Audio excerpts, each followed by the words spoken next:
Hey, hi guys, this is Arpita Tulsyan here. I hope you all are doing good. Yes, so here we are with the super quick revision videos for company law paper 4, in which each and every chapter's revision has been included here. The places which had got recently amended, like Nidhi companies, etc., those videos have been put in detail in this particular revision video, and everything combined together. Everything is there, each and every chapter is there in a single video for you. And while referring to these revision videos, you can refer it along with the 10th edition book, which is applicable for the May 23 examinations.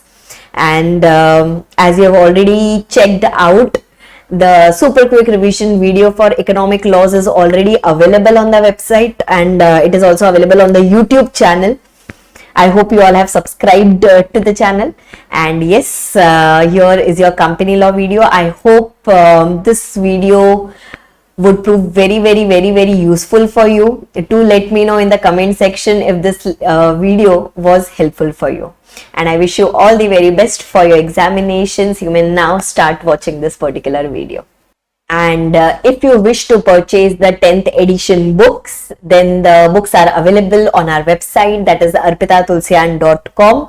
That is a 10th edition book applicable for the May 23 examinations. All the best. Let's start with the super quick revision of the first chapter of company law.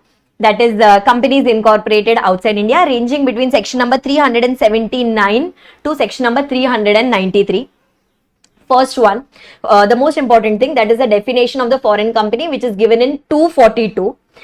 It means any company or a body corporate which is incorporated outside India, which has a place of business in India, either by itself or through its agent, either physically or by electronic mode, and it should be conducting some or the other business activity in India in any other manner. If all these three conditions are fulfilled, then in that case, such a company will be treated as a foreign company as per the Companies Act 2013. Carrying on business by way of electronic mode, examples of that can be B2B transactions, B2C transactions, it can be telecommunication, telemarketing, relating to education, relating to information, IT, relating to research. It can be anything, irrespective of the fact wherever the main servers of that particular company is installed, irrespective of that fact. And one more deeming section which is given in section number 3, one more deeming provision which is given in section number 386. That is, if a company has a share transfer office in India, or if a company has a share registration office in India, then even that will be deemed, to be having, or that will be assumed as a place of business in India, or having a place of business in India, right? Now, for making a particular company as a foreign company or treating a company as a foreign company, we have to make sure that the three provisions which were given in section 242 are getting fulfilled. The fact that the company has been floated, or the company has been incorporated, or the company has involvement from Indian citizens does not change the nature of the company. Even if the company has been incorporated by Indian citizens, then also the company will be treated.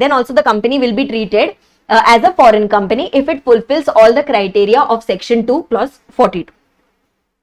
Then going on to the main provisions now, section number 379.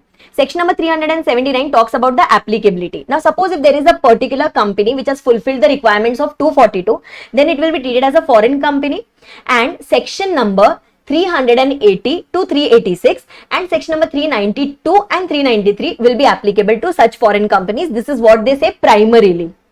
Okay, now if there is any such foreign company where more than or equal to 50% of the paid up share capital, that is equity plus preference, is held by one or more Indian citizens, or it is held by one or more Indian companies, or it is held jointly by both, means majority of the share capital is held by such Indians, then in that case the company will still be treated as the foreign company only, just that for the purpose of applicability of the provisions, the company will be treated at par with an Indian company, and if it is treated at par with an Indian company, then all the provisions pertaining to an Indian company will be applicable to such foreign companies as well.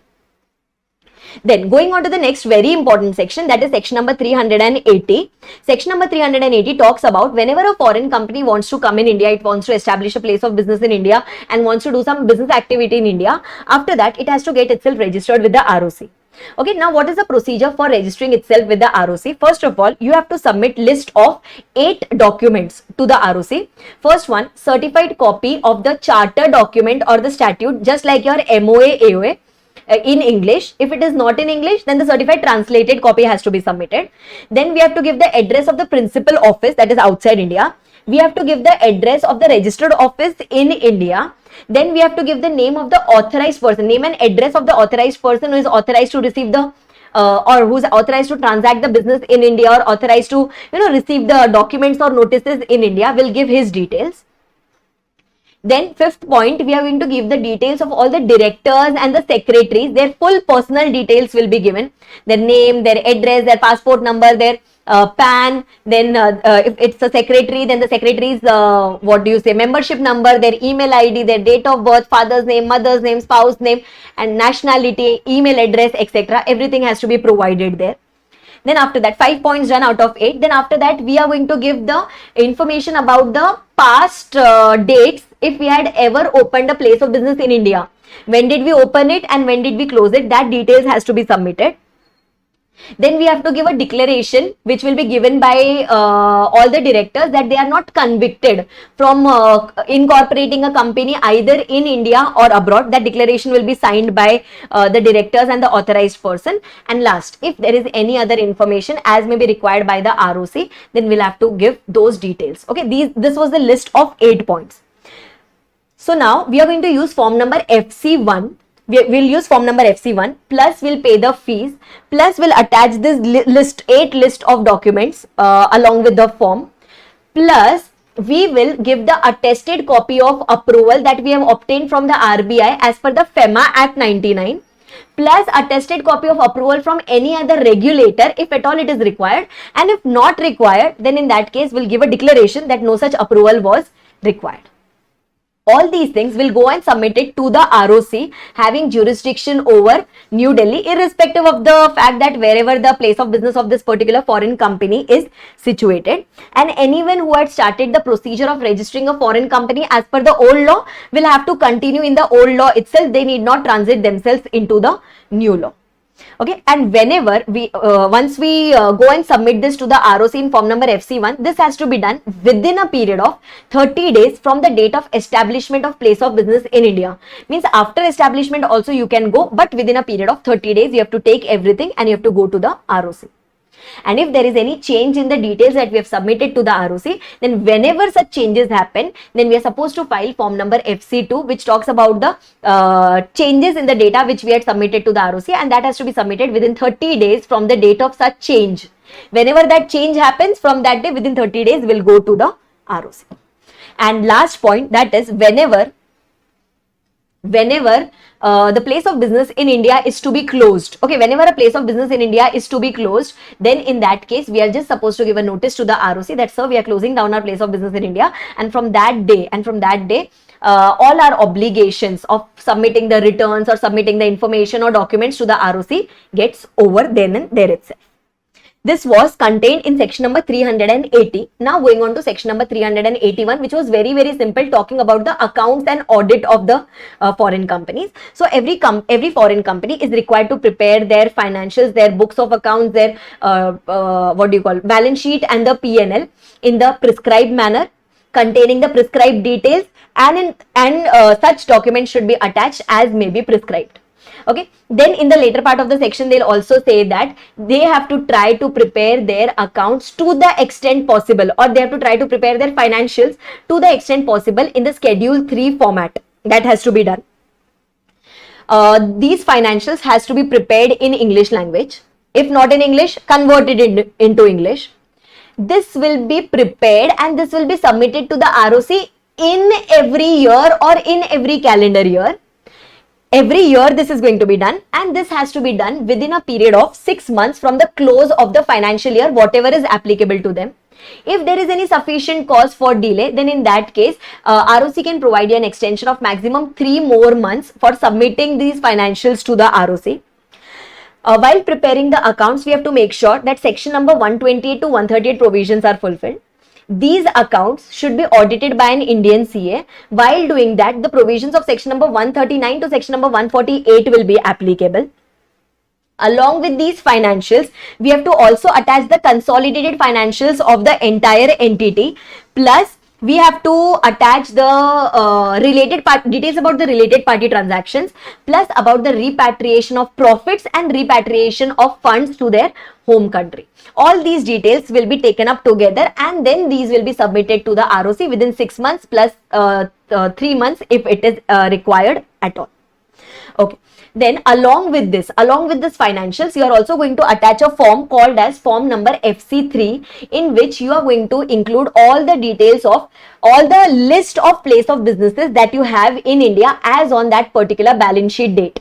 Along with the financials, you will attach it, and the form that is that is attached along with is form number FC3. Then after that, going on to the next section, that is section number 382, which talks about display of name. Every foreign company, it has to display its name, its country of incorporation, and the fact that the company's liability is limited. Okay, that has to be displayed outside its place of business, and it has to be displayed in the letterheads, bills, documents, etc. When you're disclosing it or displaying it outside the place of business, then it has to be in English and plus one local language. But when you're putting it in the bills, letterheads, etc., then in that case, even if it is in English, that would be sufficient. Then going on to the next section, that is section number 383, which says 383 talks about service of notice or service of documents on the authorized person. So they are telling that if ROC wants to issue notices or if ROC wants to serve notices on this particular foreign company, then it will be deemed that it is properly done if it has been addressed. If it has been addressed to that particular authorized person and it has been sent to the address which was given to us at the time of registration, and that can be sent by, or that can be given by way of hand delivery, by way of post, or by way of electronic mode, that is by way of email.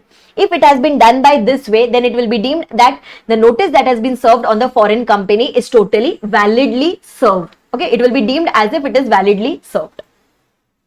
Then after that, going on to the next section, that is section number 384, which is a reference section. 384 simply says that we had already studied it initially in section number 379, that to a foreign company, section number 380 to 386 and 392 and 393 would be applicable. But it's not that only these sections are applicable to a foreign company. Section number 128 to 148 is also applicable to a foreign company. If a foreign company issues prospectus, then provisions relating to prospectus is also going to be applicable. Provisions relating to inspection, inquiry and investigation, which ranges from 206 to 229, even that will be applicable. Provisions relating to annual return given under section number 92 will also be applicable to them. CSR provisions will also be applicable to them. So it's not that it is restricted only to 380 to 386. Because of section number 384, the scope of sections becoming applicable to a foreign company has increased. Okay, one important thing and one new thing to be done in this particular section here is every foreign company is required to submit its annual return, which is going to be in the format called as FC4, and this annual return will be submitted to the ROC within 60 days from the year end, and it will contain the required particulars as on a balance sheet date. So annual return of a foreign company goes in form number FC4. Okay, next section, that is section number 385, which simply talks about payment of fees to the ROC. Just like it is applicable for every Indian company, even for a foreign company, whenever it is filing any documents, whenever it is filing any returns with the ROC, whatever is the prescribed fees, without saying, it goes without saying, whatever is the prescribed fees by the ROC, that company is required to pay that.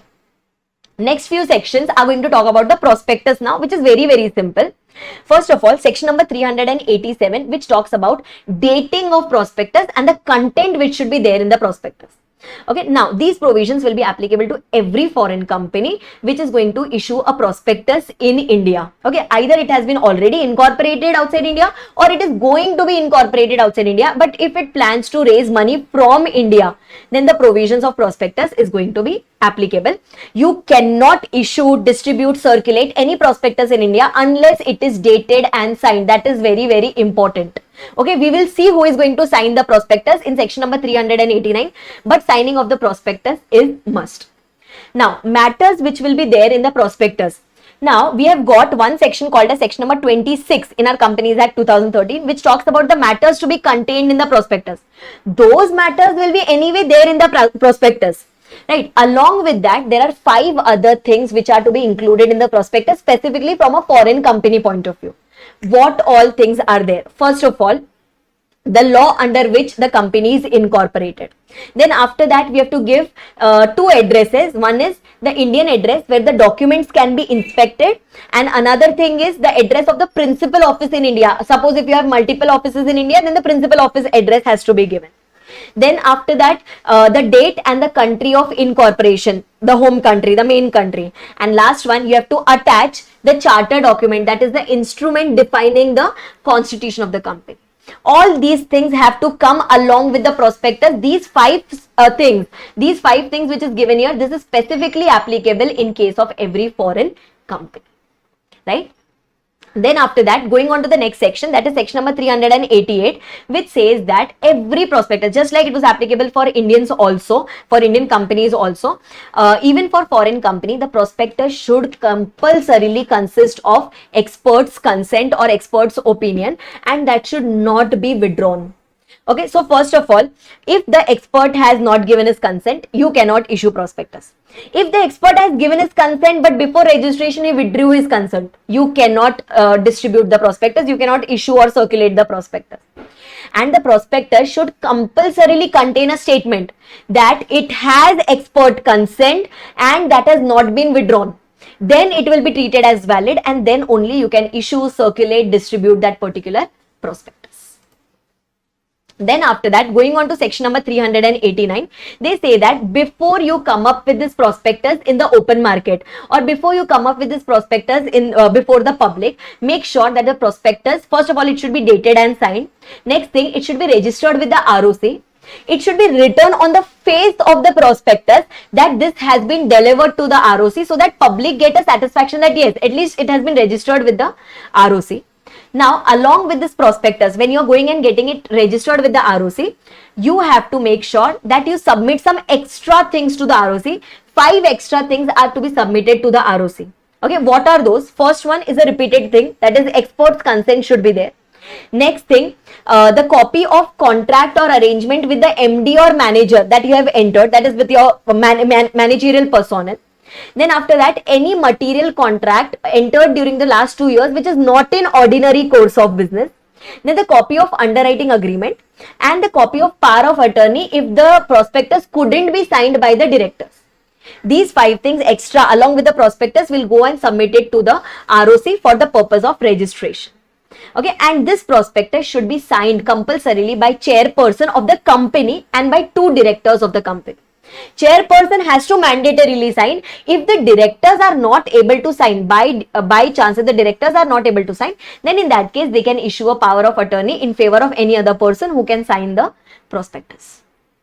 This was covered in section number 389. Now going on to the next section, that is section number 390. 390 talks about IDRs. Now every foreign company, maybe as per section number 242, or any foreign company incorporated outside India or to be incorporated outside India which does not fall under 242. If anyone wants to raise funds from India by way of IDRs, then 3 things are very, very important for it. It has to comply with all the CG rules. Okay, it has to comply with the SEBI ICDR regulations, and it will also have to comply with the RBI directions if at all given by the RBI. These are the 3 things. These are the 3 things that is going to be applicable in case of IDRs. And then they have just explained you the concept of IDR, where the foreign company wishes to raise funds from India. So with the help of a domestic depository, they issue IDRs in India, which is denominated in Indian currency, and ultimately the capital flows from the Indian investors to the foreign company through the domestic depository. Then after that, the next section, that is section number 391. 391 talks about 2 subsections. First subsection simply says that any foreign company which is issuing any prospectus, or any particular foreign company which is going to issue its IDRs, in that case they will still be liable, like if at all there is any misstatement in the prospectus, or if say for example they are fraudulently trying to induce people to invest the funds in the company, fraudulently trying to induce, then in that case they will be liable under section 34 to 36. 34 talks about criminal liability, 35 talks about civil liability in case of misstatement of the prospectus, and 36 talks about punishment for fraudulently inducing persons to invest in the company. So this section will be also applicable on the foreign company. This is what they are trying to say, right? And then section number 391 subsection 2, where they say that, say for example, if there's a foreign company which has raised some funds from India and now it has done some default in redeeming those securities, or either redeeming or for repayment of those securities, then in that case Indian Companies Act has the power to do the winding up of the Indian operations of such foreign company as per chapter number 20 of the Companies Act. This power has been given to the Indian government, or this power has been given to the Indian laws by way of section number 391 subsection 2. So that was section number 391. Now going on to section number 392, which is super duper important. 392 simply says that if you have contravened the provisions of this particular entire chapter, anywhere if you have contravened the provisions, then in that case you will be liable for punishment. The foreign company will be liable for fine, which is going to range between 1 lakh to 3 lakhs. In case of continuing offense, it can go up to 50,000 rupees per day. And in case of persons in charge, we will be liable for fine, which is going to range between 25,000 rupees to 5 lakh rupees. Earlier we used to have imprisonment here. Now the imprisonment provisions have been totally removed and amended. Then after that, going on to the next section, that is section number 393. Suppose if there is any particular foreign company which has contravened the provisions of this particular chapter, then what will be the effect on such foreign company? So all the agreements, all the contracts which has been entered into by the foreign company will still be deemed to be valid. Okay, we can sue them. They cannot institute any legal proceedings against us, and they cannot claim any set off in debts. They cannot claim any set off in the debts at the time of payment to any particular party in India. Then the last section, that is section number 393A for the chapter, which says that central government can anytime exempt any foreign company or would-be foreign company from any provisions of this particular chapter, from any sections that we have studied in this particular chapter, if it thinks that it is necessary to do so. And that can be done by way of passing a notification in the official gazette and by placing that notification before both the houses of the parliament. And wherever, as per rule number 12, wherever the central government is of the opinion, or wherever the ROC is of the opinion, or the Act is of the authorities under the Act are of the opinion that we are fraudulently dealing or trading in the name of a foreign company. Okay, we are not a foreign company, but we are fraudulently dealing or trading in the name of foreign company, then it can do the investigation under section 210. It can do the investigation under section 210 of the Companies Act 2013. This was all about the provisions of companies incorporated outside India. I hope you were able to recollect. Okay, so let's start with a super quick revision of the next chapter, that is NCLT and the NCLAT. We have got a few sections from this particular chapter. One is section number 407, and then we have got from section number 420 to section number 434.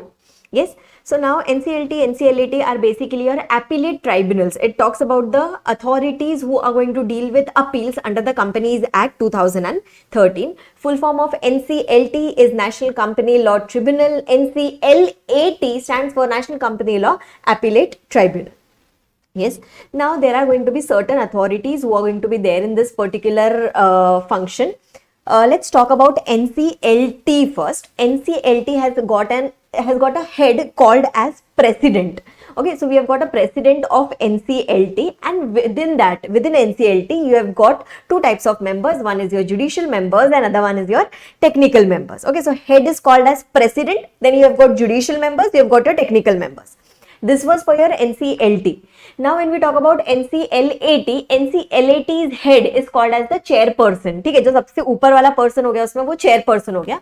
And फिर NCLAT के अंदर within NCLAT we have got our judicial members as well as our technical members, right? So this is basically the composition of your NCLT and the NCLAT. Head of NCLT is president, head of NCLAT is chairperson. Both of them are going to have judicial members and technical members within it. Very clear with this? All these definitions are given in section number 407. Okay, now going on to the next series of section, starting from section number 420. Now 420, first of all, as you already know, as you have studied earlier also and in other laws also, economic laws etc. also, first level of authority is going to be the NCLT, next level of authority is going to be our NCLAT, and in Companies Act also the last level of appeal authority is going to be Supreme Court. Okay, so now I hope you are aware with the hierarchies now. First one is NCLT, next one is NCLAT, and the last one is your Supreme Court. Okay, so first the matter is going to go to the tribunal. Okay, if there are any two parties who are there in dispute, first the matter is going to go to the tribunal, that is to the NCLT. NCLT will pass the necessary orders, whatever is required in whoever's favor it can be. NCLT will give the reasonable opportunity of being heard to all the parties, and then it will pass an order. Okay, now suppose if NCLT is of the opinion that there is some mistake in the order passed by it, then it can rectify that mistake which is apparent from record. Either it can do on suo motu basis, or it can do when either of the parties tell the NCLT that there is some mistake in your order. Okay, for that, see the provisions that they have given. This is important. Such orders, means the order of NCLT can be rectified within 2 years by the tribunal due to any mistake apparent from record. It cannot change its opinion. Okay, but if there is any mistake which is clearly visible, okay, maybe 1 0 extra, 1 0 less, that kind of a mistake, then it can be done by the tribunal within a time period of 2 years. Okay, but if that particular order has already gone into an appeal before the NCLAT, that there is a possibility, right? One of the party has done a further appeal and the matter has gone to the NCLAT, then in such case, okay, that particular order cannot be rectified. Okay, no mistake apparent from record can be rectified at that level. Very clear with this. So first the order is going to be passed by the tribunal. Now suppose if we are not happy with the order which is passed by the tribunal, then in such a case we are going to take the matter to the NCLAT. Right, either of the party can take the matter to the NCLAT. We have to go to the NCLAT within a time period of 45 days from the date of receipt of order from the NCLT, within 45 days. But if there is any sufficient reasons that we could not go within a time period of 45 days, then it can be further extended by 45 days. Means you can get an extension of another 45 days, but only if there is a reasonable cause to believe that yes, the delay was due to some genuine reasons. Okay, we went to the NCLAT. NCLAT will give ROBH to all the parties and then it will pass the final order. It can confirm, modify or set aside the order which was passed by the NCLT, and all these, be it the NCLT, be it the NCLAT, these people have to try to do expeditious disposal of the appeal. Means as soon as possible, please solve this particular appeal, and that has to be done within a time period of 3 months. Okay, that has to be done within 3 months from the date of filing the appeal. Means whenever we take the appeal before them, they have to try to dispose it of within 3 months, and it can be further extended by maximum 90 days. But in that case,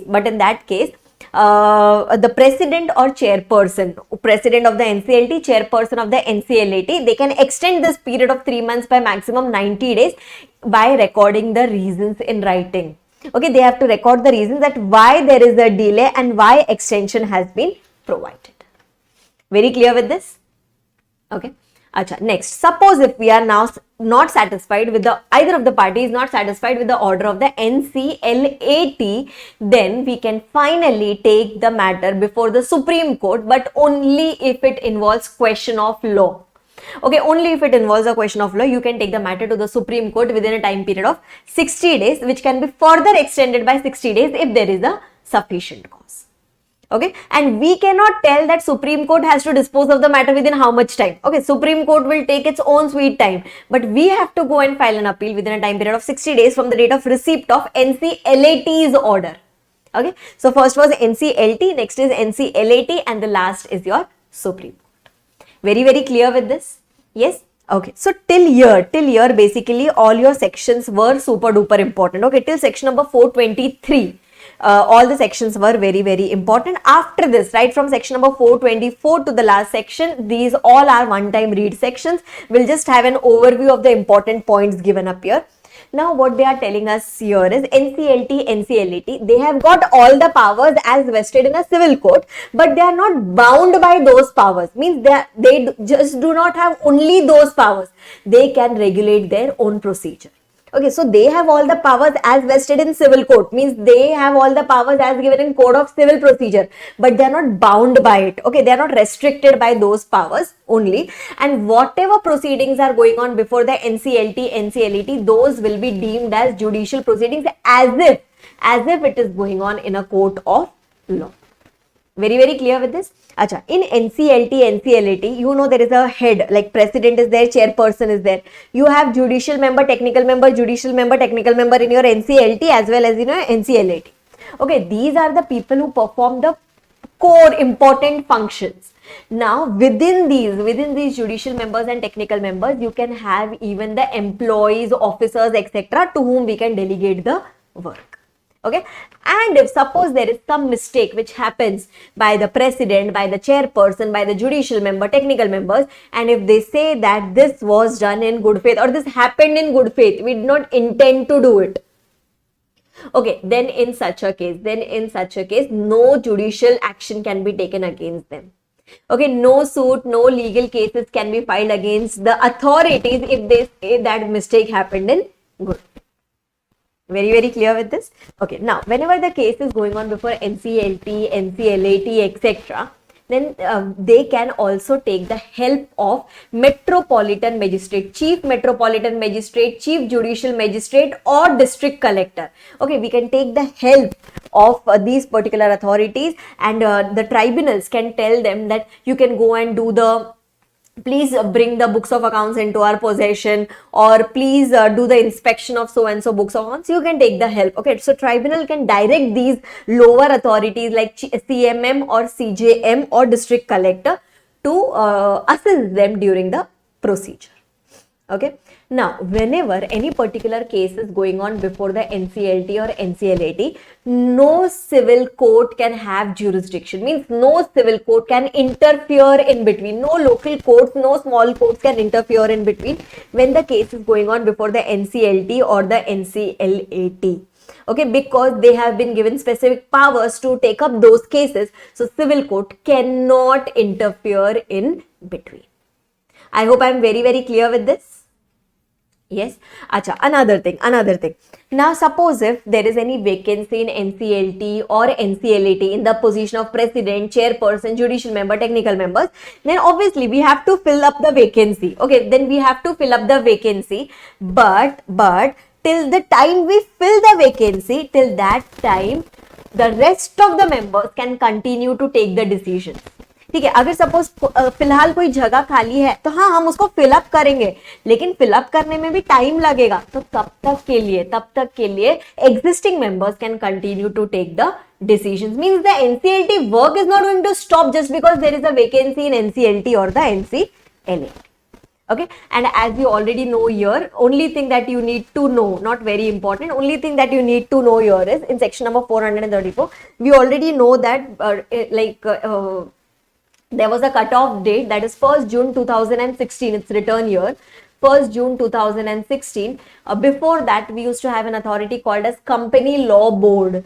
Okay, and after that, we have got these authorities like NCLT, NCLAT, etc. So, whatever matters were pending with the Company Law Board as on 1st of June 2016, all those matters got transferred to the NCLT. Okay, because CLB was dissolved totally, all those matters have come to the NCLT. But the matters which were reserved for High Court will stay with the High Court only. Earlier, we used to have an authority like Company Law Board and the High Court. Now, we have got the NCLT, NCLAT and the Supreme Court. So whatever matters were there with the CLB, those came to the NCLT, but the matters which were specifically reserved by with the High Court, for the High Court, those will be kept with the High Court only. And all new matters will now come in the new hierarchy, that is the NCLT, NCLAT and the Supreme Court. Okay, so only that much is to be remembered. Right? And then at the end of the chapter, you have been given the important time periods, whatever we have studied here now, and then you have got the revision of the important pointers. Anyway, we have revised all the important pointers. So, yes, till section number 423, everything is important. Okay, right from beginning of the chapter to section number 423, you have to mandatorily cover. I hope I am very, very clear with this, everyone. Yes. Chalo, let's start with a super quick revision of this chapter, compounding of offences, adjudication and special court, which is going to range from section number 435 to 446B and then 454 and 454A. These are the sections that we are going to cover in this particular chapter. First of all, types of offences. There are going to be two types of offences. One is compoundable offences and the other one is non-compoundable offences. Compoundable offences are those offences where the person who has filed the complaint, that person agrees to have the charges dropped against me, is willing to let the charges drop against me. There, the types of compoundable offences are fine only, imprisonment or fine, or imprisonment or fine, or both. Then there are going to be the next type of offences which talks about the non-compoundable offences, where imprisonment is going to be mandatory, where no relief can be provided to me on the face, that is imprisonment only, and the other one is going to be imprisonment and fine. These are the two types of offences which we have. After that, going on to the next main section, that is section number 435, which talks about establishment of special court for the purpose of determination of offences, or for the purpose of speedy trial of offences. Central government establishes the special court. Special court is established for all the type of offences except for one offence that you have to remember, that is except for section number 452. For that purpose, central government establishes as many special court as required for the purpose of specific jurisdiction. Special court is going to have judges within that. Where there is a case where imprisonment is of 2 years or more, at that time the cases will be handled either by a session judge or by an additional session judge. When in case of other cases, the cases will be handled by the metropolitan magistrate or judicial magistrate of first class, and these people will be appointed by the central government in concurrence with the Chief Justice of High Court for the respective jurisdictions. This is how the special courts are established. Okay, now going on to section number 436, which talks about doing the trial, means how the trial is done by the special court. So first of all, whatever offences were written in the previous section, that is section number 435, that is all the offences under the Companies Act 2013 except for 452. All these will be tried by the jurisdictional special court. Jurisdictional special court means that particular special court wherever the registered office of the company is situated. If suppose in that particular area we have got more than one special court, then to which special court the case is going to go, that will be determined by, or that will be specified by the High Court of that particular jurisdiction. Then after that, whenever any particular person, we have a doubt on a particular person, or when we suspect a particular person that he has done so and so offense, then first of all that person is forwarded to the magistrate. Okay, which magistrate? That person can be forwarded either to the judicial magistrate or to the executive magistrate. When he goes to the judicial magistrate, magistrate can keep the accused person with him for a maximum period of 15 days, and executive magistrate can keep him for a maximum period of 7 days, maybe for the purpose of questioning and to gather information about him. And once his work is done, that can be maximum within 15 days or maximum within 7 days. Once everything is done, then after that, that person is forwarded to the jurisdictional special court. Special court is going to have all the powers. Special court is dealing with the criminal offences, etc. also. So it is going to have all the powers as vested in the code of criminal procedure. And then when this person is thrown before the special court on the basis of the police report which would have been filed by the magistrate, on that basis special court will take the cognizance of the offence, and now it is going to start the trial of the offence. Now there are two types of trial. One is summary trial and the other one is regular trial. If suppose originally there is an offense for which imprisonment does not exceed a period of 3 years, then in that case we can start trial of such cases. We can start the trial of such cases in a summary manner, and it will be called as a summary trial only if the final imprisonment, the final punishment that you have given in such cases does not exceed a period of 1 year. So original imprisonment should not exceed 3 years, and the final imprisonment should not exceed a period of 1 year. If this is fulfilled, then we can say that yes, the case was completed in a summary manner. If this condition does not get fulfilled, then we automatically fall under the regular trial.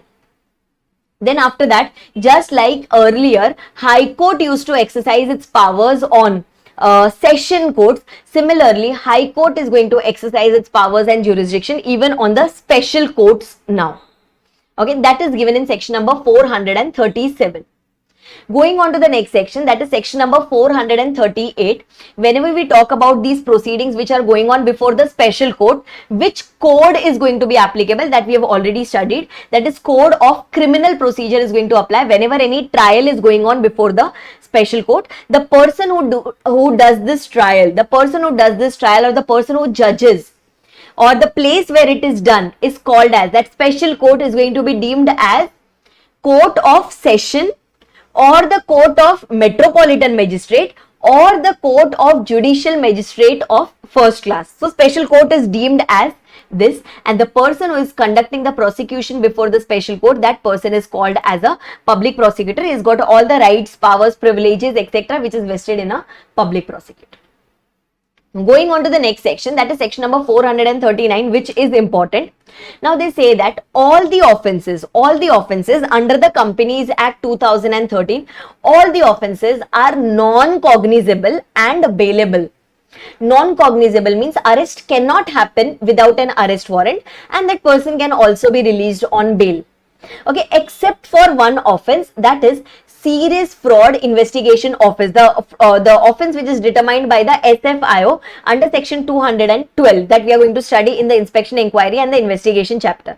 Except for that, all will be non-cognizable and bailable. Everything will be non-cognizable and bailable. Now they say that whenever you want to give cognizance of the offense, against, whenever any offense has been committed by a company, whenever any offense has been committed by any person in charge, etc., then in that case, cognizance, the court or the magistrate will take the cognizance only when there is a written complaint which is given by any of the four persons, either by the ROC, or by the shareholder or the member, or by the company, or by any person authorized by the central government. If these people go and give the cognizance, then only that offense will be the trial of that particular offense will be started. And when we talk about offenses done in respect of securities, that is, if there is any offense done in respect of issue or transfer of securities, or where the company has declared the dividend but not paid it, then in that case the courts or the magistrate can also take the cognizance when it is when the cognizance has been given by a person who has been specifically authorized by the SEBI. This person is an extra person who can give the cognizance. Now, whenever ROC is giving the cognizance, or whenever CG authorized person is giving the cognizance, then in that case, their physical appearance before the court is not mandatory until unless the court specifically asks them to be present in the court. Means they can send any authorized person on their behalf. And the entire section is not applicable when the company wants to proceed against its officers. Okay, if company wants to proceed against its officer, then this section is not going to be applicable. However, if the company wants to proceed against the liquidator, then it can proceed, because liquidators are not the officers of the company. And suppose if we want to, suppose if in case of a government company, if we want to file any complaint against the government company, etc., then in that case cognizance can be given. Cognizance can be given by, it can be given by your CG authorized person. It can be, in case of securities, it can be given by SEBI authorized person. The words ROC, members and shareholders have been totally omitted from that four list. From the four persons list, the word ROC and members and shareholders is totally omitted. Those are not allowed to give cognizance in case of a government company. This was all about your section number 439, that is offences under the Companies Act. Just remember this much: offences under the Companies Act except for 212 will be non-cognizable and bailable. Non-cognizable means arrest cannot happen without an arrest warrant, and bailable means that person can be released on bail or bond.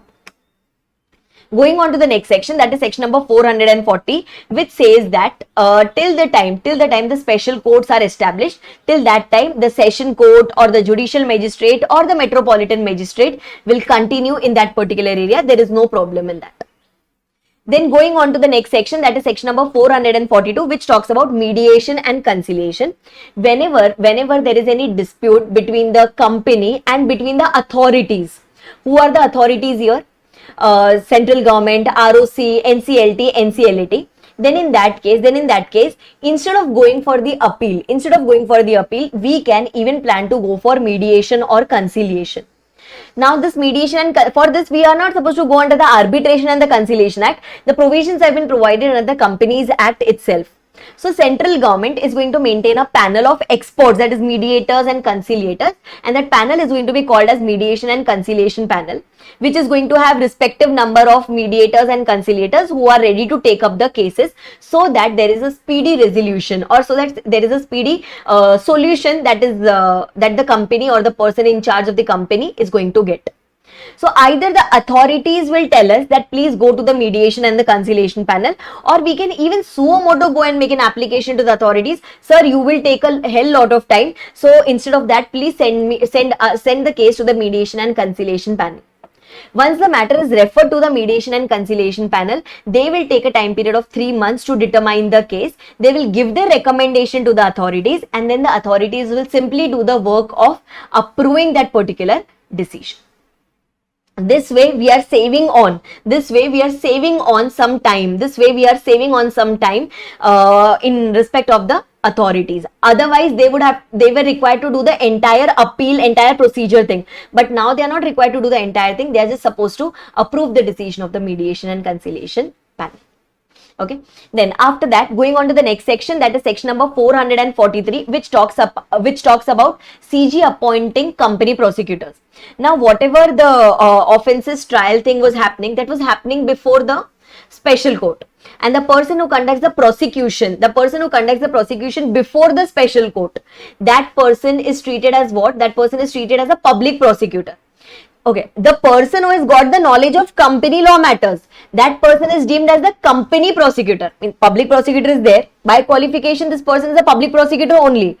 But since he has got the experience and the knowledge in the fields of company law matters, this person will be treated as company prosecutor. So CG can designate or CG can notify such numbers of company prosecutors or such number of prosecutors who can act as company prosecutors whenever the case goes before the special courts.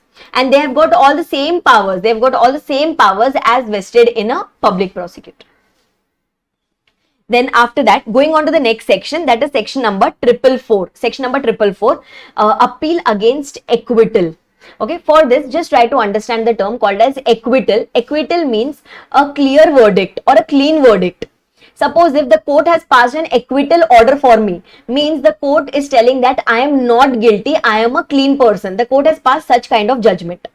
Now suppose if there is any court except for the High Court, okay, if there is any court except for the High Court which has passed an acquittal order for the company or for the person in charge for the company, then in that case, the revenue, who is the other party, the ROC or the central government, whoever is the other party, can I say they will be aggrieved because the court has treated me as a clean person. So now they can appoint company prosecutor to file an appeal against this acquittal order. They will now proceed to file appeal against this clean order. So CG can do so. CG can appoint company prosecutors who will be filing an appeal against my order now. But the appeal cannot be filed against the order which has been passed by the High Court. So if acquittal order has been passed by the High Court, then CG cannot appoint company prosecutors for that. But if the acquittal order has been passed by any other authorities, then CG has got the powers that it can appoint company prosecutor to proceed against me in form of an appeal. Then going on to the next section, that is section 445, which is very, very simple. Any person who was wrongly accused, or who was, without reasonable cause, if any particular person was accused and now the special court has passed an acquittal order in that particular person's case, then in that case, the person who is now released, that person will be liable, that person will be eligible for certain amount of compensation. Maybe he can say that I incurred a lot of cost during this particular proceedings, or there was a loss of goodwill, I lost my market share in the market, and for whatever reasons he states, he will be eligible for compensation. But what is the amount of compensation, within how much time will it be paid, etc., that will be determined under section 250 of the Code of Criminal Procedures 1973. That is not determined under the Companies Act. Companies Act simply says that yes, you can pay as per that particular law. Then after that, going on to the next section, that is section number 446, they say that whatever fines are collected by the court, okay, whatever fines are collected by the court, either by the session court, special court, or whatever, that fine is going to that is going to be used for meeting the expenses of the proceedings. That is one thing. And another thing is the person, the whistleblower person who gave the information about this particular offense, the person who said that so and so offense is being happening, if that comes out to be true, then in that case we are going to reward that particular person out of the fines that we have collected. Then going on to the next section, that is section number 446A. 446A talks about the factors that we are going to use, or that we are going to take the help of while determining the level of punishment. Okay, while determining the level of punishment or penalties under section 454. Like less amount of penalty or punishment should be imposed, or high amount in case of range. So that depends on size of the company, that depends on nature of this particular company, that depends on how much loss has been caused to the public interest, how much gain have we made out of this by doing the contravention, and the repetitive nature of default. On this basis, we are going to determine whether penalty should be levied on the lower side, or penalty should be levied, or punishment both, should it be levied on the lower side or should it be levied on the higher side. Then after that, going on to the next two sections, that is next section, that is section number 446B. 446B talks about lesser penalties, only monetary penalties in case of contravention, in case of certain companies. Okay, in case of certain companies, that is 4 types of companies: for OPC, small company, then startup private company, and for producer companies. If these people do any kind of contravention under the provisions of this particular act, for which a penalty has been provided in the law, then in that case, just because these people are small, their penalty will be reduced to half. Okay, straight away their penalty will be reduced to half, and that too subjected to a cap limit of maximum 2 lakhs in case of a company, and maximum rupees 1 lakh in case of person in charge. This is the amount of penalty that is going to be levied in case of these 4 small persons.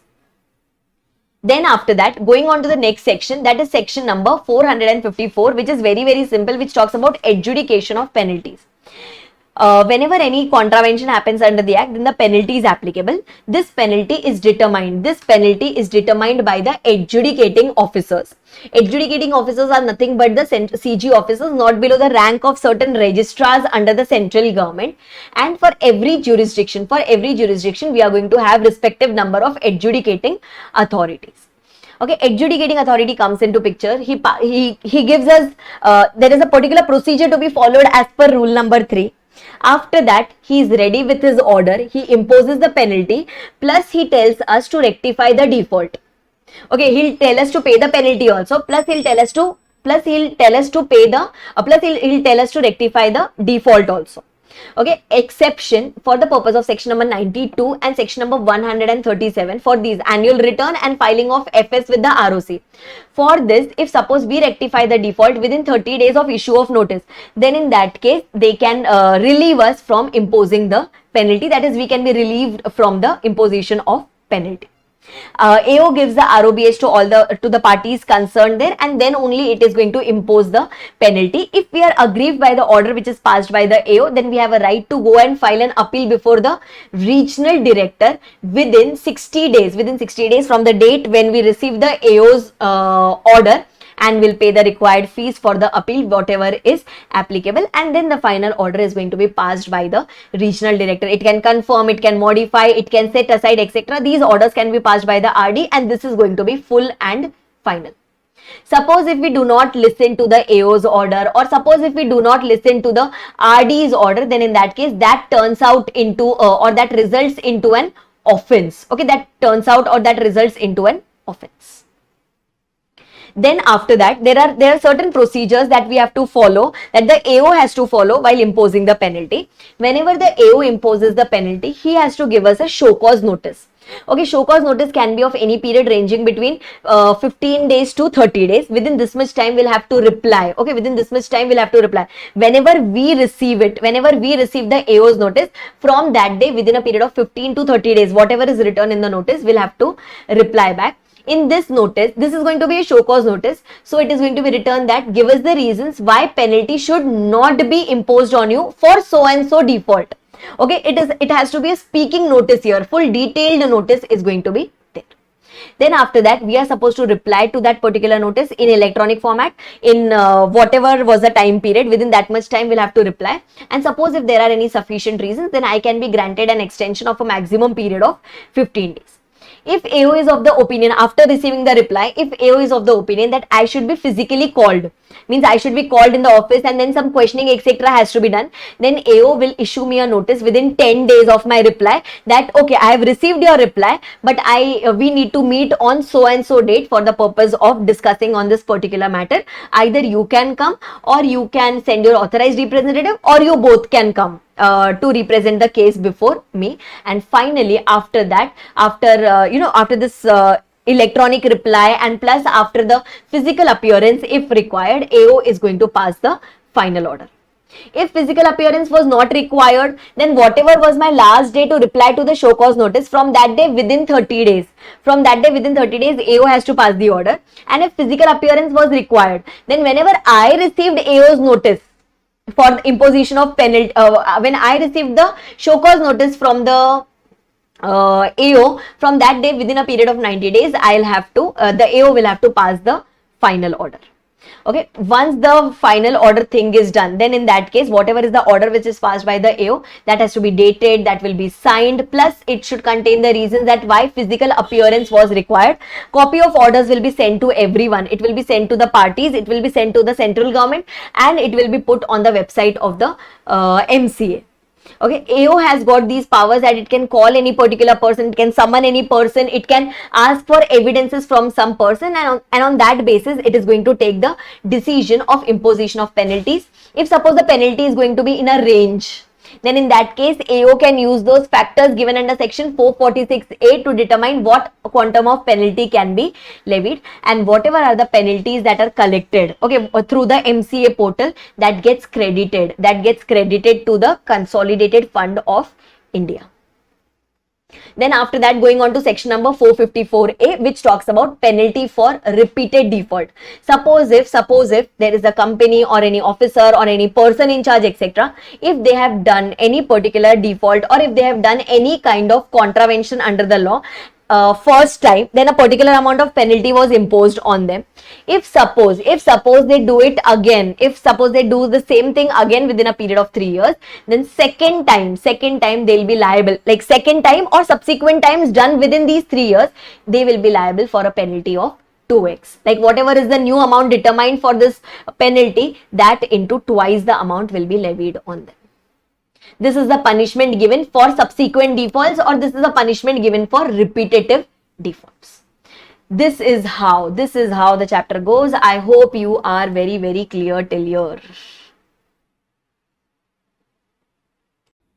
Okay, so let's start with the super quick revision of prevention of oppression and mismanagement, which is going to range between section number 241 to section number 246 of the Companies Act 2013.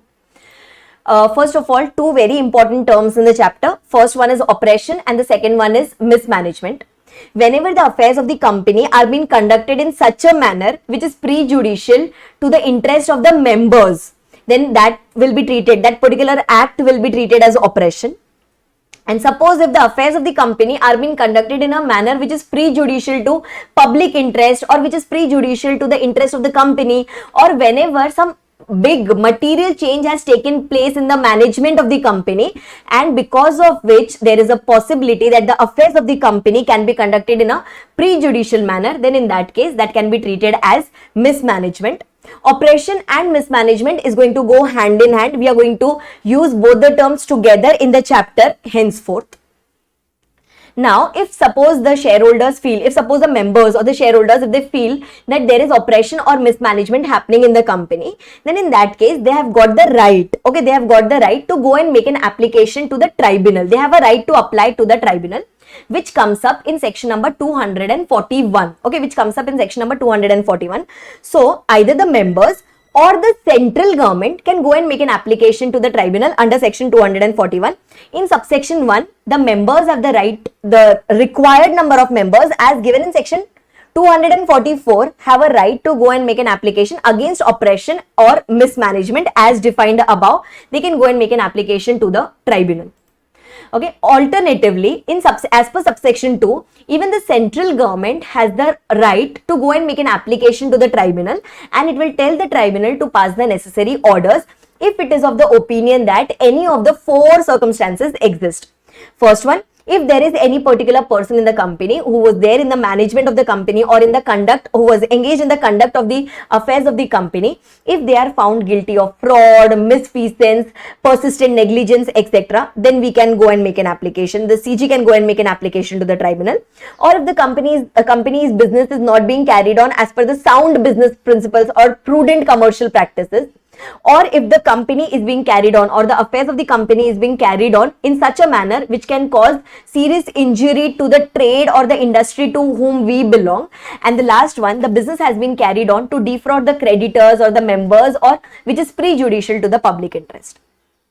If any of these circumstances exist, then the central government can go and make an application. Central government can go and make an application to the tribunal to pass the necessary orders. Okay. Now, in such cases, what does the central government do? Central government, if suppose central government is able to identify that so and so person is responsible for this act, then the central government will initiate a case against that particular person. It will give the case in the hands of the tribunal and will tell the tribunal to record a decision, or to take a decision that whether this particular person is eligible to hold the office in the company's management or not. And then this becomes a proper case. The person against whom we have filed the case, that person becomes a respondent, means he becomes one of the party to that particular case. Right? And whenever the central government goes and makes an application to the tribunal, that has to be properly dated, signed as per the code of civil procedure, and it should contain all the facts that why, as per the central government, it feels that there is oppression and mismanagement happening in the company against the members of the company.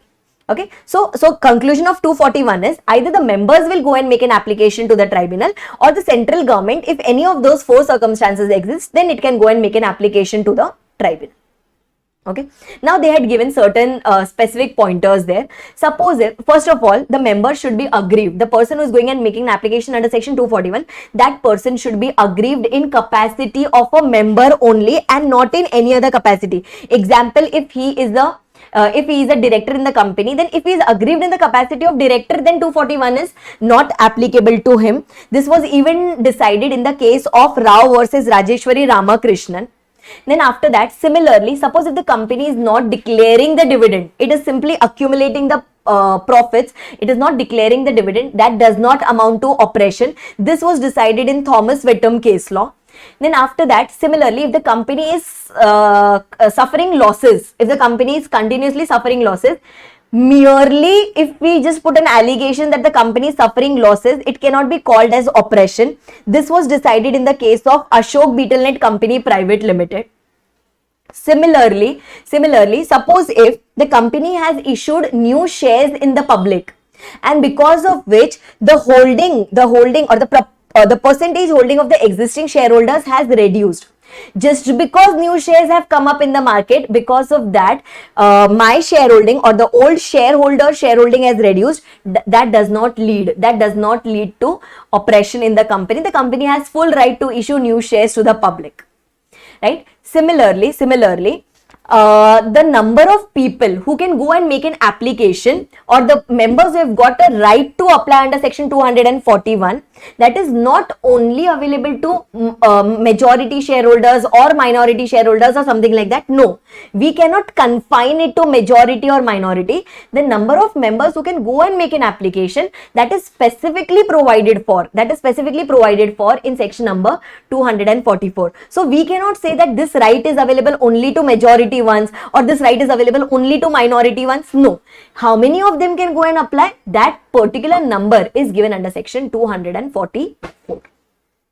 Okay. Then after that, in section number 241, we had a right to apply. We went and we made an application to the tribunal. So now the ball is in the court of the tribunal. Now the tribunal will check the application. It will see whether actually the affairs are being conducted in a prejudicial manner. And if the tribunal is of the opinion, that yes, there is oppression and mismanagement in the company, but it is not proper to wind up the company. It is not proper. It would be unfair to wind up the company for such thing. So the tribunal will try to resolve us. Okay, the tribunal can pass certain necessary orders. The tribunal has those powers. Ma'am, what kind of orders can the tribunal pass? So tribunal can tell us how the business is to be conducted in the near future. Then it can, do the reduction in the share capital. It can tell us to do the buyback of shares. It can tell us to change the shareholding pattern. It can put restriction. It can put certain restriction on transfer of securities. It can terminate certain people from the company. It can modify the agreements. It can modify the agreements which is entered between the company and its managerial personnel. It can set aside any property transactions which were done during the last 3 months.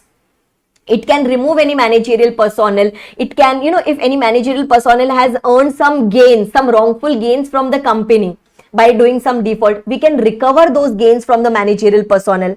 We can tell the company to report to the tribunal from time to time, or we can appoint some person who can keep an eye on that particular company to who can ultimately report it to the tribunal. And if required, if we need to punish the company for the wrongful things that it has done, then some penalty or fine can be imposed on that particular company by the tribunal. By doing this, tribunal is hopeful. By doing this, the tribunal is hopeful that yes, we will be able to revive the company. We will be able to resolve the company. Okay, so tribunal is going to pass such orders. Whatever is the order passed by the tribunal, that we'll have to go and submit it to the ROC, just like we always do. We'll go and submit it to the ROC within a period of 30 days. And if suppose because of the order of tribunal, if we need to do certain changes in the MOA AOA, then we'll have to do those changes. And then the altered copy of the MOA AOA also should be submitted to the ROC within a period of 30 days from this particular change. Okay, and then remember, CG had filed a case against that particular person under section 241 that whether this person should be continuing in the company or not, whether that respondent should be continuing in the company or not. So tribunal will take a decision for that particular person also, that whether he should be continuing in the company or no. If you do not comply with the tribunal's order, example, they had told you to change your MOA, AOA, you did not change it, or you are acting against the tribunal's order. If you are basically not complying with the tribunal's order now, then in that case, that will be treated as an offense. On the company, there will be a fine ranging between 1 lakh to 25 lakhs. On the defaulting officer in charge, the fine that will be applicable will range between rupees 25,000 to 1 lakh. Okay, so these powers were exercised by the tribunal under section 242.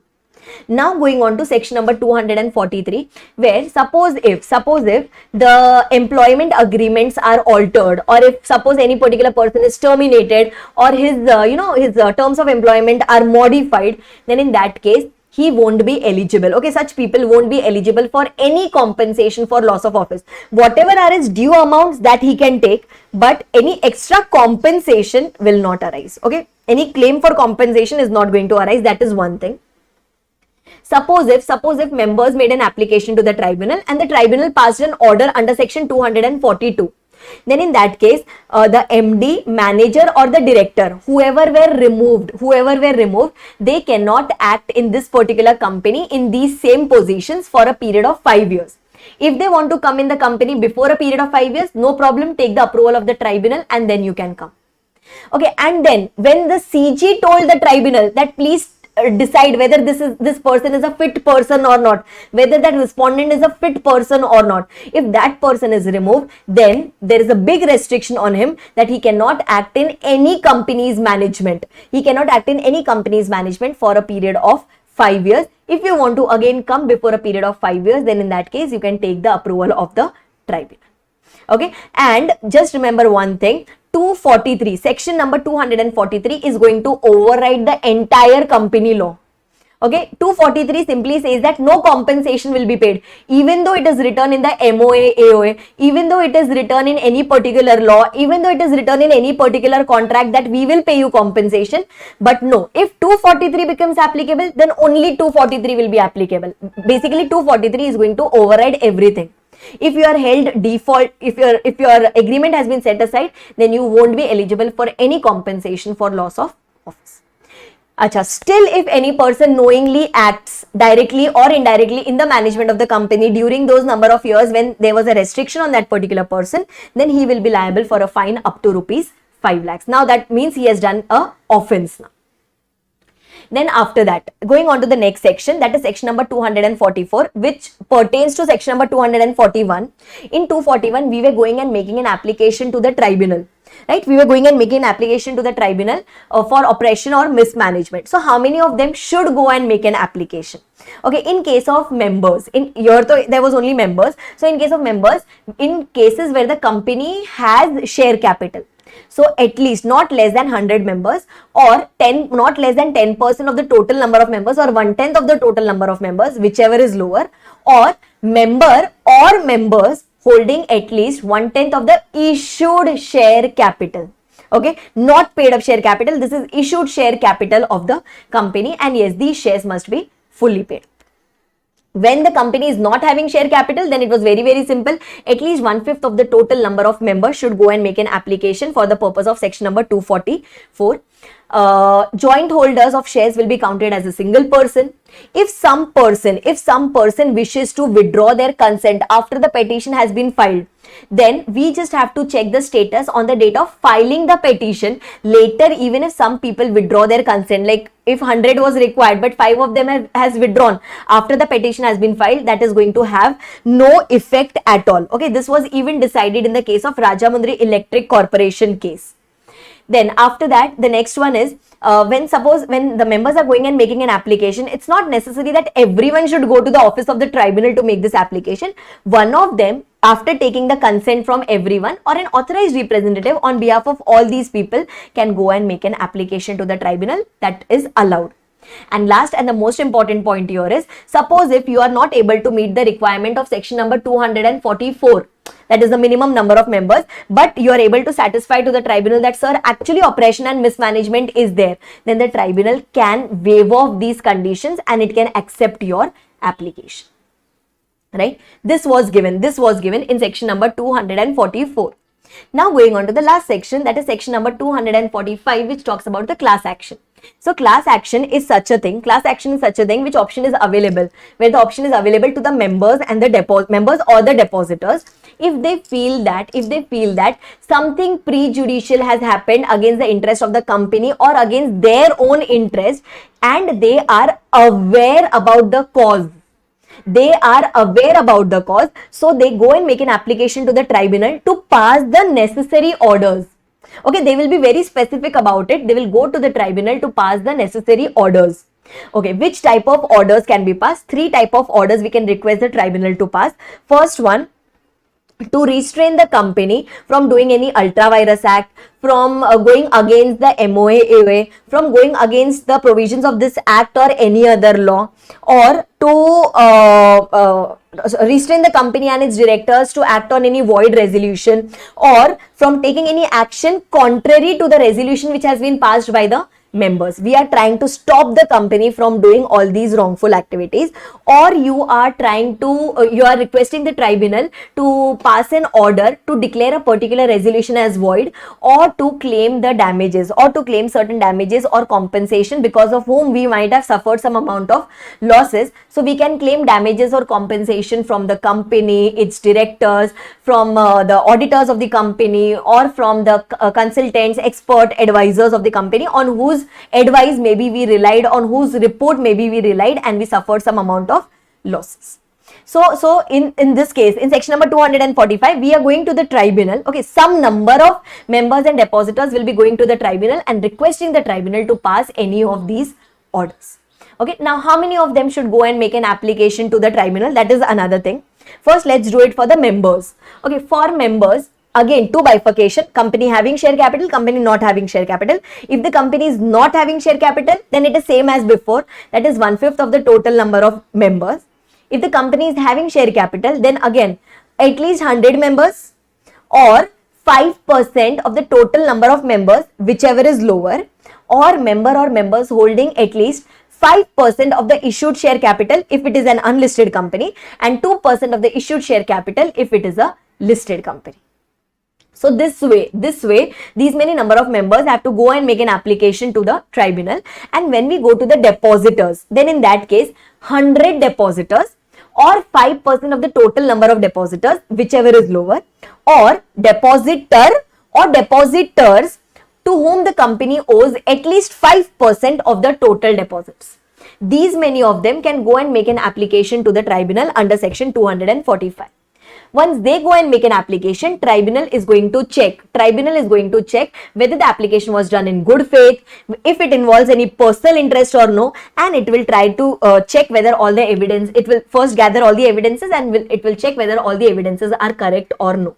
If all this is okay, then after that the tribunal is going to give a public notice on all the members and the depositors that so and so case under section 245 will be initiated now.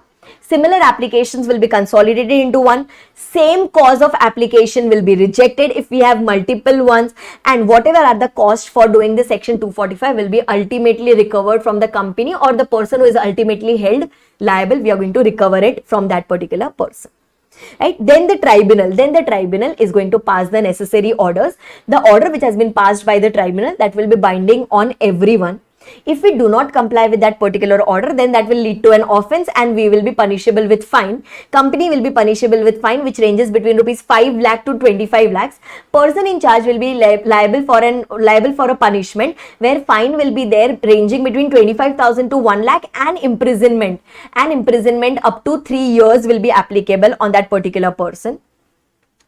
This is going to be applicable if we do not comply with the orders of the tribunal which was passed under section 245. If someone is going and filing frivolous application or vexatious just for fun, then in that case, first of all, the application is going to be rejected, and after that we can even impose cost on that particular person up to rupees 1 lakh for doing this frivolous activity. The entire section number 245 is not applicable for banking company, because they say that if something like this happens, then you can go under the Banking Regulation Act or as per the provisions of the RBI laws, and not as per the Companies Act. And again, here when you are going and making an application, then in that case, like the required number of members or depositors are going and making an application, then in that case, one of them on behalf of them, or an authorized representative on behalf of so many people, can go and make an application, and that's absolutely fine with the tribunal. This was all about the important provisions of your section number 241 to section number 245, and 246, the last section, that has to be referred after doing winding up chapter. So these were your most important provisions out of prevention of oppression and mismanagement. Just two different case laws here. One is the case law about majority rule. So it is an established fact that in a particular company, always the majority shareholders, or the people who are holding majority of the shares, they rule the company. This was decided in Foss versus Harbottle rule case law. And the last one, that is where the shareholders are denied, inspection of books of accounts. So there's no mistake of the company if they are denying the shareholders to inspect their books of accounts, because shareholders do not have a right to inspect the books of accounts, they have the right to inspect the registers. So if they are denying me to, inspect the books of accounts, then I cannot say that this is an operation. So this is not an operation. If this is not an operation, then this particular chapter is not applicable. This was decided in the case law called as Lalita Rajya Lakshmi versus Indian Motor Company. And this was all about your prevention of oppression and mismanagement, and I hope this is very, very clear. Okay, let's start with the super quick revision of inspection, inquiry and the investigation chapter, ranging between section number 206 to section number 229. First of all, there are going to be two sections, section number 206 and 207, which is going to discuss about, or which is going to talk about inspection and inquiry, the powers of which have been given to the ROC primarily. Starting with section number 206. In section number 206, ROC has got the power to call for information, to inspect the books of accounts and to conduct the inquiries from the companies and its person in charge. For that purpose, ROC can do this particular inspection and inquiry on the basis of information available with it, or on the basis of scrutiny of the documents which we would have submitted with the ROC. On this basis, ROC can either call us to furnish certain information, or ROC can call certain books of accounts from us and conduct the inspection. For this purpose, ROC need not give us the ROBH. It can simply issue a notice on us to furnish the information, documents, explanation on certain matters. Then after that, once the ROC issues this first notice to us, it is the duty of our company, it is the duty of our officers, including the past officers of the company, to furnish the necessary information, to the ROC to the best of their knowledge. Whatever information is available with them, to the best of their knowledge, they have to furnish this information to the ROC. Okay, suppose if once the ROC issued the first notice, after that, if the ROC is of the opinion that we did not submit the information, or the information submitted by us was inadequate, or if suppose the ROC wants to know more about the affairs, it wants to gather more information about our affairs because it thinks that unsatisfactory state of affairs exist in our company, then in that case, ROC even has the powers to issue additional notice on us. ROC even has the power to issue additional notice on us, but here, before issuing the additional notice, it has to make sure that it records the reasons in writing with itself, that what was the need, that why did it issue the second notice to us. Then after that, ROC has also got the powers to do questioning to that particular persons in the company, meaning ROC has also got the powers to conduct inquiries into the affairs of the company by questioning some people.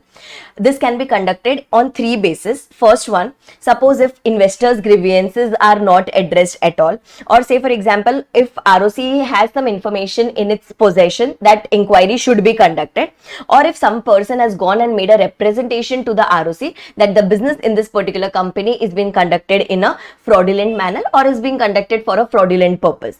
Then in that case, ROC will first inform these people, the company or the person in charge, that so and so complaint has been received against you. Maybe someone has made a representation against you, or some investor has made a complaint that investors' grievances are not addressed. Then in that case, ROC will inform about the grounds to the company or the person in charge, and only after that it can conduct the inquiries. And if some people are held guilty, like if we come to know that yes, these people are guilty of some particular things, then this will be treated as a fraud and they will be punishable under section 447.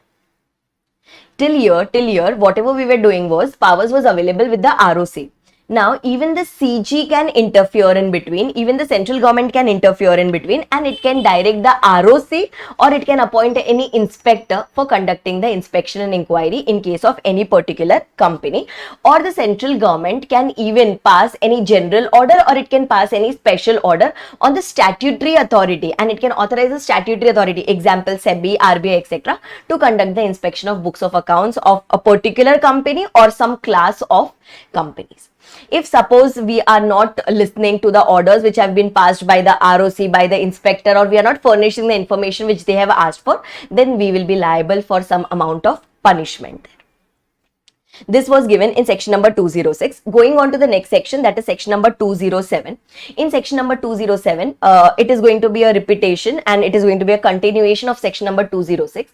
That suppose if any documents, any information, any papers, etc. were called under section 206, the last section, then it becomes the duty of a company, of the employees of the company, of the officers of the company to produce such information, to furnish them with all the statements, explanation, etc., and to provide them with all the necessary assistance, to cooperate with them and to provide the necessary assistance. And these officers or the ROC inspector, the ROC or the inspectors, they have got all the powers as vested in civil court. So they can, call for evidences, they can examine us on oath, they can summon us, they can tell us to discover and produce all the books of accounts, documents, etc. All these things, all these powers are vested with the ROC or the inspector who was conducting the inquiry and inspection under section 206.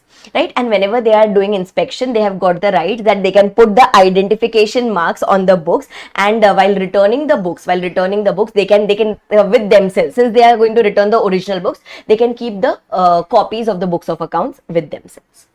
This was told in section number 207 till here. In section number 206 and 207, your inspection and inquiry gets over in all respects. Now going on to the next section, that is section number 208, which talks about report on inspection. Once the inspection and inquiry was conducted under section 206, after that the ROC or the inspector, whoever was there, that person will have to make a report about their inspection and inquiry, and they'll have to submit it to the central government. And that report may include a recommendation that whether further investigation, detailed investigation into certain matters is required or not. This is not mandatory. This recommendation is not mandatory. It may include in its report. Okay, this report we went and submitted to the central government, and suppose if as of now practically the powers of central government have been delegated to the regional directors. So the report is practically gets submitted to the regional director. Anyway, in the law it's still written as the report will be submitted to the central government, just like it's written here in the first point. Okay, after that, going on to the next section, that is section number 209, very, very important section, which talks about search and seizure. If the ROC or the inspector, while doing their inspection and inquiry, if they are of the opinion or if they have reasons to believe that the books of accounts of the company are likely to be destroyed, altered, mutilated, falsified, secreted, destroyed, etc., then in that case, we would not like to leave the books of accounts in the company. So, ROC or the inspector has the power to enter and search the places wherever the books of the company has been kept, but this it can do only after obtaining an order from the special court. And after that, once it has obtained the order from the special court, after that it can seize such books, papers, documents, etc. When we are seizing the original books, we can allow the company to keep the copies or the extracts of such books of accounts. We can keep it with us. The ROC or the inspector are keeping it with themselves for a period of 180 plus 180 days maximum. And now when we return it after that 180 plus 180 if any, then at that time we can put the identification marks on it, and now we can keep the copies or the extracts of the books of accounts. Right? Then going on to the next section, that is section number 210. From here starts your investigation. Okay, from here starts your investigation. So now in section number 210, we are going to study the basis. On what basis further investigation can be conducted into the affairs of the company, and this is being ordered. This is going to be ordered by the central government. So there are 4 bases on which the central government can order for investigation. First one, on the basis of report submitted under section 208, or if the company, if the shareholders pass a special resolution that sir please conduct investigation, or if the central government thinks that it is in public interest to carry on that investigation, or if any order has been passed by any court or tribunal, then it becomes, in the 4th point, it becomes mandatory for the central government to conduct the investigation. And for physically doing the investigation, for actually doing the investigation, the central government is going to appoint inspector. Either it can be a single inspector or there can be multiple inspectors who can be appointed for the purpose of investigation, and they are going to report to the central government. Right? In the second case, where the shareholders were passing a special resolution and they were requesting the central government to conduct the investigation, in that case, central government may ask these people to pay a security deposit up to rupees 25,000, about which we are going to study in a further section. Okay, so now once this is done, after that going on to the next two next two group of sections, that is section number 211 and section number 212. Okay, section number 211 talks about and 11 and 12 talks about your SFIO, that is Serious Fraud Investigation Office. In section number 211, we are going to constitute this SFIO, and the investigation is going to happen in section number 212. In section number 211, SFIO is first of all constituted by the central government only. It is going to do investigation into the serious frauds of the company. SFIO is going to be headed, okay, it is going to be headed by a person called as director. This director is not below the rank of joint secretary to the government of India and having knowledge in the field of corporate affairs. Okay, and then within that we are going to have people we are going to have experts from different fields like banking, taxation, accounts, finance, IT, capital markets, law, etc. We are going to have different experts, and the respective cases will be handled by respective experts as required by that particular case. So this way the SFIO is constituted. Okay, now after that, within this SFIO, you first had the directors, within that you had the experts, and within that also you are going to have some number of officers and employees who are actually going to do the groundwork. So their appointment, their terms and conditions, their salary and allowances, their service conditions, etc. will be as may be prescribed. We do not have those provisions for us. Then after that, let's conduct the investigation. Now, investigation will be conducted by the SFIO. So, if once the central government is of the opinion that yes, investigation is necessary, and that too there exists a serious fraud in the company. If there exists a serious fraud in the company on 4 bases, okay, on 4 bases, central government can delegate this matter. Central government can delegate this matter to the SFIO. First one, again on the basis of report under section 208, or if SR has been passed by the company, or if the central government is of the opinion that it should be done in public interest, or if it receives a request from the central government or the state government department to conduct this investigation because they are of the opinion that serious fraud exists in the company. Then in that case, central government will assign this task to the SFIO, and then the required, like to SFIO means it is going to give it to the director, and then the director is going to prepare its team that who all experts will be proper to conduct this particular investigation. Now, first of all, once the case comes to the SFIO, SFIO says that I will work solely or I will work exclusively, means if any investigation is going on, then that shall pause, or if any investigation, any other investigation was going to be started against this particular company or was going to start against this particular company, then that shall not start at the moment till the time the SFIO is working in the company.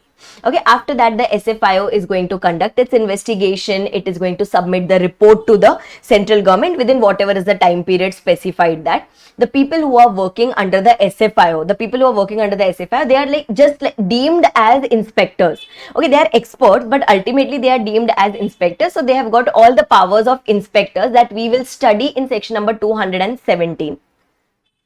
And whenever the SFIO comes for the purpose of investigation, again it becomes the duty. Of the company, of the officers of the company, including the past officers of the company, to provide them with all the necessary information as asked for. Okay, now here, since we are held guilty of this particular serious fraud under section 212, then in that case we become guilty under section 447 of the Act, that is fraud. And all these offences shall be cognizable and non-bailable, just like your PMLA. Okay, just like your PMLA. So here that person cannot be released on bail, and that person can be arrested without even an arrest warrant. Okay, now that person cannot be released on bail, that is the by default rule, but there are certain exceptions in that. First point was same as that of your PMLA, that is the public prosecutor should be given an opportunity to oppose the release, and if he opposes, but still the special court is of the opinion that this person will not commit any new offence while on bail. This is one circumstance. If the special court is satisfied, then that person can be released on bail. Or if there is any woman, or if there is any person who is under the age of 16 years, or if there is any person who is sick or infirm, then if the special court directs, then even these people can be released on bail. Okay. Now here, since it is a case of fraud, the code of criminal procedure becomes applicable. So the matter is going to go to the special court.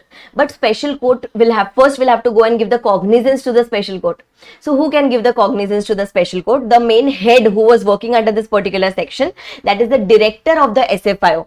Director of the SFIO or any person authorized by the central government, that person has got the right that please go and give the cognizance to the special court, so that now the punishment etc. can be announced by the special court. Okay. Then similarly, in the directors, in this director of SFIO, we have got different types of directors. We have got different levels of directors. So the director not below the rank of assistant director of SFIO, that person has the reason that person has the powers that he can go and arrest any particular person. We anyway do not require an arrest warrant. We just have to inform that person about the grounds, that why are we arresting you. We will just inform that person about the grounds, and we can simply go and arrest him. Once I go and arrest any particular person, after that I will inform it to the SFIO that sir, I have arrested, or the director of the SFIO that sir, I have arrested so and so person. Okay, once that person is arrested, after that that person is presented before the special court within 24 hours excluding the travel time, before the special court or before the judicial magistrate or before the metropolitan magistrate. We present that person there. Suppose if the investigation is going on for a long period, then in that case SFIO may also be required to submit an interim report to the central government if required. Otherwise, once the investigation is completed, we are going to submit a final report anyway. Okay, now if you want to go and obtain this copy of the report, you cannot obtain it from the central government. We'll have to go and make an application to the court, that is to the special court, and only from there we can obtain the copy of this particular investigation report. Okay, once the report is once the central government and once the court receives the report, after that we are going to start the prosecution against the employees, officers, or any person who was involved in that particular serious fraud. And if there is any person, if there is any director, officer, employee of the company who has earned some undue profits or undue gains from the company, then in that case we will take the help of the NCLT for the purpose of disgorgement. That is, we will recover the undue gains that they have done from the company. Right? And there's one responsibility of the SFIO, that whenever the SFIO is working, it can seek help from the other authorities, any central government department, state government department, or any other law, or from police authority, etc. We can take help from them. And plus, once the investigation is completed, now we have a whole lot of information available with us. So even we are responsible for sharing this information with the other authorities. Sharing of information, disclosure of information, just like we had studied it in our PMLA chapter. And one extra point here coming up here is, suppose if the arrest is done in case of a government company, or if arrest is done in case of a foreign company, then arrest can be done only after taking a written approval from the central government. That is one thing. And suppose if the arrest pertains to government company, then in that case we are supposed to inform the MD or the person in charge of the government company that so and so person has been arrested from your company. And suppose if the MD or person in charge itself is arrested in case of that government company, then we will go and intimate it to one of the ministries called as administrative ministry. To his secretary, we will go and inform that we have arrested the MD or person in charge of so and so government company. That was one extra requirement there. So this was all about your section number 212. This was all about your section number 212. That is where the investigation was conducted by the SFIO. Then going on to section number 213, where the investigation is going to be ordered by the tribunal. Okay, now there are four bases again. Okay, there are four bases where the investigation can be ordered by the tribunal. First one, if the business is being conducted to defraud the creditors, members, or the business is being conducted for unlawful purpose or fraudulent purpose, etc. Or if the company itself was formed for a fraudulent purpose right from beginning. Or if the promoters have been found guilty of fraud, misconduct, misfeasance, etc. And last, if the members are not given all the information which they should have been given. If any of these bases exist, then in that case, either the tribunal can suo motu order for investigation, or any person can go and make an application to the tribunal for conducting the investigation under section 213. This any person includes members, it can include creditors, it can include any particular person. So now once if these 4 bases are established, then after that the tribunal is going to give a ROBH. Tribunal will conduct the investigation, it will pass the order, and it will give an ROBH, and then it will proceed for the prosecution if any particular person is held guilty. Now, how many members should go and make an application? In case of, the numbers have been given only in case of members. If the company is not having share capital, then same as our operation and mismanagement, that is 1/5 of the total number of members. 1/5 of the total number of members can go and make an application. If the company is having share capital, then in that case, 100 members or members holding at least 10% of the total voting power, these many of them can go and make an application to the tribunal for the purpose of making an application under section 213. And if any person, if suppose we come to know that yes, the business was conducted in a fraudulent manner, or if the company was formed for a fraudulent purpose, or if the promoters etc. are guilty of this, that is if you fall under the first 3 bases. Okay, if you fall under the first 3 bases, then in that case it will be treated as a fraud and you will be liable under section 447. This was all about your section number 213. Let's go to the next section, that is section number 214.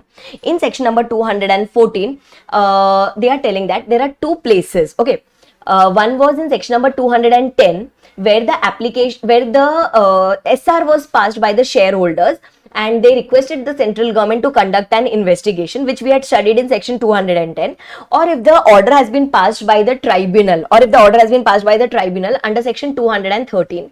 In these 2 cases, the central government, even before appointing an inspector for that particular purpose of investigation, it will tell the applicant to pay a security deposit of up to rupees 25,000. If suppose this investigation results into prosecution, means if it is a good case, means if it turns out to be the claim of the shareholders etc. turn out to be correct, then in that case they will get the refund of the security deposit that they would have paid. Okay, now this up to rupees 25,000, this ranges on the basis of the turnover of the company. Suppose we'll go and check the turnover for the last year. If the turnover for the last year was up to rupees 50 crore, then in that case the amount will be 10,000. If it was more than rupees 50 crore but up to rupees 200 crore, then it is going to be 15,000. And if it is more than rupees 200 crore, then the security deposit is going to be of rupees 25,000. Okay, so this amount will have to pay as security deposit. Suppose if it results into prosecution, we'll get this money back. If it does not result in prosecution, then gone, that will be forfeited. Then after that, going on to the next section, that is section number 215, which was a very simple section, which simply said that body, corporate, firm, associations etc. cannot be the inspector. So inspector ideally should be an individual person, the person who is going and doing the groundwork, who is going and doing that inspection, inquiry, investigation, etc. Then going on to the next section, that is section number 216, investigation into ownership of the company. This can be ordered. This can be ordered by the central government, or this can be even ordered by the tribunal. That's written at the end. By default, generally it is ordered by the central government. If central government is of the opinion that we need to find out the true persons who are owning the company, then in that case, we can do investigation into ownership of the company to find out 3 things. First of all, the persons who are financially interested in the success or failure of the company. Then the persons who materially influence the policies of the company or who control the policies of the company.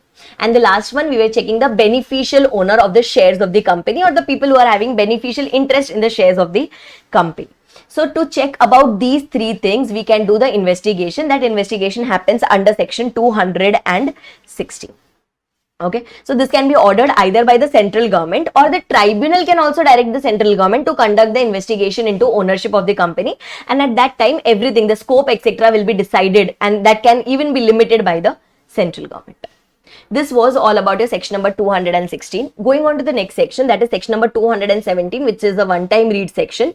217 simply talks about the powers of the inspector.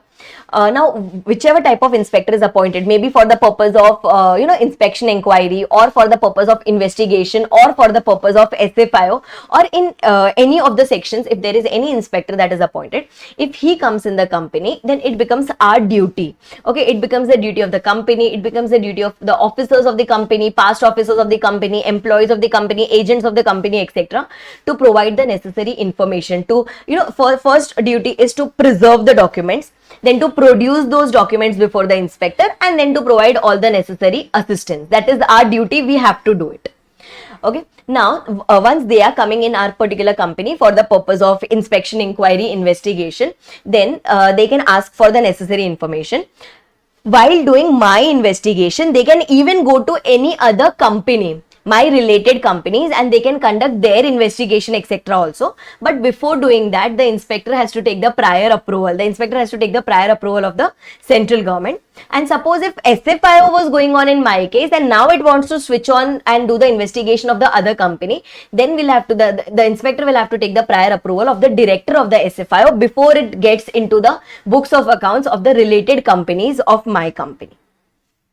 Then these people, these inspectors have got all the powers as vested in a civil court. So discovery of documents, examination of any person on oath, taking evidences on oath, etc. These powers are available with the inspector. And if you do not obey, a general punishment has been given. If you do not listen to the directions which have been given by the inspector, then in that case it will be treated as an offense and we will be punishable.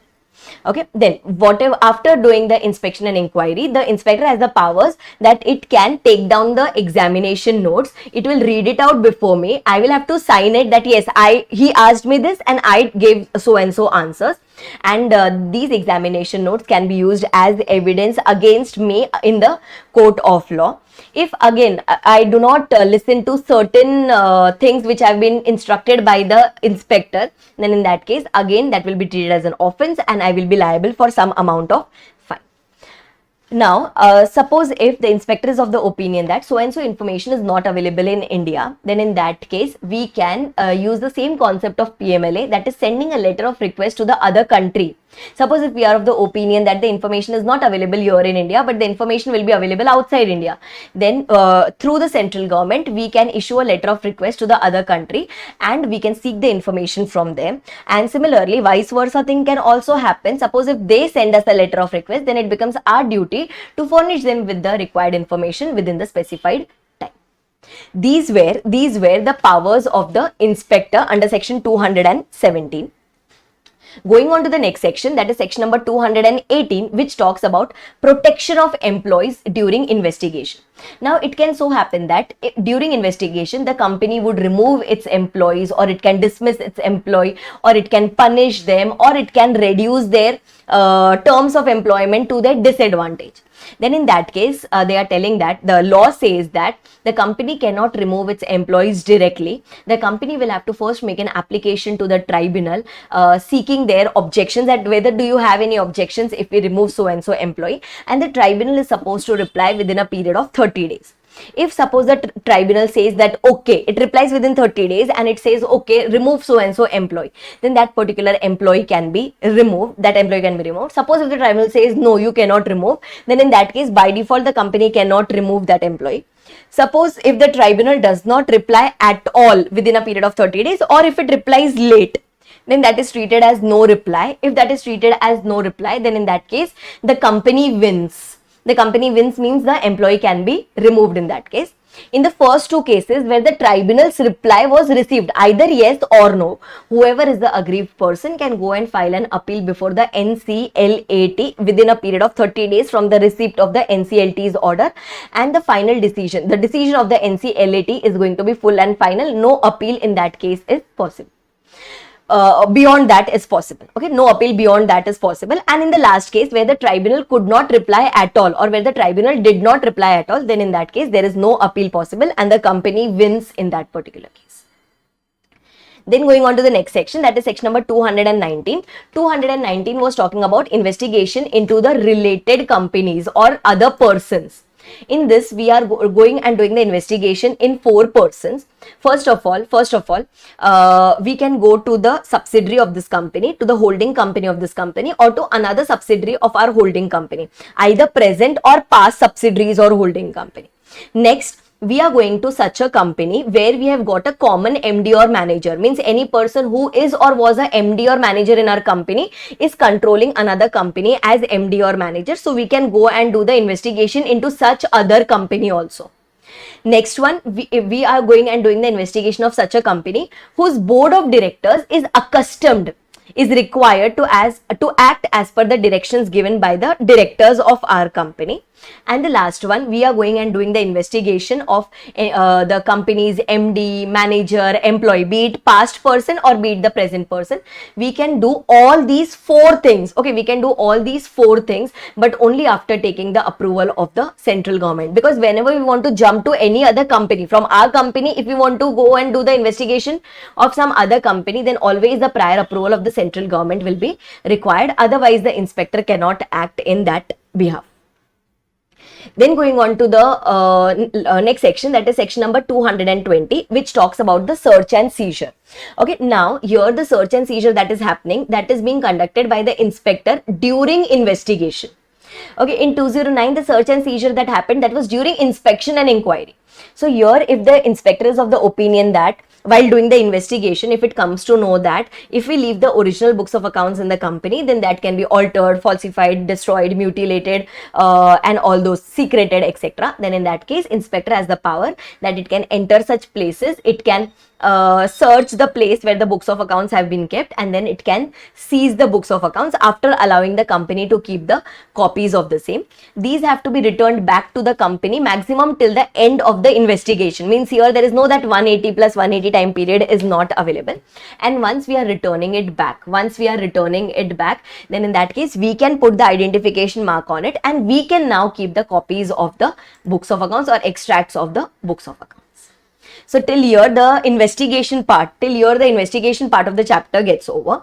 Going on to the next section, section number 221. 221 talks about freezing of assets in case of a company. Now suppose if the tribunal is of the opinion, that we can sell off our assets to defraud the creditors, members, etc., then the tribunal has the power that it can pass a freezing order on us for any particular period, but not exceeding a period of 3 years, if it is of the opinion that it is necessary to do so in the interest of the company, in the interest of the shareholders, in the interest of the creditors, then it can definitely do so. Tribunal generally does this when an order has been passed in the 5 circumstances, or tribunal passes an order in the 5 circumstances.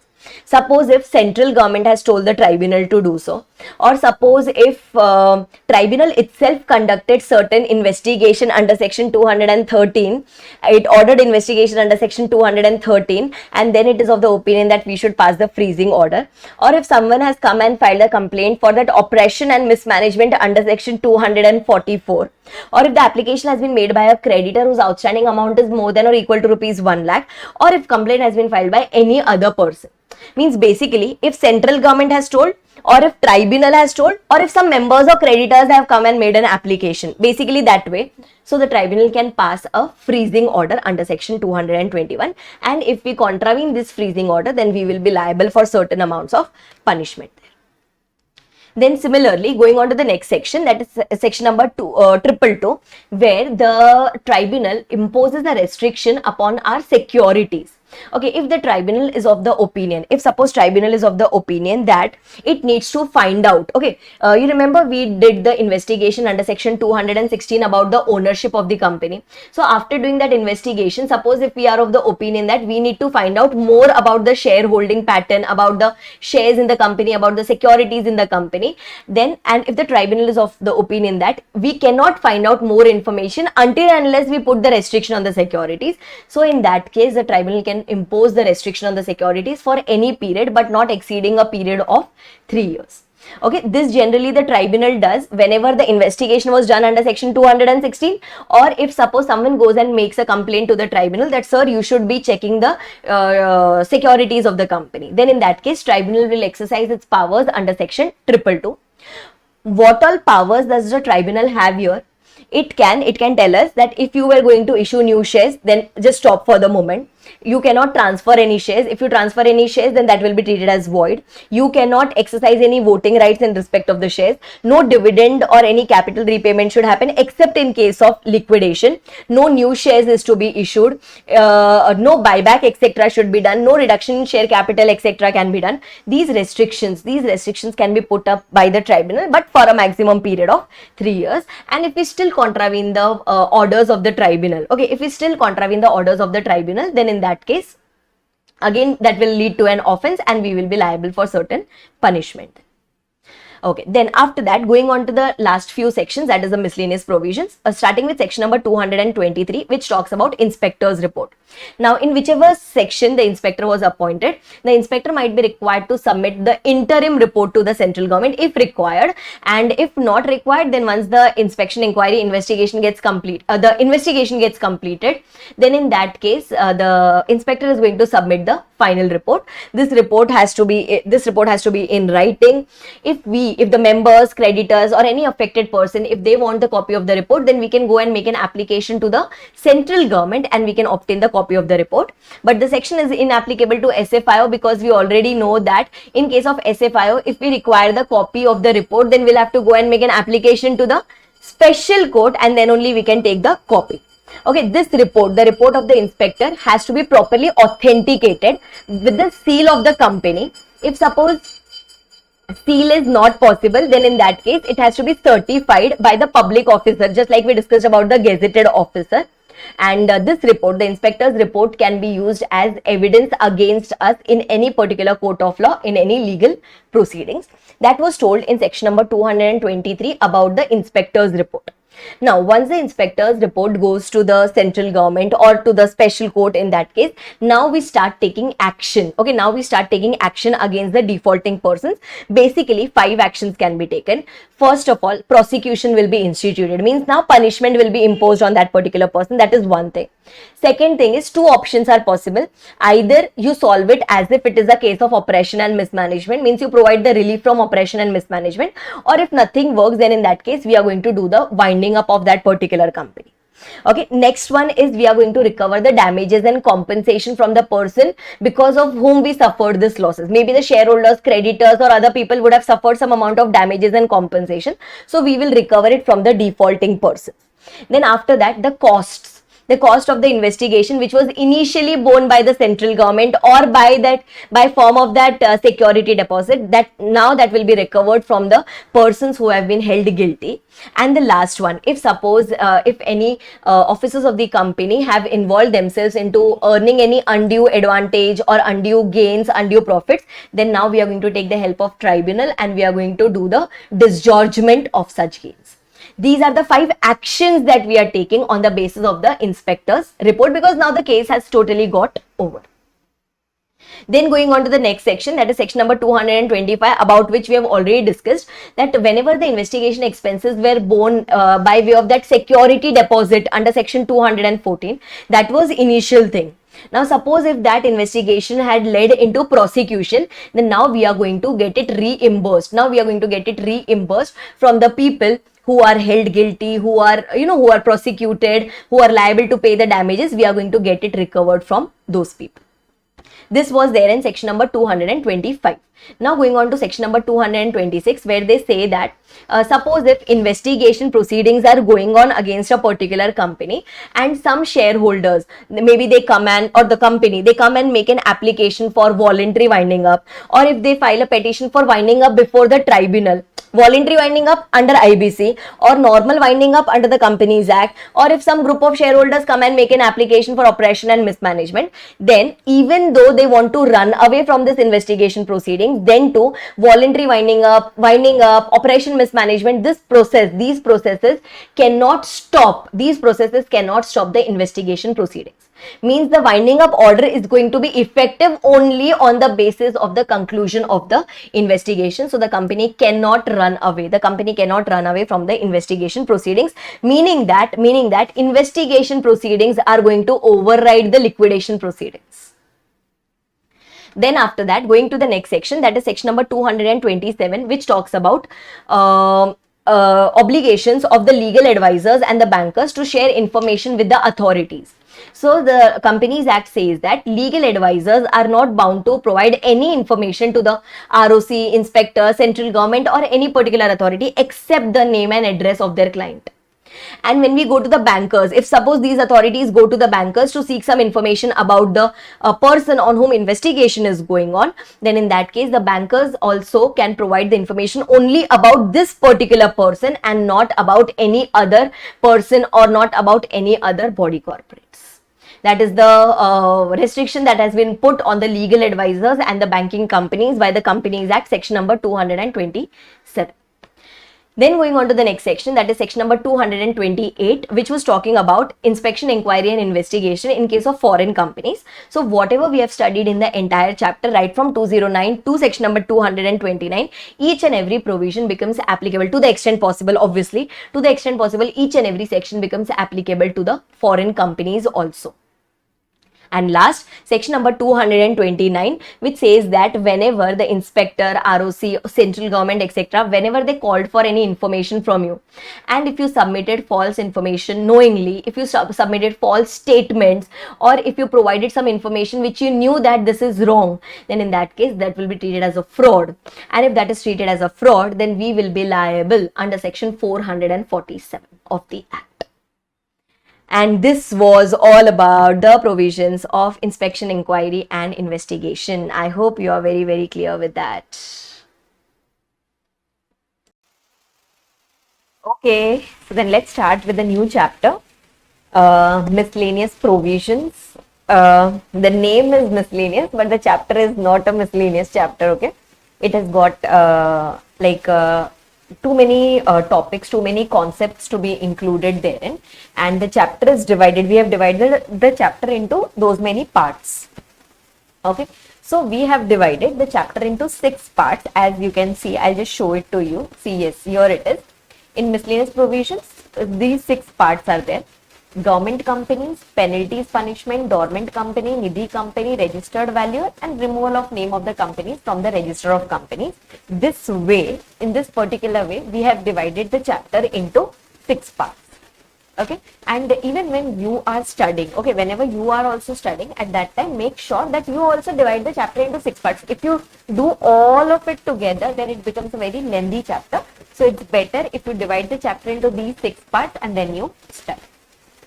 Yes, so we will deal with it in this way only, that is, we'll deal with it in these 6 parts, so that, you know, whenever you want to revise, etc., you can just go to that particular part and you can do the same. So now, first of all, let's start with the first part, which talks about the government companies. Okay, which talks about the government company. Now, for the purpose of this government companies, we have got 3 sections. Okay, we have got 3 sections there. First one is talking about, I'll just show it to you. This is miscellaneous provisions, and in that the first part that we are doing is government company. Okay. Now in this, first of all, we are going to do the definition. Okay, maybe you would have studied this definition in your audit also, but we are anyway doing everything afresh. So first thing is we are going to do about the definition, and second thing, 2 sections we are going to cover up there. One is section number 394 and the other one is section number 395, which talks about the annual reports. Okay, which talks about the annual report. So now, first of all, here they are talking about the definition. Okay, definition of a government company. How do we define a government company?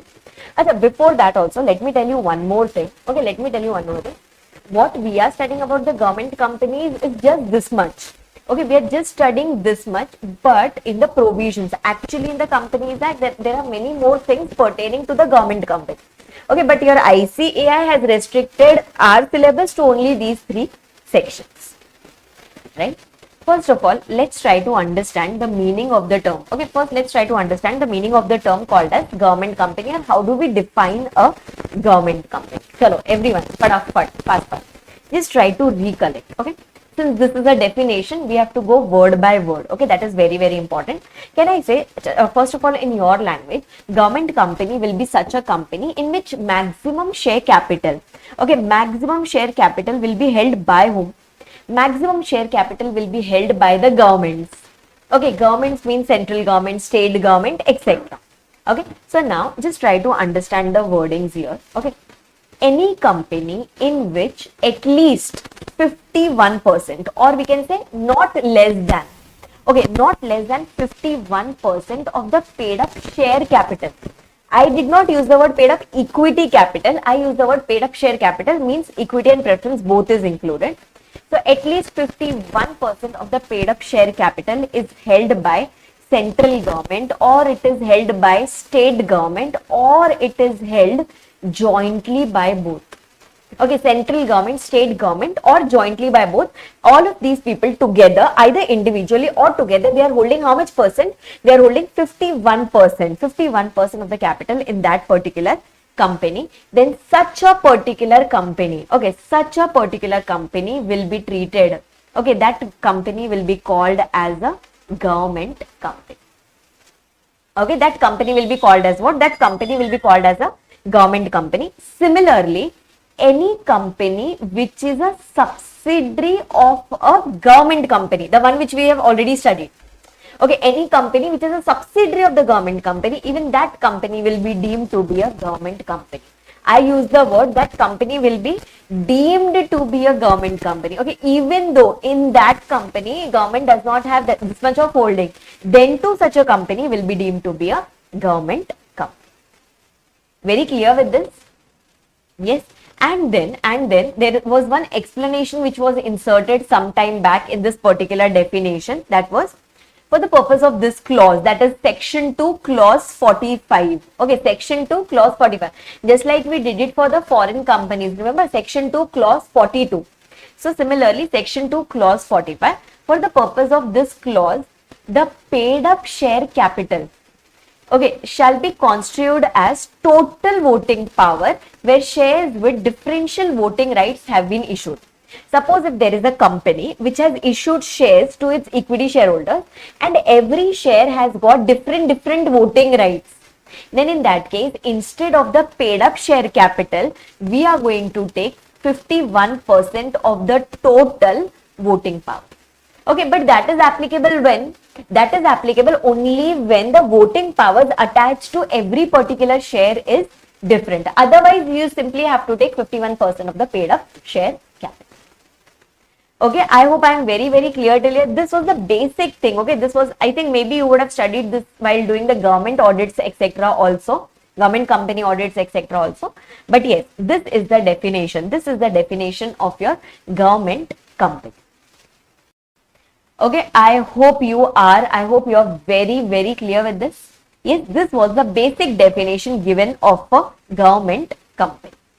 Right? Now let's move ahead. Let's move ahead to the two sections. Okay, let's move ahead to the two sections here which they have given in regards to government company. One is section number 394 and the other one is section number 395. Both the sections to be remembered and even the section numbers.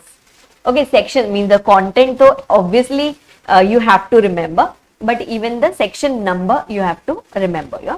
Now, both of these sections talk about annual reports of a government company. Okay, it talks about annual reports of a government company. Okay. Now, what are they telling that? Say for example, okay, just try to understand section number 394. If you understand section number 394, 395 will be a cakewalk for you. Okay, बहुत simple हो जाएगा. It will be very simple for you.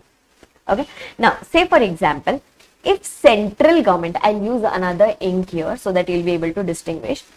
Now listen, if central government is a member of a government company, okay, or if central government as well as state governments are the members of a government company, okay, then section 394 becomes applicable. Okay, so now when will 395 become applicable?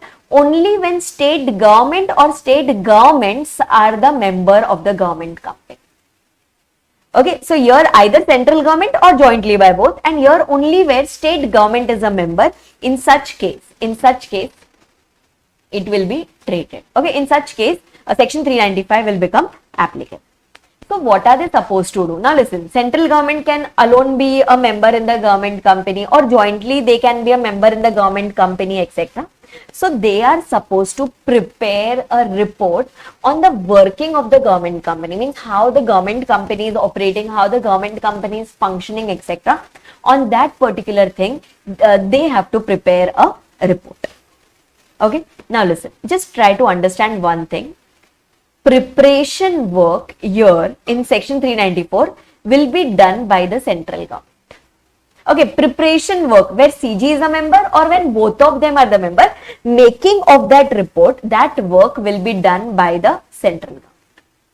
Okay, for the purpose of section 395, preparation work has to be done by the state government only, because there is no central government involvement there at all. Okay, so at least you understood that who is supposed to prepare that particular report. Very clear with this? Achha, once the report is prepared, okay, once the report is prepared, once this annual report is prepared, after that it will be laid down, okay, it will be presented. Okay, so here in this particular case, suppose if only CG is a member, okay, suppose if only CG is a member, then in such case it will lay down before both the houses of parliament. Okay, CG will prepare it and CG will lay it down before both the houses of parliament. Okay, and then where both of them are the members, CG as well as SG, both of them are the members and they jointly hold at least 51% of the paid up share capital, etc. Then who did the preparation work? Preparation work was done by whom? Preparation work was done by the central government, right? And then how the presentation will be done? Okay, so central government will lay down before both the houses of parliament. Okay, central government will lay down before both the houses of parliament, and state government will lay down the report which was prepared by the central government only, the same report. Central government will lay it down before the house of state legislature or the houses of state legislature. Okay, so just remember one thing, this is common. Preparation will be done by whom? Okay, making, banana, okay, that work will be done by whom? That work will be done by the central government. But then central government will lay down before both the houses of parliament where it is the only member, and when both of them are the members, then central government will lay down before both the houses of parliament and state government will lay down before the houses of state legislature. Very clear with this? But this is common. If CG is involved, then the preparation work will be done by the CG. If CG is not at all involved, then obviously the preparation work will be done by the state government. Very clear with this? Yes. Okay, so now what are they going to prepare? Okay, what are they going to prepare? So it involves three things there. Okay, I'll just show it to you. It involves three things there. It will prepare the annual report. So the copy of annual report, then the copy of audit report, and the comments made by the CAG, Comptroller and Auditor General. Okay, these three, it becomes an entire set. Okay, this becomes an entire set. See, annual report will be prepared here by the central government. So annual report copy, audit report copy, and the comments done by the central government. This becomes an entire set. This will be submitted by the central government before both the houses of parliament and by the state government before the houses of state legislature. I hope I am very clear with this, everyone. Yes, this much is simple, this much is clear. Okay, now listen. This annual report will be prepared within 3 months of AGM of that government company. Okay, whenever the AGM of the government company is conducted, from that day within 3 months, this will be prepared, and as soon as it is prepared, it will be laid down. Means before both the houses of parliament and the houses of state legislature, etc. So preparation and laying down, they are treating it as one only, and that has to be done within 3 months of conducting of AGM. Very clear with this? Yes?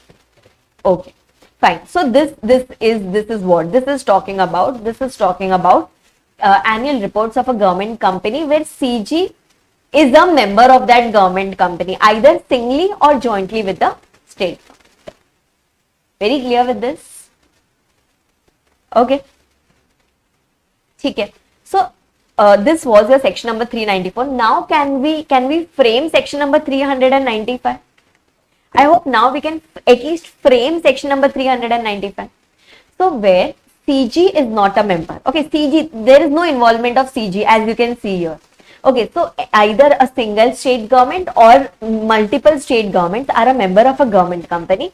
Then then that particular state government will prepare the report, this annual report, and then it will lay down before the House of Legislature or before the houses of state legislature.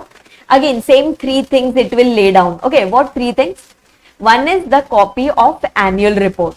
Okay, one is the copy of annual report. Another thing is the copy of your audit report, and then the comments given by the CH. Okay, within how much time should it be prepared and laid down? Within 3 months from the AGM of that government company. I hope I am very, very clear with this.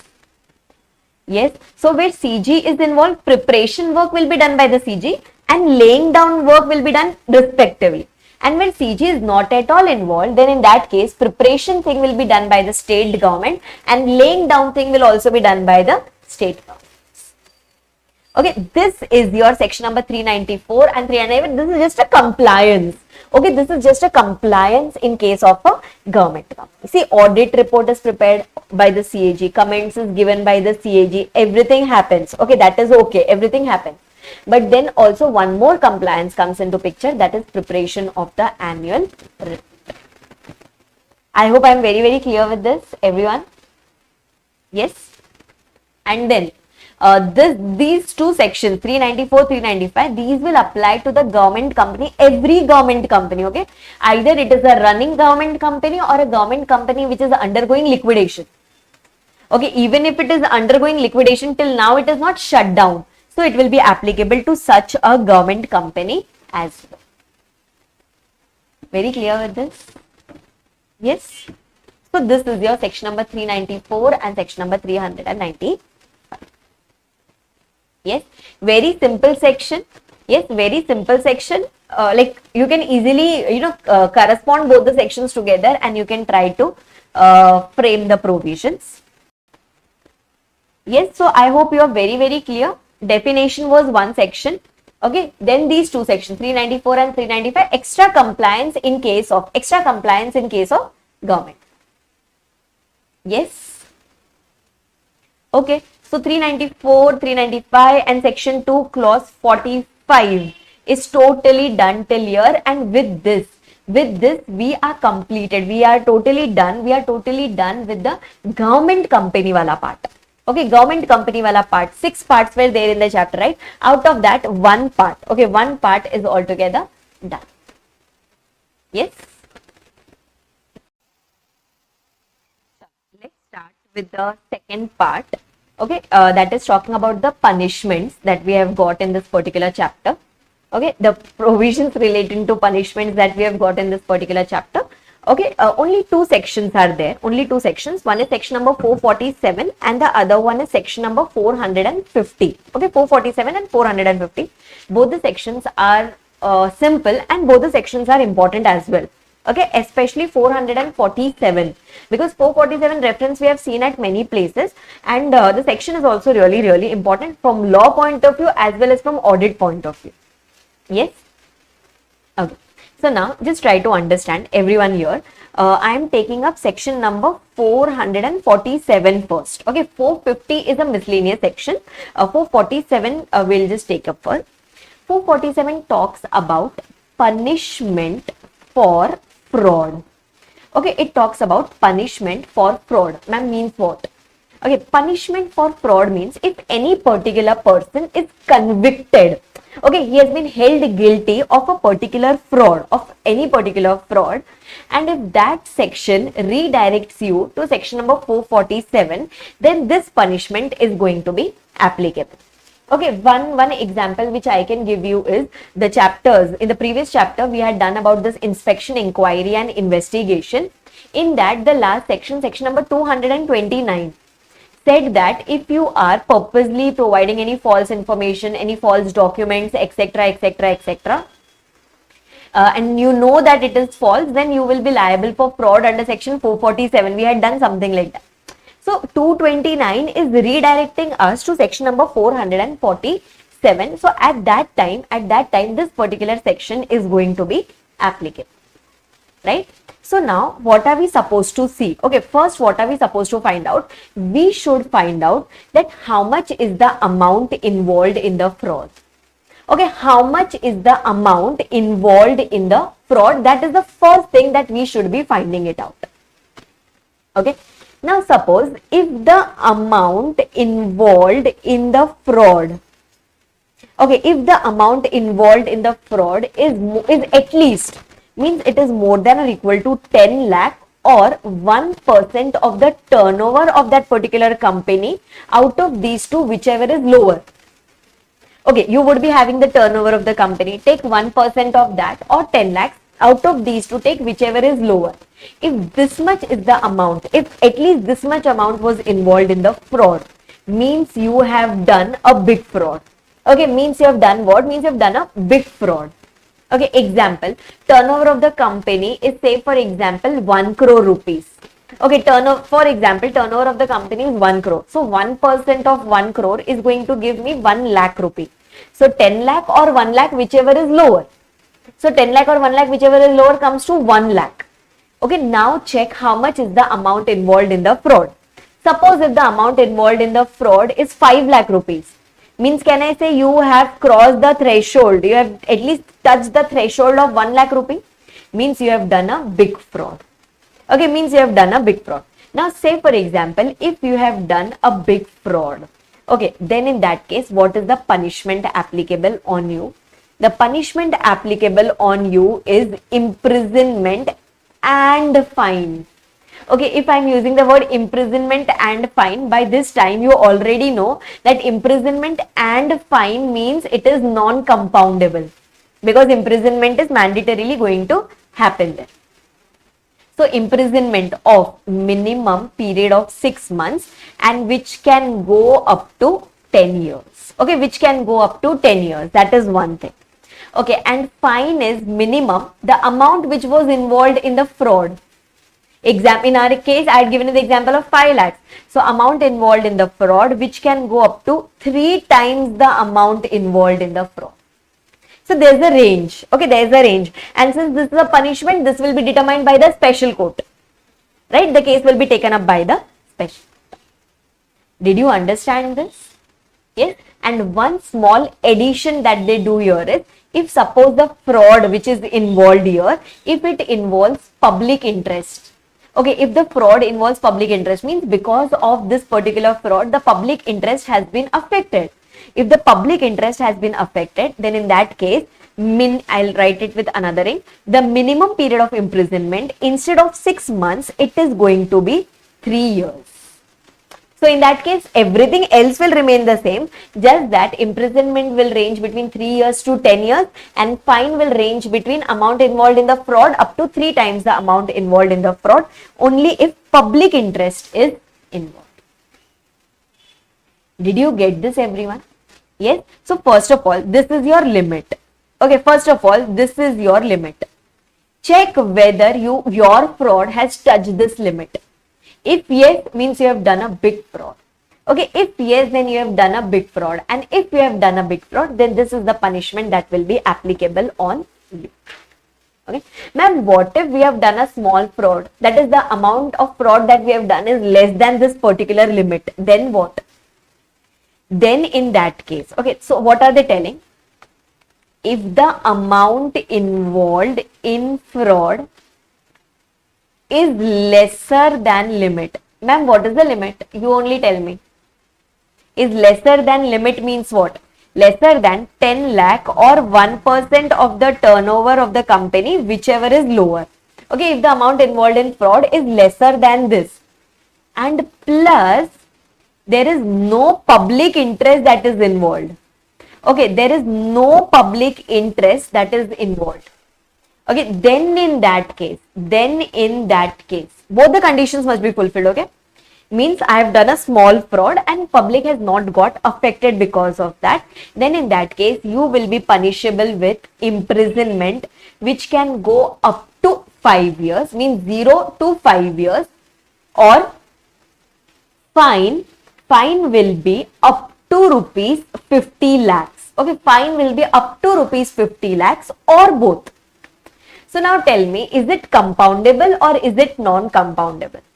Okay, imprisonment or fine or both. Tell me, is it compoundable or is it non-compoundable? So this is compoundable because your imprisonment is not mandatory, right? Imprisonment is not mandatory. Okay, but when will this be applicable? This will be applicable when you have done a smaller fraud and it does not involve public interest. So ma'am, doubt. What if it involves public interest? Okay, what if it involves public interest? Then 447 is not applicable. Okay, then in that case, see, generally what happens, one thinking is that way, that if public interest is involved, then definitely the amount involved in the fraud will be more. So you'll automatically fall in the first point. Okay, but say for example, if such hypothetical situation arises, amount involved in the fraud is very less, but it involves public interest, then 447 is not applicable there. Okay, then you will fall in the miscellaneous section, means for which there is no punishment provided, that is section number 450. Did you understand this? Yes. And in the first case, if public interest is involved, then there was only one small change, rest everything remained the same, that minimum period of imprisonment will be 3. Very, very clear with this, everyone? Yes. So this is, they are telling that this is the provision, this is the provision of section 447, and for your reference, we have just taken the definition of the term fraud also. Okay, fraud means anything which is done in relation to a company or a body corporate, which involves, okay, where we have, taken some undue advantage, where we have caused some injury to the public interest, where we have caused injury to the interest of the creditors, shareholders, and we have done some wrongful gain, etc.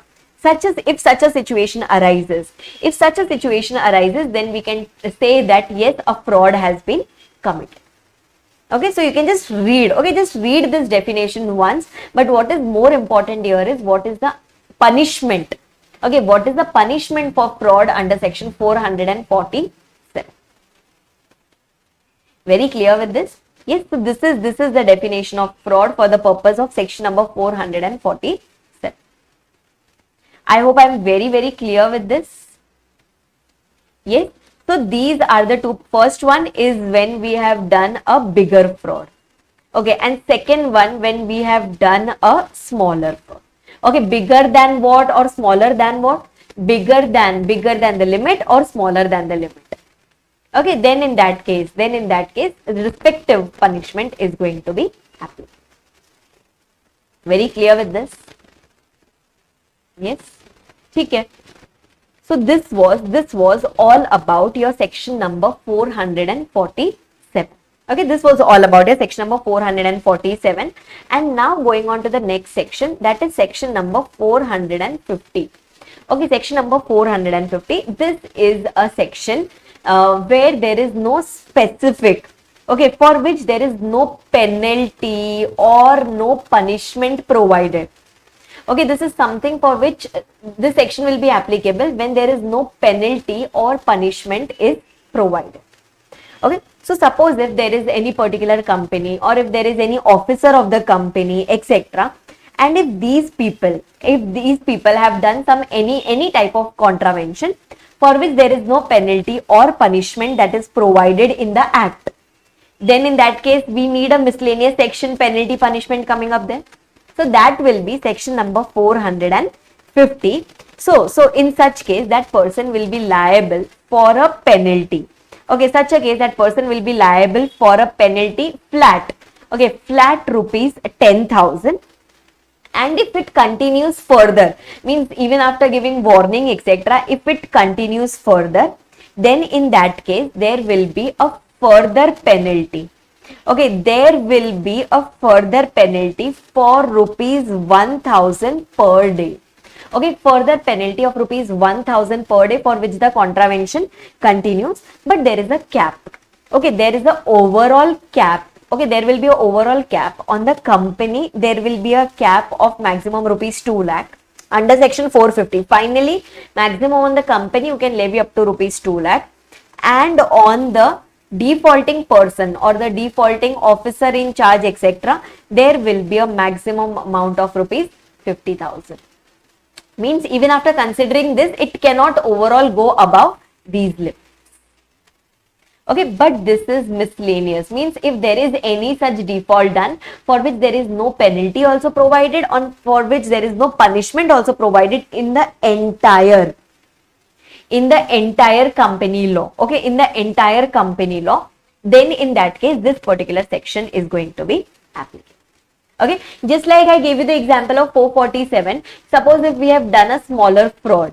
Okay, suppose if we have done a smaller fraud, but it involves public interest, then this will be applicable, because that was not provided for in section number 447. Very clear with this? Everyone, yes? Okay, fine. Okay. So this was all about your punishments part. Okay, this was all about your punishments part. Yes. Chalo. So now let's go ahead with the third part, right? First part, government companies was done. Second part, your punishment was done. Now let's go to the third part, that is your dormant company, right? Let's go to the third part, that is your dormant company. Only one section to be done there, like dormant company is covered only in section number 455, and then we have got the corresponding rules for this dormant company that we are supposed to do. Okay, but yes, this particular part, this third part is going to be very, very important. Yes, so just pay attention here. I know you have been paying before also, but then here specifically dormant company is important from exam point of view, so just concentrate. Yes. Okay, now listen. I'll write it here. Yes. Okay. Dormant company. First of all, what do you mean by the term, or what do you understand by the term dormant company? Dormant company means we can say it is a defunct company, or we can say it is an inactive company, or any company in which there are no operations kind of a thing. Such a company can be treated as a dormant company, right? This is what the informal definition is. Right, now let's try to first understand. Okay, let's try to first understand that which company will be treated as a dormant company. If the company becomes dormant, means suppose if there are no transactions in the company, etc., then how do we proceed ahead? Like, what are the compliances which are to be followed by the company? What is the position of that particular company in the register of companies, etc.? Let's try to understand that in depth. Okay, we have got the procedural things here, right? So now just try to understand. Suppose if there was a company, okay, suppose if there is a company, okay, which was formed under the Companies Act, but it was formed for a future project. Okay, it was formed means at the time of formation itself, it knew that the main operations will not be starting now. It is going to do some business, but in the near future. Okay. Or it is, it has purchased some asset now, or it is holding some intellectual property as of now, but for a future project, and it has no, see the wordings are, it has no significant accounting transactions. Okay, it has no significant accounting transaction. This thing is very, very important.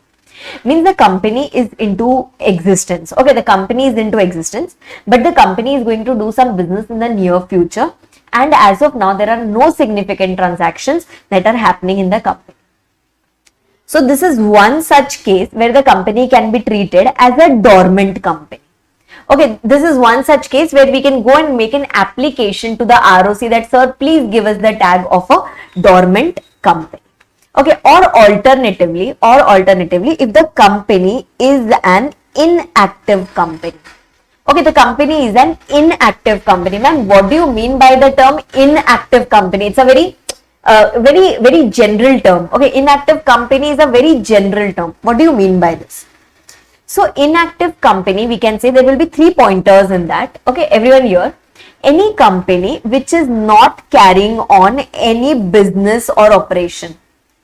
Okay, it is not carrying on any business or operation. That company will be treated as an inactive company. Okay, or any company which has not made any significant accounting transaction. Okay, any significant accounting transaction in the last 2 financial years. Okay, ma'am, what is significant accounting transaction? Wait, I'll come to that.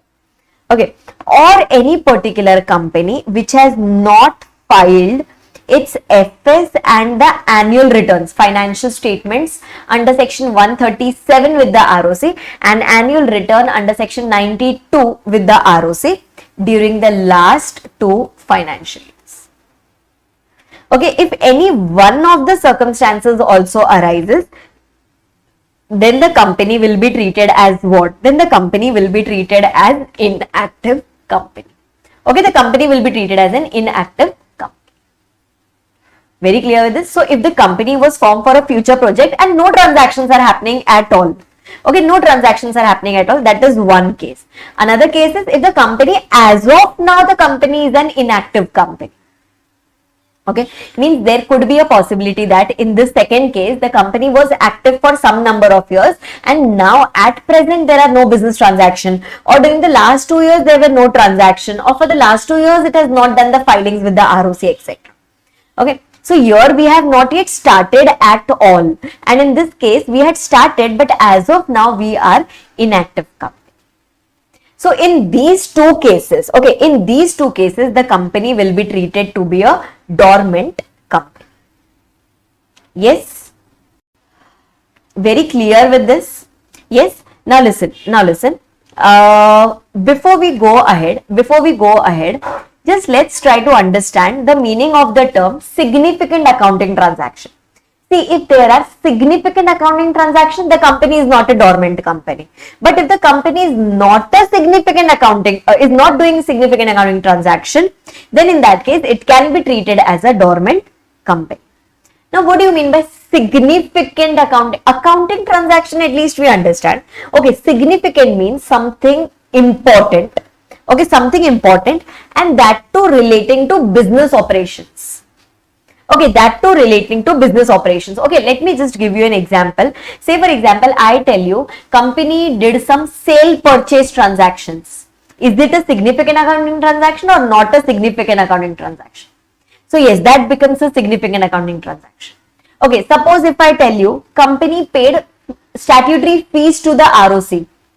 If company paid statutory fees to the ROC, that is not a significant accounting transaction. Why? Because company has to pay it irrespective of its business operations, right? So the transaction which pertains to the business, those will be treated as a significant accounting transaction. Rest of them will be treated to be non-significant accounting transactions. Okay, so what they have told is, they have given a list of 4 transactions. Okay, listen. They have given a list of 4 transactions which are non-significant accounting transactions. Okay, which are non-significant accounting transactions. Now, what are those? Okay, what are those? Listen. Now, just one example which I gave you. Fees paid by the company to the ROC. That you have to pay irrespective of your business. Okay, just because you are registered with the ROC, you have to pay that. Okay, or any other payment done to fulfill the requirements of the law. Means as per law you have to pay it. Okay, example, whenever you file any returns with the ROC, etc., at that time you have to pay. Or say for example, if you want to increase your authorized share capital, at that time you have to pay the fees. So anything that you have to pay as per the law, that is not a significant accounting transaction, that you are doing irrespective of your business operations.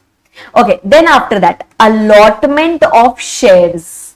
Okay, then there is something called as allotment of shares to fulfill the requirements of the act. Example, you must have heard that to incorporate a company, some minimum shares must be issued, some minimum share capital must be raised. So at that time you would have issued the shares and you would have got the capital. That is again not a significant accounting transaction because that is the requirement of the law. right? And then the last one, payment done to maintain the office or its records. Example, amount paid to the CS for filing the returns with the ROC, amount paid to the CA for some audits, right? Amount paid to the accountant, etc. All these things, or anyone to maintain the statutory records, etc. That you have to do because of the requirements of the law. So these four, okay, these four are not your significant accounting transaction. Okay, if you do this, you cannot determine whether your company is a dormant company or not. Okay, you cannot determine whether the company is a dormant company or not. But if you are doing significant accounting transaction, means apart from these four, if you are doing any significant accounting transaction, then in that case, okay, if you are doing significant accounting transaction, then in that case, you cannot be treated as a dormant company. Significant means you are doing some important transaction, so you are not dormant. Very clear with this? So any transaction other than these four, okay, any transaction other than these four will be treated as significant accounting transaction. Okay, suppose if you have not done any significant accounting transaction in the last 2 years, or if no significant accounting transaction has been done at all, then yes, you will be treated as a dormant company. Very clear with this? Yes. Say for example, you know that you are a dormant company, means there are no transactions at all, or if you are an inactive company, you yourself have come to know that you are a dormant company. Okay, then in such cases, you can go and make an application to ROC. Okay, you can go and make an application to the ROC in form number MSC1. Okay, you can go and make an application to the ROC in form number MSC1 that, sir, we are a dormant company or we are an inactive company and we wish to get ourselves converted from an active company to a dormant company. No problem. Can I say here you are suo moto going and making an application? So whenever you are suo moto going and making an application, then in that case, make sure that you have passed a special resolution. Okay, make sure that you have passed a special resolution in the general meeting, and special resolution means at least 3/4 of the members, okay, 3/4 of the shareholders, obviously in value, have approved it that yes, they are okay. Yes, they are okay in going with the application for getting the status of a dormant company. Okay, so basically majority of the shareholders by way of a special resolution should agree to this particular fact that yes, we wish to make an application to the ROC for getting the status of a dormant company. And once the ROC is satisfied, okay, once the ROC is satisfied with your application, then what? Then it may grant you, okay, it may grant you the status of a dormant company. Okay, it may allow you a status of a dormant company. We made an application in form number MSC1. Okay, when they allow, okay, if ROC allows, then what? If ROC allows, then ROC will issue a certificate. Okay, ROC will issue us a certificate in form number MSC2. Okay, it will issue us a certificate in form number MSC2 that yes, you have been granted the status of a dormant company. Very clear with this? And what does ROC do? You know, ROC maintains a register. It maintains a register of active companies also. It maintains a register of dormant companies also. So now your name will be removed from the register of active companies and your name will be put in the register of the dormant companies. Very clear with this? So we made an application in form number MSC1. It allowed us the status of a dormant company by issuing us a certificate in form number MSC2. Very clear with this? Okay, now listen. Here though, we made an application to the ROC that, sir, please grant us the status of a dormant company. can ROC also put my name in the register of dormant companies suo moto? Like here we made an application, here the company made an application. Can ROC also do that? Yes, so there is one such circumstance there, that if a company is not filing the FS or the annual returns for 2 years, same for 2 financial years, if it is not filing, then ROC, what it does is, it will issue a notice to the company that you haven't filed it for the last 2 years. It will give a kind of ROBS that do you want to file it now or should we put your name in the register of dormant companies? Very clear with this? So, in the first case, by passing an SR, company went and made an application to the ROC. Alternatively, if we also did not file those documents to the ROC, ROC will come to know that so and so company has not filed the FS or annual returns for the last 2 years. So, in such cases, ROC will issue a notice. Okay, ROC will issue a notice that you did not file this and should we put your name in the register of dormant company. It will give us a reasonable opportunity of being heard. Very, very clear with this, everyone? Yes? Okay. So, this way our name can enter. Okay, this way our name can enter in the register of dormant company. Then what is the benefit? Like, why do we want to get our name entered in the register of dormant companies? What's the benefit of that? So, now the thing is, see, the compliances get reduced. Okay, first benefit is the compliances get reduced. If you get the tag of a dormant company. Okay. But suppose if once you have got the status of a dormant company, then also you have to pay the fees to the ROC. Okay, you have to keep minimum number of directors in the company. That compliance has to, some compliance, it's not that it is going to come down to zero compliance. Okay, some compliance have to be met. Okay, then after that we have to sometimes file the required documents etc. with the ROC and we will have to pay the annual fees etc. to the ROC. So this way, these provisions are still applicable to the dormant company. Okay, compliances reduce, it does not go to zero, but compliances definitely reduce. Very clear with this? Acha, suppose if after becoming a dormant company, we do not comply with these requirements. Okay, we do not comply with these requirements, then in that case, our name will be striked off from the register of dormant companies. Means again, we will be put in the register of active companies and the penalties, punishment will be applicable on you. Now you are there in the dormant companies register. If you do not comply with these requirements, then they will remove your name from the dormant companies register. They don't want any defaulting persons to come and sit in the register of dormant company. Right? And even companies are required to file a return called as return of dormant company. Okay, there is a specific return applicable for that. Return of dormant company, which will be there in form number MSC3 and which is audited by a chartered accountant. So for that also we'll have to pay the fees to the CA. That is not a significant accounting transaction. Okay, company has to file this return called as return of dormant company in form number MSC3, with the ROC, and this has to be done within 30 days of close of the year. This is an annual return actually. So this is to be done within 30 days of close of the year. Why within 30 days? Why so early? Because anyways there would be no significant accounting transaction. So it is practically possible to file this return within 30 days. Very clear with this? And yes, in case of directors, there will be no rotation applicable. Means it's not necessary to remove the existing directors and to bring new faces in the company. No. Why? Because there are no significant accounting transactions, then why to do the rotation of the directors?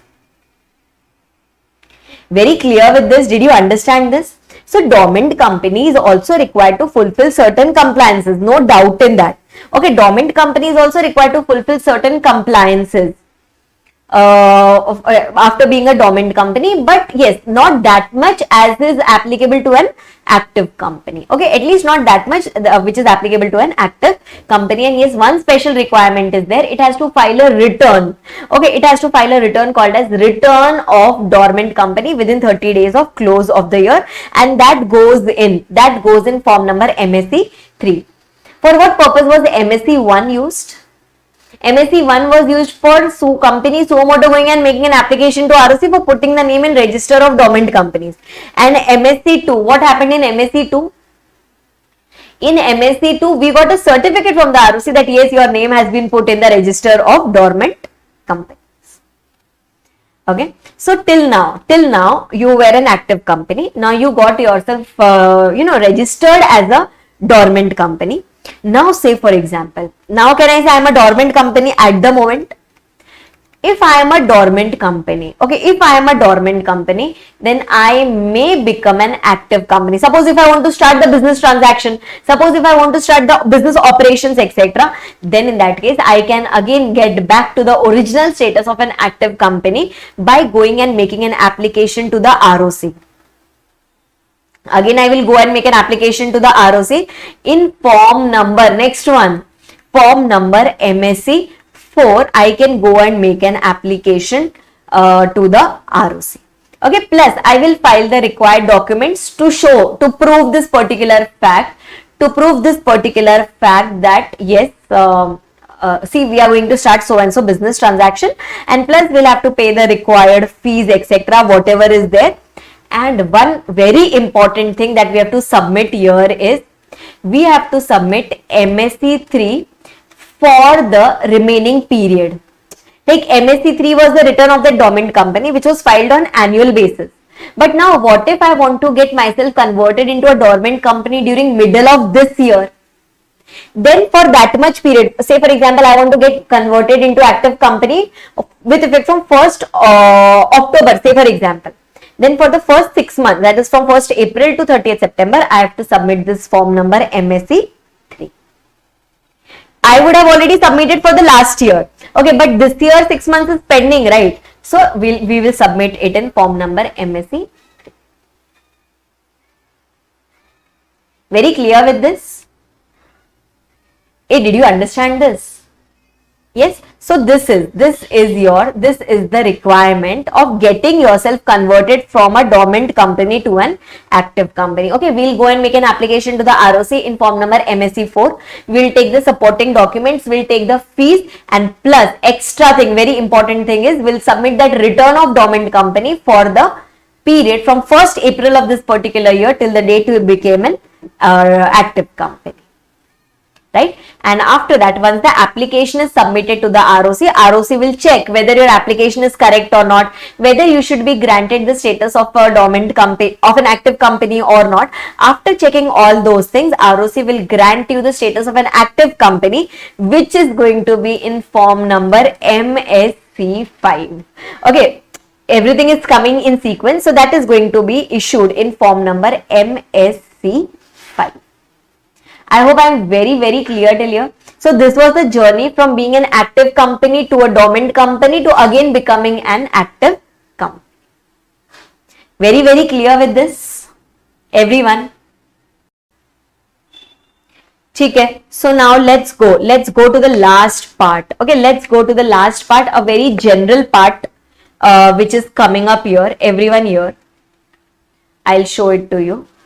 Yes, the last part. Okay, where a dormant company does or omits to do any acts mentioned in the grounds of application in form number MSc 1 submitted to the registrar ROC for obtaining the status of a dormant company which is affecting its status, the director shall within 7 days from such event file an application for getting the status of an active company. Means what are they trying to say?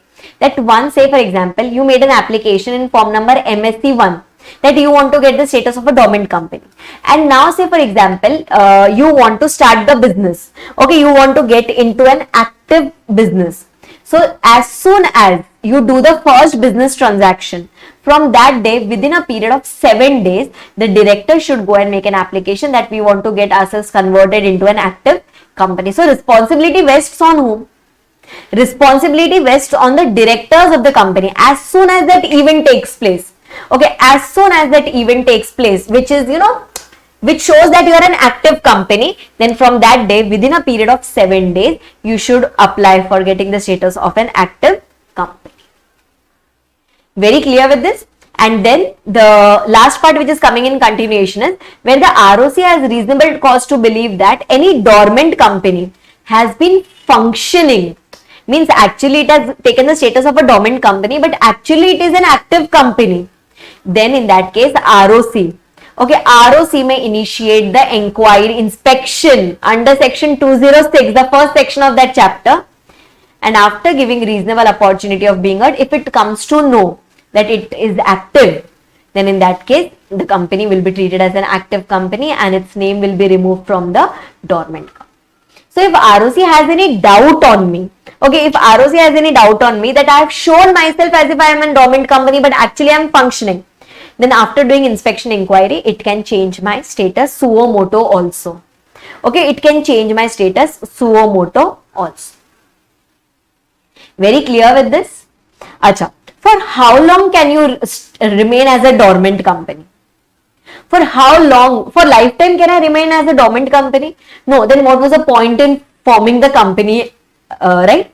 So, however, the registrar shall initiate the process of striking of the name of the company if the company remains as a dormant company for a period of consecutive 5 years. So if you have stayed as a dormant company continuously for a period of 5 years, then ROC can strike off your name. Okay, ROC can strike off your name, because then what's the point? If you have been dormant since 5 years, means there is no intention of your company to do the business.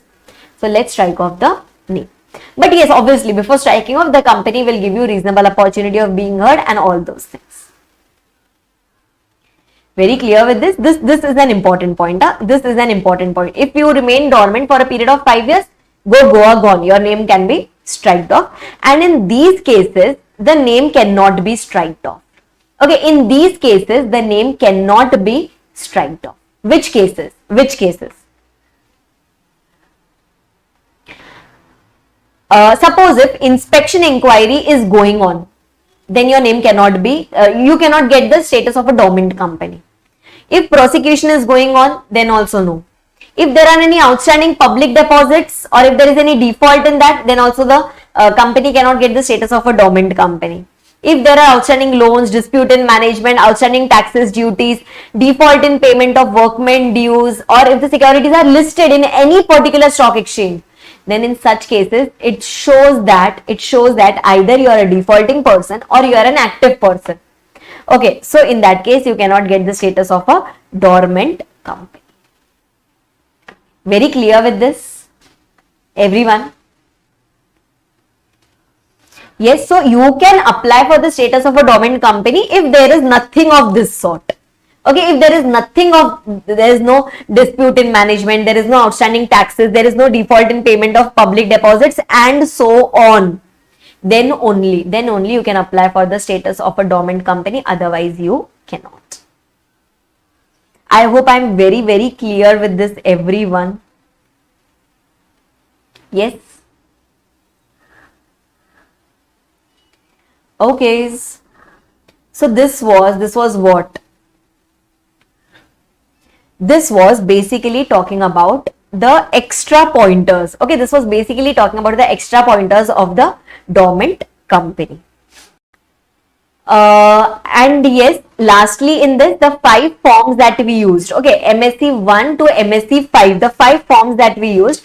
MSc 1 was used for what purpose? MSc 1 was used for making an application for getting the status of a dormant company. Okay, MSc 2 we got a certificate of dormant company. Okay, MSc 3 was filing of that annual return of dormant companies. MSc 4 was making an application for getting the status of an active company in form number MSc 4. Okay, and the last one, MSc 5. MSc 5 was the certificate. Okay, MSc 5 was the certificate again of an active company. I hope I am very, very clear till here, everyone. And yes, another important thing to be remembered here is if you stay dormant for a period of 5 years, then your name can be striked off. Okay, your name can be striked. Very clear with this? Yes, this was, now finally, this was all about your third part. Okay, this was all about your third part, that is your dormant company. Section number 455 read along with certain rules. Okay, section number to be remembered as well as the content is also to be remembered. And yes, in this particular section, don't forget the definition of inactive company. That is, when is the company treated to be an inactive company and which transactions are treated as significant accounting transaction, etc. These 2-3 definitions which were there in the beginning and the 5 forms. Okay, please do not forget it. Very clear with this? Okay, so we are done.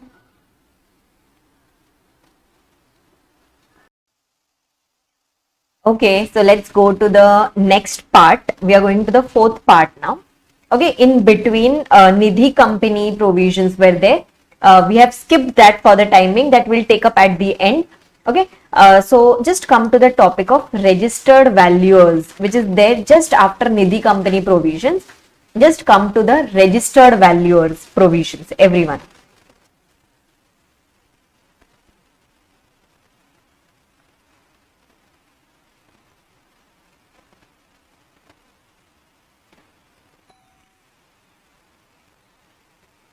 Yes, everyone there at section number 247, registered values.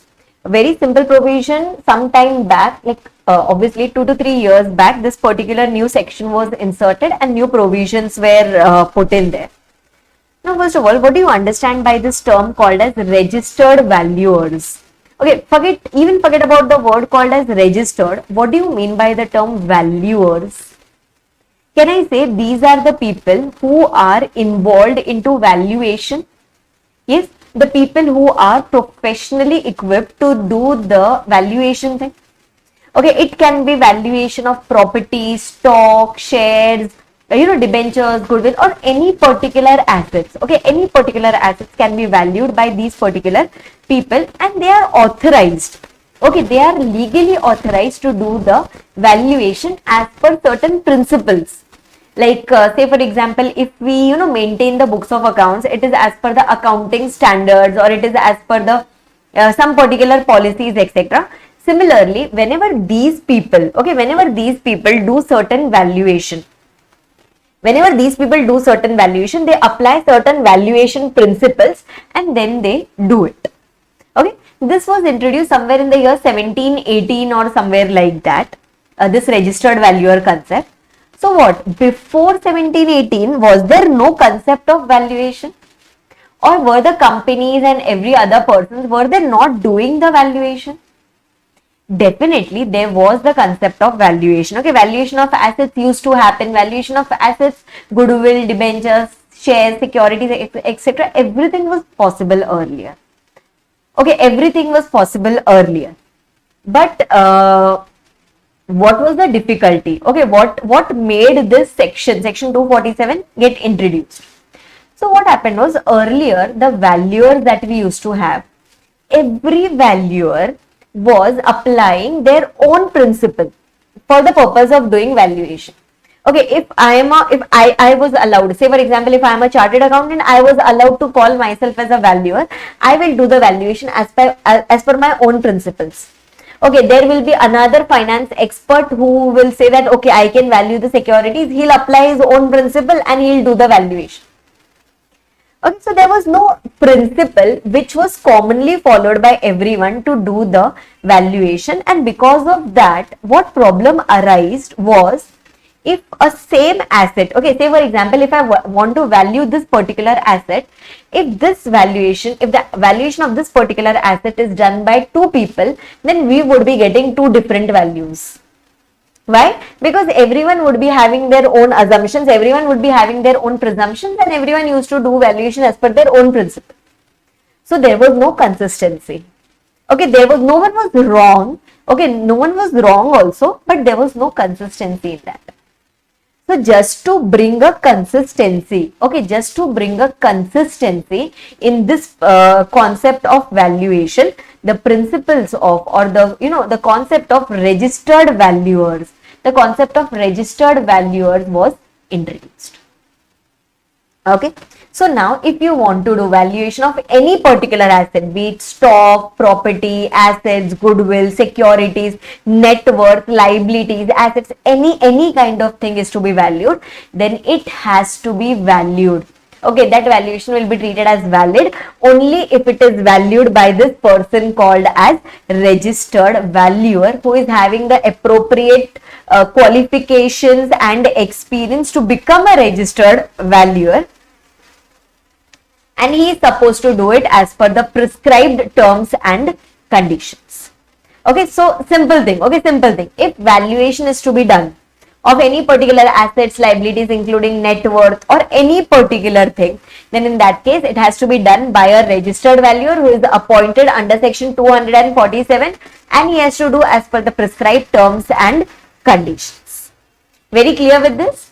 Achha, now since we are studying about this in the Companies Act, okay, now since we are studying this in the Companies Act, then can I say if a company wants to get something valued, okay, if a company wants to get something valued, then in that case, this registered valuer, okay, this registered valuer will be appointed by whom? Okay, this registered valuer will be appointed by an audit committee. At least you have heard this term, right? This registered valuer will be appointed in the company by by the audit committee, if there is any audit committee, and if there is no audit committee, then in that case it will be appointed by the board of directors. If there is audit committee, then no problem, audit committee will appoint the registered valuer and he will do the valuation in your company. And suppose if your company is not required to have an audit committee, etc., and it does not have an audit committee, then in that case the valuation will be done by the board of not the valuation, the appointment of the valuer will be done by the board of directors. Valuation has to be done by the registered valuer only. Okay, so who appoints the registered valuer? This is also very, very important. Okay, who appoints the registered valuer? That is also very, very important. That is audit committee or the board of directors.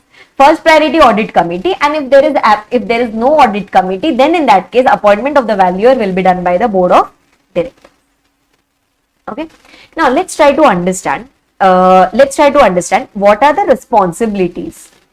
Okay, what are the responsibilities of this registered valuer? Okay, what are the responsibilities of this registered valuer? First of all, can I say he has to do an impartial valuation? Independence thing should be there.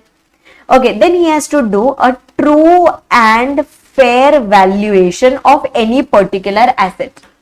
Okay, whatever asset we have given, okay, whatever asset we have given to that particular person to value, he has to do an impartial and true and fair valuation.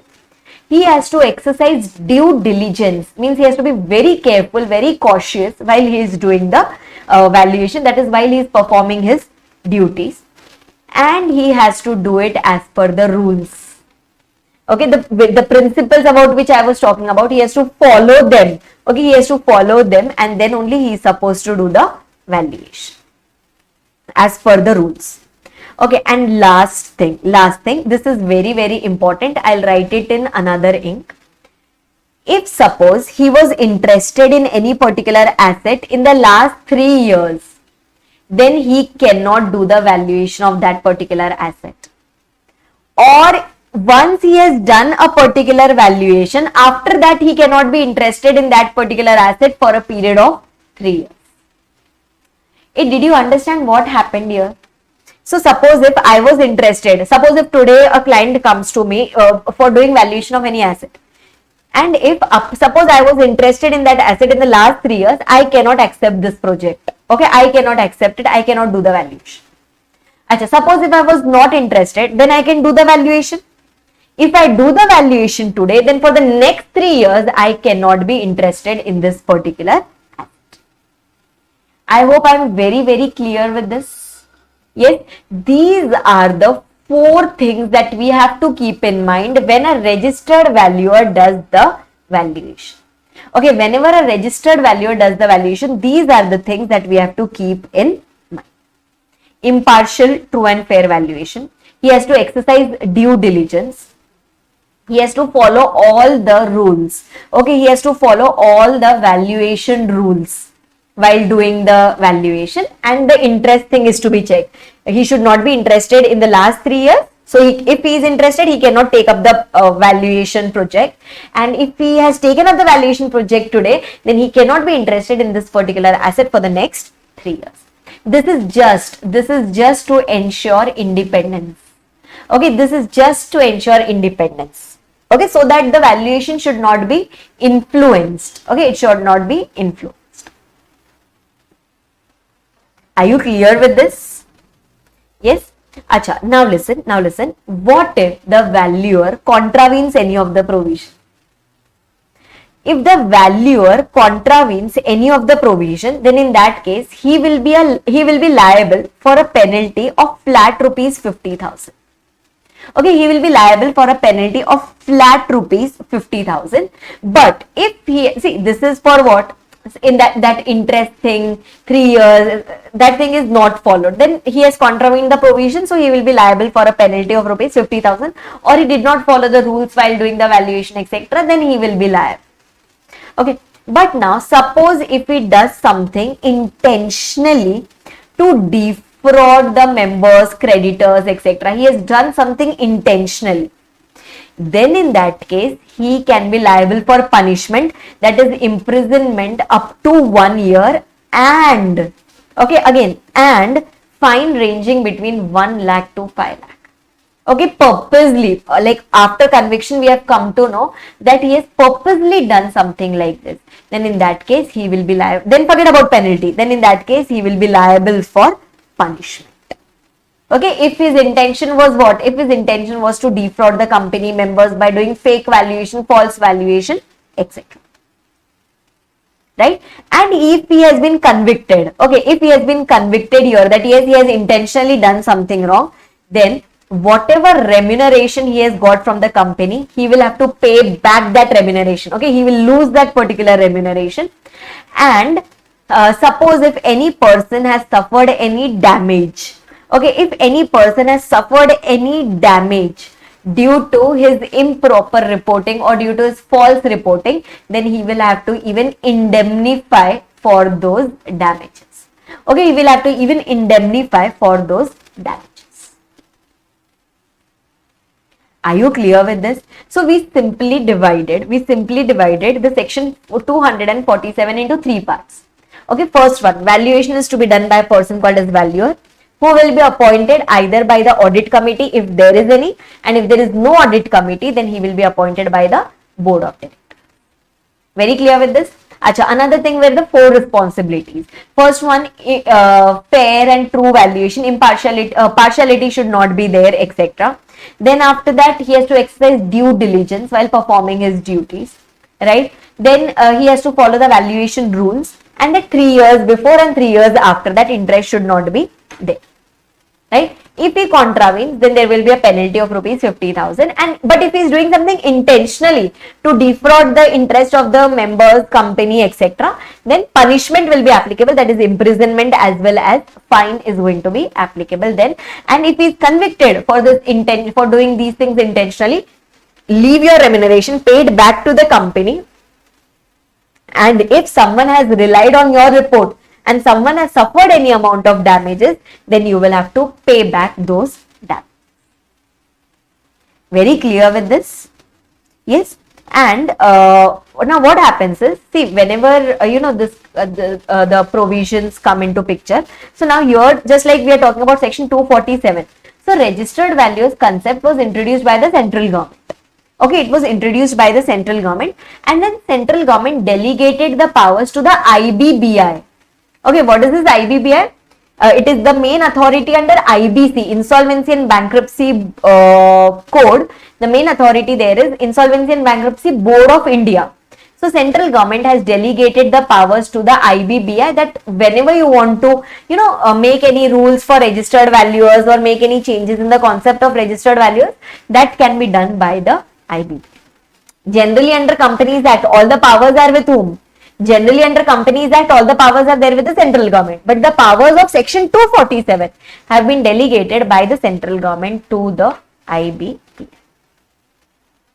Okay, full form of IBBI was Insolvency and Bankruptcy Board of India. Okay, Insolvency and Bankruptcy Board of India. Very clear with this? Yes. चलो, now going on to the next part of this registered valuer. ठीक है, registered valuer के अंदर ही है, लेकिन अभी हमने जो सेक्शन 247 था वो तो अपना कंप्लीट हो चुका है. ठीक है, अब ये जो रजिस्टर्ड वैल्यूअर से रिलेटिंग है कुछ रूल्स.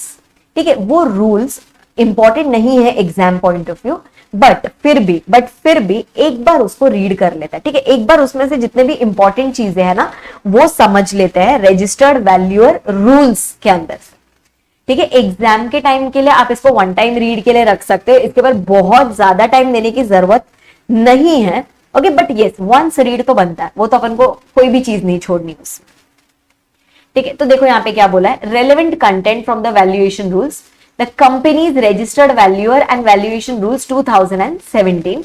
अब इसके अंदर कुछ रूल्स आने वाला है, वो समझने की कोशिश करता है। मैं आपको खाली ओवरव्यू देने वाली हूँ, okay, I am just going to give you an overview. Let's try to do those rules. Okay, let's try to do those rules. I'll just give you an overview of these particular rules. Yes. Now let's start. Okay, let's start with these rules. Now, first of all, you have the rule number 3 coming up here. That is eligibility for registered valuers. That is who can become a registered valuer. First of all, if he is a member of RVO, that is registered valuer organization, that is one of the institute, okay, one of the organization, if he is a valuer member of that, and if he is recommended by that organization that yes, he is a fit person to become a registered valuer, then in that case he can become a registered valuer. Okay, there are some more conditions that are to be satisfied. That is, okay, whenever he is getting registered, the day when he is making an application for registration of a registered valuer, in the last 3 years he should have cleared the valuation exam. Okay, so now the gap between clearing the exam and applying for the registered valuer registration, the gap should not be more than 3 years. Okay, and he should be having those required qualifications and experience which a person is required as a registered valuer, and then you are going to have certain basic disqualifications. He should not be of unsound mind, he should not be an insolvent person, he should not be a minor person, he should not be convicted of any offense involving moral turpitude, he should not be liable for penalty prosecution under some specific acts, etc. So point number E to point number J is talking about basic disqualifications, that these disqualifications should not have attracted. Acha, apart from that, he should be a member of RVO, he should have cleared the examination during the last 3 years, and he should have been recommended by the RVO to become a registered valuer. Then such person becomes eligible. Okay, then such person becomes eligible to be appointed as a registered valuer. Very clear with this? Acha, similarly, this point was applicable like minor, undischarged, bankrupt, unsound mind, etc. These points are applicable for an individual person. Okay, what about partnership entity? What about a company, etc.?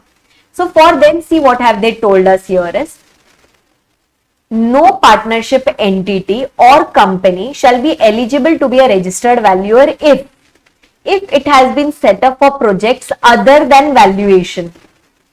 Means that company or partnership entity's main motive should be to do the valuation only. Okay. No partnership will be eligible, no partnership or company shall be eligible if it is a subsidiary, joint venture, associate of another company or body corporate. So it should be a standalone company which has been established only for the purpose of valuation.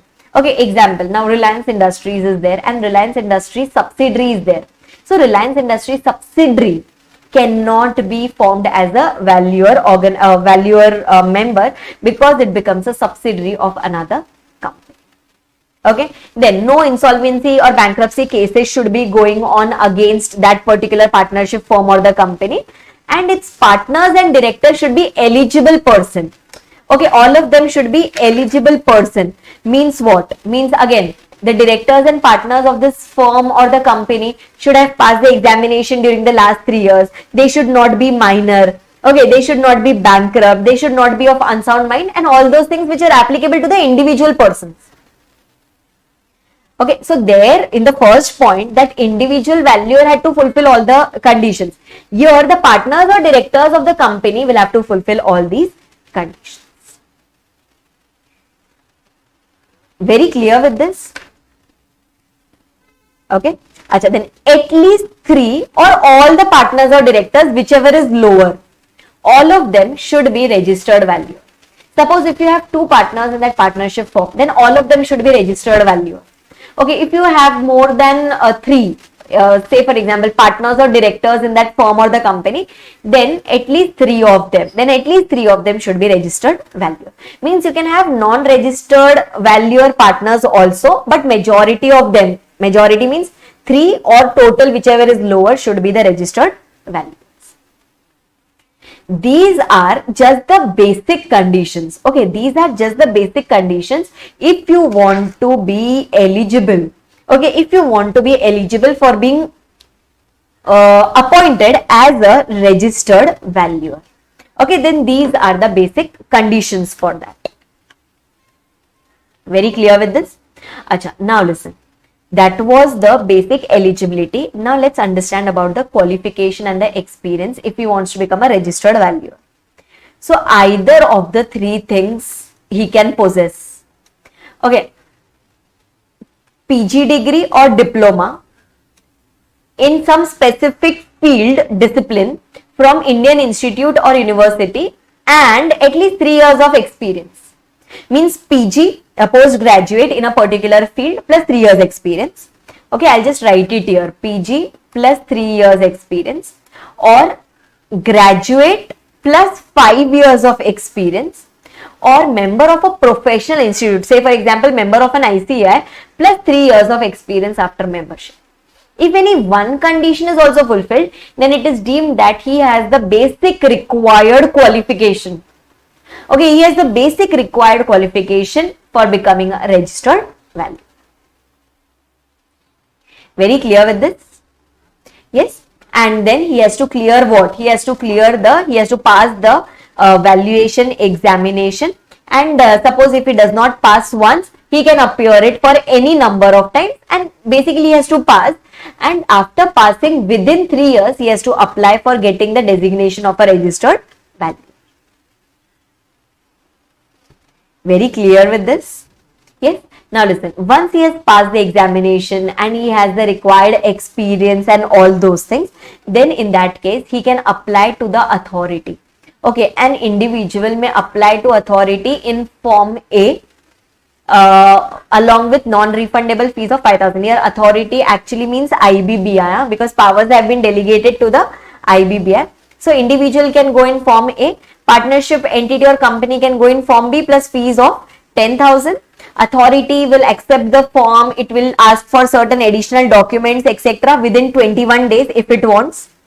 Okay, and then yes, if suppose there is some deficiency in the form that we have filled, that is Form A or Form B, it can give us 21 days to rectify all those things. It can even ask us to be present physically if it needs to verify some more things, and after that if it is satisfied, it will grant us the registration certificate in Form C within 60 days of receipt of application.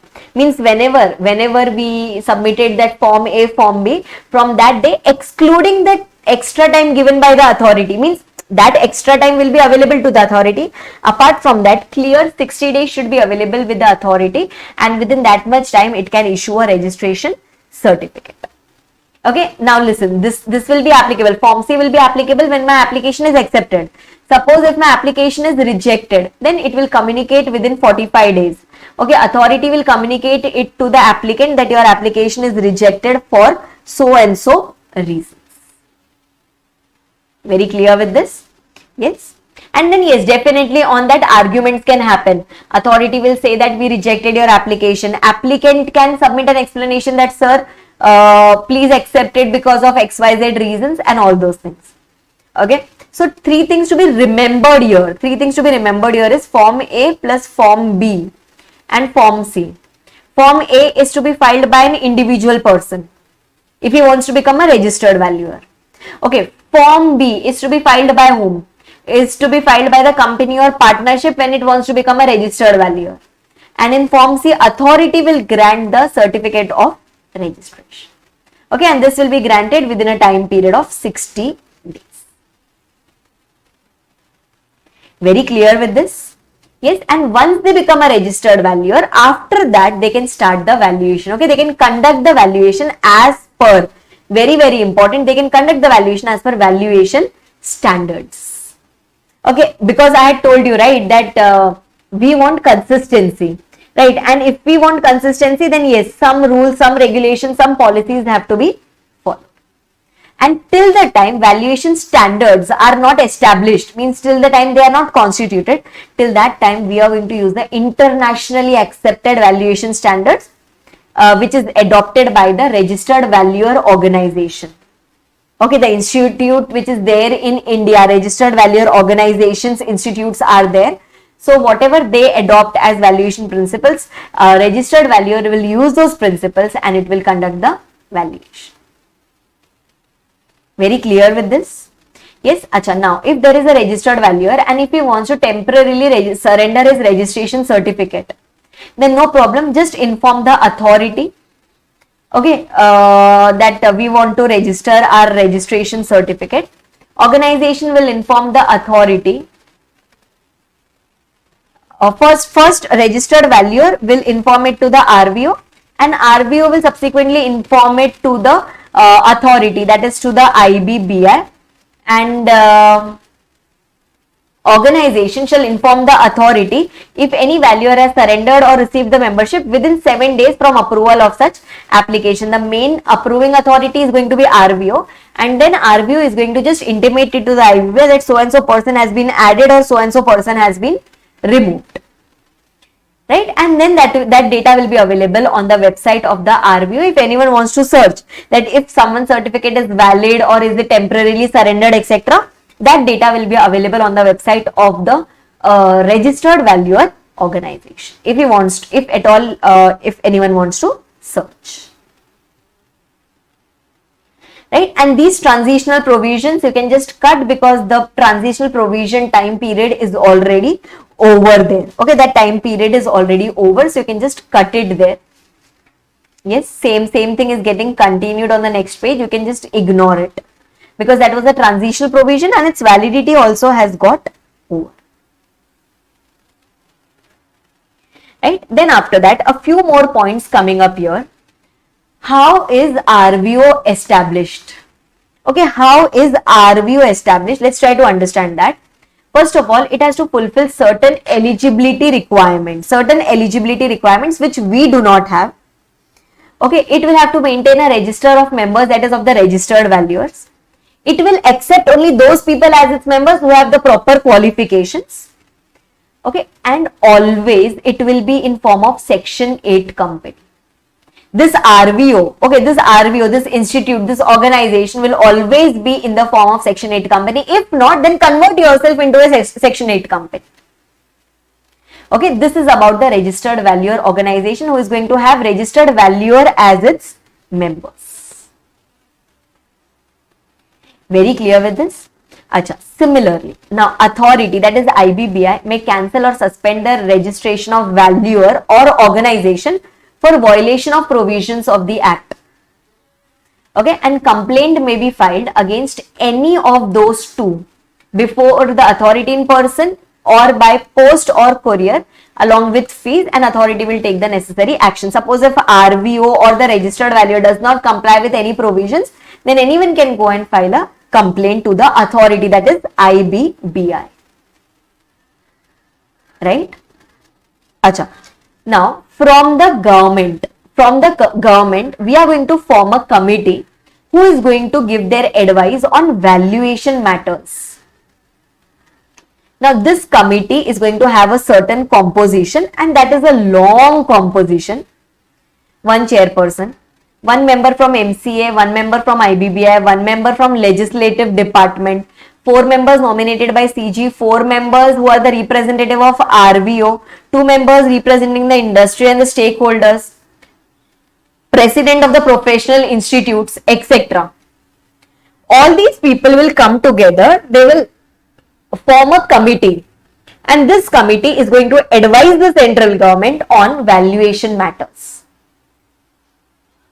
Okay, and their tenure will be 3 years plus another period of 3 years. Means maximum 2 years. 2 tenures, 3 years plus 3 years. Very clear with this? And if there is any contravention, then he will be punishable under section 469, which we do not have.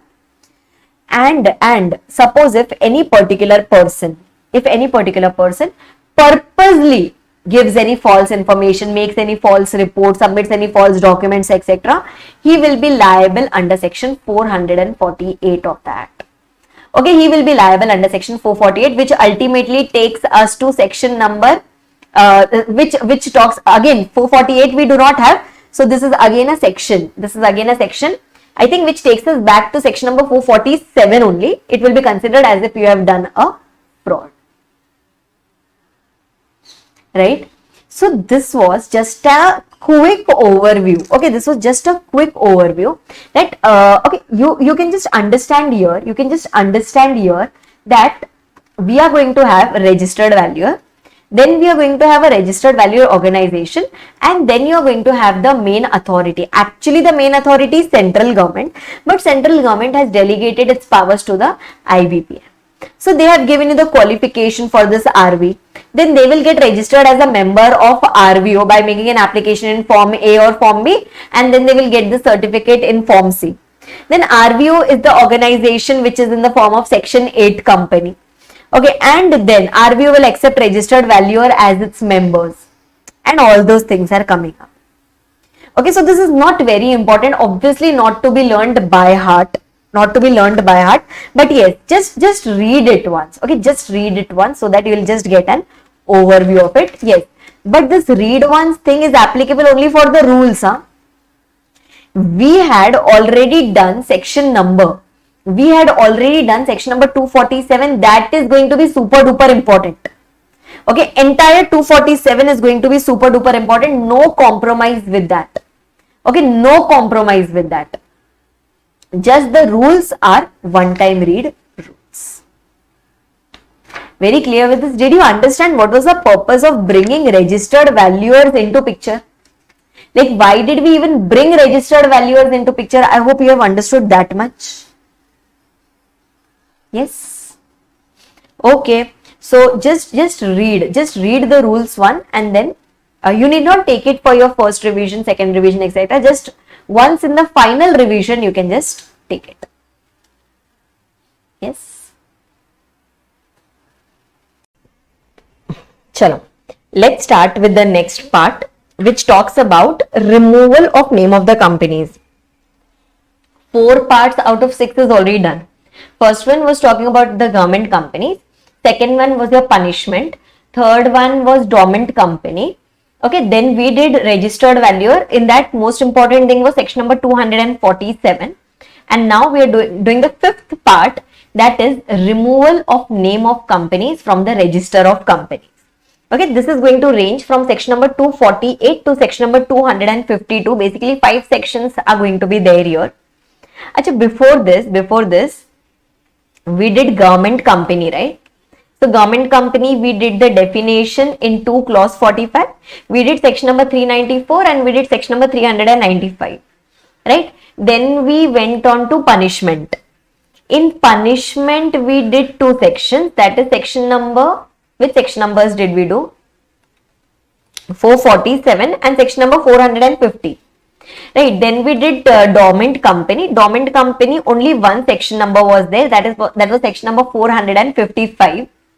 Then we went to registered valuers. In that, only one section was there. That was section number 247. Right, and now the 5th part, which talks about removal of name of the companies, which is going to range from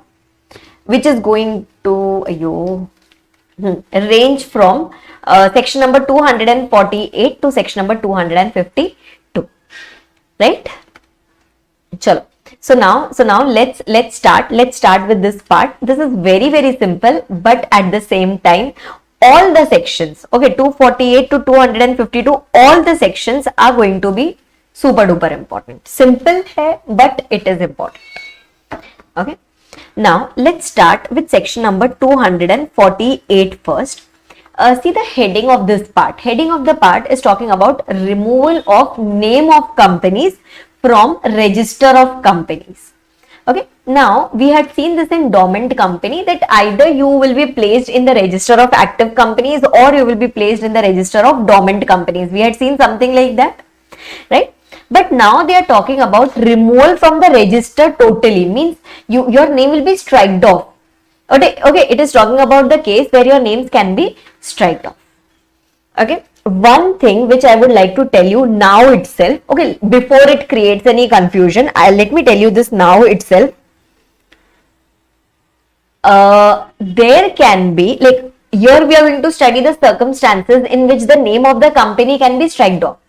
These are just some circumstances in which the name can be striked off.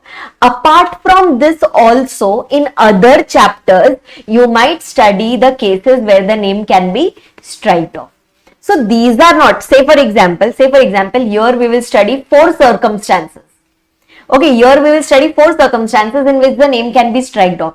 Now, it's not that there are only 4 circumstances where the name can be striked off. Okay, there can be many other circumstances where the name can be striked off. Okay, 248 states only about 4 cases. Okay, now let's try to understand what are the 4 cases where ROC has got a right. Okay, where ROC has got a right that it can strike off your name from the register of the companies. ROC has got that power. See, whenever you register yourself as a company, ROC only puts your name in the register of active companies. Right, so if any of these 4 circumstances gets attracted, then ROC only has that power to remove your name, okay, to remove your name or to strike off your name from the register of companies. Very clear with this? Yes. So now there are 4 circumstances. Just try to understand here what are those 4 circumstances. First of all, if company has failed to commence business, okay, it has failed to commence business within 1 year of its incorporation, means it was incorporated, it was formed, but after that it did not do any business. Okay, it never ever did any business for a period of 1 year from the date of incorporation. So in that case, ROC, obviously it will first give you a reasonable opportunity of being heard. It will ask you whether you want to put the name in the dormant company list or whether you want to strike off the name. Right? Accordingly, ROC will strike off the name from the register of the companies. Okay, this is one thing. Or say for example, if the company is not carrying on any business operations in the last 2 years, okay, it is not carrying on any business operations for the last 2 years and it has not even applied. See, if you remember in the definition of inactive company we had studied, if it is not doing any business operations for the last 2 years, etc., then ideally it should apply for the status of a dormant company. So there is no business operation for the last 2 years and it has not even applied for the status of a dormant company. Then in that case, ROC will send a notice to the company to reply within a period of 30 days that what are they actually intending to do. Whether do they want to continue or they want to get their name striked off from the register. There is a difference between these 2 points. There is a difference between this first point and the second point. In the first point, you never ever commence the business. Okay, in the second point, maybe you would have commenced the business, but now for the last 2 years, you have been totally inactive. Right? Then the third circumstance. What does the third circumstance talk about? Whoever were the subscribers to the MOA. You understand the term subscribers to the MOA? The people who subscribed to the initial share capital of the company. They subscribed, they signed the MOA, etc., but they did not pay the subscription money. They did not pay for the share capital for the shares that they got. Okay, and declaration for this was not filed by the company. That was not been filed within 180 days of incorporation. Generally, the subscription money should be paid. The subscription money should be paid at the time of subscribing to the shares, means at the time of incorporation. If they do not pay, then the company is supposed to go and file a declaration with the ROC that the subscribers have not paid the subscription money. So, if they have not paid and no declaration is filed. Okay, no declaration has been filed within 180 days. no declaration has been filed within 180 days of incorporation. So in that case, this also becomes one of the reasons where the ROC can strike off your name, right? Or the last one, that is totally different, where ROC conducted some physical examination in the premises of the company. Okay, it came and it conducted certain physical inquiry in the place of business, and it came to know that the company is not carrying on. Okay, it is not carrying on business or operations as revealed. Means what I had told to the ROC and what is actually happening, that is totally different. If any one of these circumstances arise, then in that case, ROC has got the power that it can strike off your name from the register of the company. Okay. Again, I am telling you, these are not the only 4 cases where the name can be striked off. If you remain dormant for a period of 5 years, then also your name can be striked off, na? That we had studied in section number 455. So this way, there can be certain more pointers. Okay, but 248 specifies only about these 4 points. Yes? Very clear with this?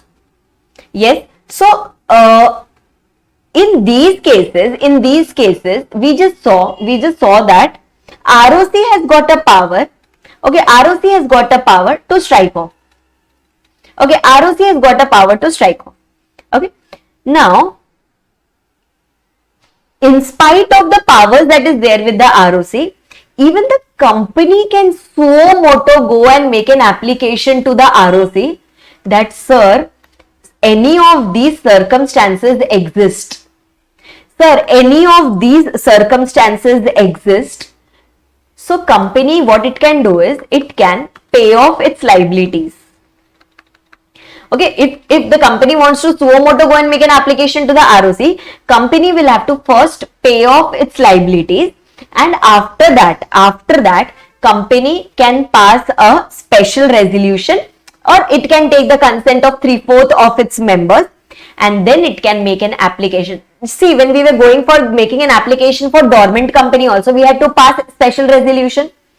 Similarly, when you are going for striking of your name, at that time also, you have to pass a special resolution. Means the company will have to pass a special resolution of its members, and then it can go and make an application to the ROC that, sir, any of these 4 circumstances exist, and we would request you to strike off our name from the register of the companies.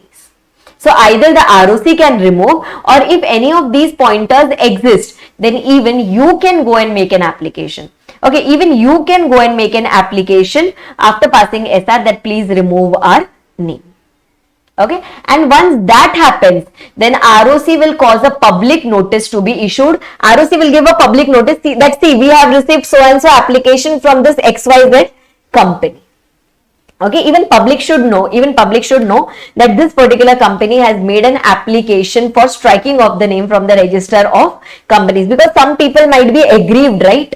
Some people might be aggrieved. Some people would not be even having the knowledge that such a thing has happened. And suppose if you are such a company who is regulated by any other statutory body also, example, if you are a bank, then Banking Regulation Act will also apply. Means the control of RBI would be there. If you are a listed company, then control of SEBI would be there. Then you'll have to take their approval also. Like company, when it goes to the ROC, before that it has to take the approval from other statutory authorities also.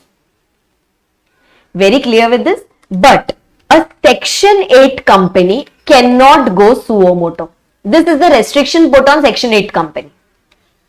ROC can strike off the name of a Section 8 company, but a Section 8 company cannot go suo moto to the ROC to strike off its name. Okay, what was the purpose? The purpose was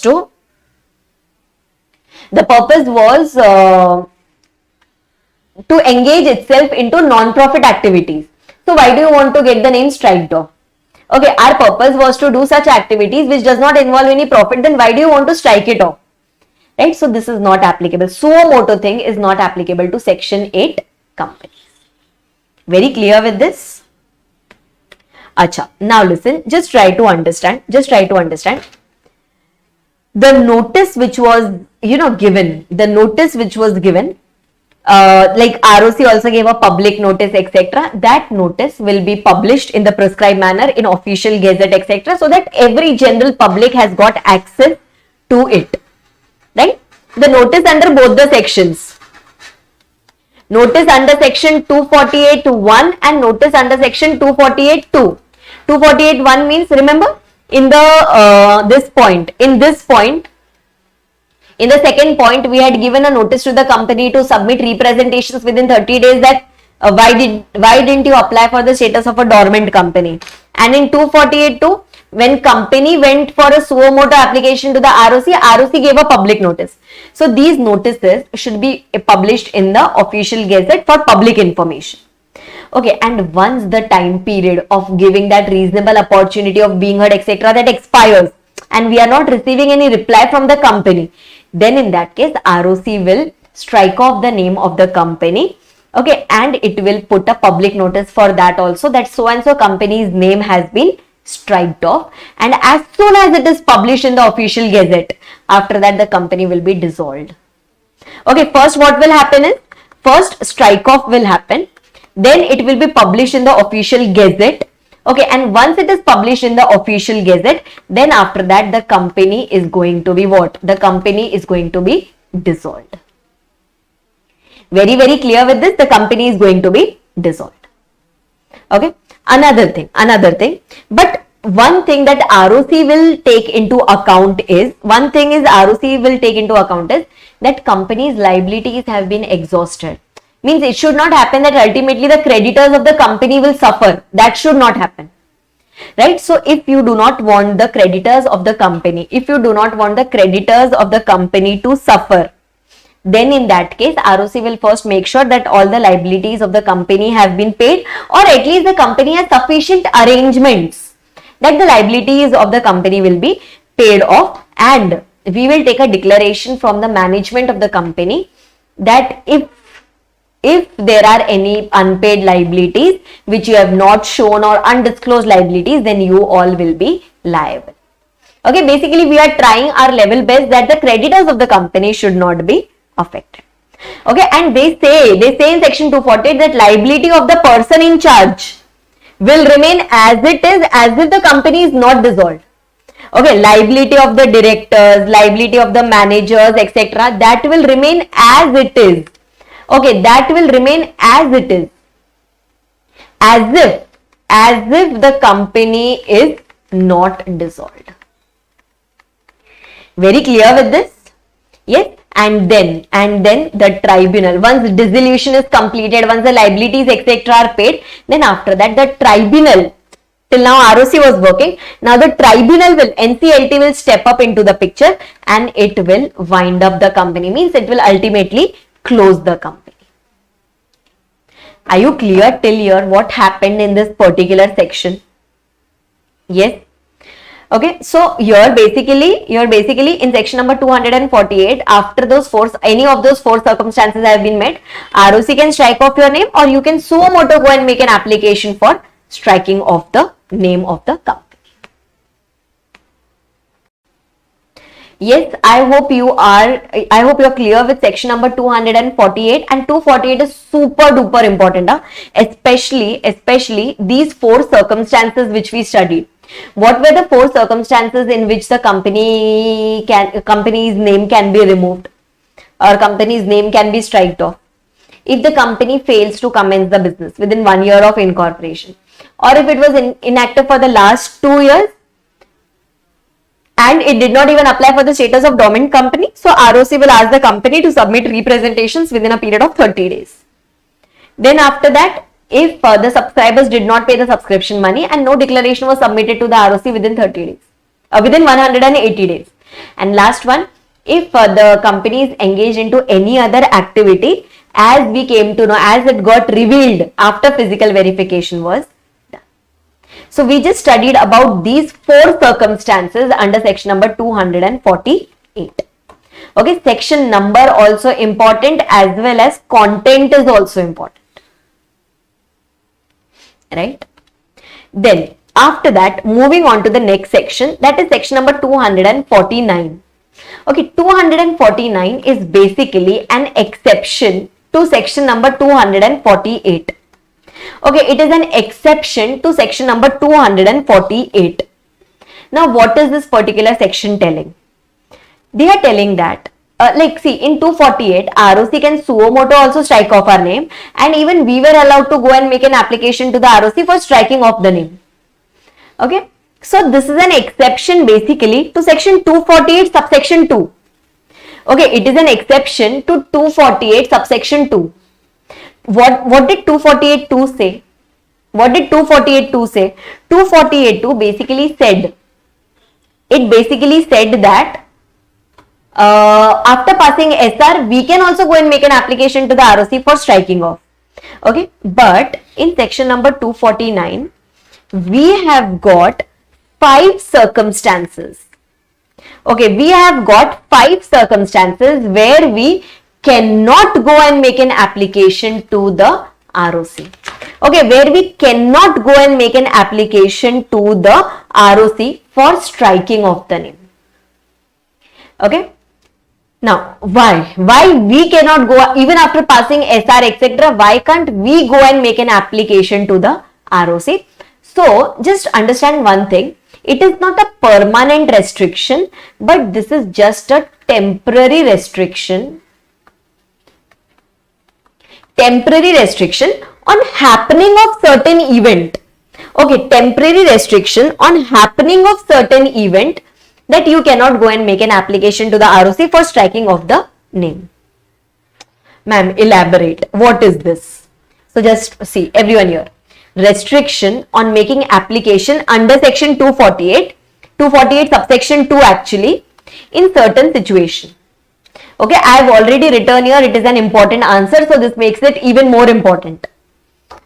Now, an application under section 248 cannot be made by a company. That's why I am telling you 248.2. If at any time during the previous 3 months, 5 circumstances has arisen. Okay, today if I want to go and make an application. Okay, today if I want to go and make an application to the ROC that please strike off my name. But if any of these things have happened in the last 3 months, then today I cannot go and make an application. Okay. Example, if company has changed its name, then wait for 3 months, then only you can go. Means if change of name has happened in the last 3 months, then now you cannot go and make an application. Once that 3 months get over, then you can go and make an application. Okay, or if the company has shifted its registered office from one state to another, then whenever the change has happened, after that wait for a period of 3 months, then only you can go and make an application. Okay, so first event, what is the first event? First event, if there is any change in name. Okay, any of these circumstances should have happened in the last 3 months. Okay, in last 3 months. So change in name or shift of registered office address from one state to another. Only this, if this has happened in the last 3 months, then wait for some time, then only go and make an application for striking off. Okay, another one. If the company has disposed of majority of its properties or rights, but in ordinary course of business. Okay, but in ordinary course of business, it generally whenever a company sells off maximum of its property rights etc., then there is a doubt of going concern that whether the company will continue in the near future or not. But can I say many a times it so happens that if the company wants to revamp itself, if the company wants to reconstruct itself, then also it sells off the property or rights in ordinary course. So they are telling that if at all you have done this major transaction, then wait for 3 months, then go and make an application for strike off. It's not that you cannot go and make an application, but just wait for a period of 3 months. Okay. Acha. Suppose if you have now been engaged into any new activity, means your object clause has totally changed. Object clause is very, very important. That is nothing but the main business activity of the company. So if you are not engaged in the existing activities and if you want to change it, so the moment you have changed it, after that wait for a period of 3 months, then only you can go and make an application. Okay. Or if you have made an application to the tribunal, that is through the NCLT, for any compromise or arrangement. Okay, this is nothing but internal or external reconstruction. You must have heard about these terms. Internal reconstruction, external reconstruction means your merger, amalgamation, etc. Right? So if suppose you have already gone and made an application to the tribunal for internal or external reconstruction, let that matter get over, wait for a period of 3 months, then only you can go and make an application for striking off. Okay.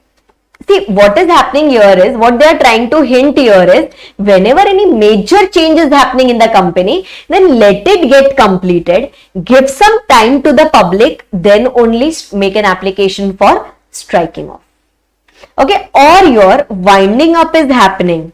Okay, or your winding up is already happening under Companies Act 2013 or under IBC 2016, then wait.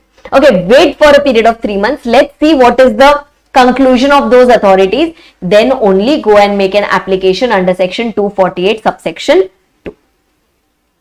So these are 5 major changes. Okay, these are 5 major changes happening in the company. Okay, these are 5 major changes happening in the company where the ROC is telling you wait for a period of 3 months whenever these circumstances have arisen, and then only make an application for striking of the name by passing a special resolution. Okay.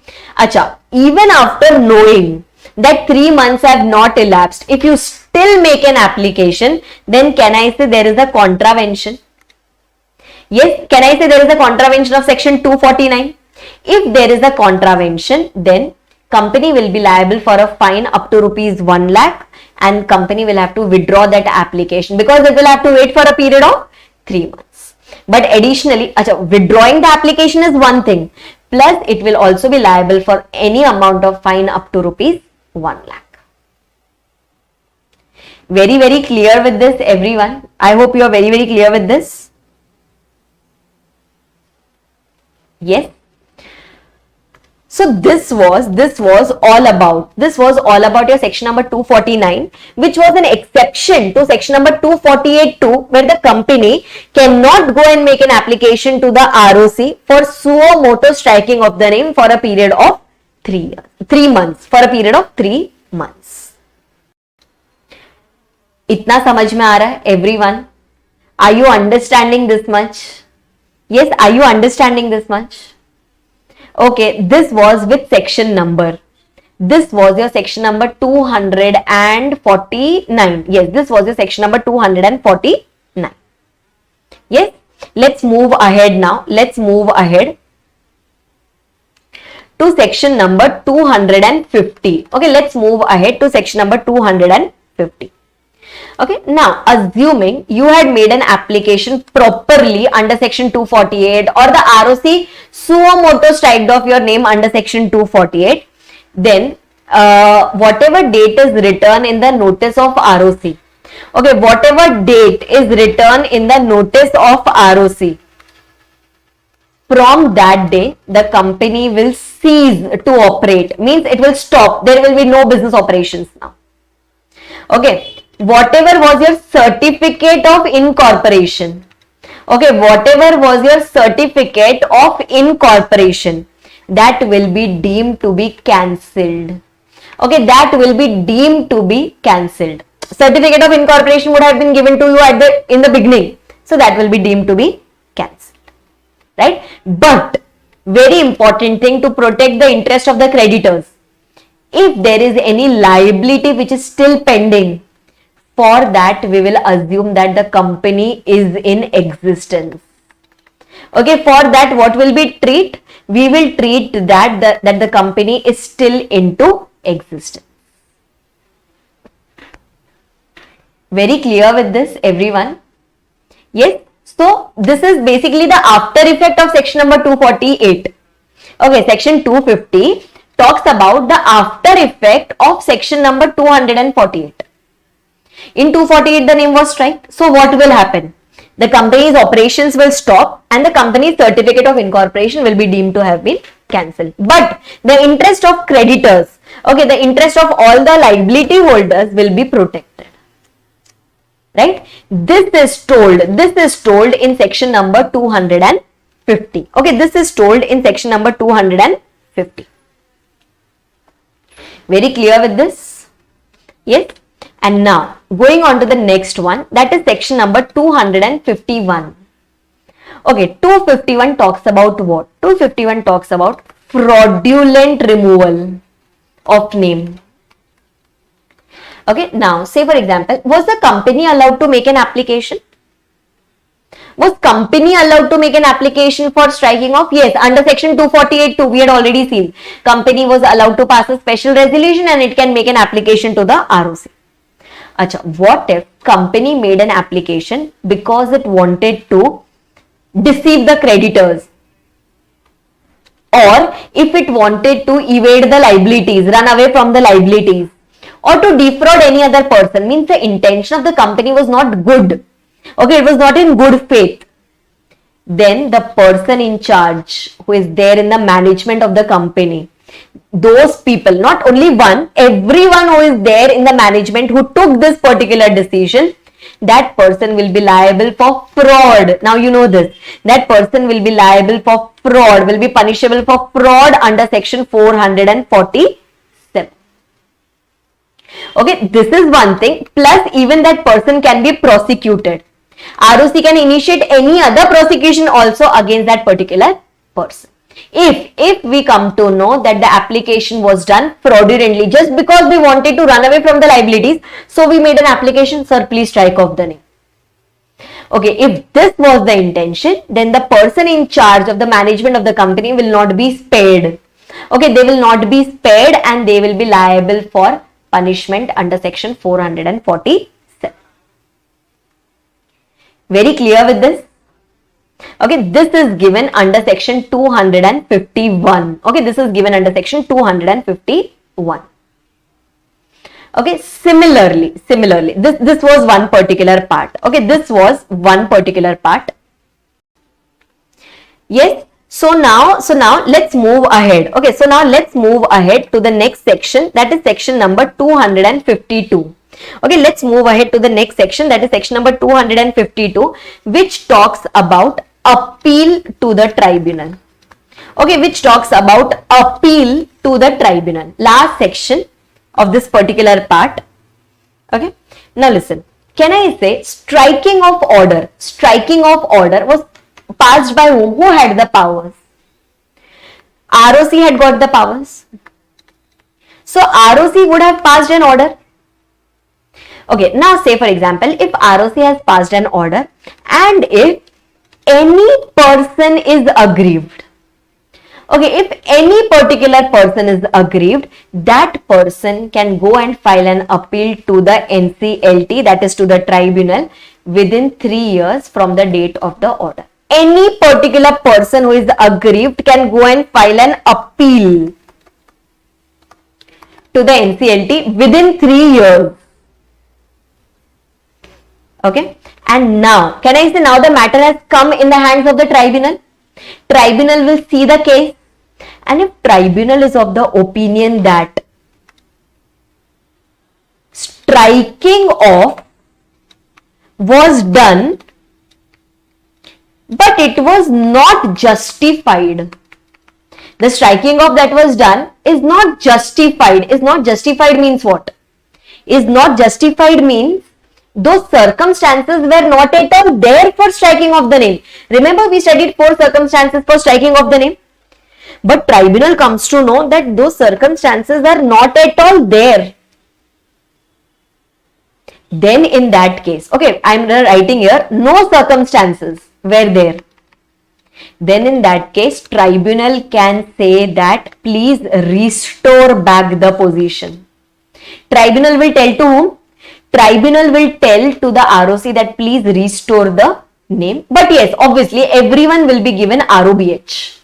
Before tribunal takes any decision, everyone will be given ROBH. So if baselessly the name was striked off, then go and file an appeal to the tribunal within 3 years, and then the tribunal will take the final decision.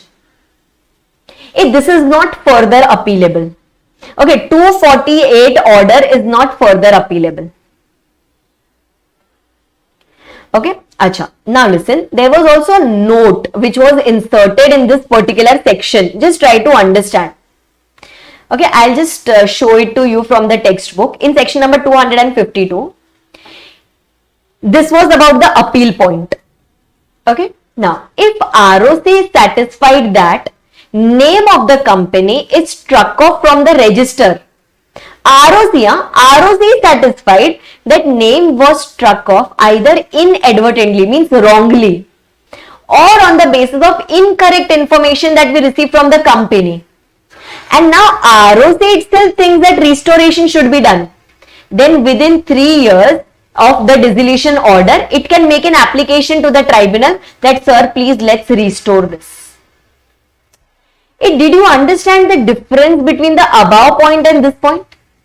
In the above point, any other person was aggrieved by the ROC's order. So other person went and made an appeal to the tribunal that, sir, please restore it. Here ROC has a self-realization. A self-realization has happened in case of ROC, that maybe ROC has struck off the name wrongly. Then ROC will make an application to the tribunal. ROC will not go and file an appeal. It was its own order. So ROC will simply go and make an application to the tribunal within 3 years that, sir, let's restore back the name. This was my mistake. Okay, this was my mistake.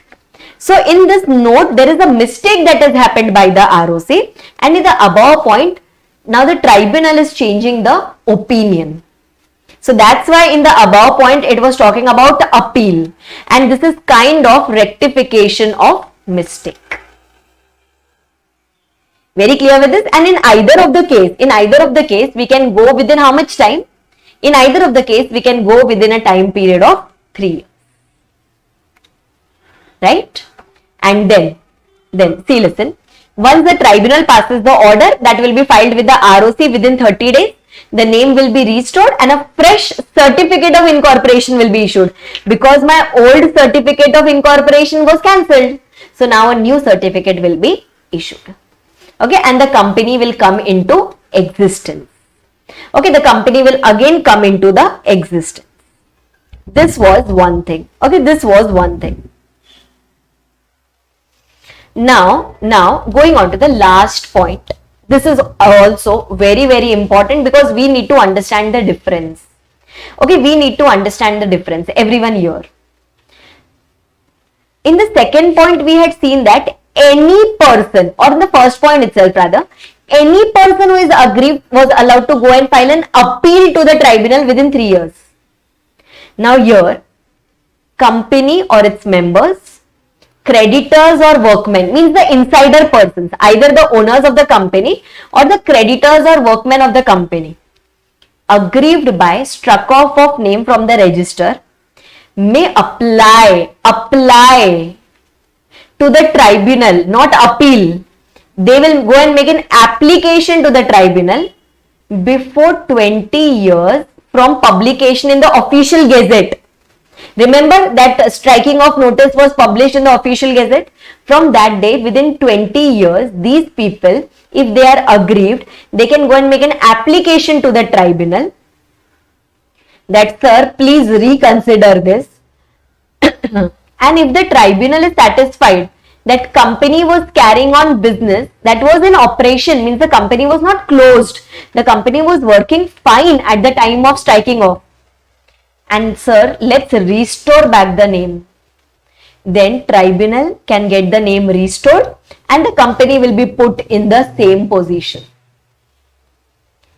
The company will be put in the same position. This will happen if these people prove that company was in operation when the name was struck off. So they can go and make an application, not appeal. Okay, they can go and make an application to the tribunal within 20 years that, sir, please restore back the name. So here it's not that ROC's order was wrong. Okay, it's not that we are aggrieved by the ROC's order. No, we are simply requesting to the tribunal, sir, please restore back the name. Okay. So if I want to make, a summary here, just try to understand. Just try to understand. First of all, striking of order was passed by whom? Striking of order was passed by the ROC. Okay, now say for example, if any person is aggrieved, by the ROC's order, then that person can go and make an appeal to the tribunal that, sir, on no circumstances, as per no circumstances, the name should not have been striked off. And they can go and file this appeal within a time period of 3 years, and then the tribunal will take the final decision after giving ROH. Okay, another thing. ROC has realized its own mistake. That name should not have been striked off. Then it can go and make an application to the NCLT within 3 years. Okay, it can go and make an application to the NCLT within 3 years that, sir, let's restore back. Okay. And last one was the case where company or its members or creditors or the workmen. Okay, these people, they just go and make an application. We can say a request application, not an appeal. Okay, they just go and make a request application to NCLT that, sir, company was in operation. Means when the name was struck off, at that time the company was into operation. So, sir, please restore back. And this can be done within a time period of 20 years. For this you get 20 years. Within this much time, we can go and make an application to the tribunal that, sir, please restore it back. Okay, so see, appeal is only the first one. Next one was ROC has realized its own mistake, and in the last one, we are just going and making a request application. Okay, we're just going and making a request application to the tribunal, and this has the longest time period. This has a time period of 20 years. First two had a time period of 3 years. Very clear with this, everyone? Yes? Okay, so this was all about your section number 252, right? This was all about your section number 252. So this was all about your section number 248. Okay, this was all about your section number 248 to section number 252. Okay, all the sections are super duper important, especially 248 and 249. These two sections, first two sections of this particular part, these two sections are going to be the cream sections which can be directly tested in your exams.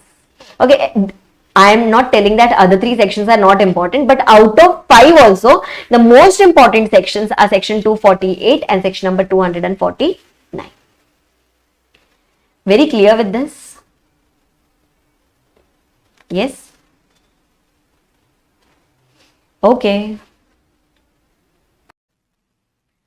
Okay, so let's start with the last part, that is your Nidhi company. Very simple. Plus, there are a few amendments also in this Nidhi. So, we are doing the amended one.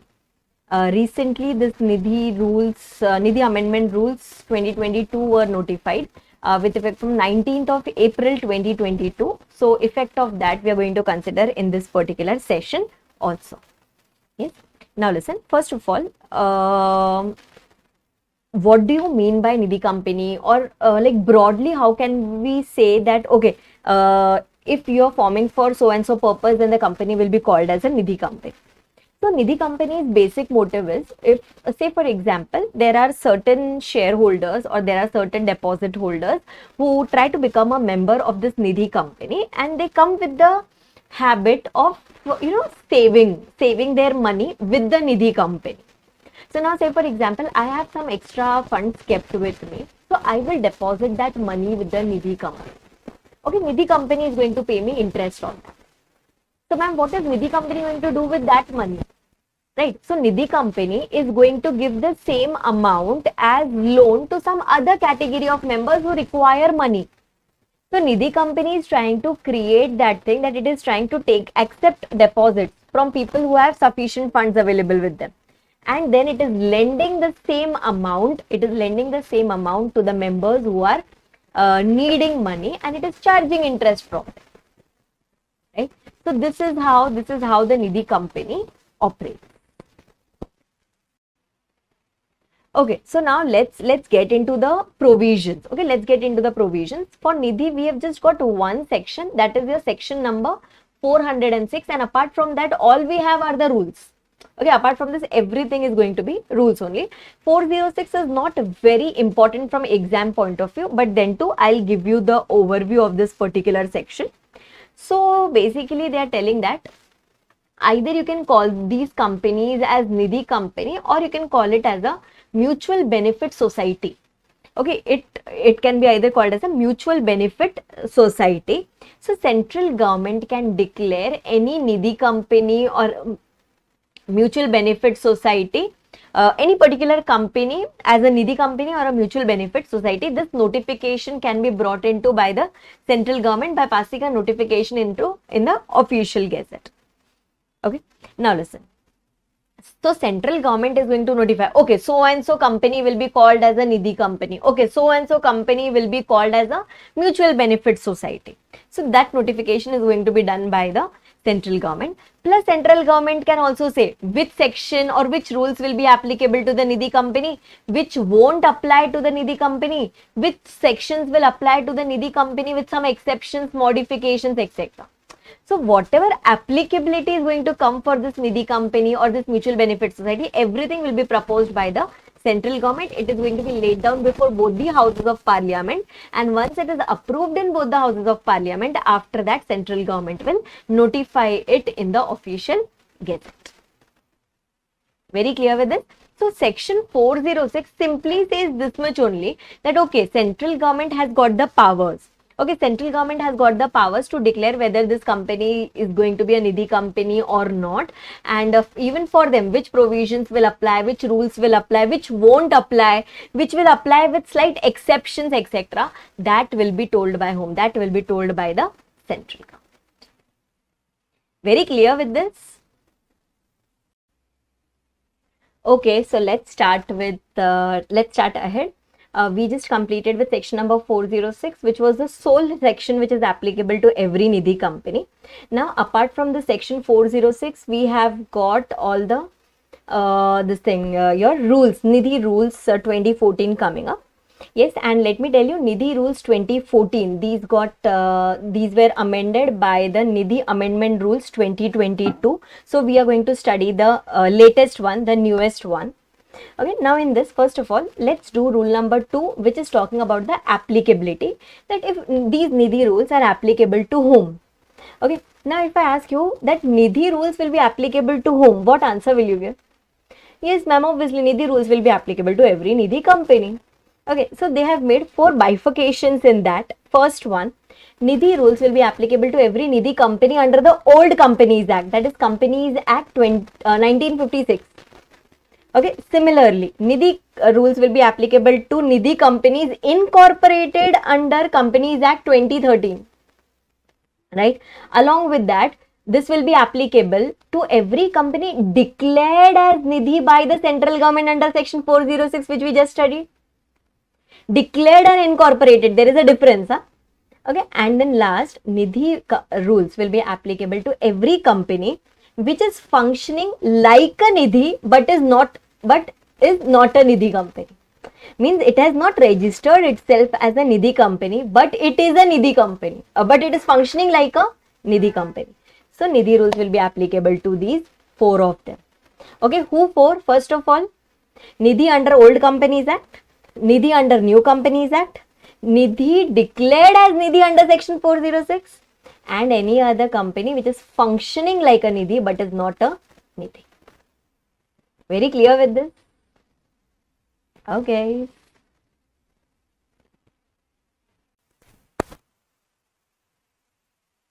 Let's go to the next one, that is rule number 3, which is talking about the definitions. Okay. Now here 2 definitions only we are going to do because these are the important ones. One is the definition of Nidhi. So any company which is incorporated as Nidhi, okay, any company which is incorporated as a Nidhi and it has the objective of cultivating the thrift.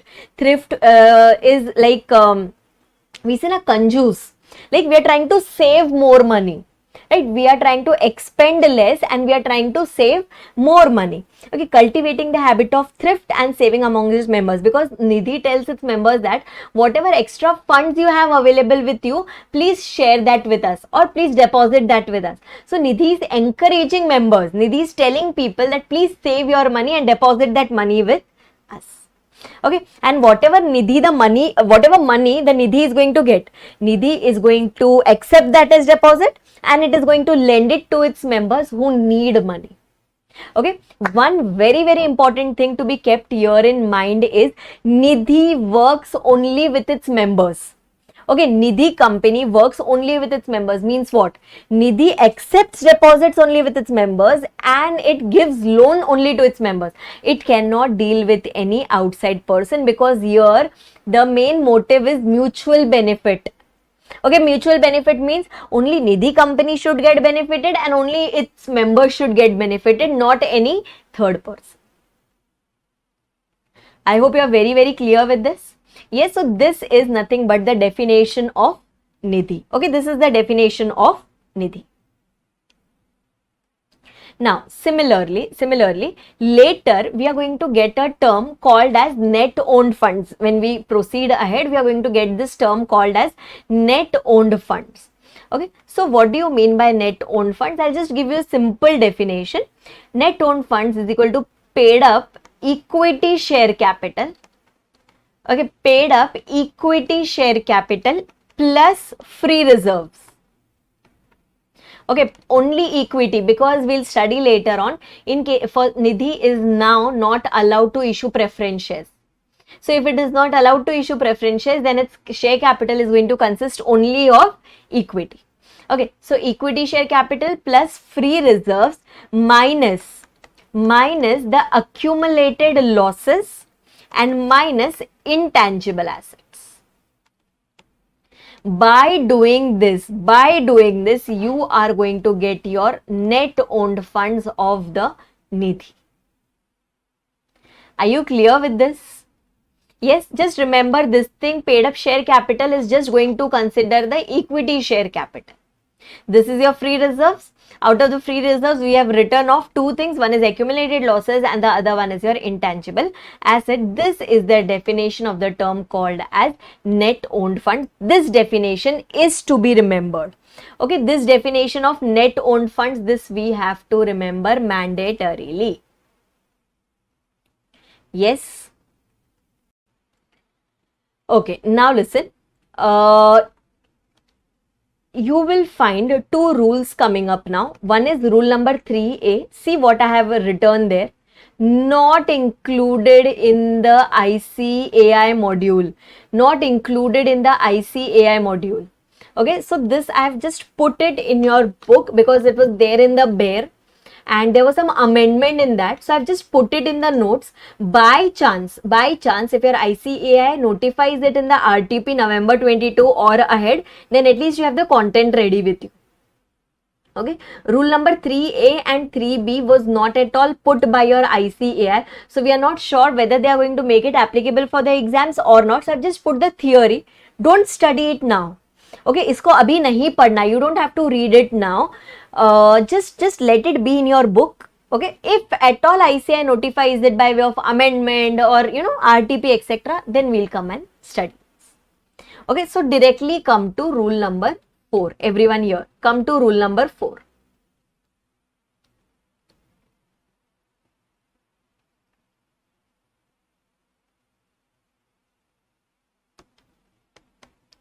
Yes. Can we go to rule number 4, everyone here? Rule number 4, it's already written there. This rule is important. Okay, don't skip this point. This rule is important. Now listen, they are talking about incorporation. I'll just tell you here itself. You'll understand it in a very easy language. Rule number 4 talks about incorporation of Nidhi.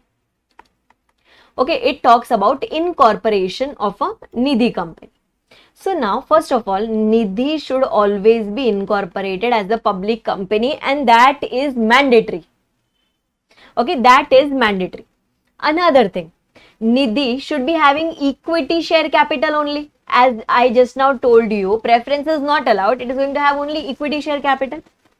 So minimum equity capital is equal to rupees 10 lakhs now. Earlier it was 5 lakhs. Okay, so this is one point which got amended. Now the minimum equity capital is equal to rupees 10 lakhs. Now it is, earlier it was rupees 5 lakhs. Okay, so whenever you do question answers, whenever you try question answers, make sure that you mark the amended answer. Okay, make sure that you mark the amended answer. So this is going to be your minimum equity capital. But then they have put a point there. The companies which were existing, okay, as on 19th April 2022, that is the day when these rules came into picture, they will have to, it's not that right from next day only they will have to increase their capital. That is not practically possible. So they have got a transition period of 18 months. Within 18 months, they have to get it increased from 5 lakh to 10 lakh. For all the existing company, obviously we'll have to give them some transition, because otherwise it will become very difficult for them. Right? Then this point we have already done. It cannot issue preference shares, because we have already seen it should be having paid up equity share capital. Okay, another thing, do you recollect a point which I told you, mutual benefit only? Means Nidhi can function only with its members. Right? Nidhi can function only with its members. It can operate only with its members. It can accept deposit only with its members. It can give the loans only to its members. Very clear with this? So it can deal only with its members. Right? And then the next one. Everyone here, just try to understand. Now they say that it may also provide locker on rent facility to its members. See, what is its main objective? What is the main objective of Nidhi? Main objective of Nidhi is receiving deposits from its members and lending the amount to its members. एक जगह से ले लो, दूसरे जगह पे दे दो. Take it from one place, give it to another. Right? That is the main purpose. But then additionally, it can also provide locker facility. Okay, additionally, it can also provide locker facility to its members, and so it will be charging rental income from them. So that should be less than or equal to 20% of the gross income. Means whatever is the total income of Nidhi, out of that only maximum 20% can form part of this rental income. So what are they trying to curtail? Restriction, what restriction are they trying to place? They are trying to say that this should not ultimately become your main thing. Okay, this should not become your main thing, and that's why the income from this activities should also be restricted. That is one thing. And then they say that every Nidhi company should have the words Nidhi Limited. Okay, it should have the words Nidhi Limited in its name. These are some important requirements for incorporating a Nidhi company. I hope you are very, very clear with this. Okay, I'll just repeat it. Which company should it be? It should be a public company. It should, in its capital, it should be having equity share capital, minimum rupees 10 lakhs now, because it got increased from 19th April 2022. If it was a company which was formed which was existing as on 19th of April, then you get a time period of 18 months of transition to increase it from earlier 5 lakh to new 10 lakhs. And its name should have the words called as Nidhi Limited. Okay, and yes, most importantly, because of equity, you should be knowing one thing: it cannot issue capital, it cannot issue the preference capital. Very, very clear with this, everyone? Yes. Okay, so now let's go to the next rule, that is your rule number 5 and rule number 6. These two, especially rule number 5 is specifically important. Yes, it's written also here.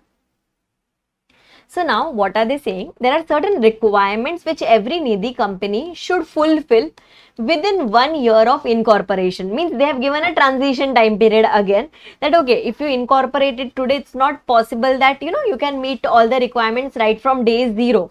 So you have been given 1 year time. You have to make sure that 4 conditions are fulfilled. Okay, 4 conditions should be fulfilled within 1 year of incorporation. That is, at least 200 members. Okay, first of all, at least 200 members should be there in a Nidhi. Another thing, you recollect that net owned funds, paid up equity capital plus free reserves minus accumulated losses minus intangible assets. That net owned fund should be more than or equal to 20 lakhs. Earlier this was 10 lakhs. Okay, old figure was, this was 10 lakhs. Now you should be having 20 lakhs from the date of incorporation, within 1 year from the date of incorporation. Okay, then whatever are your outstanding deposits that you have to pay back to your members, okay, into 10%. Means whatever is your liability into 10%, at least 10%, that much amount should be kept aside as unencumbered term deposits. Means this much amount. Suppose if I have to repay back 100 rupees of deposits to my members, then at least 10 rupees should be kept in your asset side called as unencumbered term deposit. Means you have to keep it with some scheduled bank. Okay, that is your safety money kept against liability of 100 rupee. I am keeping 10 rupees in form of term deposits. Very clear with this, right? And the last one, ratio of net owned funds upon deposits. Okay, net owned funds upon deposit should be maximum 1/20. Or 1:20. Means the deposits which I have given, or means which I have accepted from my member, that is my liability, that should not exceed 20 times of my net owned funds. See, net owned funds is my ultimate capacity, right? Net owned funds is my ultimate capacity. So the deposits which I have raised from my members, which I have to ultimately repay back to them, that should not exceed 20 times of my capacity. Okay, that should not exceed 20 times of my net owned funds. I hope I am very, very clear with this, everyone. Yes. Okay, so these 4 conditions should be met by every Nidhi company. Okay, this should be met by every Nidhi company within 1 year of the date of incorporation. Okay, so now let's go ahead. These were the 4 points which we just completed. Now you have got some compliances part coming. Not very, very important, but let's just try to understand. What are they trying to tell us here? Now, within 90 days from the close of the first financial year after its incorporation, and wherever applicable the second financial year, Nidhi shall file a return of statutory compliances in form NDH1 along with such fee as provided in the Companies Rules 2014 with the ROC duly certified by CSCS or a cost accountant. So basically a return in which form? In form number NDH1. Okay, every company will have to file this statutory compliances form in form NDH1 within 90 days from the close of the first financial year. See, why have they mentioned about the second financial year? Suppose if any Nidhi company just got incorporated, say for example on 1st of February. then instead of closing the books on immediate 31st March, it can close on next 31st of March. So this becomes a second financial year. Okay, so normally within a time period of 90 days from 31st of March. Okay, from within a period of 90 days from the close of first financial year, you have to file NDH1 that yes, you have met with all the statutory compliance. This you have to go and submit it to the ROC. Very clear with this? Okay, this was one thing. Another thing, suppose if Nidhi is not able to comply with first point and the fourth point, that is with this 200 members condition or with that 1:20 ratio. If it is not able to comply with this, then within 30 days from close of the first year. See, you have to do it within 1 year from the date of incorporation. If you're not able to do it within 1 year from the date of incorporation, then within 30 days from close of the first year, go and make an application to the regional director in form number NDH2 that sir, we need some time to comply with either of these conditions, and then the regional director will file the application and it will pass the order within 30 days. Okay, and it can provide you extension of a period of 1 year up to a period of 1 year, that okay, we give you extra 1 year time period to comply with these clause A and clause D. Okay, this also means that clause B and clause C, okay, that is your net owned funds of 20 lakhs, and clause C means that 10% has to be put in unencumbered term. Those two, B and C, has to be complied compulsory. When we talk about A and B, okay, you can go and make an application to the regional director that sir, we need some more time, so please grant us some more time. Very, very clear with this, everyone? Yes. Acha. Now listen. Suppose if any Nidhi company is not able to comply with any of those 4 clauses. See, for A and D, you can get extension. So no problem in that. Okay, you can get an extension of up to a period of 1 year also. Maximum up to a period of 1 year. You had to comply all this within first 1 year of incorporation. You can get an extension for those 2 things again for a period of 1 year. Right. So ultimately, till the second financial year, everything should be complied. Till the end of second financial year, everything should be complied. If you do not comply even till the end of second financial year, then they say that you cannot accept further deposits from the start of second year. See, I'll just show it to you, everyone here. My Nidhi got incorporated on 1st April 2021. So I should have done this till 31st March 2022. Correct? Within 1 year. Now here, if you are not able to comply, then for at least for A and D, you go and seek for extension. You should be already knowing that by 31st March, I have not complied it. So from the start of second year, you cannot accept deposits till the time you have complied with all the provisions. This is the punishment given to you. Okay, this is the punishment given to you, that you cannot accept deposits. You can continue other things, but you cannot accept new deposits from the start of the second financial year.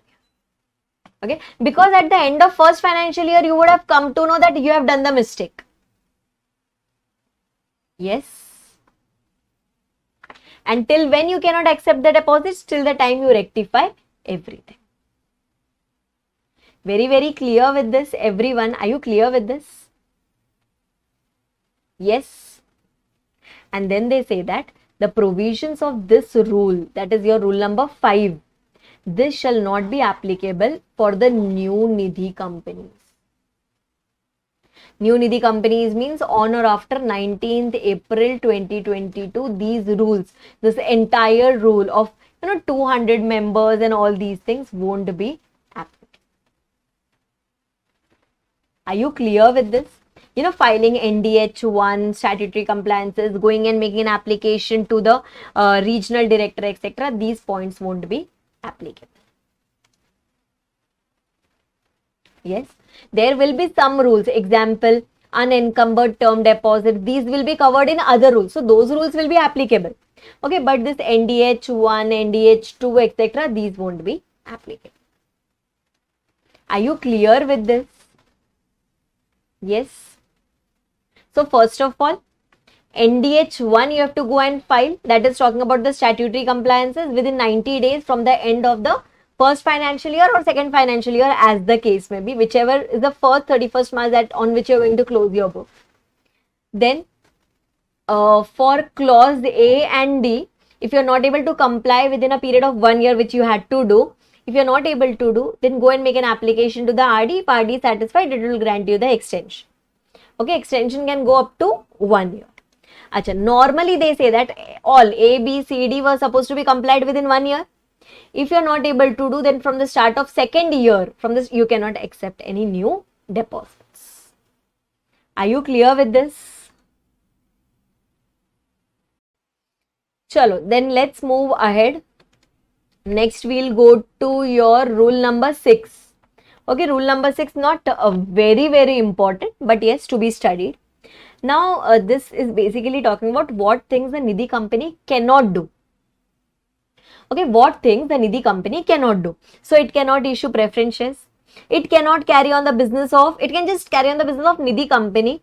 Chit fund is not allowed, hire purchase is not allowed, other finance business is not allowed, insurance business is not allowed.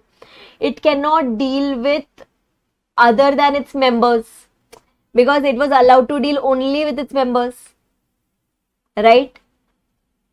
So other than members is not at all allowed, right? It cannot engage itself into any other activities, but there was one exception, that rental thing was allowed. Remember, it can provide locker facility on rent, but the rental income from that should not exceed 20% of the gross income.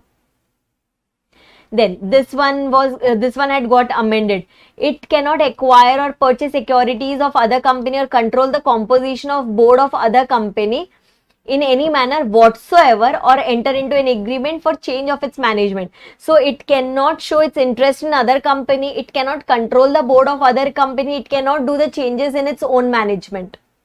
Like some outsider should not interfere in doing the changes in its management. So this is a nice point, amendment point, which has come up here, right? Then it cannot raise loan from banks or financial institution or any other source for the purpose of advancing loan to members of Nidhi. Now see, if Nidhi wants to give loan to its members, it can use which money? It can use money which it has got from its members only. You cannot do that. You are taking a loan from a bank and then you give that as loan to your members. No, that is not allowed. Which money should flow from one person to another? The money which we have received from our members should go to the members who wish to take the loan. So outside involvement not allowed. You cannot get interested in any other company. You cannot issue shares, preference shares. You cannot deal with any other person. You cannot accept deposits or give loans to any other persons. Okay, you cannot engage yourself into any other activity except locker rent facility is allowed. 20% that thing, that is allowed. Very clear with this? Chalo, now, so let's go to the next rule here. That is, rule number 6 we have already completed, which was talking about the restrictions. Right? What Nidhi company cannot do. Not very important. I have already told you what is to be done in that. Amendments and the 20% point. Okay. Now going on to rule number 7, which is important, which talks about the share capital.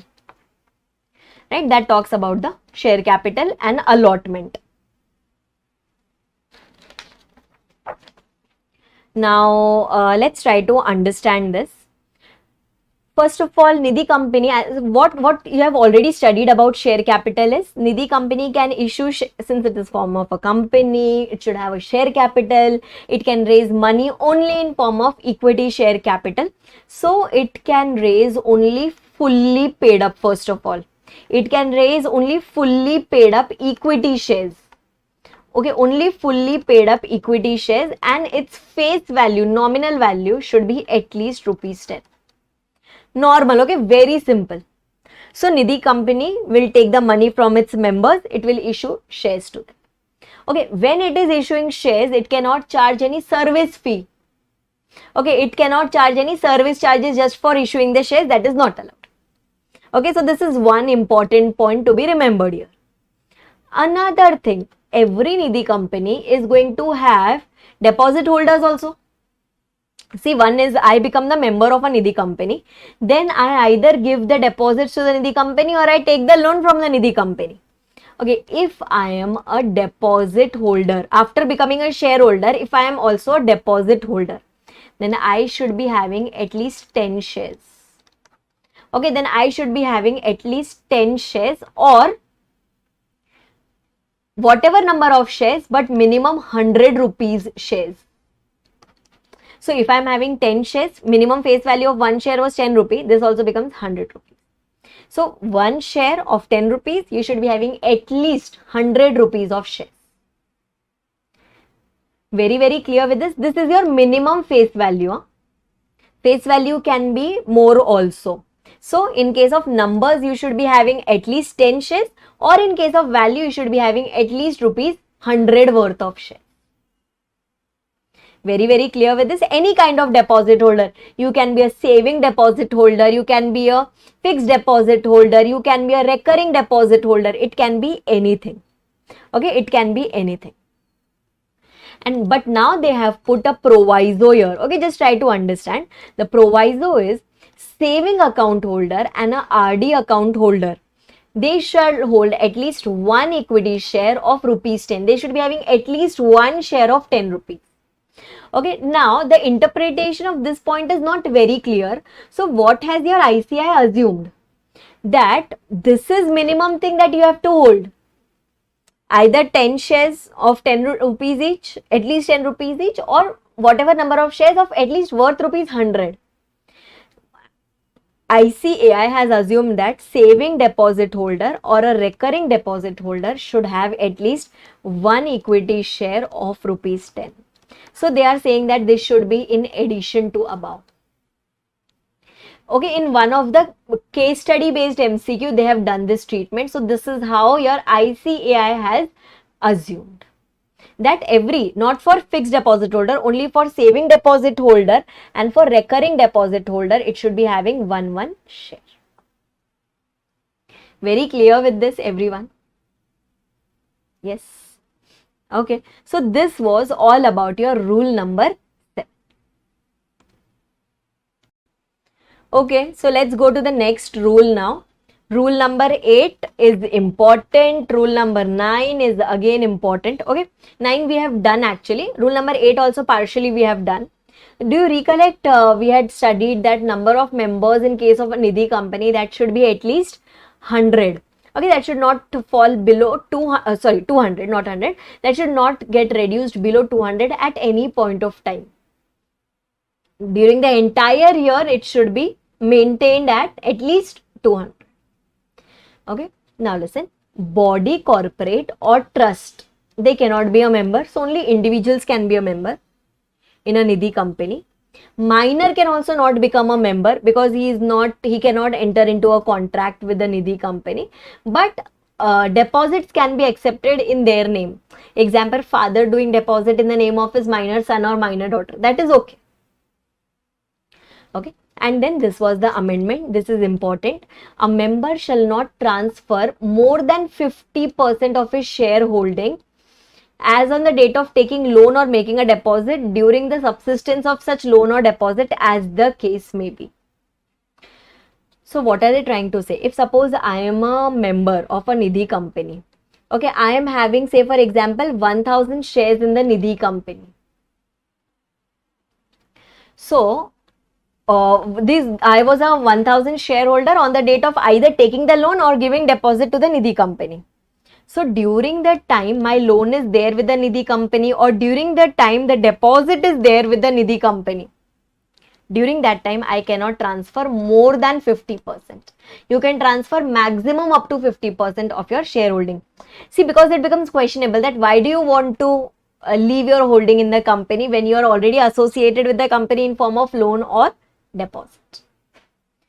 Okay, and along with this, at the same time, you have to maintain the minimum number of shareholding that was required as per the above rule, right?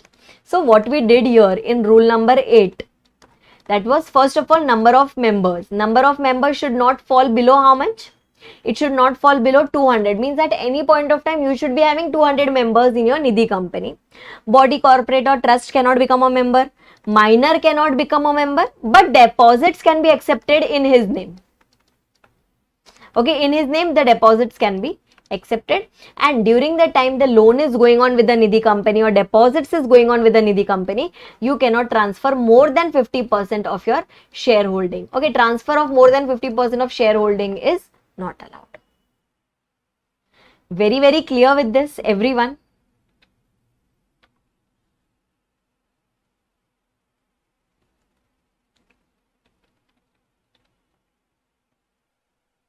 Okay, and then let's go to the next rule, that is rule number 9, which talks about the net owned funds. Can you recollect the definition of net owned funds? Net owned funds was your paid up equity capital plus free reserves minus accumulated losses minus intangible assets. Okay, as per the latest audited financial statements, that should be minimum rupees 20 lakhs now. Earlier it was 10 lakhs, right? So now it should be 20 lakhs, and the companies which were already there, they were given a transition period of 18 months to increase it from 10 lakhs to 20 lakhs. So this is nothing new, this we have to do. Okay, now this rule, this is contained in rule number 9. Okay, everyone here, I'll just show you one thing.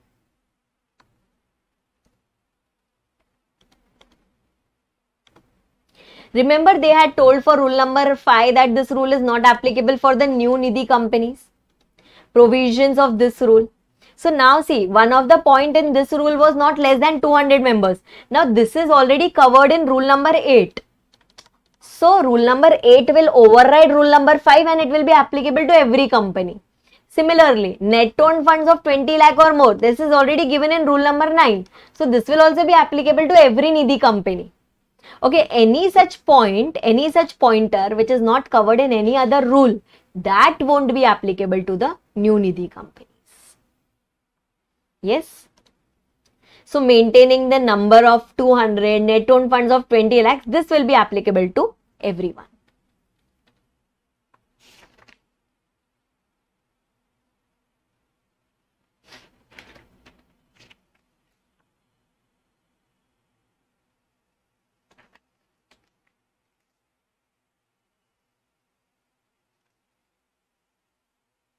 Can we go ahead now?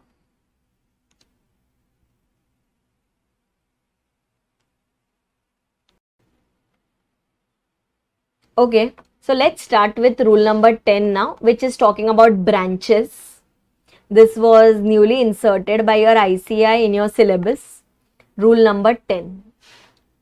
Basically, it is talking about whether a Nidhi company can open its branches. Okay, that is one thing. And if yes, if it can open, then what are the restrictions? What are the compliances for that? So first basic important condition is, yes, branch can be opened. Okay, but it's net profit after tax. It's net profit after tax. It should be having net profit after tax for the last 3 financial years. Consecutively, continuously during the preceding 3 years, it should be having profit. Basically, it should be in profits. Okay, basically it should be in profits, then only it can open its branches. Okay, and it can open its branches within the same district in which it is located, and maximum 3 branches. Okay, within the district it can open maximum 3 branches. If it wants to open more than 3 branch within the district, because it was allowed only within the district, right? Or if it wants to open outside, the district, then go and make an application to whom? Go and make an application to the RD in form number NDH2, and an intimation will be given to the registrar that we have opened this branch, and you have to intimate within 30 days of opening. So basically, if you want to open more than 3 within the district, or if you want to open outside the district, just communicate this fact to the regional director in form number NDH2. Okay, but what is not allowed here is wherever they are writing outside district, but it should be within the state only. Okay, it should be within the state only. Now, say for example, if I am in Maharashtra, my Nidhi company's head office is in Maharashtra. Then say for example, if I want to open in Mumbai, then I can open up to 3 normally. Okay, I can open up to 3. If I want to open in Thane district, okay, that is outside the district but within the state, I can do that, just intimate the RD. But if I want to go and open in, say for example, Ahmedabad, Gujarat, then in that case, that is not allowed, because opening the branches outside the state is not allowed.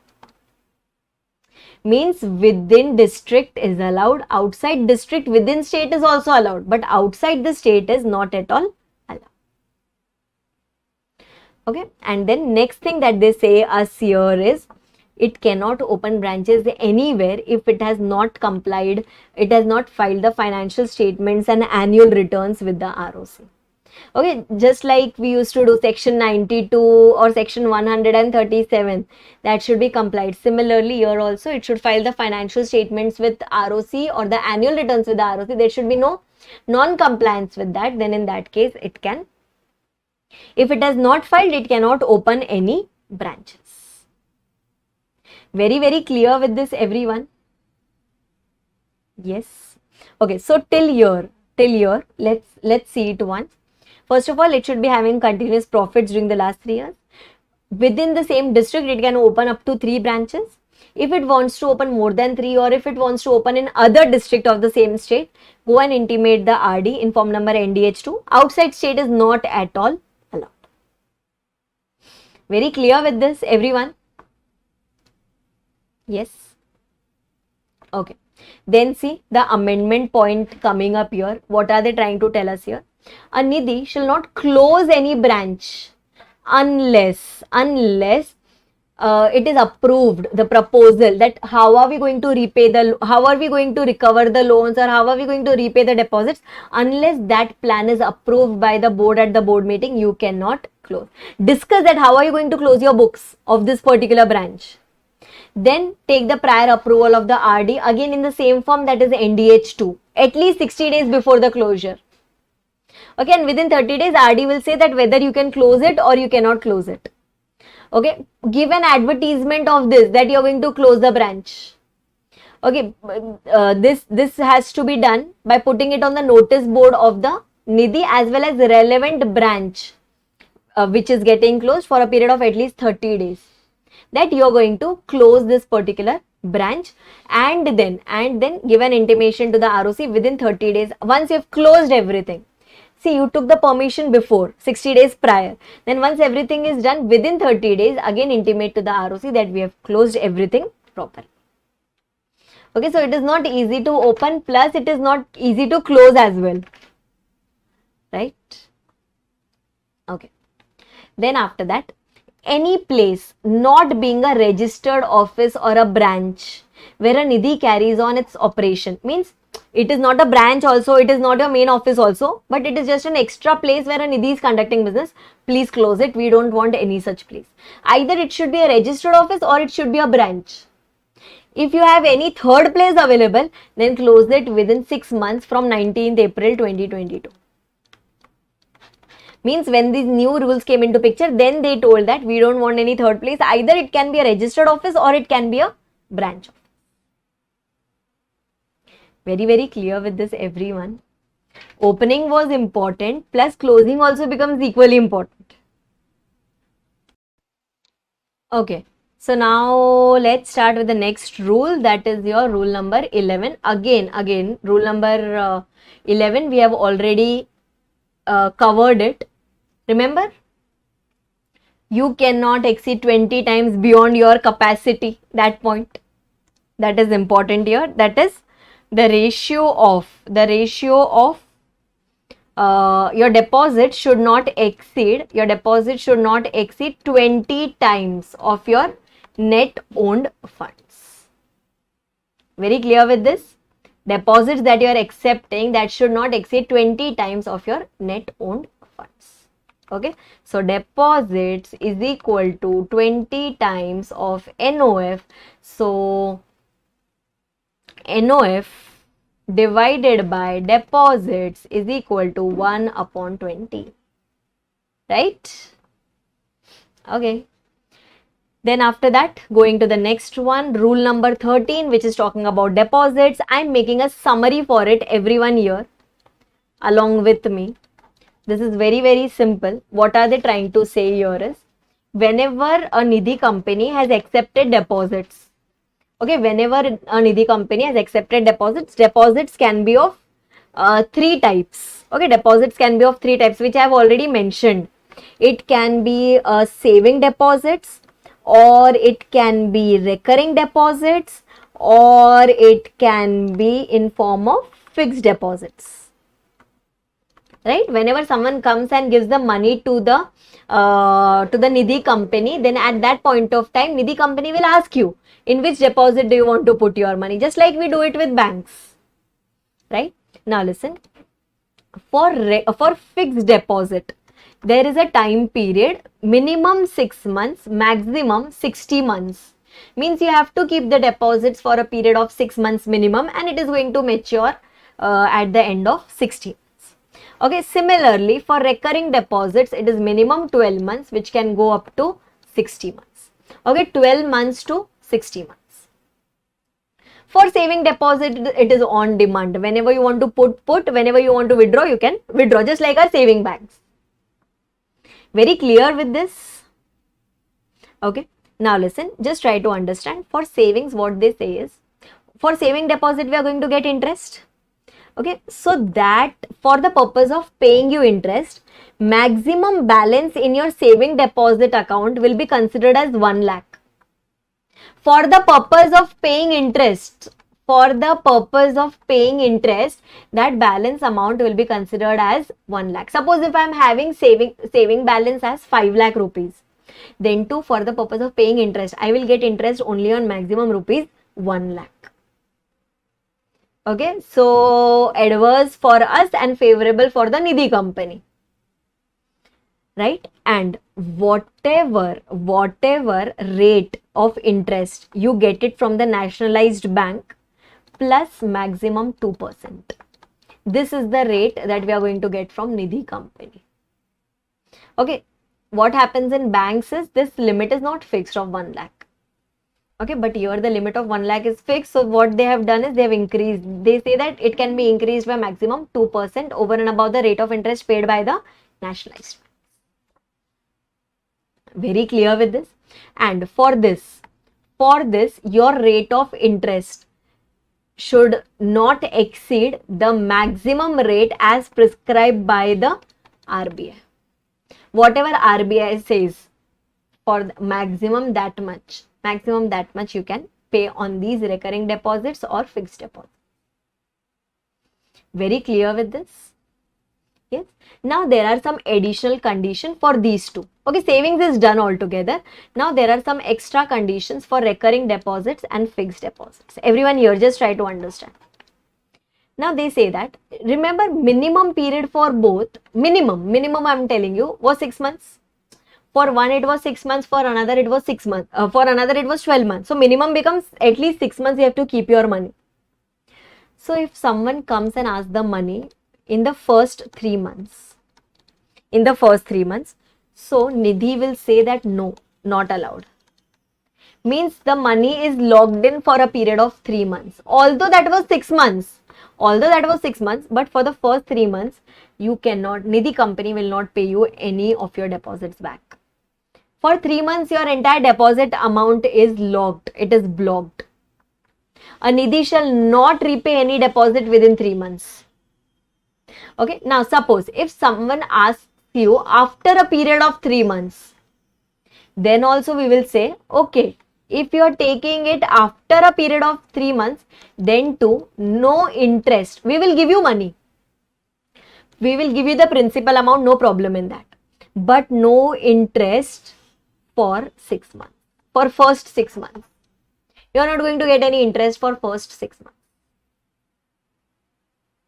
Very clear with this? Okay. So say for example, okay. For example, someone comes and asks the money in 4th month. Will he get his money? Yes, he will get his money. Okay, but will he get any interest along with it? Answer is. Are you clear with this? Okay. Acha, ma'am, what if someone comes and asks the money after 6 months? Means before expiry, before 60 months, but after 6 months. Ma'am, now will he get the interest for the full period? Answer is, first of all, he will get no interest for 6 months. That is one thing.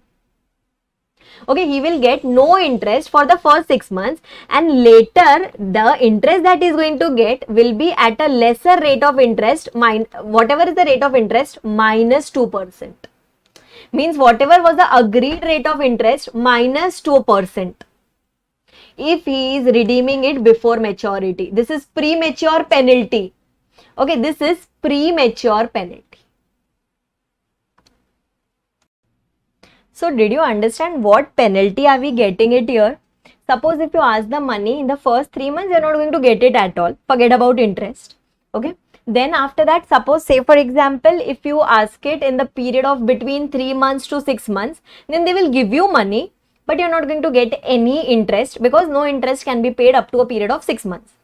Okay, suppose if I ask it beyond 6 months, but before expiry, then first of all, for the first 6 months, I'm not going to get any interest. Later, I will get the interest, but at a reduced rate. And suppose if I wait till maturity, okay, suppose if I wait till maturity, then I will get everything. Are you clear with this, everyone? Okay, but one simple thing that they have told you here is, suppose if the depositor has passed away, then it is going to be paid to his nominee or his legal heir, etc. And in that case, nothing will be deducted. He will be paid everything normally. Okay, he will be paid everything normally. Very clear with this?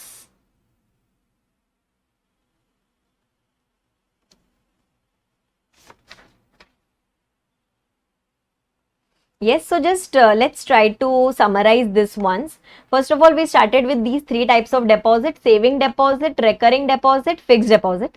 Saving deposit can be for any period, because what happens in saving deposit is you can anytime go and keep your money, anytime go and withdraw your money. Okay, but for the purpose of paying interest, your balance will be anytime considered as 1 lakh rupee only. Your more money is kept in their account, that is okay with them, that is okay, but for the purpose of paying interest, it will be considered as if you have just kept 1 lakh with them.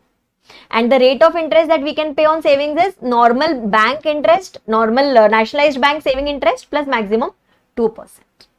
Okay, for recurring and RD, these are the minimum time period for which you have to keep your money, or this is the time range for which you have to keep your money, and the rate of interest that we are going to pay on recurring deposit and fixed deposit is the rate which is fixed by the RBI. Okay, normally banks also accept recurring deposit, fixed deposit, so whatever is there, whatever the banks etc. give on RD/FD, that same rate will be applicable for Nidhi companies as well.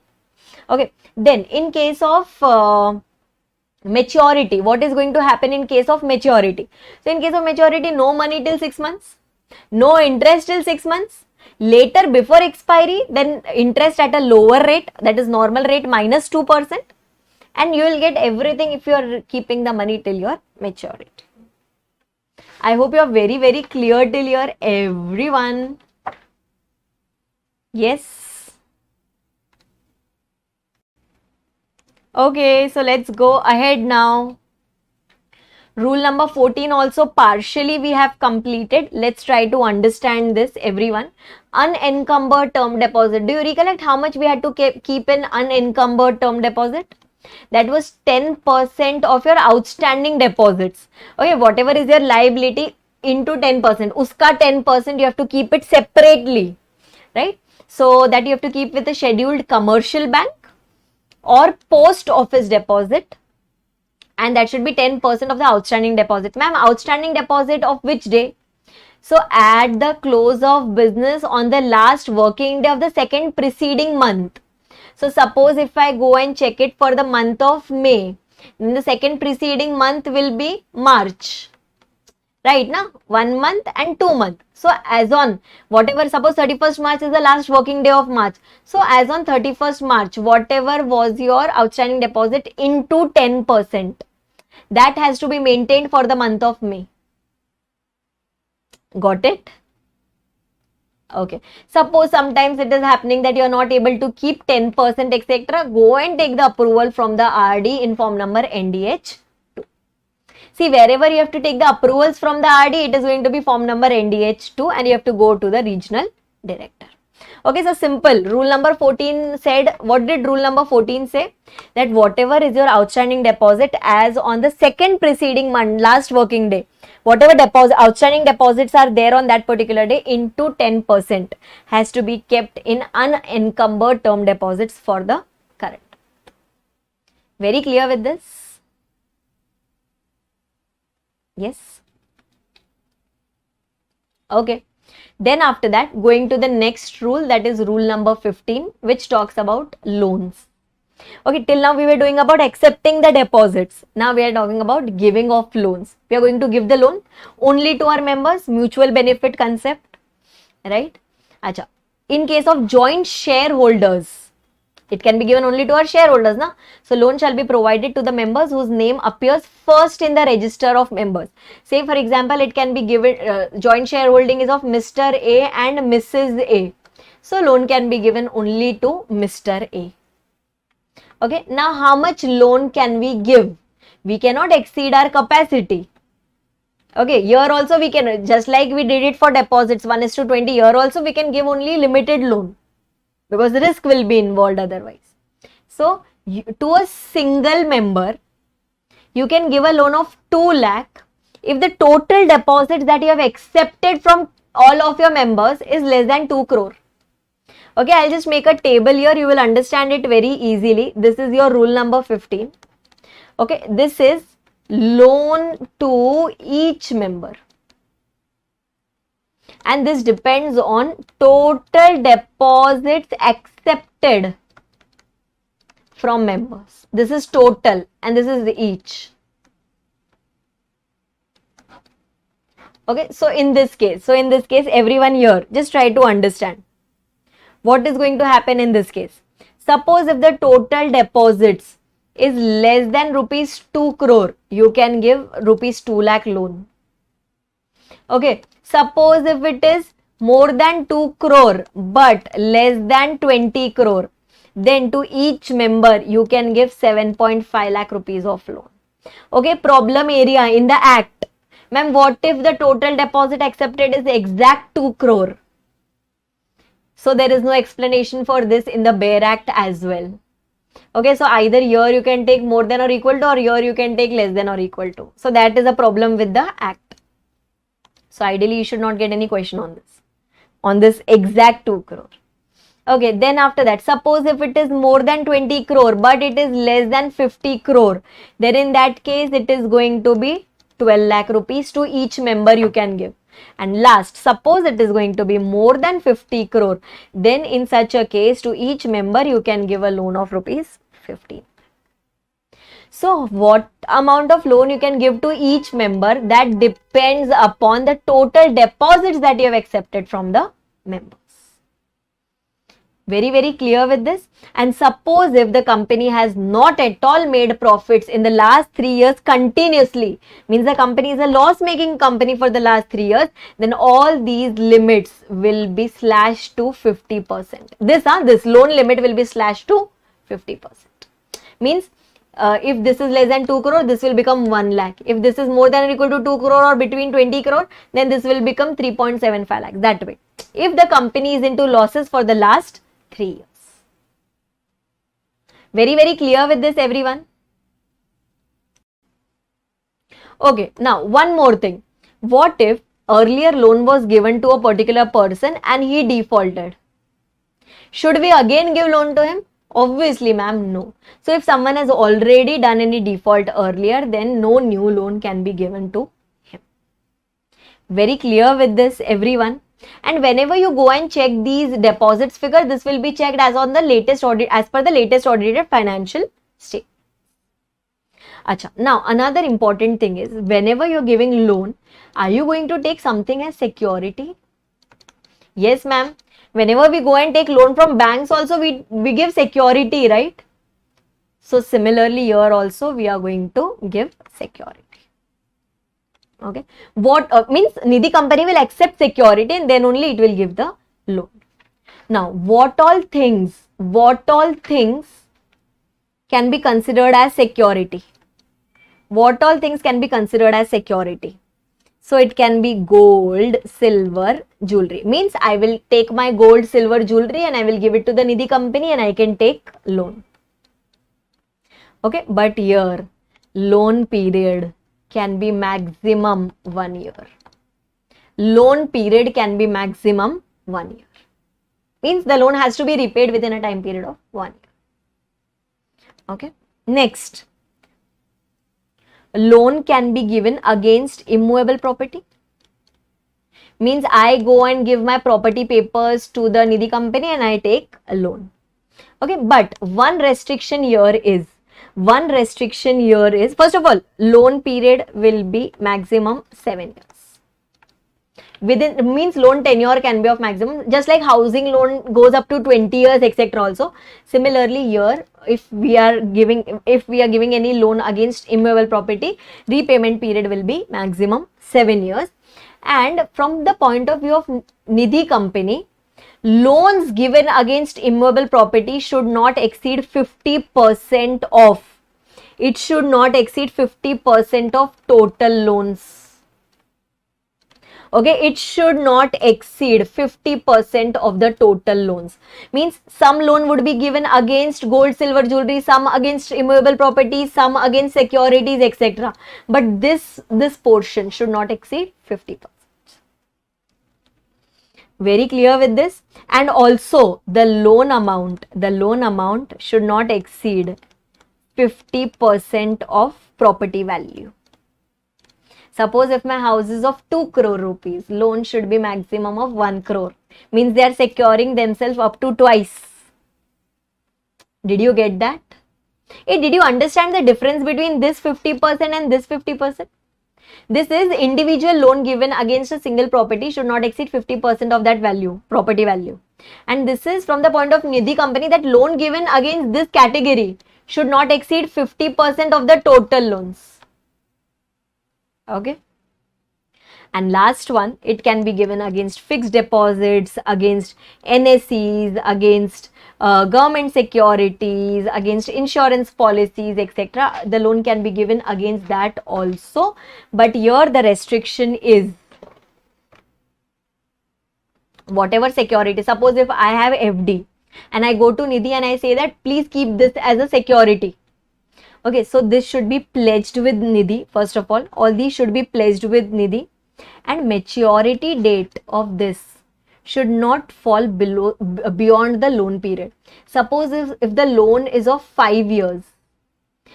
Okay, if the loan, example, if loan is of 5 years, then maturity should be maturity of this should be 1 year or 5 years, whichever is earlier. 1 year is ad hoc, 5 year is the loan tenure. Did you understand this? Means these should get matured early itself.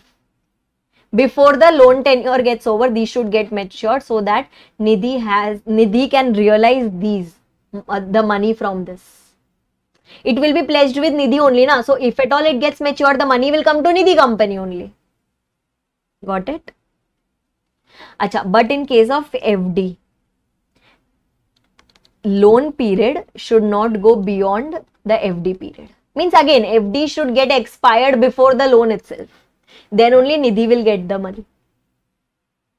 Very clear with this? For other securities, maturity period should be the loan period or 1 year, whichever is earlier. So whenever a Nidhi company is giving any loan, it can give against these 3 things. These are the restrictions applicable in case of loans.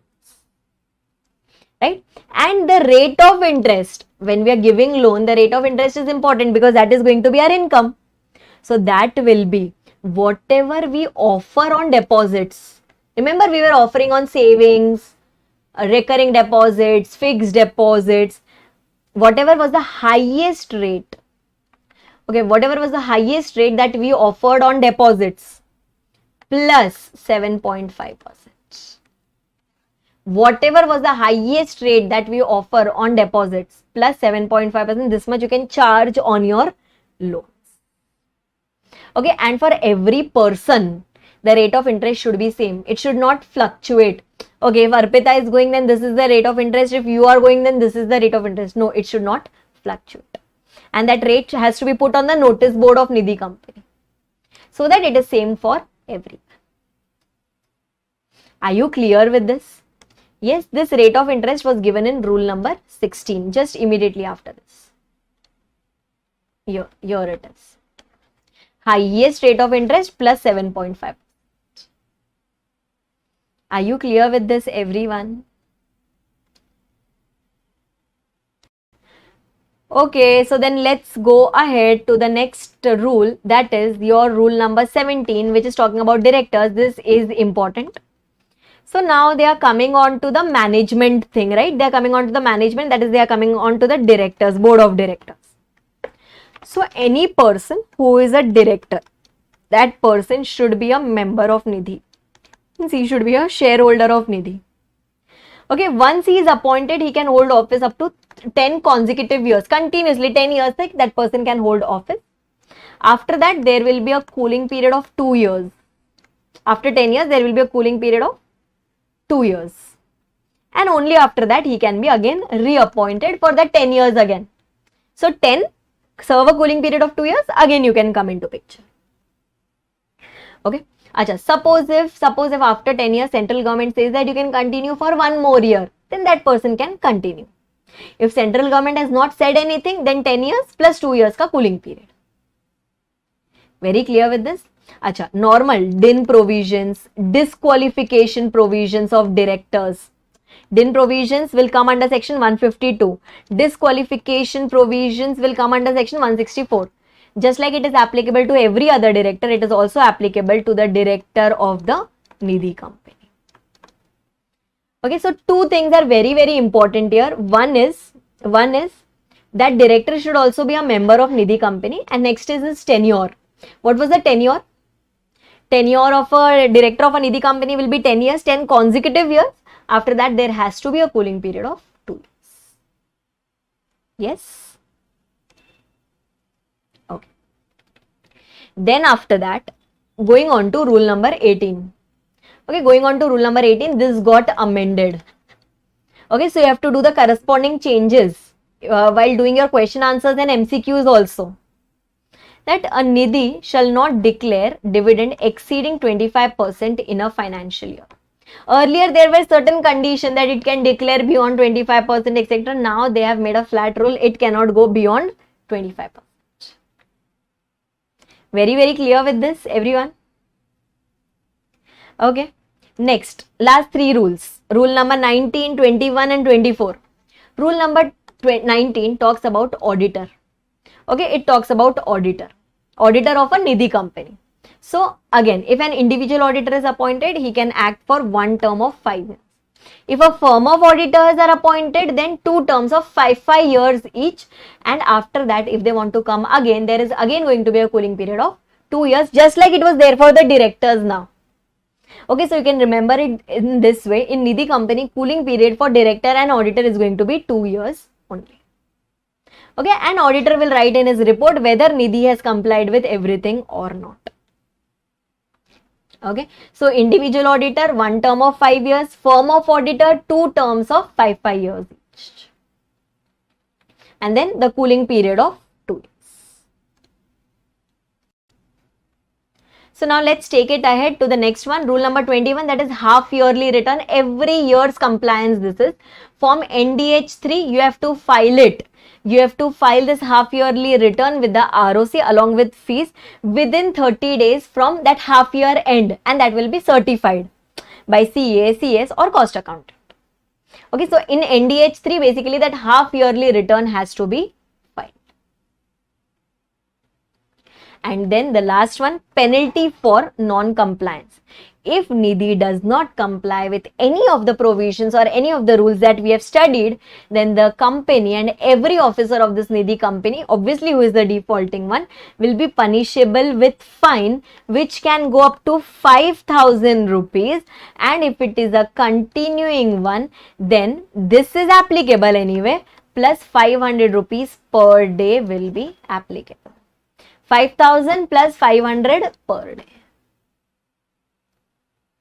Are you very clear with this, everyone? Okay, if you just bifurcate 1111 rule and then study, then only it will become important. Otherwise, go Goa gone. Okay, so just bifurcate 1111 rule and then only study it.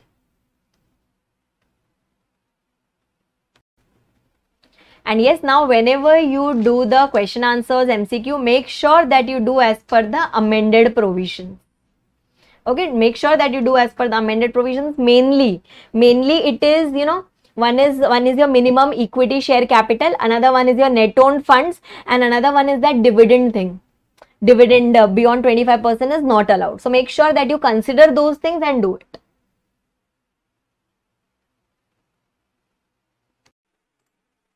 Chalo, let's start with a super quick revision of compromises, arrangements and amalgamations ranging between section number 230 to section number 240 of the Companies Act 2013. First of all, two types of reconstructions. First one is your internal reconstruction and the other one is your external reconstruction. In internal reconstruction, there can be two types of concepts involved there. One is compromise and the other one is arrangement. Compromise is such a thing, or it is such kind of settlement where the person is willing to forego a particular amount, where he is letting go some part of his debt. And arrangement means there is some kind of exchange of position. Example, maybe the creditors would get converted into equity shareholders or something like that. But there they are not, in case of arrangements, they are not letting off any of their debt go. Then next one, in case of external reconstruction, you have got your mergers, amalgamations, etc. Now, when we talk about types of amalgamations as studied in our IPCC, we have got two types of amalgamation. One is amalgamation in the nature of merger and the other one is amalgamation in the nature of purchase.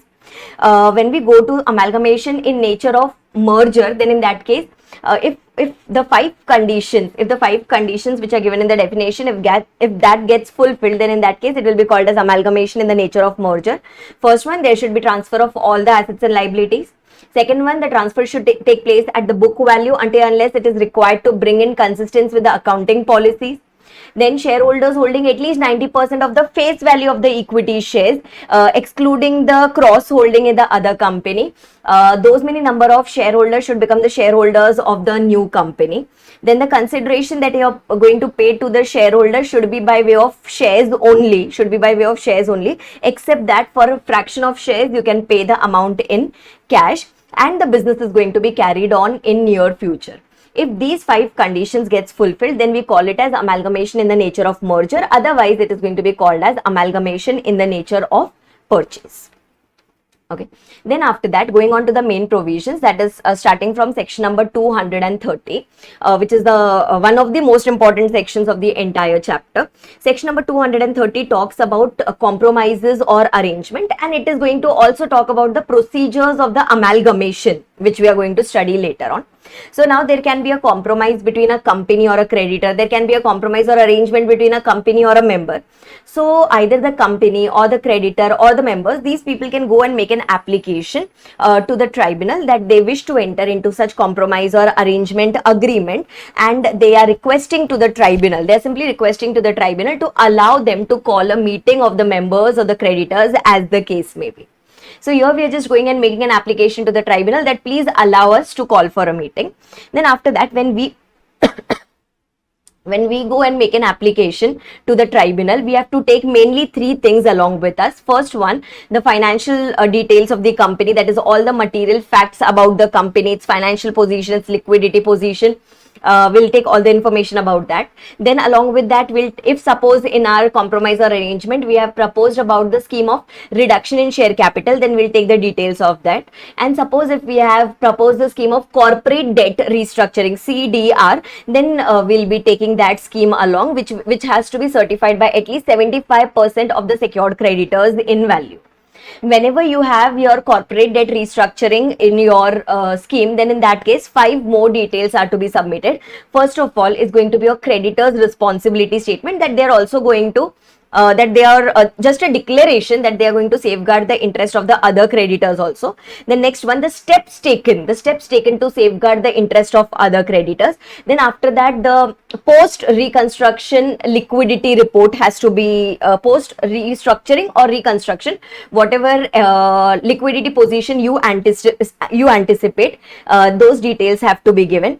Then after that, if suppose if there are some RBI guidelines which have to be followed in case of doing this corporate debt restructuring, then we have to give a declaration that even those have been followed, and then we have to submit a report by the registered valuer.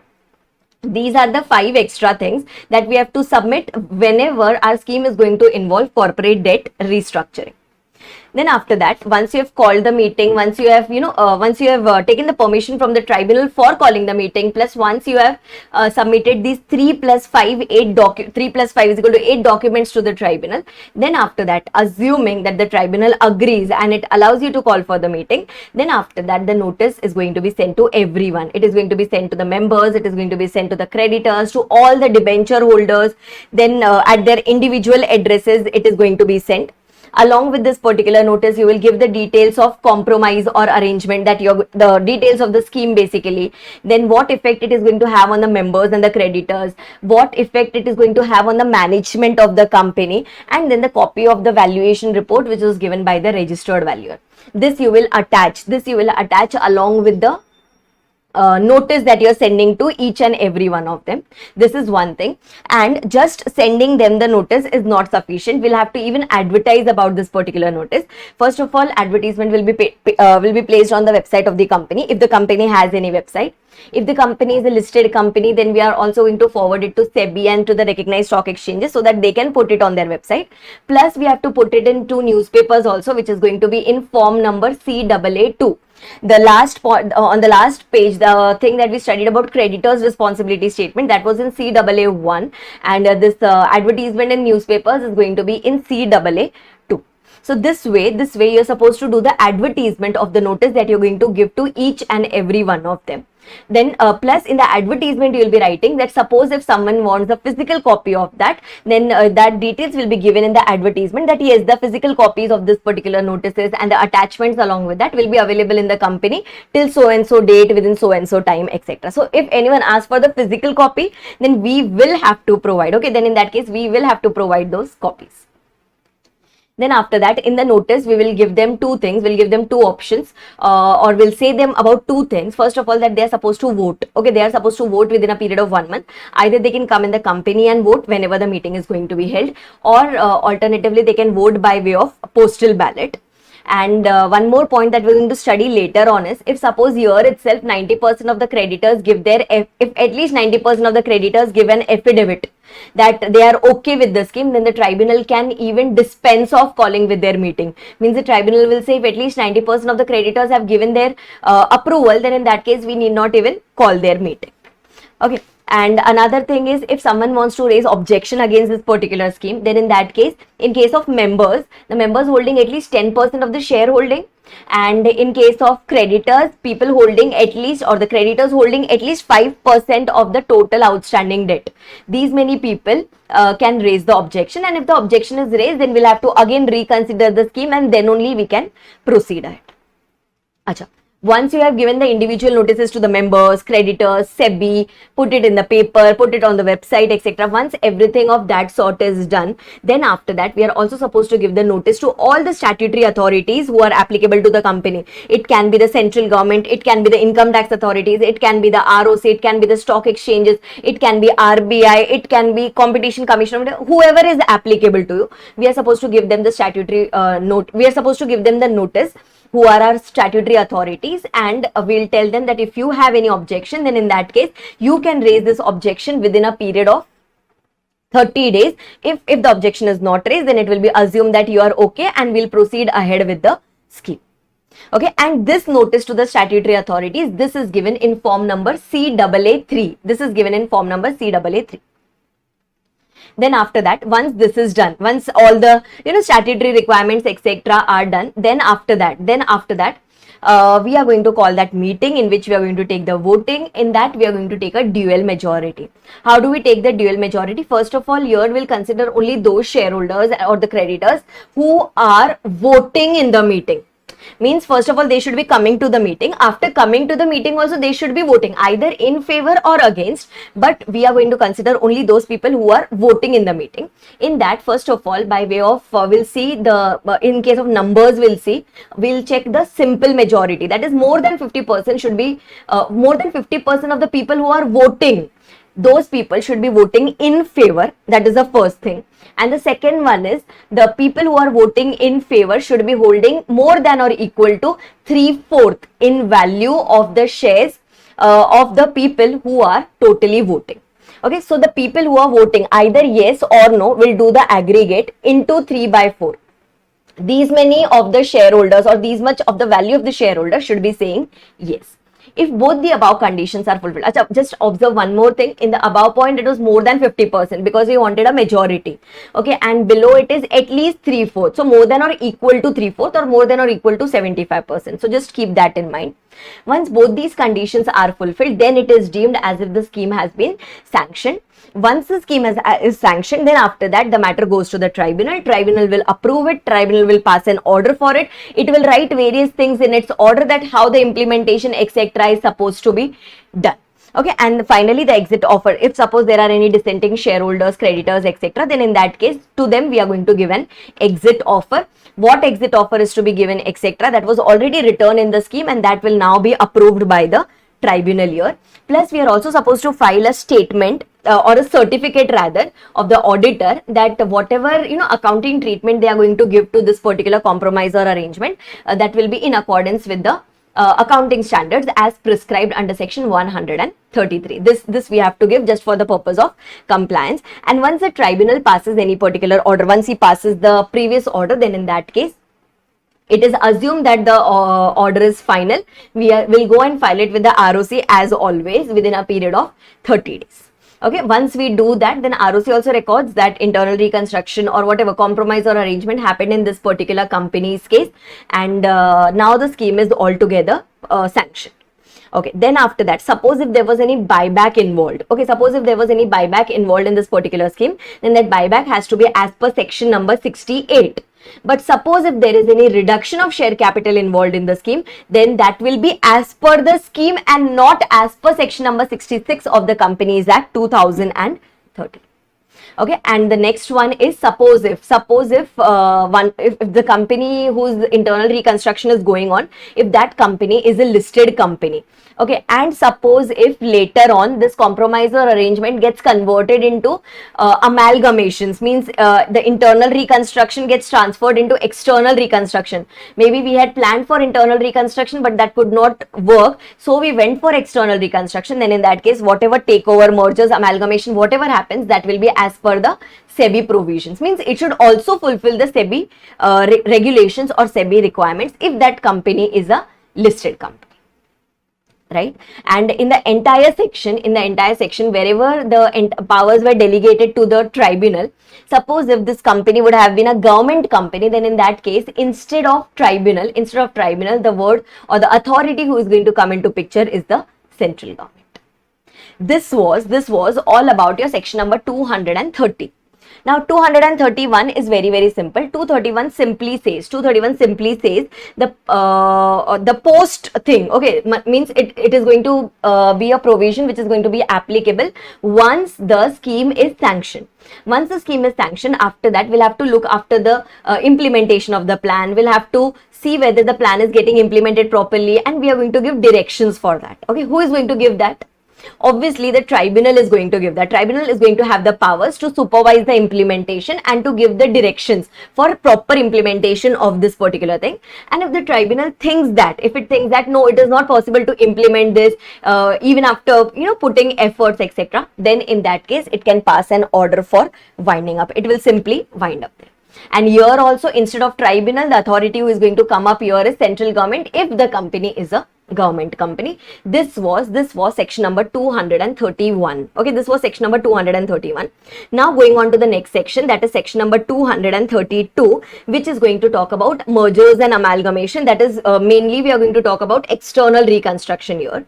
So suppose whenever there is any transfer of assets or liabilities and there is a merger of two or more companies are coming together, and if there is transfer of assets and liabilities, then section number 232 will be applicable.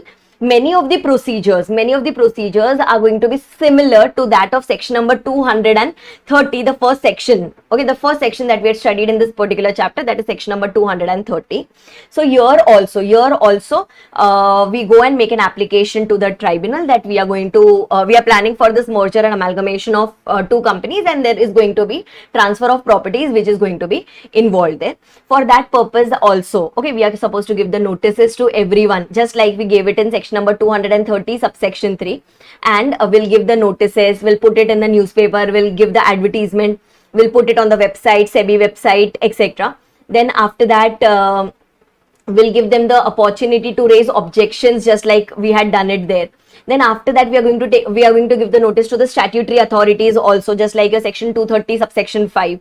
And after that, we are going to take a dual majority, just like we took it in section number 230 subsection 6.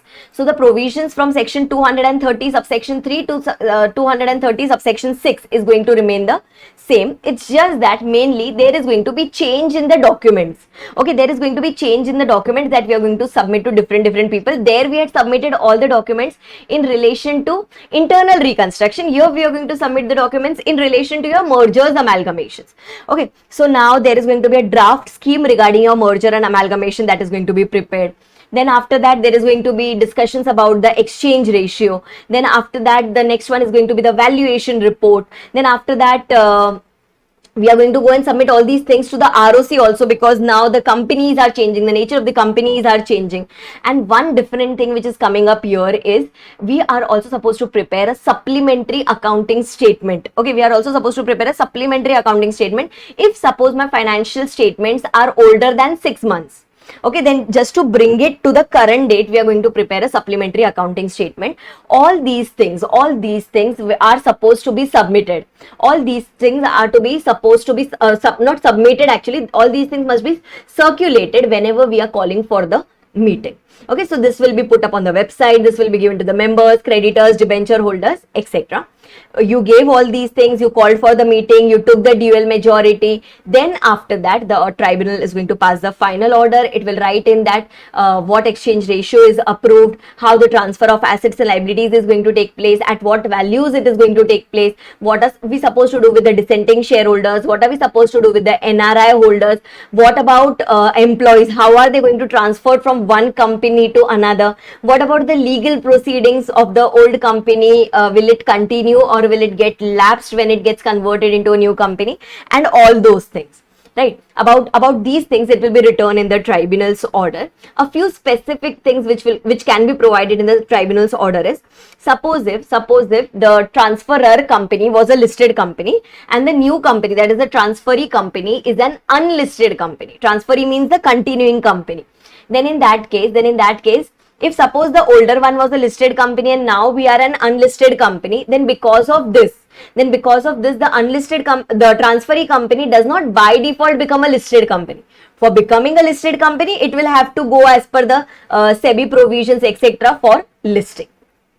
Okay. Similarly, now if the shareholders of this listed company, if they are dissenting from the offer, then in that case they will be paid cash, right? They will we'll ask them to exit from the company. We will pay them cash as per a predetermined price formula, and this price should not be lesser than the price as fixed by the SEBI, because they are the shareholders of which company? They are the shareholders of the listed company. So SEBI is also going to have an intervention there.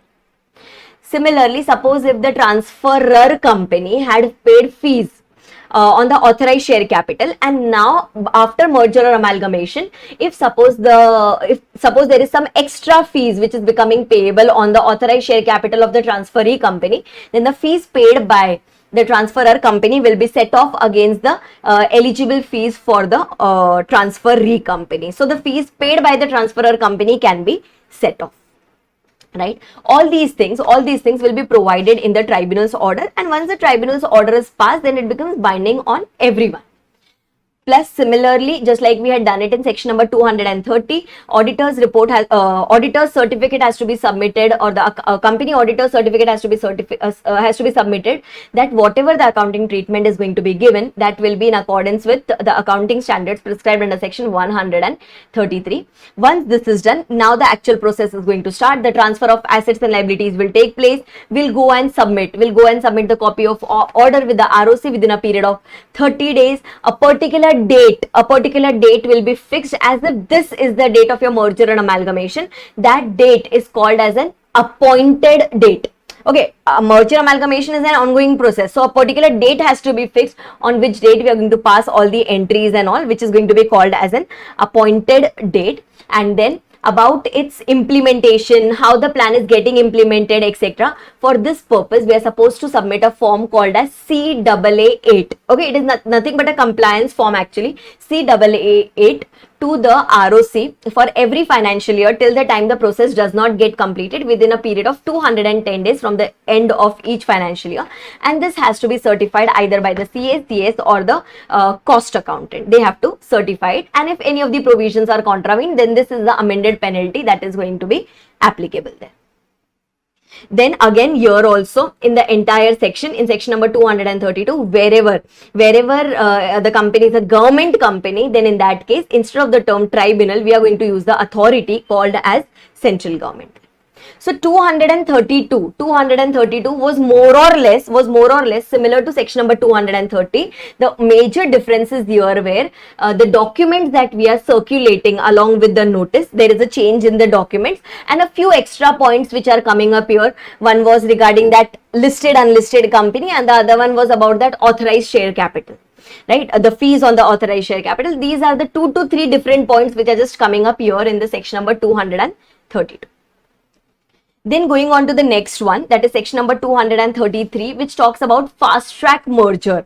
Okay, now this fast track merger can be adopted, not mandatory, but this section can be adopted by certain specific companies. It can be 2 or more small companies, or it can be whenever there is a merger between a holding company and its wholly owned subsidiary, then in that case, this section can be used, and the central government can prescribe more list of companies in this list of section number in the the companies to whom section 233 can apply.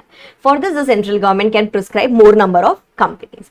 Now here they say that comparatively we take lesser time for these small companies. Comparatively they have provided for such a procedure which can take some lesser time for this particular merger and amalgamation. So for this purpose, what are we supposed to do?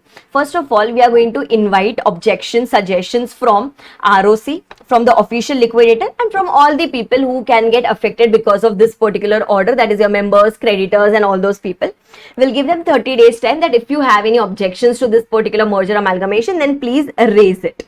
Okay, then once we start receiving it, after that we call a general meeting. In the general meeting, the shareholders do the necessary things and they approve it by a voting of means at least those many number of members should be voting who are holding at least 90% of the total number of shares. Okay, at least these many people should be voting in favor of that.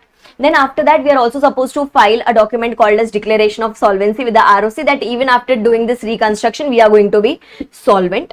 Then after that, you give 21 days time period to the creditors. Then you call the meeting of the creditors. In that case, the scheme is going to be approved. In that case, the scheme is going to be approved by creditors who are holding at least 9/10 in the value. 90% of the value of the creditors. Once this is done, means already the members and the creditors have approved the scheme. Then after that, we take the final scheme. We take the final scheme in form number CAA11. We take it with 3 people. 2 of them are common, that is the ROC and the official liquidator, and you also take it to the central government within a period of 7 days. Once you take it before them, then CG is just going to sit and observe first. ROC or the official liquidator, they will see that do they have any objections or suggestions. If they do not have, then no problem, they'll just tell it to the CG and the CG will register the scheme. Suppose if they have objection, if the ROC or the OL have any objection, then they will communicate it to the central government. Okay, if not communicated, then obviously it is going to be assumed as if they do not have any objections. Now the objections went to the central government. If central government thinks that yes, the scheme is actually not proper or it is not in the public interest, etc., then central government will go before the tribunal, and now the tribunal will decide what to do. Okay, now the tribunal is going to decide whether some some changes can be done, or if fast track merger is not possible, then in that case it will make the previous section, that is section number 232, become applicable. Okay, so this way, suppose if everything is okay, then CG passes the order. If suppose the CG thinks that no, something is not okay, then CG places the matter before the tribunal. Okay, these were the major provisions. Now whenever this thing happens, then after that we have to go and intimate. Okay, we have to go and intimate to the ROC of the new company, ROC of the transferee company. Then we will communicate it to both the companies, and plus we will even communicate once it is communicated to the ROC and to the company, then the ROC will register the scheme, it will take the record of the scheme, and now it will give the confirmation to the ROC of the transferor company, that is the ROC of the old company, that yes, the scheme is registered and now I am going to be the ROC of this particular transferee company. Acha, once all these things happens, means now the scheme is approved, the scheme is registered, and now the transfer of assets, liabilities, what to do with the legal proceedings, what to do with the employees, etc., all these things will be determined. Okay, once this is done, after that again the same point relating to authorized share capital, fees on the authorized share capital, that same point is going to be applicable, that is set off is going to be applicable there. Then after that, central government also has got the right that whenever it wants to include any particular company in the list of section number 233, it can do that. Okay, whenever it wants to provide similar provisions for fast track compromises, it can do that also. As of now, we are studying it for fast track merger. If it wants to put the provisions for fast track compromises, then it can even prepare those provisions. As of now, nothing has been prescribed, but central government has got the powers that it can do so. Okay, and one more very, very important thing, very, very conceptual thing. Section 233, the section that we are studying, this section is not a mandatory section. Means if you are a small company, or if there is a merger or amalgamation of holding and its wholly owned subsidiary company, then in that case, it is not mandatory that you have to follow section number 233. You can even go and follow section number 232 as well. Okay, so it's not mandatory that if you are a small company, etc., then 233 is applicable. You have got the option between section number 233 and section number 232. Okay, then after this comes section number 234, which talks about merger of Indian companies with a foreign company. Here the definition of foreign company is not restricted to section 2 clause 42 that we had studied in the first chapter of company law. Here foreign company means any company which has been incorporated outside India, whether having a place of business in India or not. Right now, whenever this thing happens, that an Indian company is getting merged with a foreign company, or a foreign company is getting merged with an Indian company, then first of all it is termed as cross-border mergers. And whenever this thing happens, then ROC will come into picture, central government will come into picture, plus even the role of RBI comes into picture, because this even FEMA provisions become applicable there, and this becomes such a type of transaction where foreign currency can be involved. So central government will prepare the rules for that. We do not have the exact rules, what are the rules for this merger, but central government will prepare the rules for that, and that will be approved by the RBI. That will be done in consultation with the RBI provisions. And then in that case, suppose if an Indian company is getting merged with a foreign company, means foreign company becomes a bigger company here, so it is going to pay the consideration to the shareholders of the Indian company, which can be in form of cash, which can be in form of IDRs, and vice versa. Suppose if an Indian company is taking over a foreign company, or if a foreign company gets merged with an Indian company, then we become a strong company. We give the shares. We'll either issue our shares to the shareholders of the foreign company, or we'll give the cash, or we can even give the global depository receipts to them. So consideration to them can be paid by way of cash, can be paid by way of depository receipts, or partly by one and partly by the other. Right, this is just the overview. This was just the overview that how merger or amalgamation happens whenever any foreign company is involved in the league. Then after that, going on to the next section, that is section number 235, which is a very simple section. Whenever any merger or amalgamation, etc. takes place, then there, along with transfer of assets and liabilities, there is going to be transfer of shares also. That is, whenever the transferee company comes into picture, it basically cancels the shares of the transferor company and it issues its own shares to the shareholders of the transferor company. It issues new shares to the shareholders of the transferor company. So for that, first of all, it gives a time period of 4 months. Okay, overall, it gives a time period of 4 months to the shareholders of the transferor company to accept this particular offer. If this offer is accepted by the shareholders holding at least 90% of the value of the shares, then in that case we proceed ahead. Then in that case, it is assumed that we have got the majority and they are okay with the transfer of share scheme that we have framed. So we gave them 4 months time period. After giving this 4 months time period, we assume that at least 90% of them say yes. Then within a period of next 2 months, okay, next 2 months, the company is going to give a final notice to the dissenting shareholders. Within the period of 2 months, after this 4 months, we give a notice to the dissenting shareholders that you have got another period of 1 month. This is what we tell them. Okay, we give them the notice within a period of 2 months, and whenever we give them the notice, we tell them that from today you have got a period of 1 month to either accept the swap ratio or accept the transfer of share scheme that we have put up, or you can exit from the company. We give them 1 month a time period to them. And then after a period of 1 month, suppose if whatever option they choose, on the basis of that, we are supposed to do the treatment. Suppose if they decide to accept the shares of the new company, we will issue them the shares as per the swap ratio or as per the exchange ratio that we had decided. Suppose if they decide to exit from the company, then in that case, whatever was a predetermined formula at which we were supposed to give them the cash, at that price, we will give them the cash within a period of 60 days.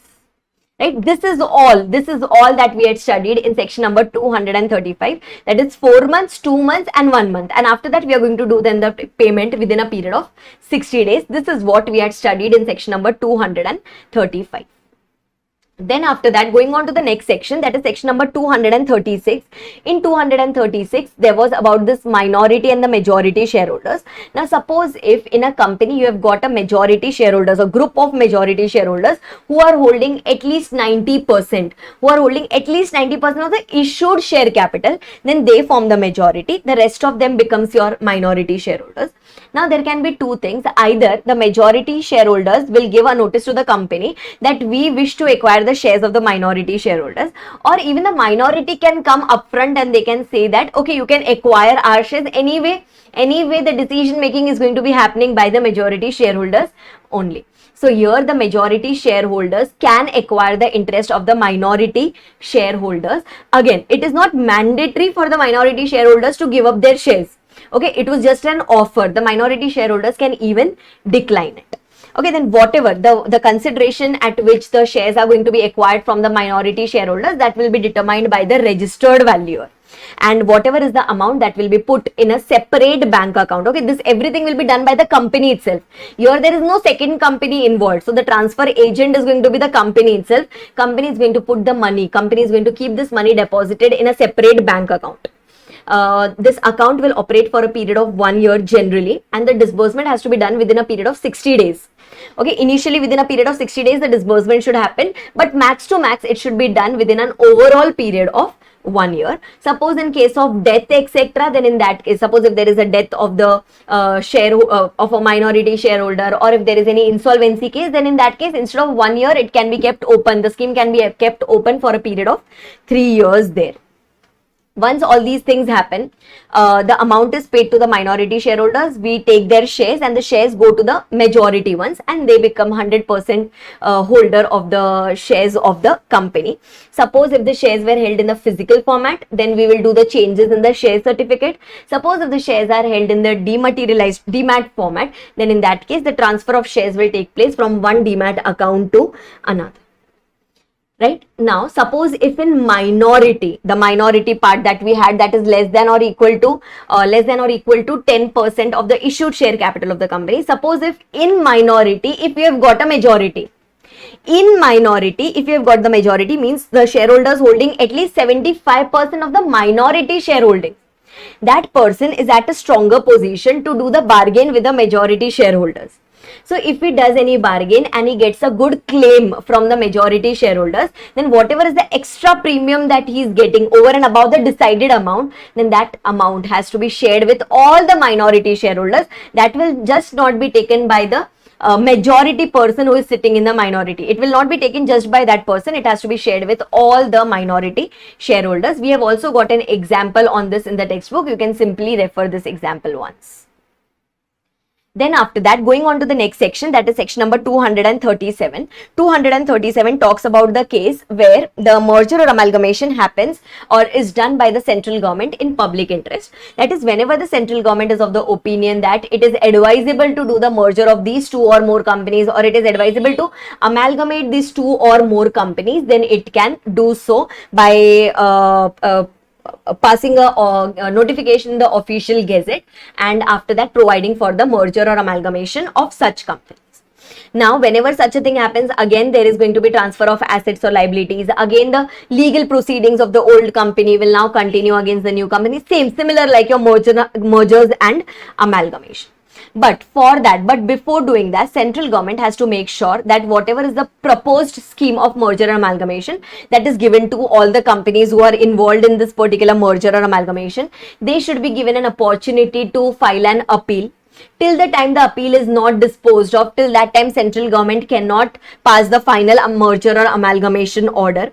And whenever we give this draft order to the companies, after that, within a period of 2 months, central government should consider all the objections, suggestions, etc., and then only it should proceed for passing a final order. Once it passes the final order, after that it is laid down before both the houses of parliament, it is put up in the official gazette, and then only it becomes applicable.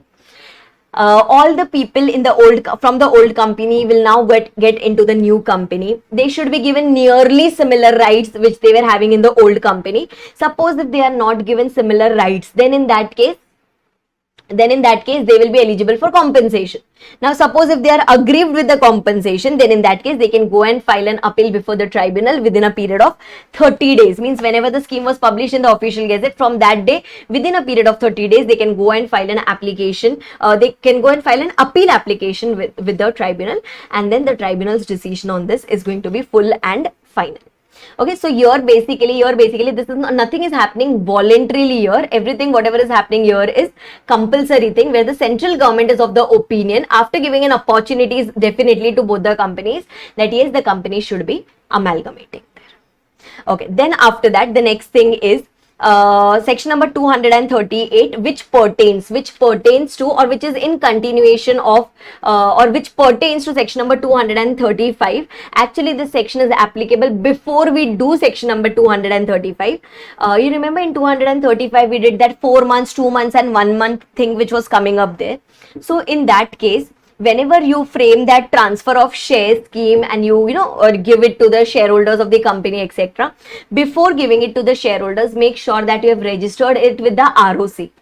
Okay, now there are going to be 3 things which is very, very important here. First one is it should contain the details. The scheme should contain the details that how did you arrive at the swap ratio. That is the first thing that you have to check. Next thing is you have to kind of give a declaration of solvency that even after paying to the shareholders of the transferor company, you will be having sufficient cash in the company. And third one, this particular scheme or this particular circular has to be registered with the ROC, so that it gives a sense of faith in amongst the shareholders of the company that yes, at least ROC has checked this particular scheme or ROC has checked this particular circular.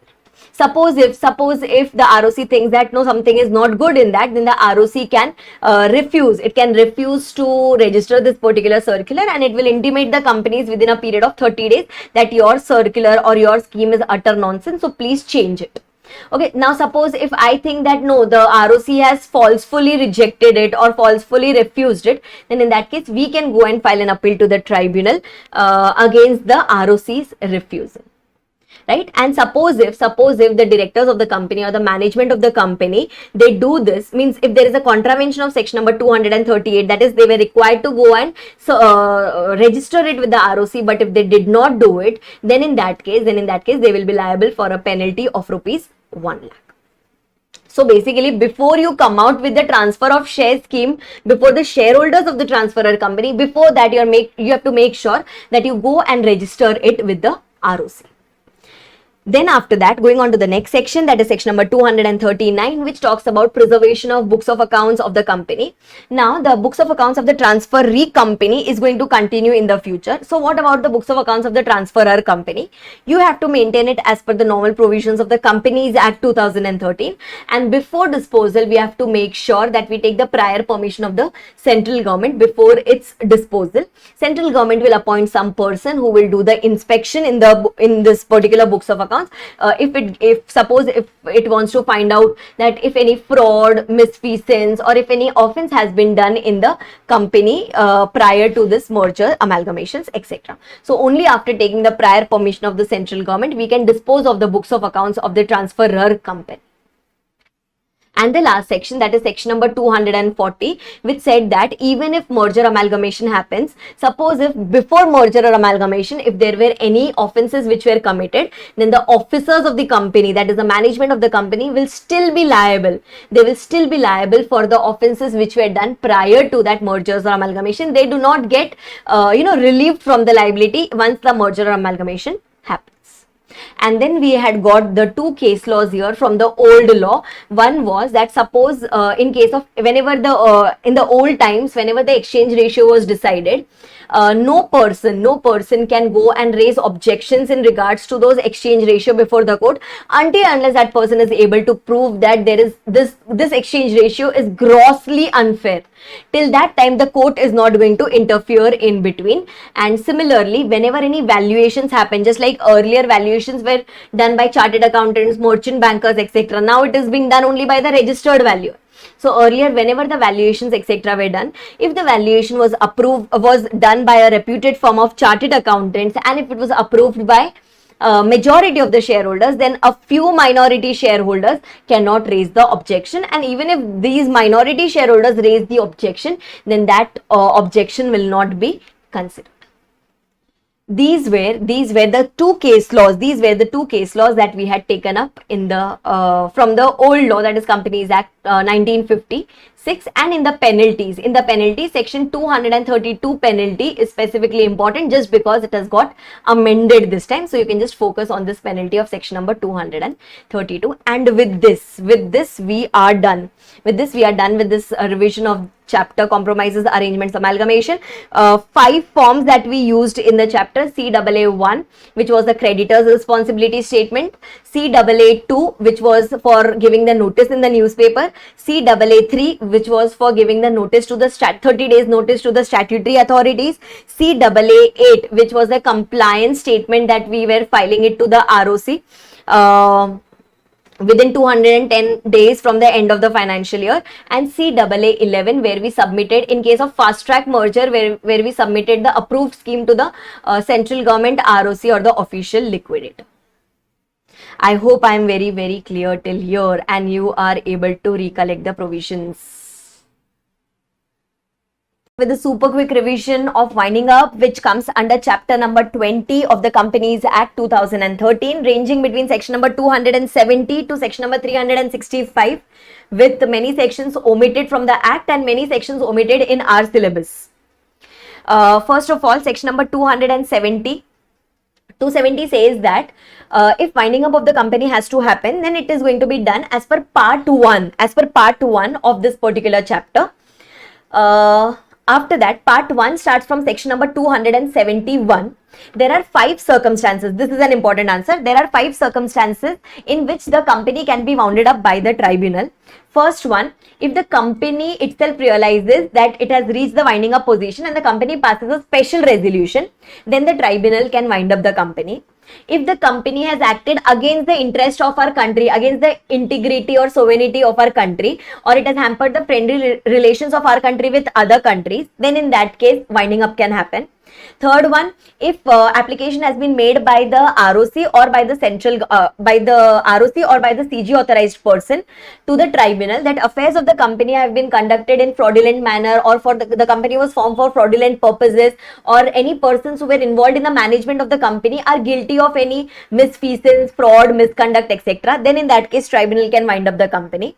If the company has not filed the financial statements or the annual returns for the last 5 consecutive years, then in that case the tribunal can wind up the company. And the last one, if the tribunal is of the opinion that there is some just or equitable grounds, etc. type of point, if the tribunal suo motu thinks that it is just and equitable to wind up the company, then in that case the tribunal can wind up the company under section 271. Or the winding up can be done under any of these 5 circumstances.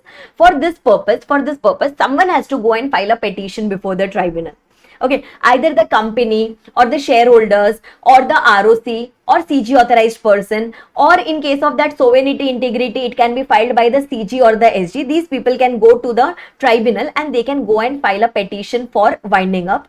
Before ROC goes, ROC will have to take a permission from the central government. Before it goes and files a petition before the tribunal, it will have to go to the CG, take the approval of the CG, and then CG will make sure that company has been given a ROBH. Company has been given a reasonable opportunity of being heard before the ROC proceeds for winding up before the tribunal. All the details will be attached. Along with the application. And whenever the application is filed by the company or its shareholders, we have to make sure that along with that, the statement of affairs of the company is attached. Means whenever the company is going suo motu for its winding up, it has to attach the statement of affairs along with the application before it goes to the tribunal. Okay, and then this copy of petition which was submitted to the tribunal, whoever goes and files the petition before the tribunal, that person should also submit a copy of this petition to the ROC also, because the company is ultimately registered with the ROC. We have to submit this petition to the ROC, and then ROC will submit its views to the tribunal within a period of 60 days. ROC will submit its views that whether winding up should happen or whether winding up should not happen. This happened in section number 272. 5 circumstances were mentioned in section number 271. Now, after that, once the petition reaches the tribunal, then the tribunal will start taking action on it. It can pass different type of orders.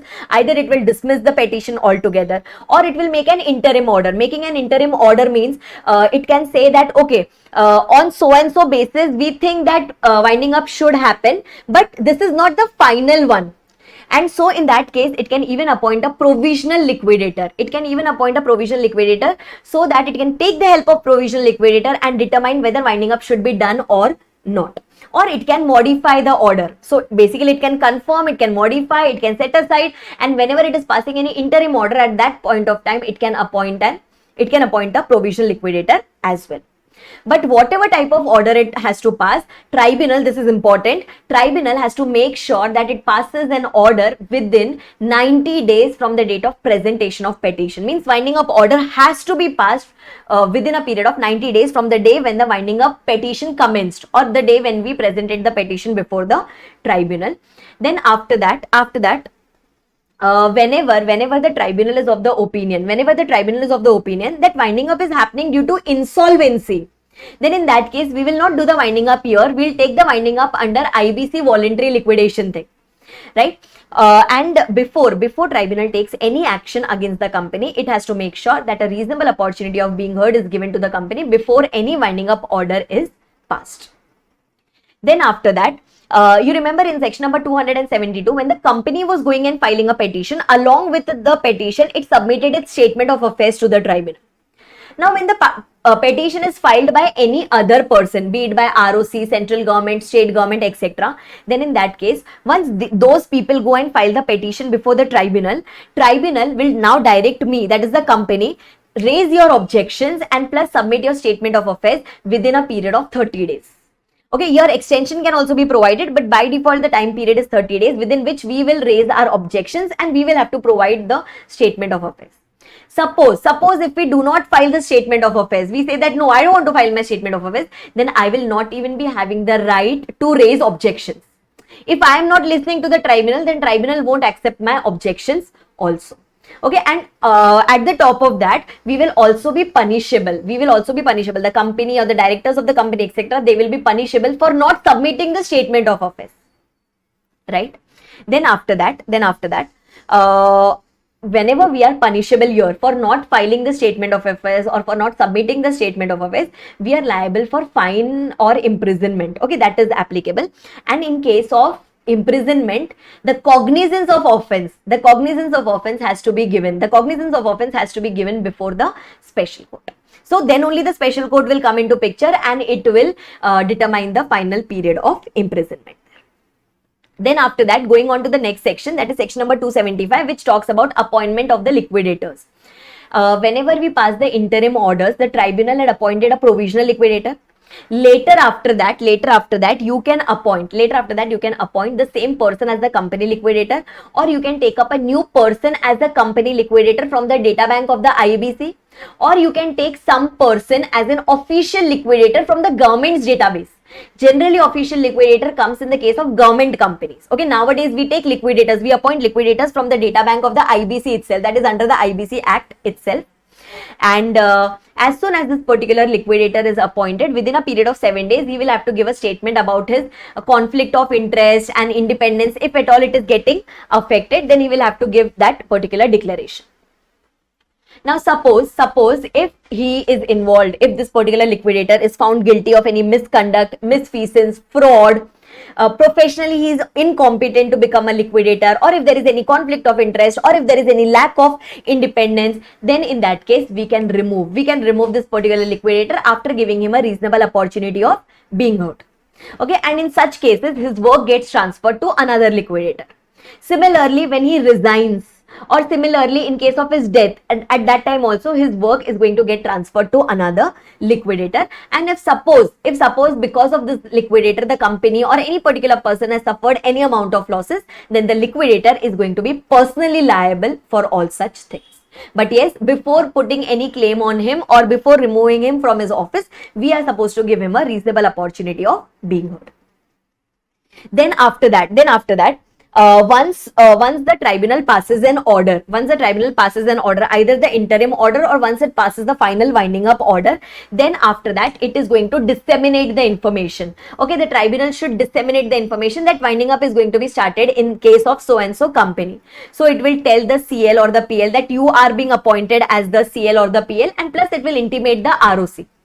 Then ROC will go and intimate. In case of listed companies, it will go and intimate to the stock exchanges. In case of unlisted company, this particular fact will be published in the official gazette.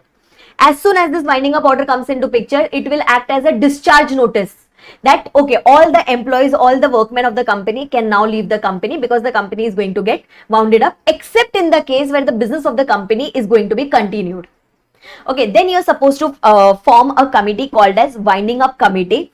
Winding up committee is formed by the company liquidator, and for that purpose company liquidator will go and make an application to the tribunal for formation of a winding up committee within 3 weeks of the winding up order. Then this committee is formed. Okay, who all sits in this particular committee? So official liquidator, that independent person, is going to sit in the committee.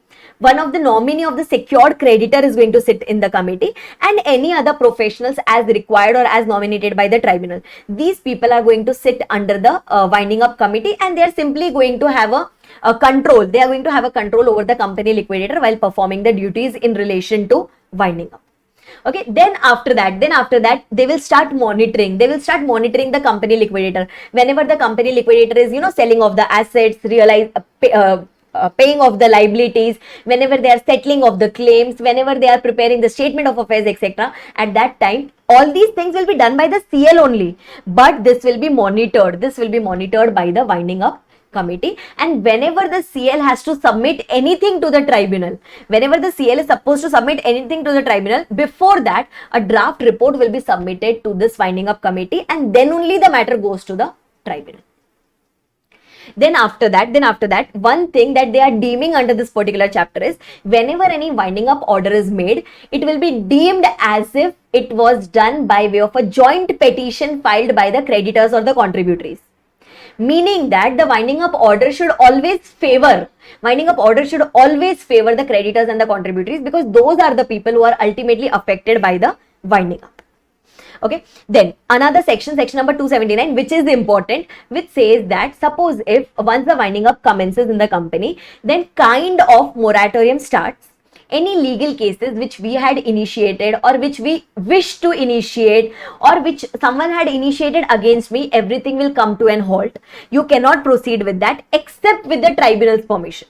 So whenever you go and obtain the permission from the tribunal is going to provide you the permission within a period of 60 days. Means either it will say yes or it will say no within a period of 60 days. But this provision is not applicable. That is, taking the permission of tribunal is not required when the case is going on before the High Court or the Supreme Court, because they are higher in the hierarchy. Right? Because they are higher in the hierarchy. Then after that, section number 280 was simply talking about the powers of the tribunal, that what all powers does the tribunal have.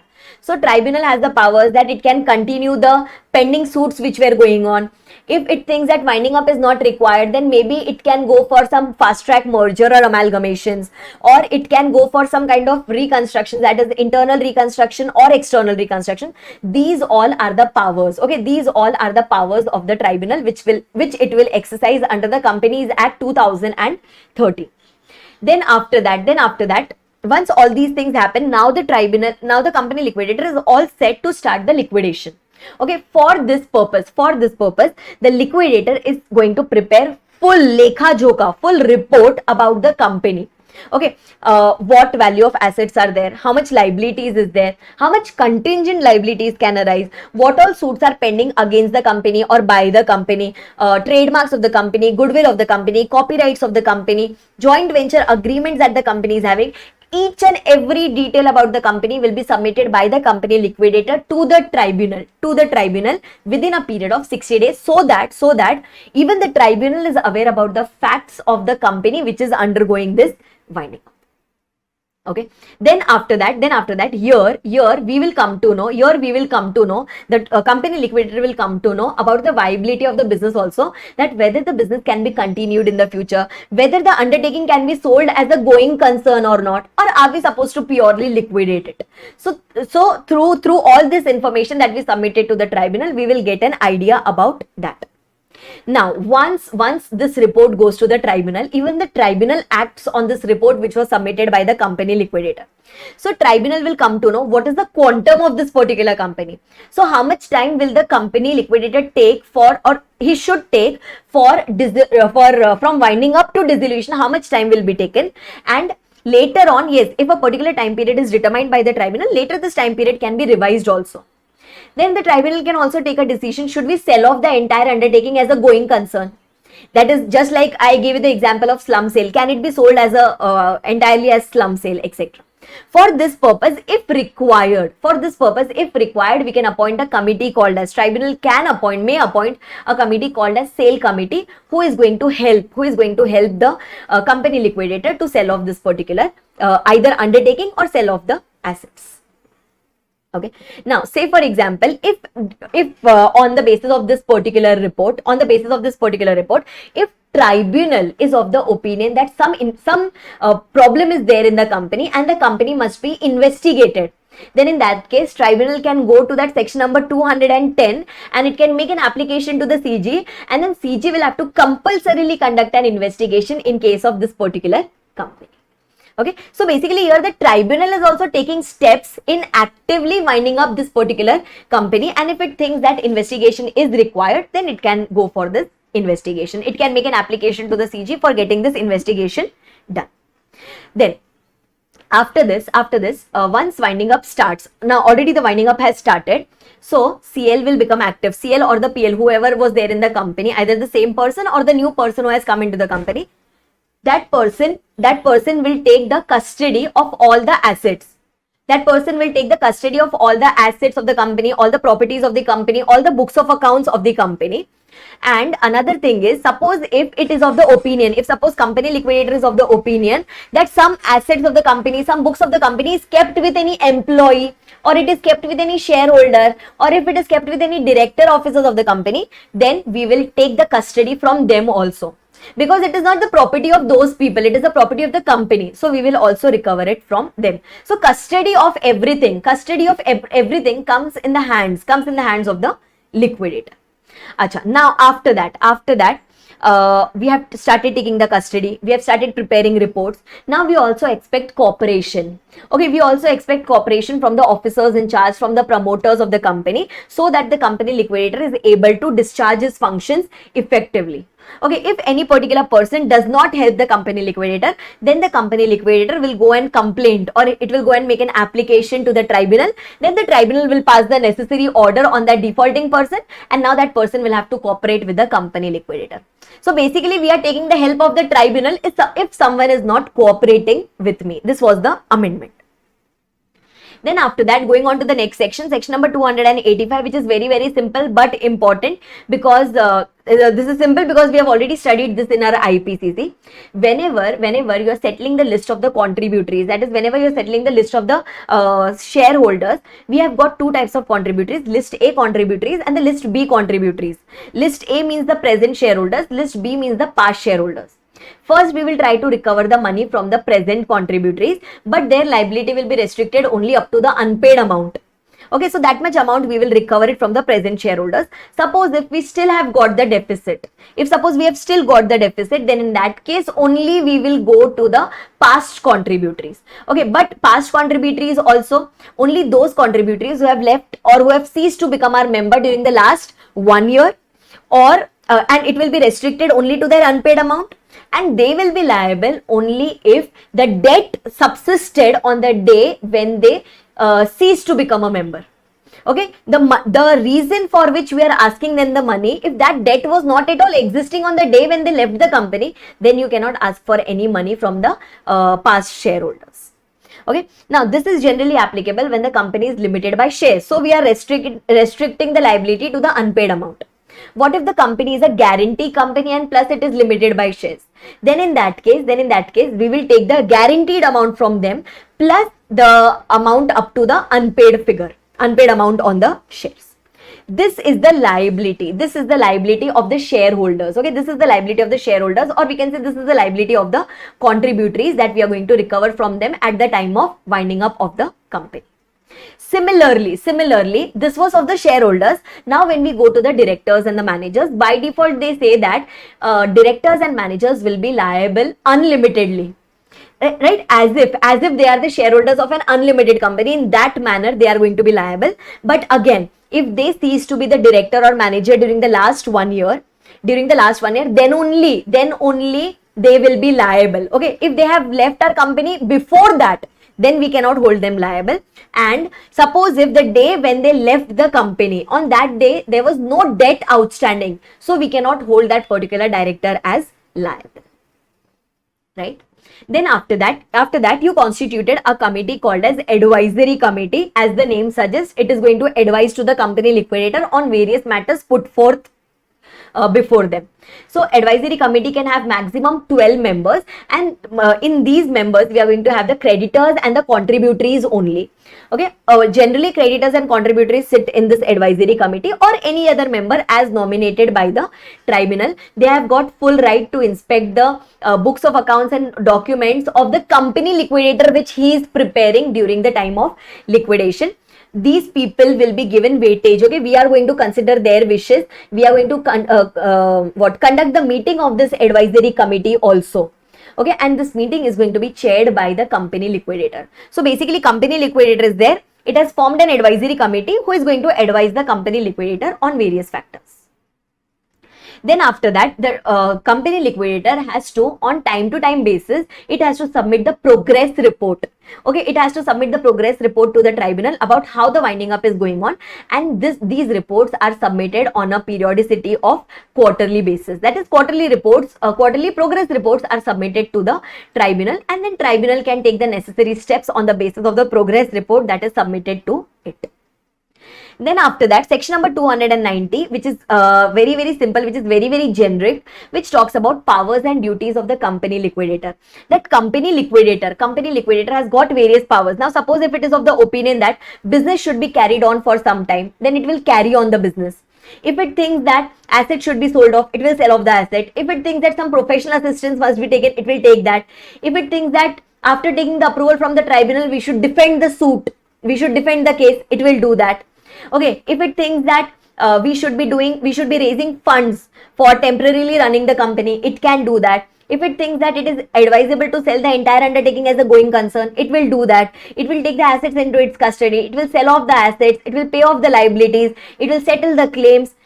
All these are the powers and duties of the company liquidator. Okay, all these work have to be done by the company liquidator only, and the company liquidator, you will come to know about this in section number 330. Company liquidator cannot transfer the assets to any particular trust so that the trust pays it on later to the creditors. In case of liquidation, the CL only has to sell off the assets and has to pay off the liabilities to the creditors. It cannot transfer the assets to a trust and then tell the trust to distribute the assets to the creditors. That is not allowed as per section 330, because doing this is the power and duty of the company liquidator only. So this way you can connect section 290 and section 330. Then after that, as per section 291, company liquidator has got full powers that it can appoint either a CS or a CA or a cost accountant or a legal practitioner after taking the approval from the tribunal for assisting him during the process of winding up. But again, there should be no conflict of interest and there should be no lack of independence when any such professional person is appointed. That person will have to disclose if there is any such thing which is existing. Okay, then after that, going on to the next point, that is about the CL's power. Now listen, just try to understand one thing. CL had formed a committee called as advisory committee, right? So CL may conduct, it may conduct the meeting of the creditors or contributories to ascertain their wishes. If it wants to do suo moto, it can do.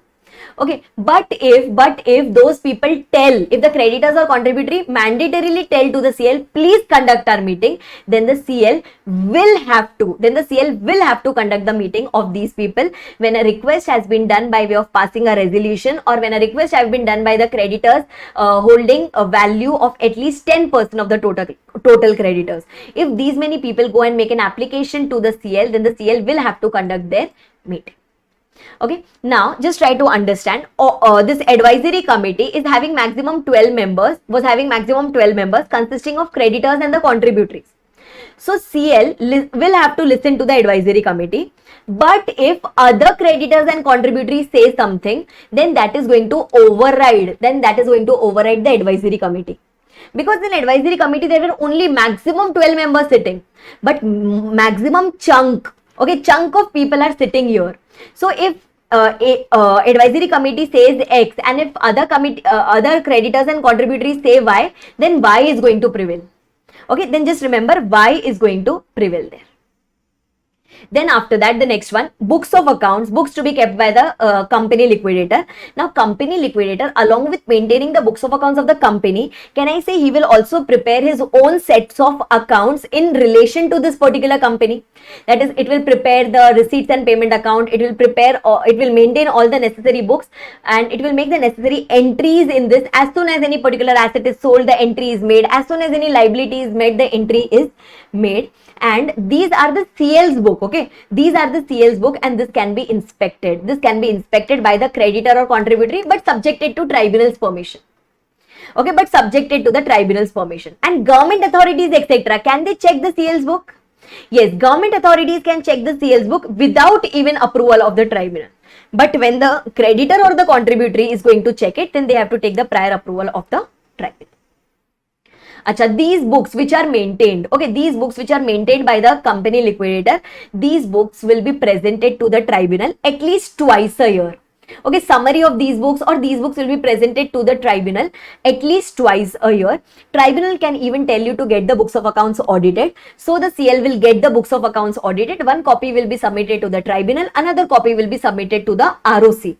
And if this pertains to a government company, if the accounts pertains to government companies, then it will also be additionally be submitted to either the central government if only CG is a member, or to the state government or governments if they are the members, or if both of them are the members, then the audit report will be submitted to both of them, that is CG as well as the SG.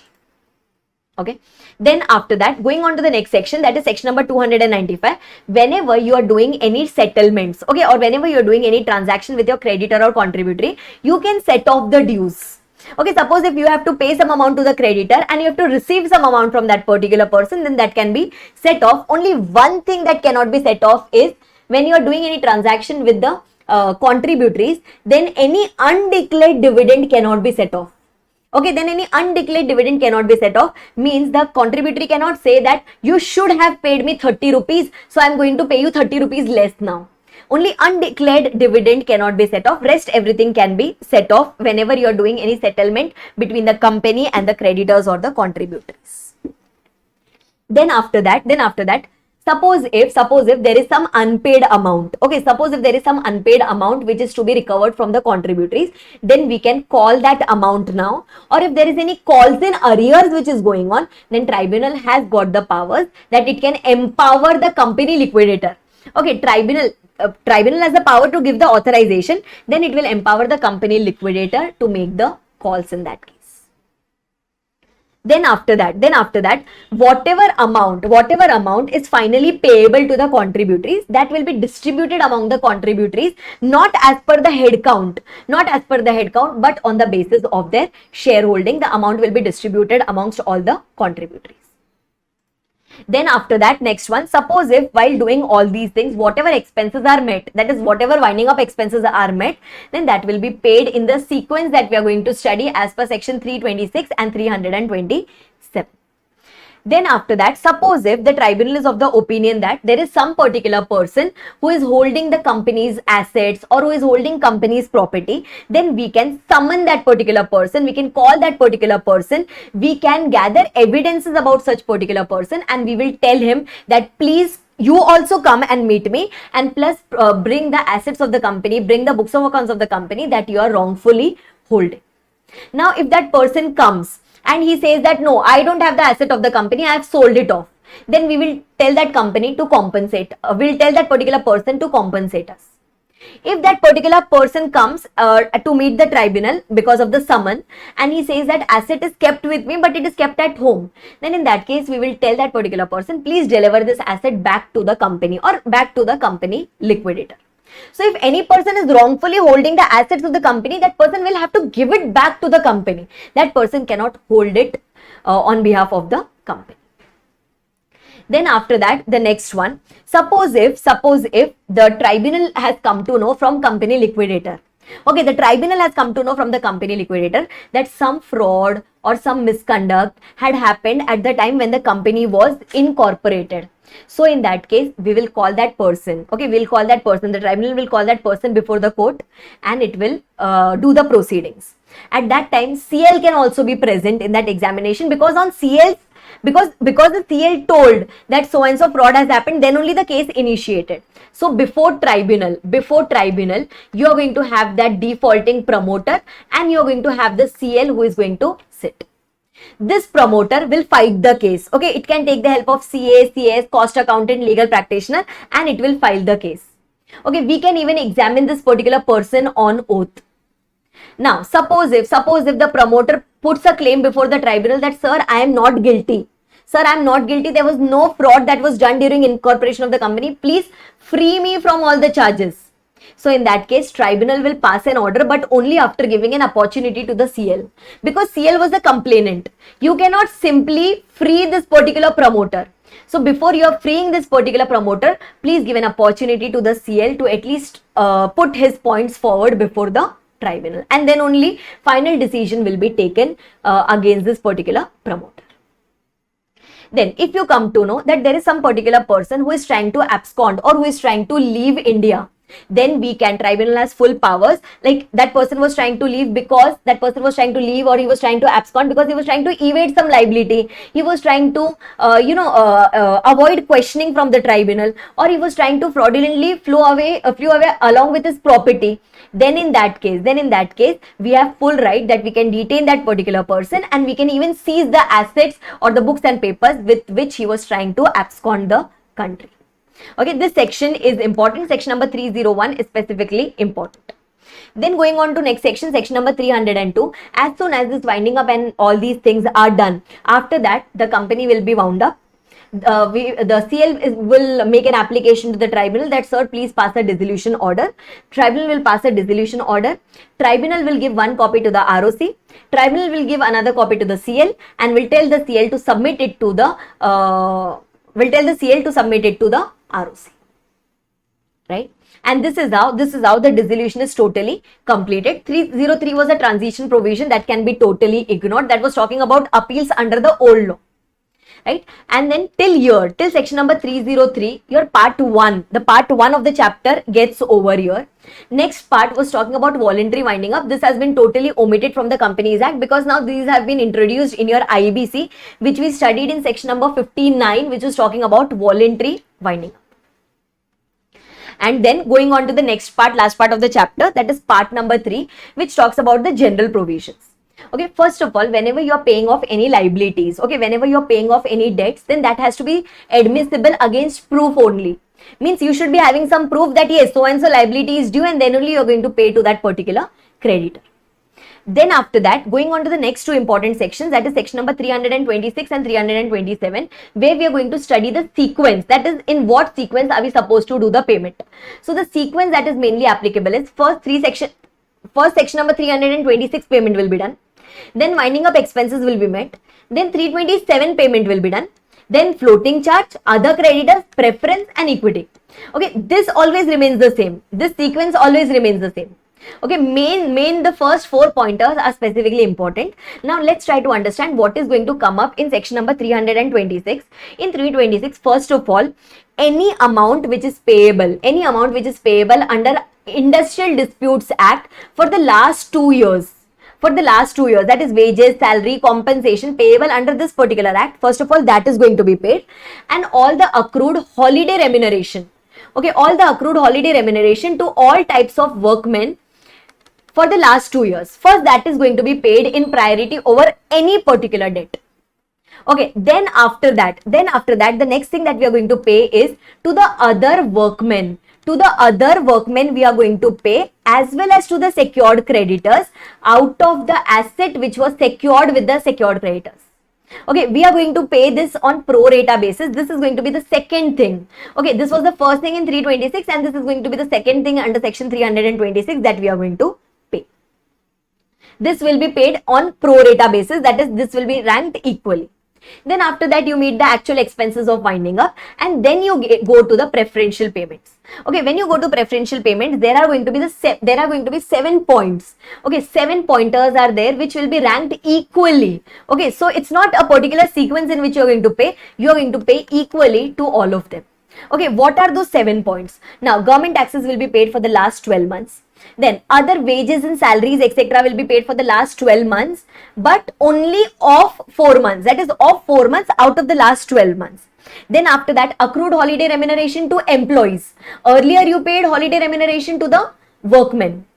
Then after that, you are going to make the payment of employers' contribution to different funds of the last 12 months. Then any amount which was due to the employees from the respective funds, that will be paid of the last that will be paid out of the funds. Then after that, investigation expenses, if it was to be borne by the company, that will be paid. And then compensation under the Workmen Compensation Act. These seven things will be paid under preferential payments, and these will be ranked equally. Suppose if you have deficit, then these will be ranked equally and proportionately they are going to be paid. Then after that, if there are any liabilities secured by floating charge, example can be debenture holders, then any other creditors which are left, any other outsider which is left, then preference shareholders and then equity shareholders.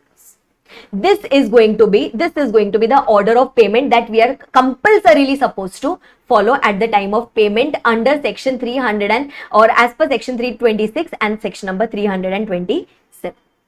Okay, if an unsecured creditor, now there is a note coming up here, if an unsecured creditor goes to the court and he just tries to prove his debt, okay, if he just tries to prove his debt that so and so amount he is yet to receive from the company, and if the court says yes, your debt is correct, then that does not make him a secured creditor.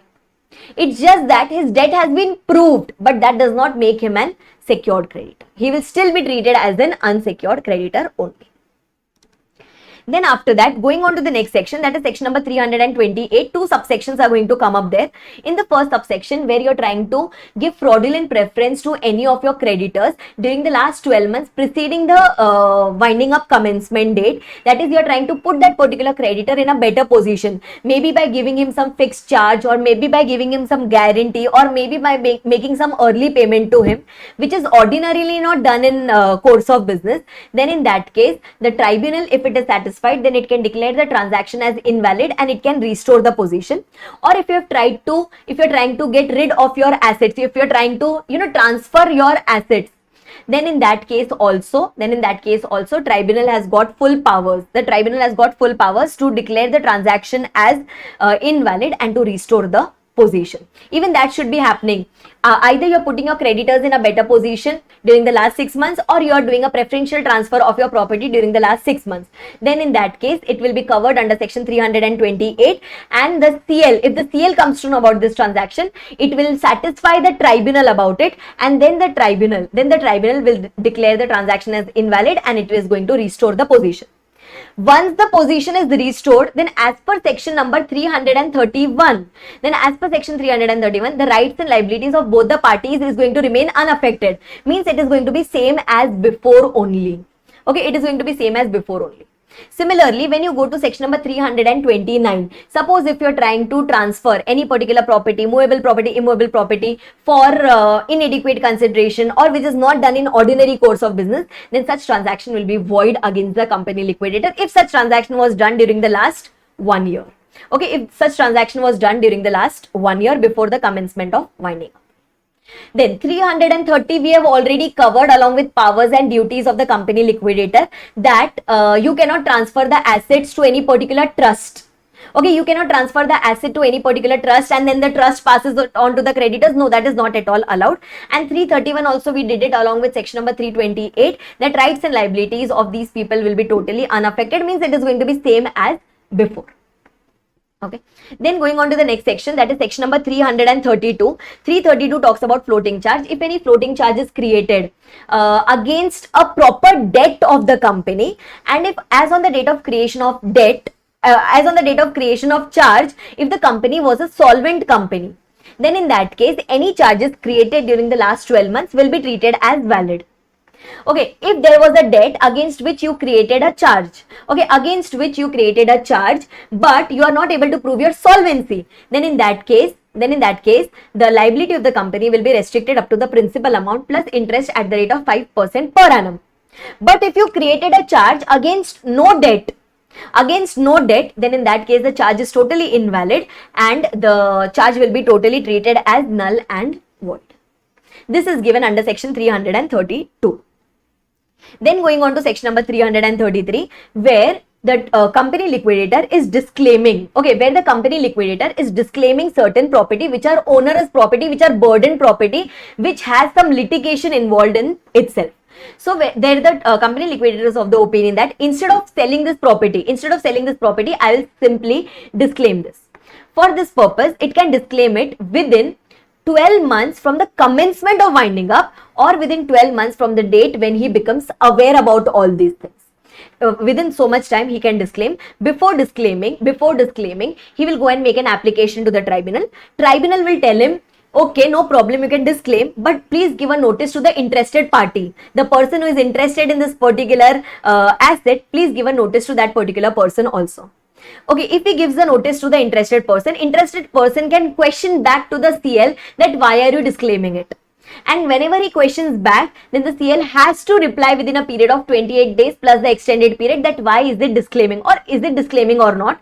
And if it does not reply within this 28 days, then in that case it will be deemed as if the company liquidator has adopted the property. Adopted the property means not disclaimed the property, means now it will have to sell off the property and will have to realize the money out of it. Okay, and vice versa. Suppose if it replies within a period of 28 days, then yes, the company liquidator has got full rights to disclaim that particular property. Once it disclaims the property's ownership, control, etc. gets away from our hand, but we are still liable. Towards that interested person. This we had studied in section number 333, that is disclaimer of onerous property. Then going on to the next section, that is section number 334, that suppose if as soon as the winding up starts, after that moratorium starts. So can you transfer any particular assets? Can you start dealing in any particular assets? Answer is no, you cannot deal in any particular asset except with the tribunal's permission, because moratorium is going on against you. Okay, you cannot deal into your assets, that is one section, and no one can attach your property also. No one can do the enforcement of your property also. Example, I had given some asset as mortgage to any bank, then the bank cannot sell it off except as per the tribunal's order. If tribunal says okay you can sell, then you can sell, but otherwise no one can take action against the assets of my company once the winding up has commenced, except that revenue, that is the government can sell off my assets for recovery of the taxes. It has full rights to do anything that it wants to do. Now, as per section number 336, if the officers of the company are found guilty of offences, means they are not giving all the properties to the company liquidator, they are not cooperating with the company liquidator, they are not giving the books of accounts to the company liquidator, they have fraudulently removed some property of the company during the last 12 months which belonged to the company, they have materially omitted some fact, they have altered the books of accounts, they have secreted the books of accounts, then in that case they will be liable for, then in that case they will be liable for punishment. Okay, they will be liable for punishment, that is imprisonment and fine is going to be applicable. Then after that, the next one, very important thing, that is procedurally it is very important that whenever the company is into liquidation, okay, or whenever the company's winding up is going on, during that time if the company is doing some businesses, then each and every document of the company, be it the invoices, be it the order copy, be it the letterhead, be it any particular document, that should contain a statement. Okay, that should contain a statement that the company is being wounded up, so that the other person has the knowledge about it, that yes, we are doing transaction with such a company which is undergoing winding. Okay, if suppose it is not written, then the officers of the company as well as the liquidator, they will be liable for this particular non-compliance, because everyone should be aware about the fact that the company is going into liquidation. Acha, suppose if you want to prove that the company has so and so assets with itself, or so and so amount is payable to the creditors, then the prima facie evidence that is available with you is only the books of accounts. If we do not have any proof against any particular person, then whatever is written in the books of accounts, that becomes the final proof with you. Okay, so books of accounts of the company plays a very important role. If you do not have anything else to prove, then whatever is written in the books of accounts, that will be the truth. Okay, then that will be the truth. Then after that, the next one, about the inspection of books and papers. Okay, just try to understand one thing. Books of accounts of the company cannot be inspected by the creditors or the contributories, but can be inspected by the government. Okay, books of accounts of the company liquidator can be inspected by government. They don't have any restriction, and that can even be inspected by the creditors or contributories, but after taking tribunal's permission. Company's books of accounts cannot be inspected. CL's books of account can be inspected by the creditors or the contributories, but only after taking the permission or subjected to certain rules framed by the tribunal. Okay, then the next thing, whatever are the books of accounts of this winded up company, these books of accounts can be disposed of. These books of accounts can be disposed of in the manner which the tribunal directs. Means the tribunal will tell you that for how much time are you supposed to keep it, and then it will be disposed of. But maximum liability can arise for a period of 5 years. That is, after 5 years, they say that no one will be liable for maintaining the books of accounts of the company or maintaining the books of accounts of the company liquidator. No one will be liable for that.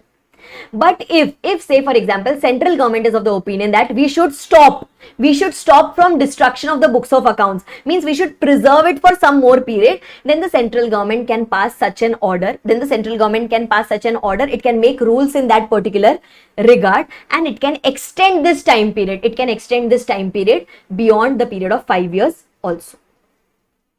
Then after that, still if you destroy the books of accounts before the time specified, then in that case, that particular person will be eligible for fine up to rupees 50,000.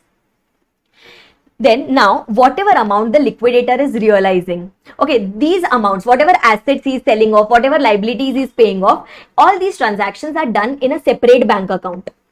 Okay, now once you have done the declaration, etc., but still if there are some creditors who are untraceable, or if there are some contributories who are untraceable for a period of 6 months from the date of declaration, then whatever is the left out amount kept in the separate bank account, that will be transferred to an account called as company liquidation dividend and undistributed asset account in a scheduled bank.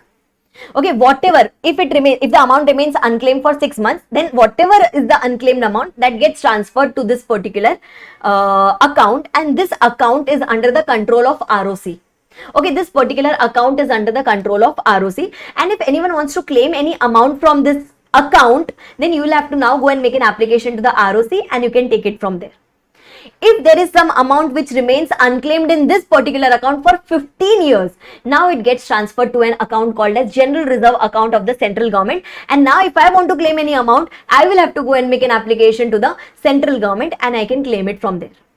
Okay, liquidator cannot retain any amount with himself. If he retains any amount with himself, then he will have to pay back to the to these particular accounts along with interest at the rate of 12%. If he does any default, then he will be personally liable.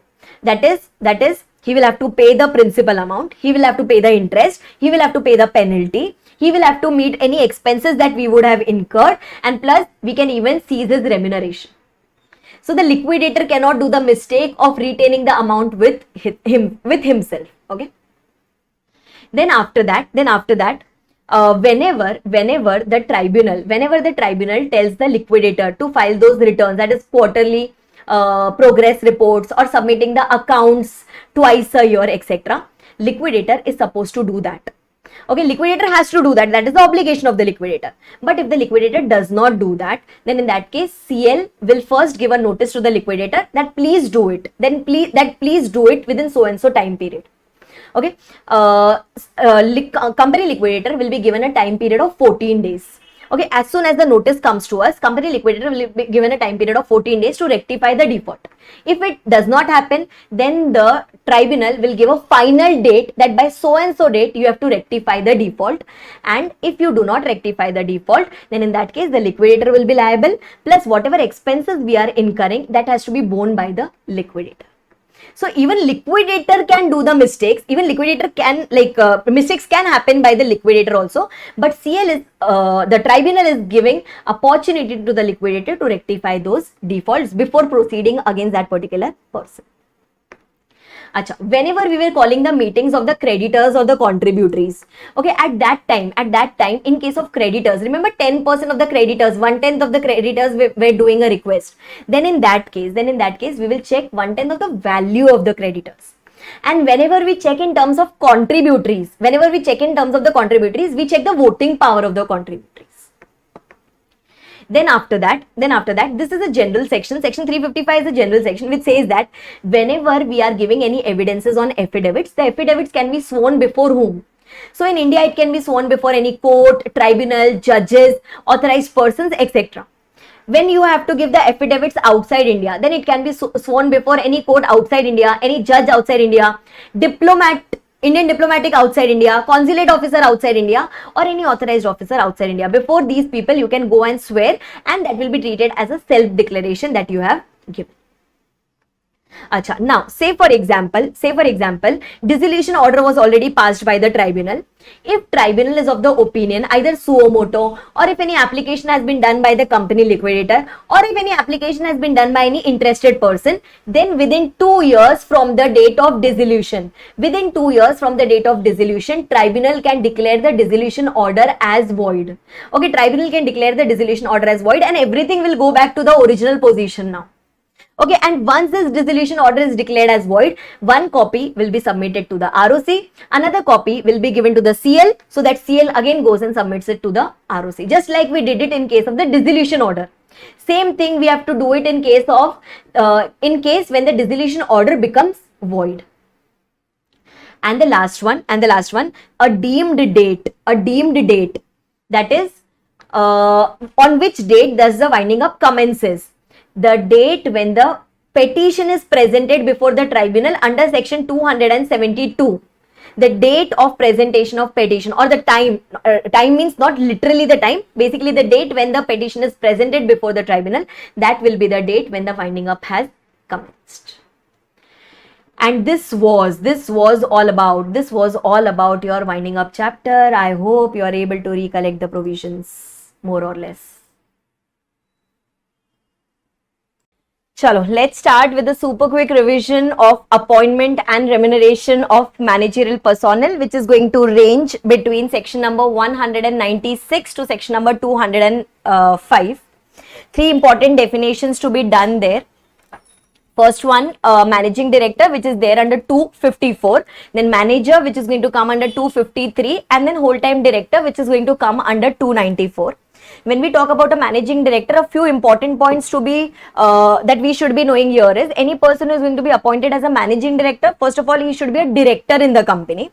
Next, he should be entrusted with substantial powers of the management of the company. Means the activities which are done in administrative nature, those powers are not vested with the managing director, then that person cannot be called as a managing director of the company. Example, affixing common seal, then drawing checks, negotiable instruments, etc. These are of administrative nature. So these powers cannot be exercised. These powers cannot be exercised by a managing director. In a particular company, we can have two or more than two managing directors. Means we can have more than one managing directors as well in our company. Then whatever powers we have to give or whatever scope we have to define in case of managing director, then in that case that can be done by way of an agreement, that is by either by writing it in the articles of association, or we can pass a resolution for that, or if the AOA requires, then we can even pass a special resolution for that, defining the powers which can be exercised by the managing director. But yes, most importantly, those powers should be only the substantial powers of management. Then after that, this MD, this managing director who was there, this person can be a rotational director or a non-rotational director. There is no fixed capacity which is given to this managing director. It can be decided by the company, between the company and the MD, that will he be a rotational director or will he be a non-rotational director. Similarly, we are going to have a person called as manager, which is defined under section 253. Manager, he can be a director or he need not be a director. Both is okay. Unlike your managing director, in managing director, that person had to be a director. But in manager, he can be a director or he need not be a director. Again, he is going to come under the, all the powers to him will be given by the board only. He will come under the superintendence of the board only. Again, he is going to have the substantial powers of management, just like your managing director. And in a company we can have only one manager, means a company cannot have two or more than two managers. Okay, both of them are having more or less similar powers. MD and manager are having similar powers. That's why when we go ahead in section number 196, we will study that either a company can appoint a manager or a company can appoint a managing director. Okay, either of the two is allowed at a given point of time. Then going on to the last definition of whole-time director, which is given under section 2 clause 94. He is such a director. Whole-time director is such a director who is given all the administrative powers of management, unlike managing director. He is entrusted with the day-to-day affairs of the company. Again, he can be a rotational director or he can be a non-rotational director.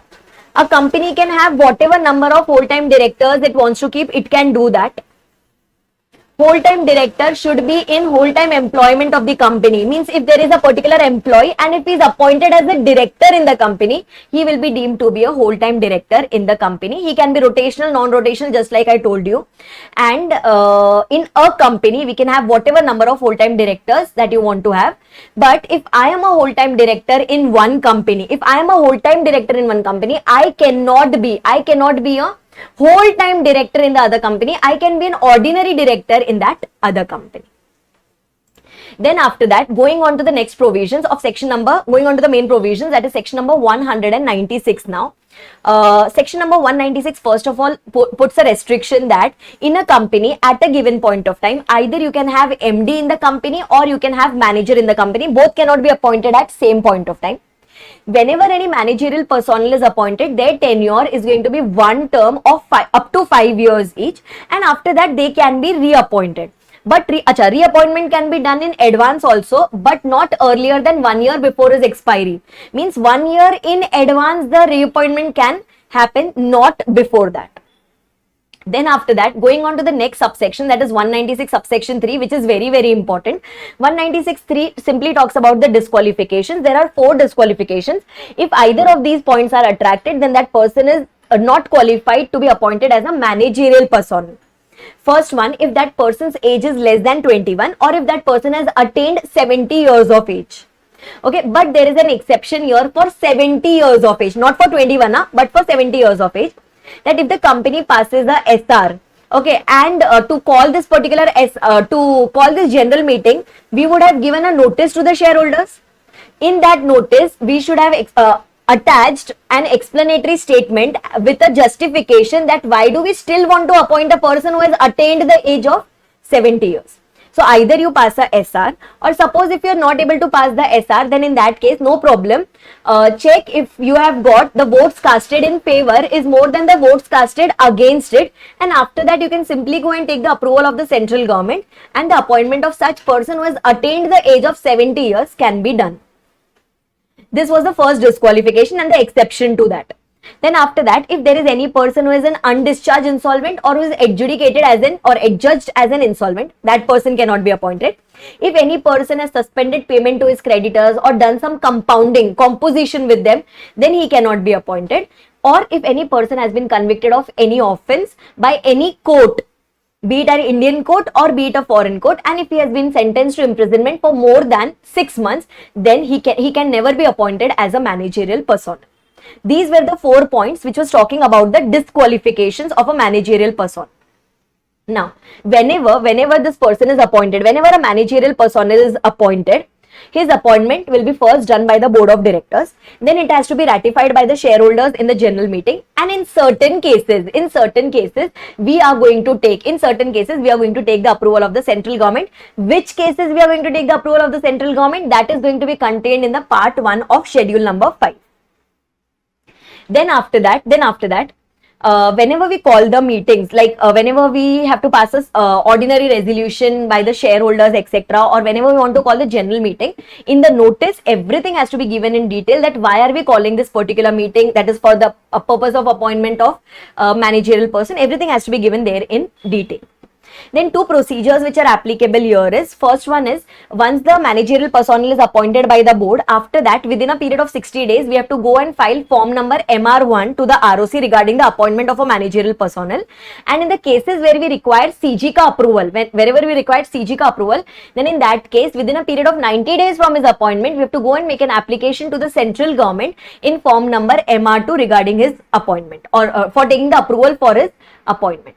And suppose if his appointment could not be, imagine he was appointed by the board of directors, but later the ratification couldn't be done by the shareholders in the general meeting. Then whatever the intermittent acts that he had done in between, that will be by default treated to be valid. Means those acts will be valid and those can be implemented in the company.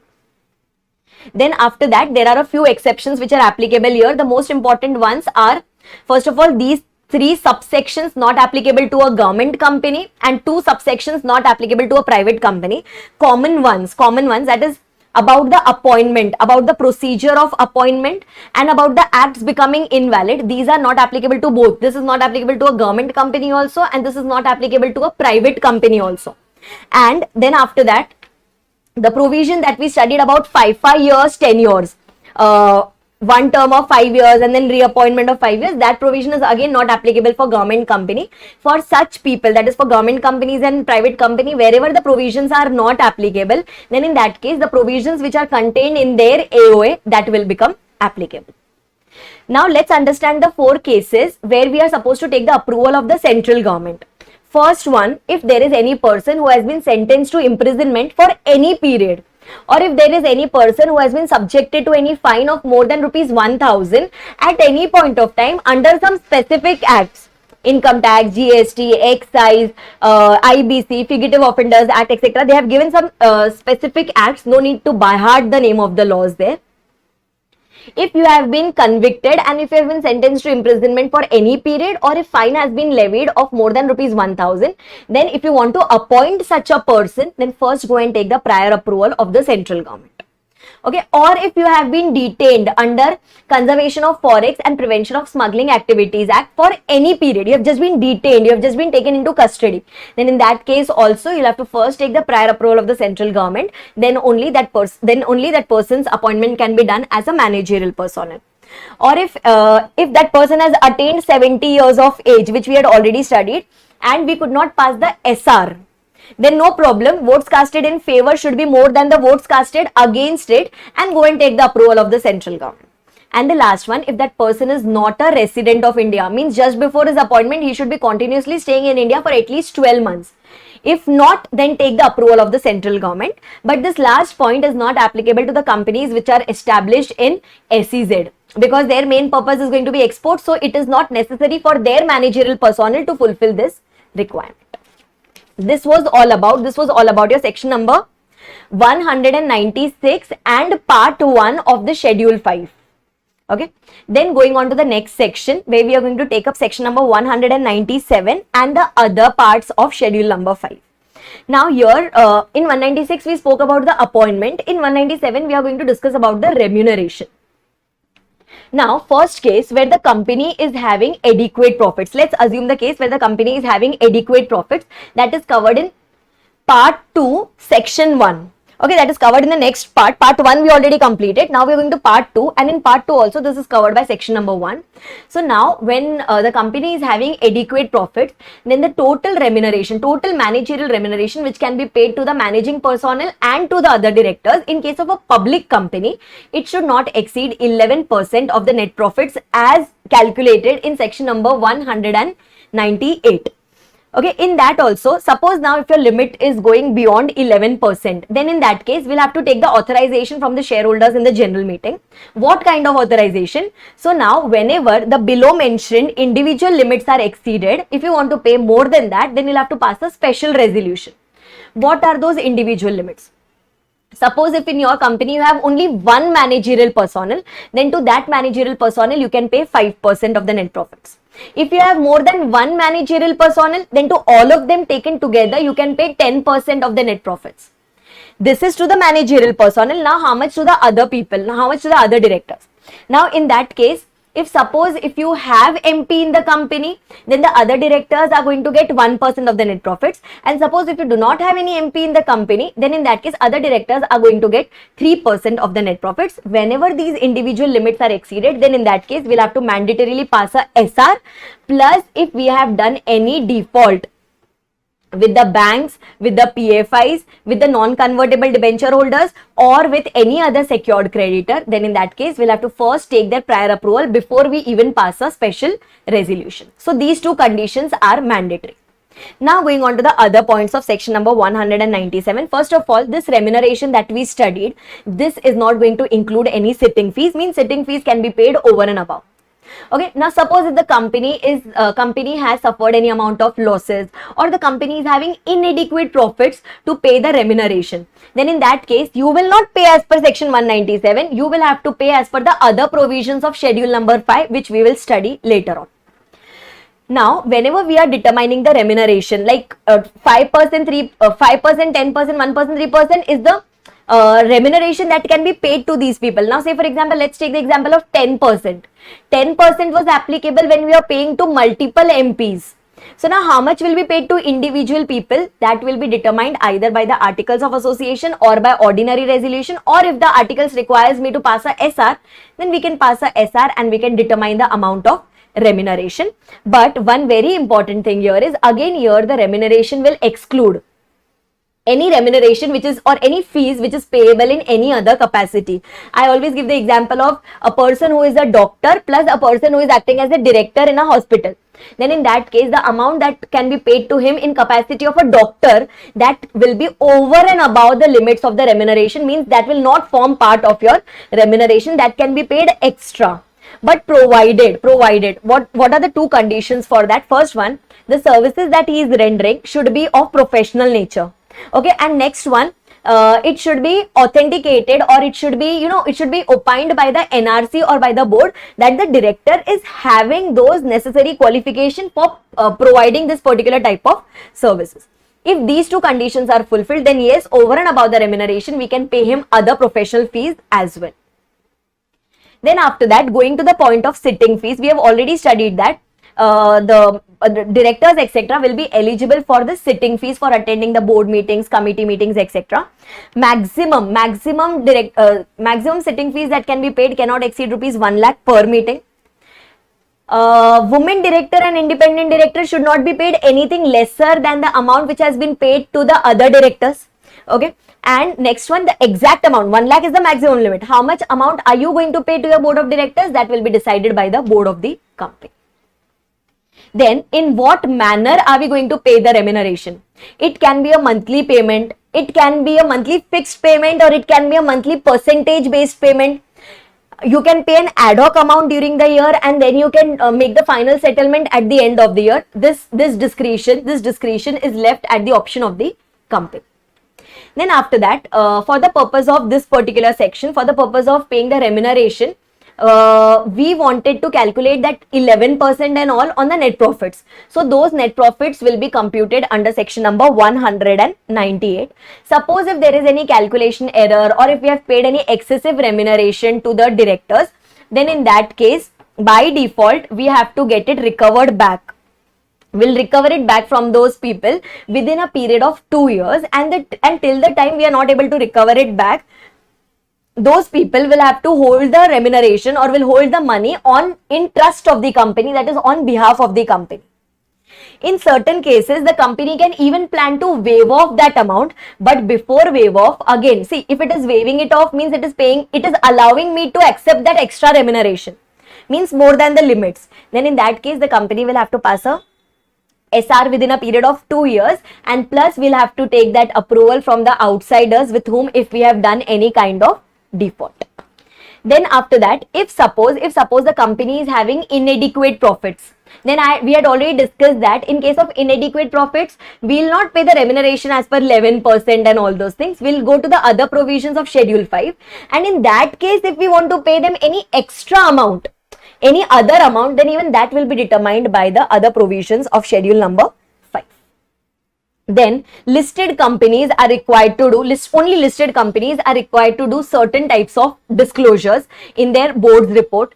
That will be everything about the remuneration which is payable to the managerial personnel and certain types of ratios that you have to calculate, so that it shows that the shareholders are able to interpret that, okay, how much was the amount of remuneration paid to them in the last year, how much amount of remuneration are we paying to them in the current year, what is the percentage increase, what is the justification regarding the percentage increase here. And 3 specific things that we are supposed to disclose here is, first of all, the name of the top 10 employees of the company and the name of even those employees who have drawn more than 1 crore 2 lakhs who were employed throughout the year, or who were employed for part of the year who is drawing more than or equal to 8,50,000 rupees per month, or if there is any such employee who is interested in the capital of the company, means who is holding more than or equal to 2% of the shares of the company and he is other than MP but drawing remuneration more than the MP, then there is no issue in that. He can draw, no problem, but just a disclosure should be done in the board's report of this listed company, and his individual details will be given. Like when was his appointment, when was he appointed, till which date is he going to continue, his designation, his qualification, why are we paying this much amount, everything has to be given in the board's report of the listed company.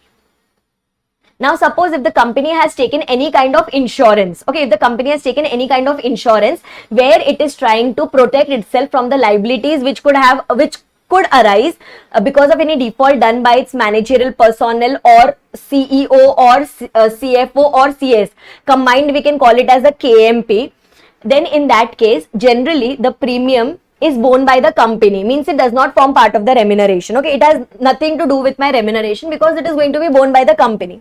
But the moment I am held guilty, and after that, suppose if the company pays any premium, then that becomes part of my remuneration, means basically that will be deducted, or I am going to bear that particular insurance premium from my remuneration. Then after that, suppose if there is a MD, or if suppose there is a whole-time director, If he is working in my company, plus he is also looking after some affairs of my holding company or subsidiary company, he can receive the remuneration or commission by whatever name called from the other company as well, but only after a disclosure in the board's report. It will be written in the board's report that so and so person is acting as a MD or WTD in our company as well as in this other company. If none of the provisions, or if there is any contravention of the provisions, then in that case, so and so penalty or so and so punishment is going to be applicable there. One extra point coming up here is auditor of the company, whenever he is preparing his report under section 143, he will have to certify one fact that whatever remuneration was paid to the people where as per the provisions of this section, that is section number 197, and if suppose excessive remuneration has been paid, then the reasons and the details of that has to be specified in the auditor's report as well. Last one was the transitional provision. Then after that, one very important exception is the entire section number 197 about remuneration, limits, etc. is not applicable to the government company. That is one important exception there. Now going on to the other points. Regarding remuneration, which is covered in schedule number 5. Now, we had already completed part 1 of schedule 5. In part 2, we had started with section 1, where we studied about that 11% of the net profits. Now, going on to the second section. Here, we are going to discuss about the case where the company is having inadequate profits or the company is having losses, then how much remuneration can be paid. So, here the remuneration first of all can be paid to managerial personnel, or the remuneration can be paid to any other director being non-executive directors, including independent directors. We can pay them maximum remuneration as per the limits given below. Now, by default, in such cases, remuneration will be paid on the basis of effective capital. Okay, how much amount can be paid to the managerial personnel? If you have got a negative effective capital, or if it is less than rupees 5 crore, then you can pay maximum 60 lakh rupees to per person per annum. If it is more than or equal to 5 crore, but it is less than 100 crore, then it will be 84 lakhs. If it is 100 crore and above, but less than 250 crore, then it is going to be 120 lakhs. If it is going to be more than or equal to 250 crores, the effective capital, then the remuneration that can be paid is equal to 120 lakhs, that is taken from above, plus 0.01% of the effective capital in excess of 250 crore. These are the maximum limits which can be paid in case of managerial personnel and in case of other directors. In case of other directors, that is non-executive director including an independent director, you can pay them respectively 12 lakhs, 17 lakhs, 24 lakhs and then 24 lakhs plus 0.01%. This is the remuneration that you can pay in case of inadequate profits or in case of losses. Suppose if you want to pay more than this, then in that case, one requirement is you will have to pass a special resolution if you want to pay more than the limits. And one very important thing, even if you are paying here within the limits, then also you are mandatorily required to pass an ordinary resolution. If the limits are getting exceeded, then pass the special resolution. Now, if there is any such managerial personnel or other director who is working in a professional capacity, and if he is not at all interested, in the capital of the company, means he is holding less than or equal to 0.5% of the share capital in the company, he is not even related to the promoters or directors of the company, and he is having some expert knowledge, and that's the reason we have kept this person in the company even during losses. Then also to such people, you can pay the remuneration as above. The limits that we have studied here, you can pay them the remuneration as above. You can pay even more than the limits. You can pay this much or you can pay more than the limits, but in either of the cases, you will have to pass a SR. Okay, even though you are paying them within the limits, then also you are required to pass a SR. That is given here in the conclusion table which I have written. Now, whenever you are paying them any amount, basically whenever you are paying any remuneration in case of inadequate profits or in case of losses, etc., first of all, the NRC or the board will have to approve the payment, and next, there should be no default with the outsiders. Okay, there should be no default with the outsiders, and if there is any default, then just take a prior approval before you pass the resolutions. These resolutions that can be passed, that is OR, SR, etc., this can be passed at a time for a period of 3 years. Means even for future we can pass a resolution and we can keep it. This was all about your section number 2. Now going on to section number 3. Section number 3 is going to have 3 main parts within it. The first part is a general part, that suppose if the company is paying any amount of remuneration, then if the company has passed the required resolutions, if the company is paying any amount of remuneration, and if the company has passed the required resolutions, or if the company is a foreign company and it is approved by the payment etc is approved by the central government, then it will be deemed as if the remuneration has been paid within the limits as provided in the previous sections and there is no contravention there.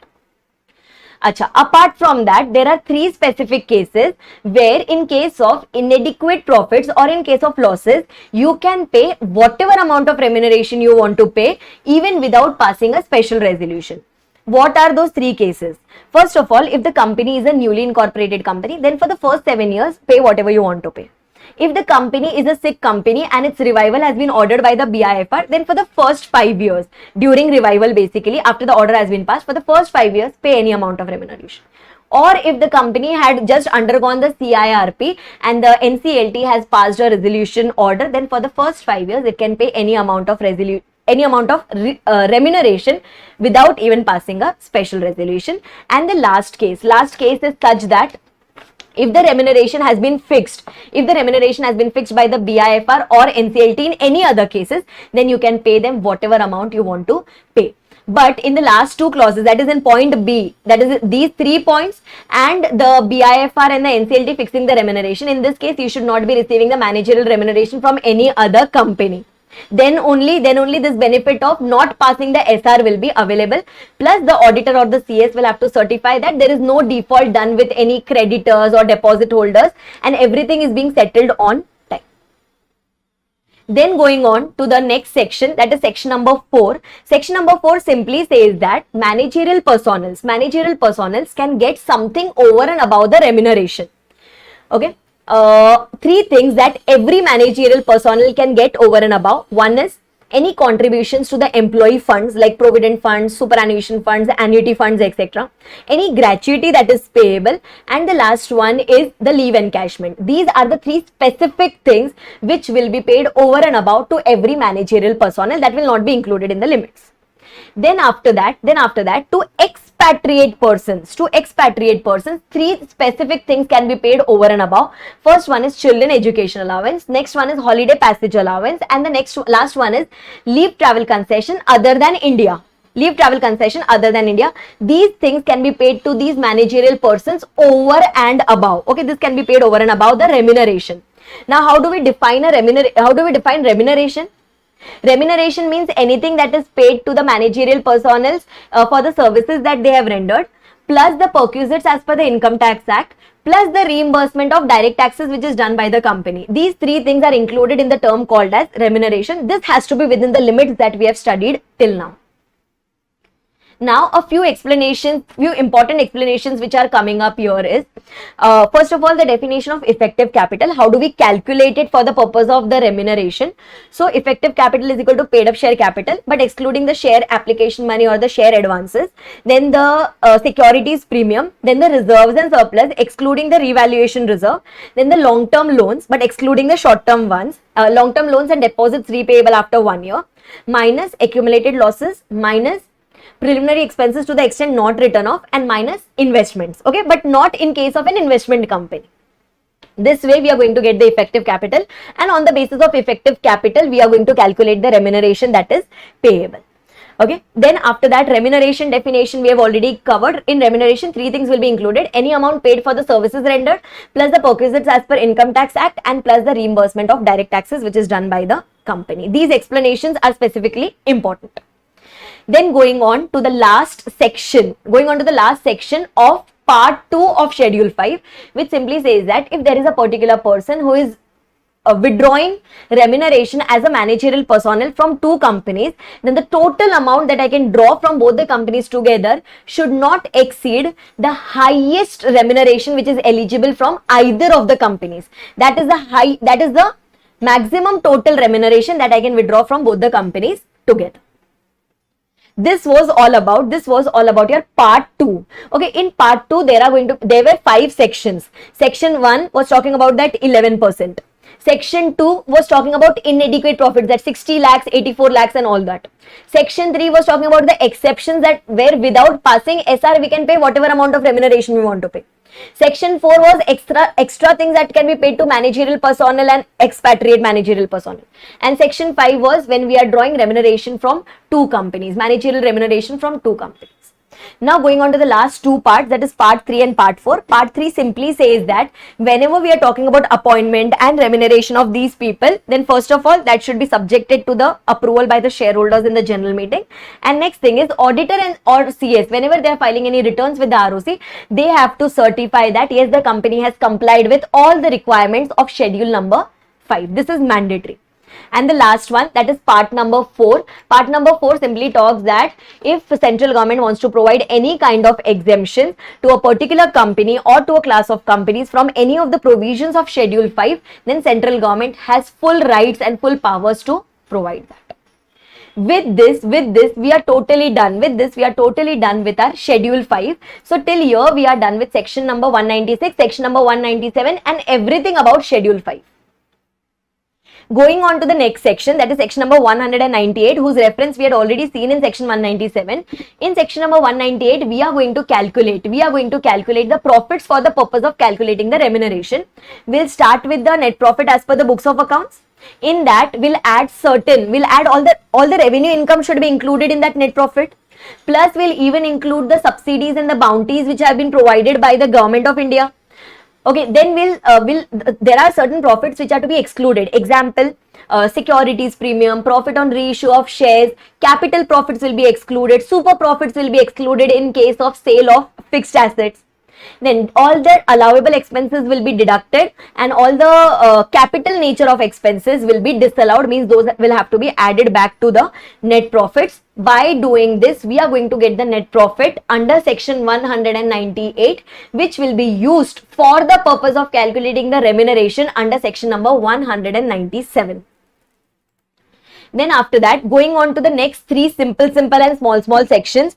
That is, first one is section number 199. 199 talks about the cases when we have restated our financial statements,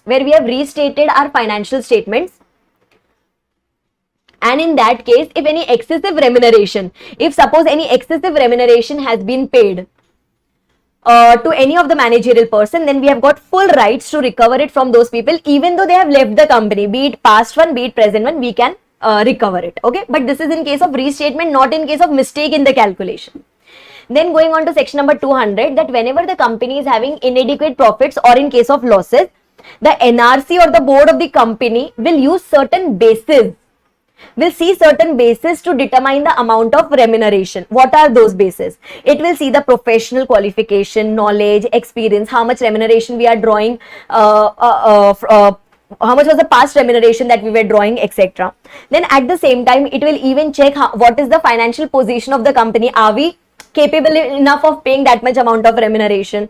And then we will check how much amount of remuneration are we drawing from some other company, or how much amount of remuneration are we drawing in some other capacity, example doctor. On that basis, we are going to fix the remuneration in case of losses or in case of inadequate profits. Then after that, going on to the next section, that is section number 201. 201 ideally should be done after part 1 of schedule 5, that is wherever we are supposed to go and take the approval of the central government. So in those 4 cases, when we were going and taking the approval of the central government, in those 4 cases, there is a formality that we have to comply. That first of all, before you go and make an application to the central government in form number MR2, make sure that you first intimate your shareholders, you give a public notice in 2 newspapers, and then proof of all these things should be attached along with MR2, and then only go to the central government. So before basically you go and make an application to the central government, everyone else should be knowing that we are going and making such an application to the central government for appointing of such a person as a managerial person. This is the extra procedure that is applicable here. Going on to the next section, that is section number 202, which talks about compensation for loss of office of managerial personnel only. Okay, the thing on which I stressed upon, that is very, very important. Now, just try to understand. provision says that compensation for loss of office can be paid. Okay, it can be paid. If suppose there is a loss of office or if there is a retirement from the office, then compensation can be paid to the managerial personnel. No issues in that. But there are 6 such circumstances where the compensation will not be allowed.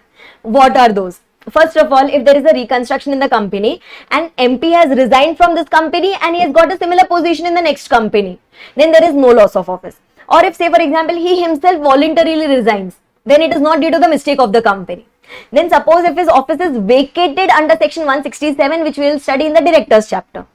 Or if, say for example, winding up has happened because of his mistake. Or if he was himself involved in his own termination of office. Or if he was found guilty of fraud, misconduct, etc., a breach of trust in this company or in its holding company or subsidiary company. In these cases, either there is no loss of office or the loss of office has happened because of his own mistake. Then obviously no compensation would be payable. In all the other cases, compensation can be paid. How much is the maximum compensation that you can pay is, first of all, let's decide the tenure for which you will pay the compensation. So it is the remaining tenure or 3 years, whichever is shorter. Okay, for this much tenure you can pay. And on what basis will you pay? You will pay on the basis of average remuneration that person has drawn in the last 3 years or any shorter period if he was there in the company for a shorter period. This is the maximum compensation that can be paid. But suppose if as soon as he left the company, within 12 months, the winding up started. Okay, and if winding up started and now if the company is having insufficient money in the company, then in that case, we can waive off his dues, means we need not pay him the dues that he was eligible as compensation, but you can waive off only his dues, you cannot waive off any other amount that was payable to him. Okay, similarly, if that person was found guilty, or if that reconstruction etc. happened, okay, you can decide whether to pay the compensation or not. But this point is not applicable to other payments. Whatever was his remuneration, whatever was his statutory dues, that he will still be eligible to receive. Then, if there is any allegation on the managerial personnel, he is still eligible to receive the compensation. Okay, because still now he is not convicted. Acha, now suppose on the basis of allegation you paid. That person was, he resigned from the company or he went out of the company or whatever, and now later he is proved guilty. Then in that case, that compensation cannot be recovered back from him. Okay, this was decided in Bell versus Lever Brothers case law. And when it comes to compensation for loss of office, before paying the compensation for loss of office, make sure that there is no default done with the outsiders. Any kind of outsiders, banks, PFI, creditors, government taxes, declared dividends, etc. There should be no default in that respect. Then only you can pay the compensation. Till that time, you cannot pay any compensation for loss of office. This was covered in section number 202. Going on to the next section, that is section number 203, which talks about appointment of KMP. KMP includes 3 category of person. First one, managerial personnel, that is MD or manager, or in their absence, a whole-time director, and CS, that is company secretary, and a CFO. These people together come in the term called as KMP, and some companies are required to mandatorily have whole-time KMPs in the company. Okay, which are those companies which should have mandatory KMPs? So, every listed company should be having. Every other public company whose paid up share capital is more than or equal to 10 crores, that should be having. These companies should be having whole-time KMP. And when we simply talk about CS, then every private company whose paid up share capital is more than or equal to 10 crores, then that company should be having a CS in the company, right? Now, MD and chairperson cannot be the same person. Okay, but there are 2 exceptions. Suppose if the AOA says okay, then no problem. Or if the company is not carrying on multiple business, then also it is okay. But if a company is a big company, okay, if a company is a big company means if its paid up share capital is more than or equal to 100 crores and if its annual turnover is more than or equal to 1000 crores, then it becomes a big company. And if a big company is carrying on multiple business, and for every business, if we have appointed different MDs, then the same person, one of the MDs can act as the chairperson. This was given in 2 provisos, that is first and the second proviso. Acha, whenever we talk about appointment and remuneration of these KMPs, this will be done by the board of directors by passing a board resolution. Okay, and in that board resolution, everything about their appointment, everything about their terms and conditions, everything about their remuneration will be provided for in the board's resolution. Okay, now let's study a few restrictions. What are the restrictions? If there is a whole-time KMP, in the company, he cannot hold the office of a whole-time KMP in the other company, except in its subsidiary company. And but if there is a person who is a whole-time KMP in one company, he can be appointed as an ordinary director in the other company with the permission of the board of the first company on hand. Then after that, similarly, whenever a company wants to appoint MD, a single person can be a MD or manager in maximum 2 companies, not more than that. Whenever this MD is appointed, again you have to pass a board resolution, and that too it has to be a super unanimous resolution. That is, all the directors who are present in that meeting should say yes. They should vote in favor of that person being appointed as a MD. And this has to be done in a meeting, and that's why resolution by circulation is not at all allowed. And whenever you're calling this board meeting, make sure that the notice has been given to all the directors who are present in India. Then after that, suppose if the office of KMP becomes vacated due to any of the reasons, then the board will have to fill that vacancy within a period of 6 months from the date of such vacancy. And the provisions that we studied about the managerial personnel, these were not applicable to the government companies. And if there is any contravention of the provisions, then this is the punishment that is applicable. Going to the last part, that is about company secretary. And secretarial audit, which is covered in 2 sections, that is section number 204 and section number 205. 204 talks about secretarial audit. 3 very, very important pointers here. There are certain companies which are required to get the secretarial audit done. Secretarial audit's report, the report which is prepared by the CS in practice, that is going to be in a form called as MR3. Okay, and then after that, if there is any non-compliance by any company or officer in charge or by the CS, they will be liable for a flat penalty of rupees 2 lakhs. Okay, now which companies are required to get the secretarial audit done? So every listed company, it is going to be always there in the league. And then every other company, okay, every other public company whose paid up share capital is more than or equal to 50 crores or whose turnover is more than or equal to 250 crore, or every other company, not public, every other company whose outstanding loans or borrowings from banks or PFI is more than or equal to 100 crore. As per these figures, everywhere the figures have to be checked as per the latest audited financial statements. If this condition gets fulfilled, then you have to compulsorily get the secretarial audit done. Whenever they are coming for the secretarial audit, we have to provide all the necessary assistance and the facilities to conduct this particular audit. And this report will be attached to the board's report. And if there is any qualification or observation which has been put up by the CS, then the board will have to compulsorily put a comment on it.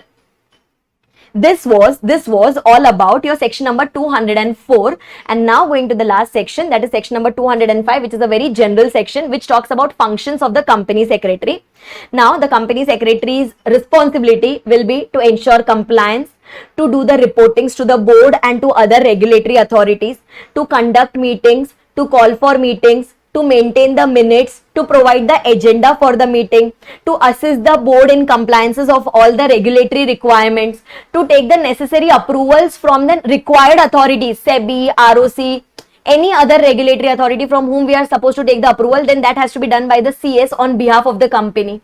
Then to advise the board regarding the compliances, to ensure that it follows the secretarial standards as set up by the or as issued by the ICSI, Institute of Company Secretaries of India, and which are approved by the central government.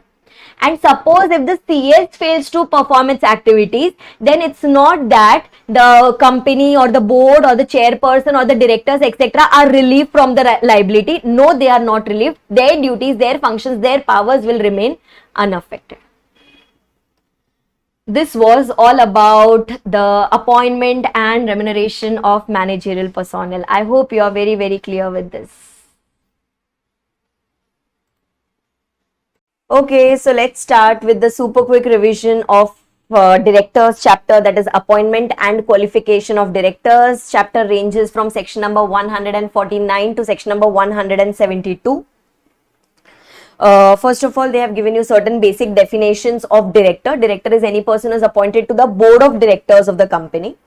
Then on various basis, we can do the classification of the types of directors. It can be executive directors, it can be non-executive directors. Executive directors are the one who are into the employment of the company, full-time involved in the management of the company, etc. Non-executive directors are the ones who are not in the employment of the company, just like your nominee directors, just like your independent directors. Then after that, going on to the most important section and the most lengthiest section of the chapter, that is section number 149, where we are going to discuss about many types of directors and related provisions of directors. Now, in any particular board of directors, you are going to have the directors sitting there. These directors would be individual persons. Directors in a particular company, there can be certain number of minimum directors, there can be certain number of maximum directors. A company can have maximum, any type of company can have maximum 15 directors in the company. In case of minimum directors, a public company can have minimum 3 directors, a private company should have minimum 2 directors, and a OPC should have minimum 1 director. This is the minimum and the maximum number of directors that should be there in a particular company. If any company wants to go more than like above 15 number of directors, then in that case the company will have to pass a special resolution and it can appoint directors more than 15 also. But in case of a section 8 company and in case of a government company, if these companies are non-defaulting, then even if it wants to go beyond 15, then in that case a special resolution will not be required. Then after that, going on to the next type of director, that is woman director. There are certain prescribed companies. There are certain prescribed companies in which we are mandatorily supposed to appoint at least one woman director in the company. Which are those companies? First of all, every listed company should be having one woman director, and then every other public company, that is unlisted public company, whose paid up share capital is more than or equal to 100 crore or whose turnover is more than or equal to 300 crore as per the latest audited financial statements. This company should be having a woman director, at least one woman director in its board of directors. And suppose if there is any vacancy that arises in the place of woman director, then that will be filled by the board of directors either before the next board meeting or within 3 months from the date of vacancy, whichever is later. Within this time, the vacancy in case of woman director should be filled. Then going on to the next type of director, that is your resident director. Every company, not only the prescribed companies, every company should be having at least one resident director. How do we define a resident director? A director who is staying in India in that current financial year for a total period of at least 182 days. It can be any director, but at the end of the year, at least there should have been one director in your company who has stayed in India for a period of at least 182 days in that particular financial year. But suppose if the company has been incorporated somewhere during the year, then in that case, while calculating this number of days, we are going to do it pro rata. Okay, example, if the company has been incorporated during half of the year, then in that case, like it got incorporated on 1st of October, then in that case, that person should be staying in India for a period of at least 91 days, that is half of 182 days. Then that particular director will be treated as a resident director. Then going on to the next type of director, which is very, very important, that is your independent director. Independent director is going to go from mainly 149.4 to 149.12. It is going to go till there. Now, there are certain companies which are required to appoint an independent director. Let's see which are those companies. First of all, every listed public company. Okay, every listed public company should be having some number of independent directors, and then some other companies which are mentioned in rule 4 of these director rules.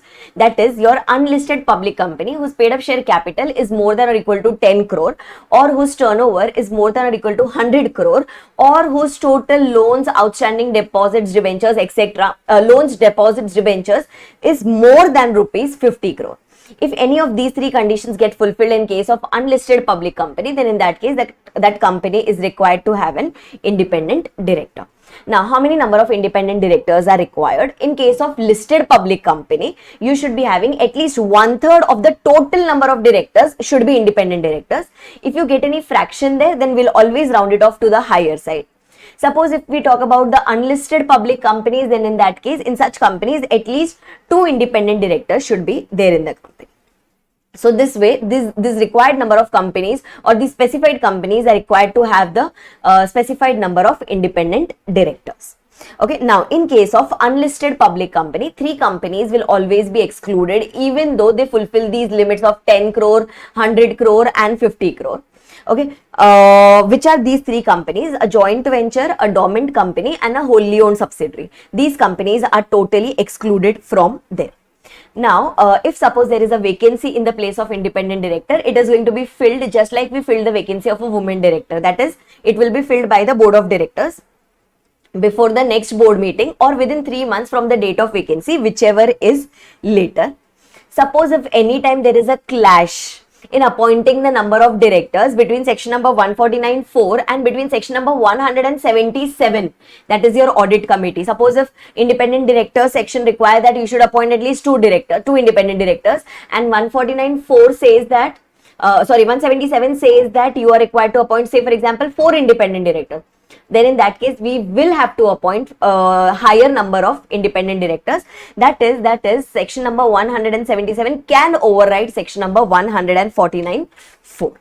Okay. Now, suppose if there is any particular unlisted public company, which is not fulfilling any of these conditions for 3 consecutive years, it has not fulfilled any of these conditions, then in that case, from the next year, it can stop appointing independent directors in its company till the time it next meets the requirements of this particular section.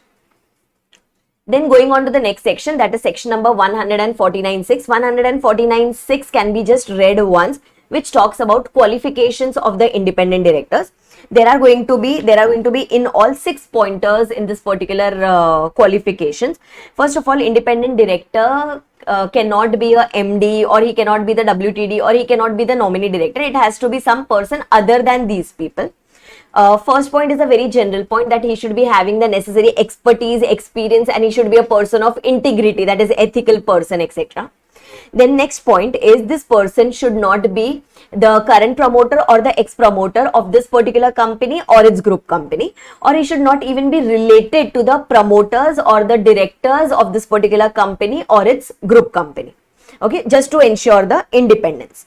Then after that, the third point is, this person should not be having any pecuniary relationship.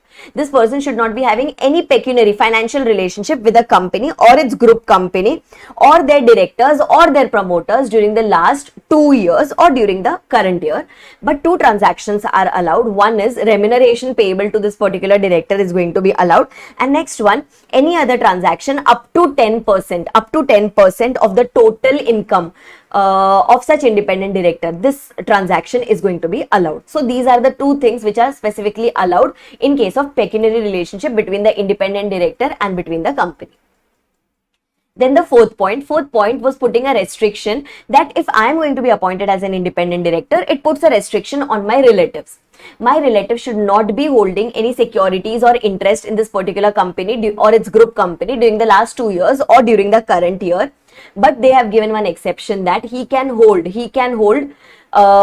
maximum up to shares up to face value of rupees 50 lakhs or 2% of the paid up share capital of the company or its group company. It can hold up to this.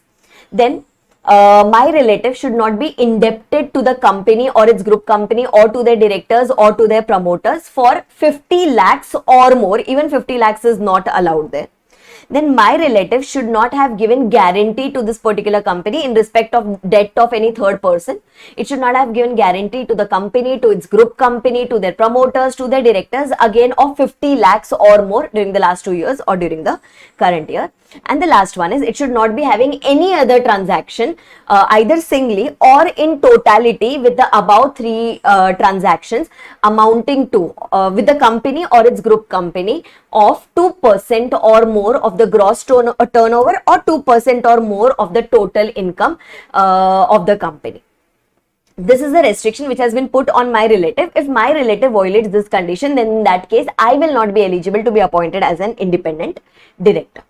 Then the fifth point is, the restriction is there on me also as well as on my relative also. First of all, we should not have held the position of KMP, or we should not have held the position of the employee in this company or in its group company in the last 3 years or in the current year, we can interpret it that way. But they have put an exception here. My relative, if he was an employee during the last 3 years, then in that case, okay, then in that case, I can be appointed as an independent director. That was put up by way of a proviso. Then similarly, we, that is me and my relative, should not be an employee, proprietor or partner in the last 3 years of any CA firm, CS firm or any cost auditor firm of the company or its group company. Plus, we should also not be the employee, proprietor, partner of any legal consulting firm of the company or its group company if the transaction between the company and the legal consulting firm is more than or equal to 10% of the gross turnover of the firm. Then the next point, me plus my relative can hold voting power in this company, but that should not touch 2%, means it should be less than 2% of the total voting power of the company. That is my voting power plus my relative's voting power. And the last one, me or my relative, if we are the chief executive officer or director of any NPO. Which NPO?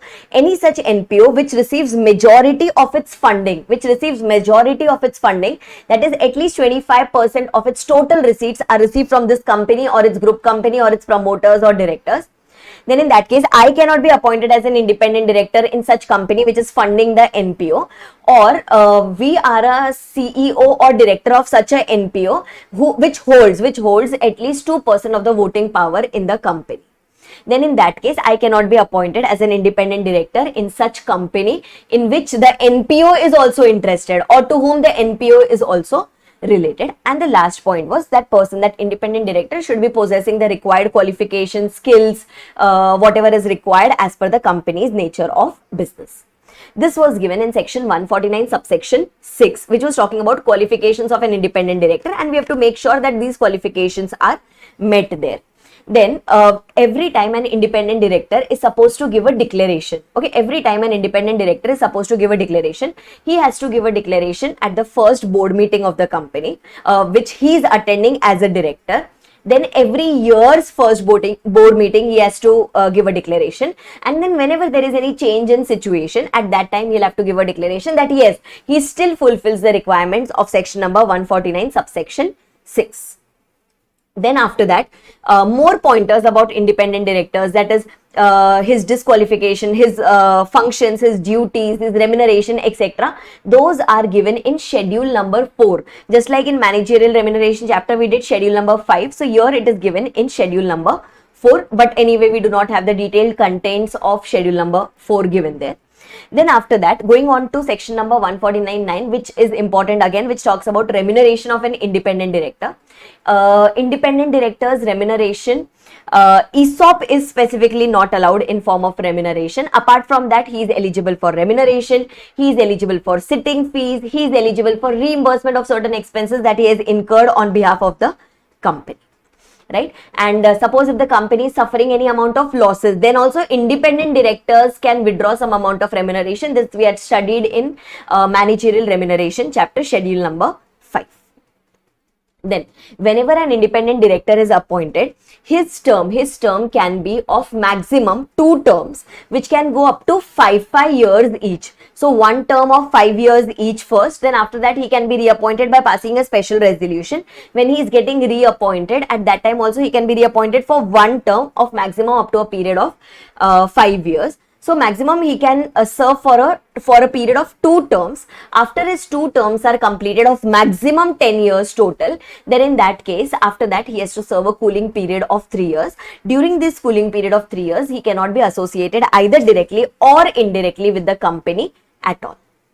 Right? Then after that, when we talk about the liability of the independent director, an independent director, or for that matter any other non-executive director also, even they will be liable if we have found out that they have done any such acts in the company, if there is some act of commission or if there is some act of omission which is done in the company which is specifically attributable to that independent director. That is, we are able to see that this mistake has happened because of that particular independent director or any other non-executive director, then yes, such independent director is going to be liable for such things.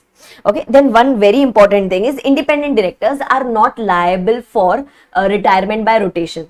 Okay, because their tenure is anyway specifically given by the provisions of section number 149. So retirement by rotation provisions, which we will study in section number 152 subsection 6, those are not applicable to an independent director at all.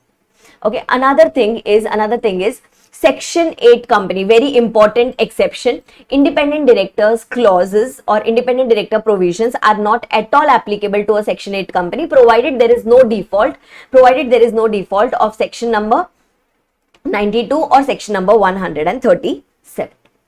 Okay, then after that, this was all about your section number 149. Now going on to section number 150, in which we are going to do section number 150 and rule number 6. Rule number 6 is the corresponding to the section number 150, which can be read once.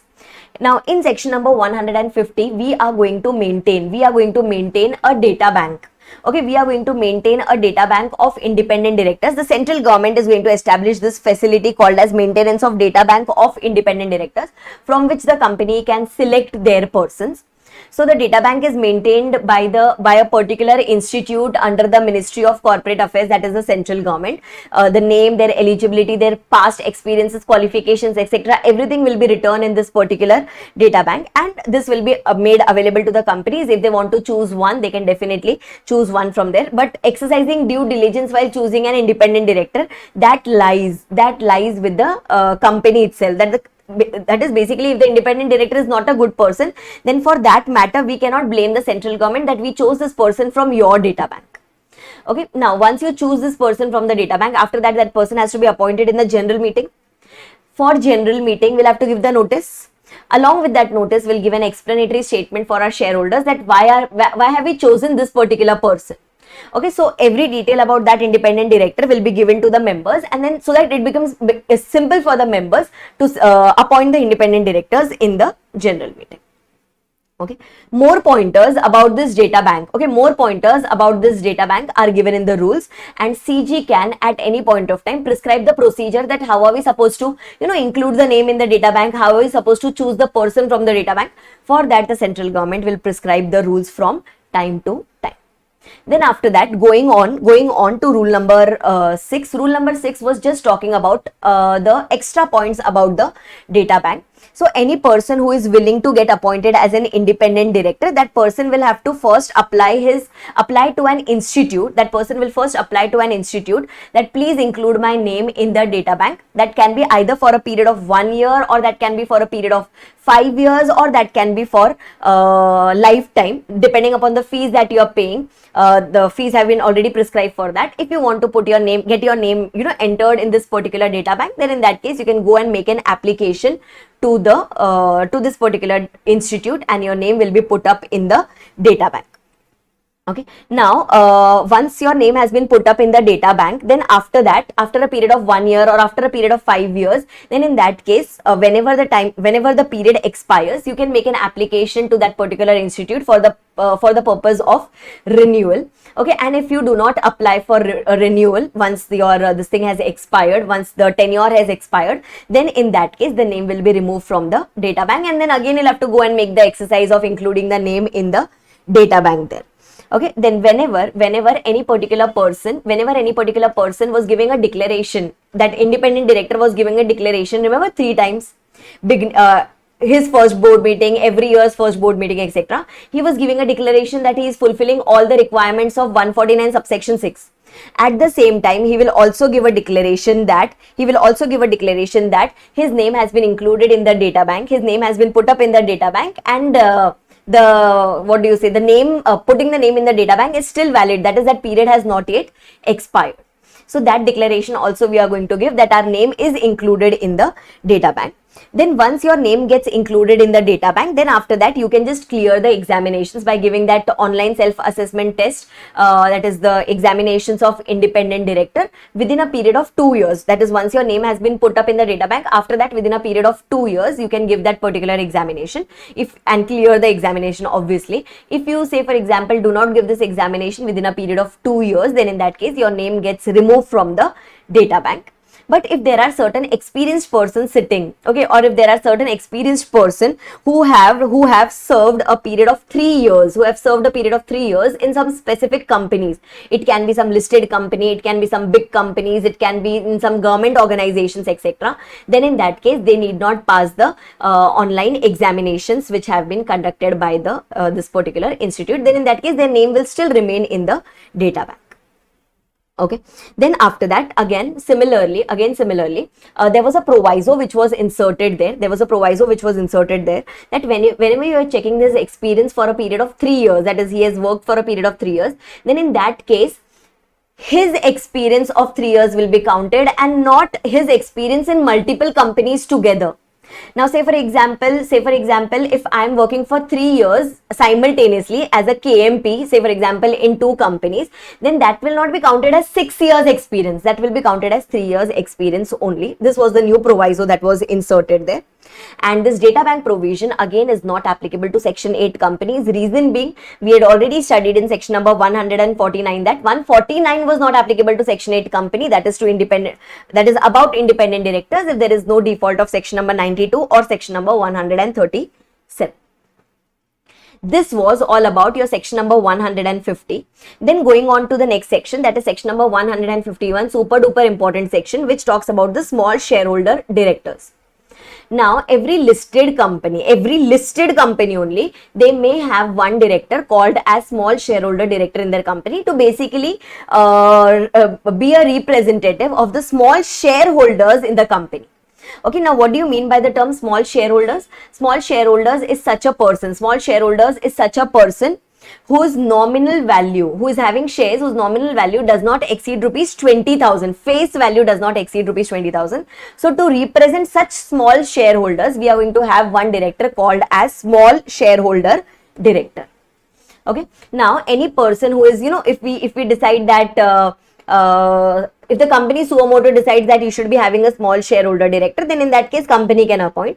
Or if some number of small shareholders can go and make an application to the company that we wish to get the small shareholder appointed, then in that case the company may appoint a SSD.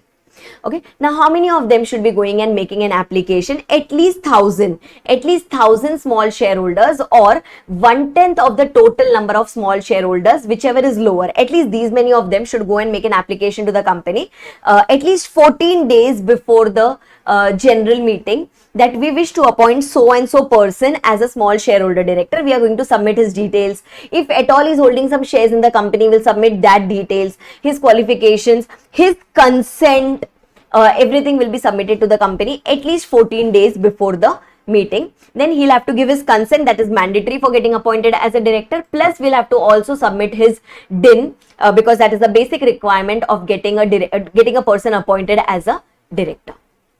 Okay. Then one very important thing is this SSD is deemed to be an independent director.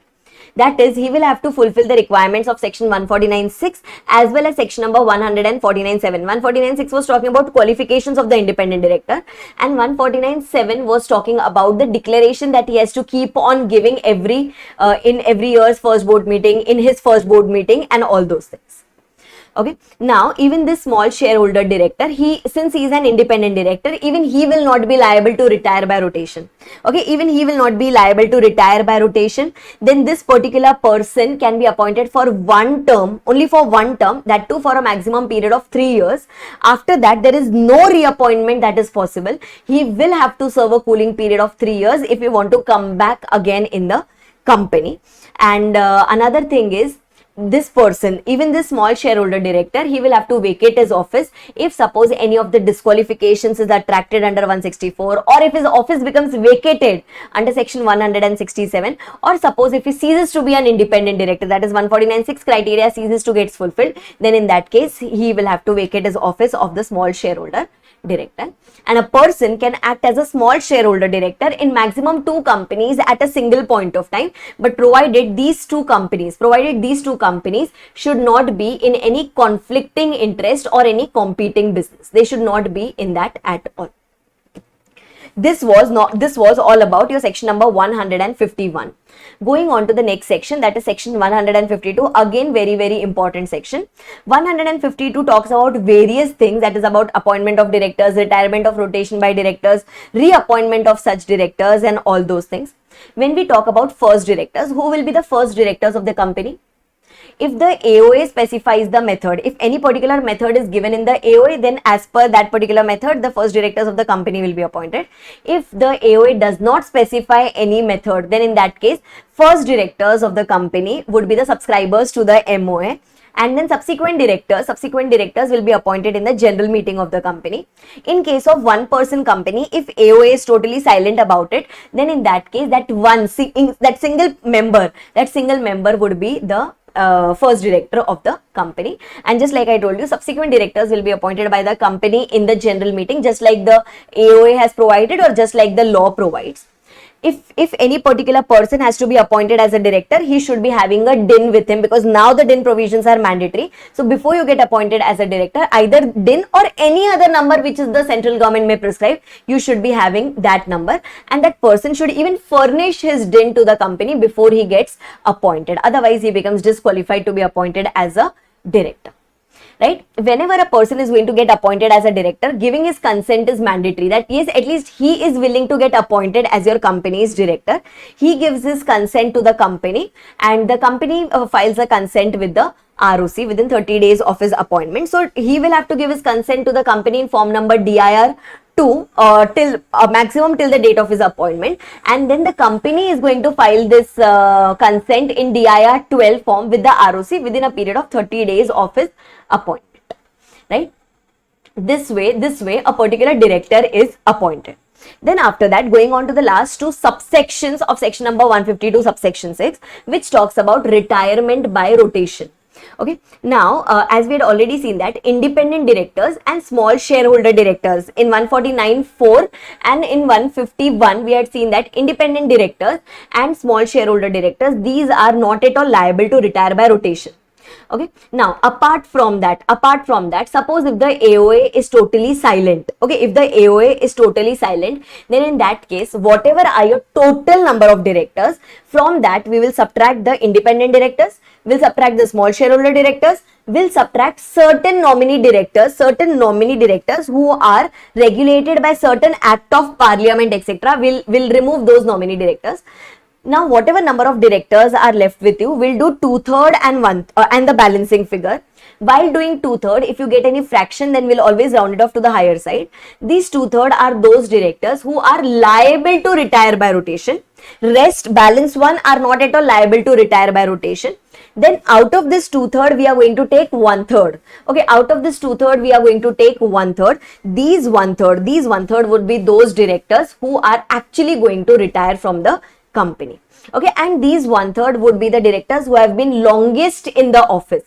Okay, those directors will be removed. And suppose if you have all the directors who are longest in the office, they were appointed on the same day, then in that case, first we will try to remove them, we'll try to give them the option to decide this mutually. If that is not possible, then in that case, we will draw lots, and by that way, we are going to select the directors who are going to retire by rotation.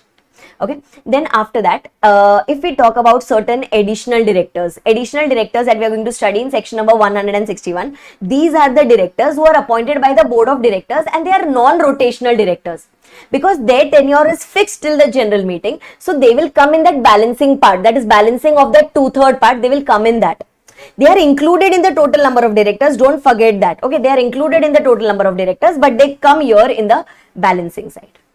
Acha, when you did that 2/3, if you get any fractions, then in that case that will be rounded off to the higher side. If you do 1/3, the next step, that is 1/3 that you do, in that case if you get any fraction, then you'll have to round it off to the nearest number. This is how retirement by rotation takes place in case nothing was given in the AOA. Okay, or if suppose AOA provides that all the directors are liable to retire by rotation, then whatever are the total number of directors minus the eligible directors, we will directly do its 1/3. Okay, we will directly do its 1/3, and those are the number of directors who will be liable to retire by rotation in case the AOA provides that all the directors are liable to retire by rotation. Okay, now whenever some directors go out from the company, like when some directors were retired by way of rotation under section 152(6), then there is a vacancy that is arisen in that particular place. So we will try to fill the vacancy in that particular meeting itself. Okay, if it is not possible and we have not decided that we don't want to fill the vacancy, then you adjourn the meeting. In the adjourned meeting also you try to fill this vacancy. If it is not possible to fill the vacancy by bringing a new person in the company, and still if you want to fill the vacancy, then in that case the directors who just now retired by way of rotation, those directors can be reappointed in the company, provided he has not expressed his unwillingness, provided he is not disqualified for a reappointment, provided that a resolution was passed for it, provided that a resolution was passed, but say for example, we could not get the required voting on that particular resolution, that is the resolution was lost, then in that case he cannot be reappointed. Or if say for example, section number 162 has become applicable to this case, means you are appointing many directors by way of a single resolution, then in that case that becomes a void appointment at all. If any of these pointers get attracted, that is the unwillingness, resolution got lost, then in that case that same person cannot be reappointed. Otherwise we can appoint the retiring director in the place of the we can appoint the new director in the place of the retiring director. Now similarly, just try to understand section number 152(6) and 152(7), that is about this retirement by rotation of directors and their retirement and vacancy in the place of this retiring director. This provision is not applicable to an unlisted company where at least 51%, unlisted government company where at least 51% is held by the government and a subsidiary of such government company. To them the provision of rotation of retirement of directors is not at all applicable. That is one of the important exceptions which is coming up there. This was all about your section number 152, which was talking about first directors, which was talking about subsequent directors, which was talking about DIN provisions, and which was talking about retirement by rotation of any particular directors. Then going on to the next section, that is directly jumping after the DIN provisions, directly jumping to section number 160.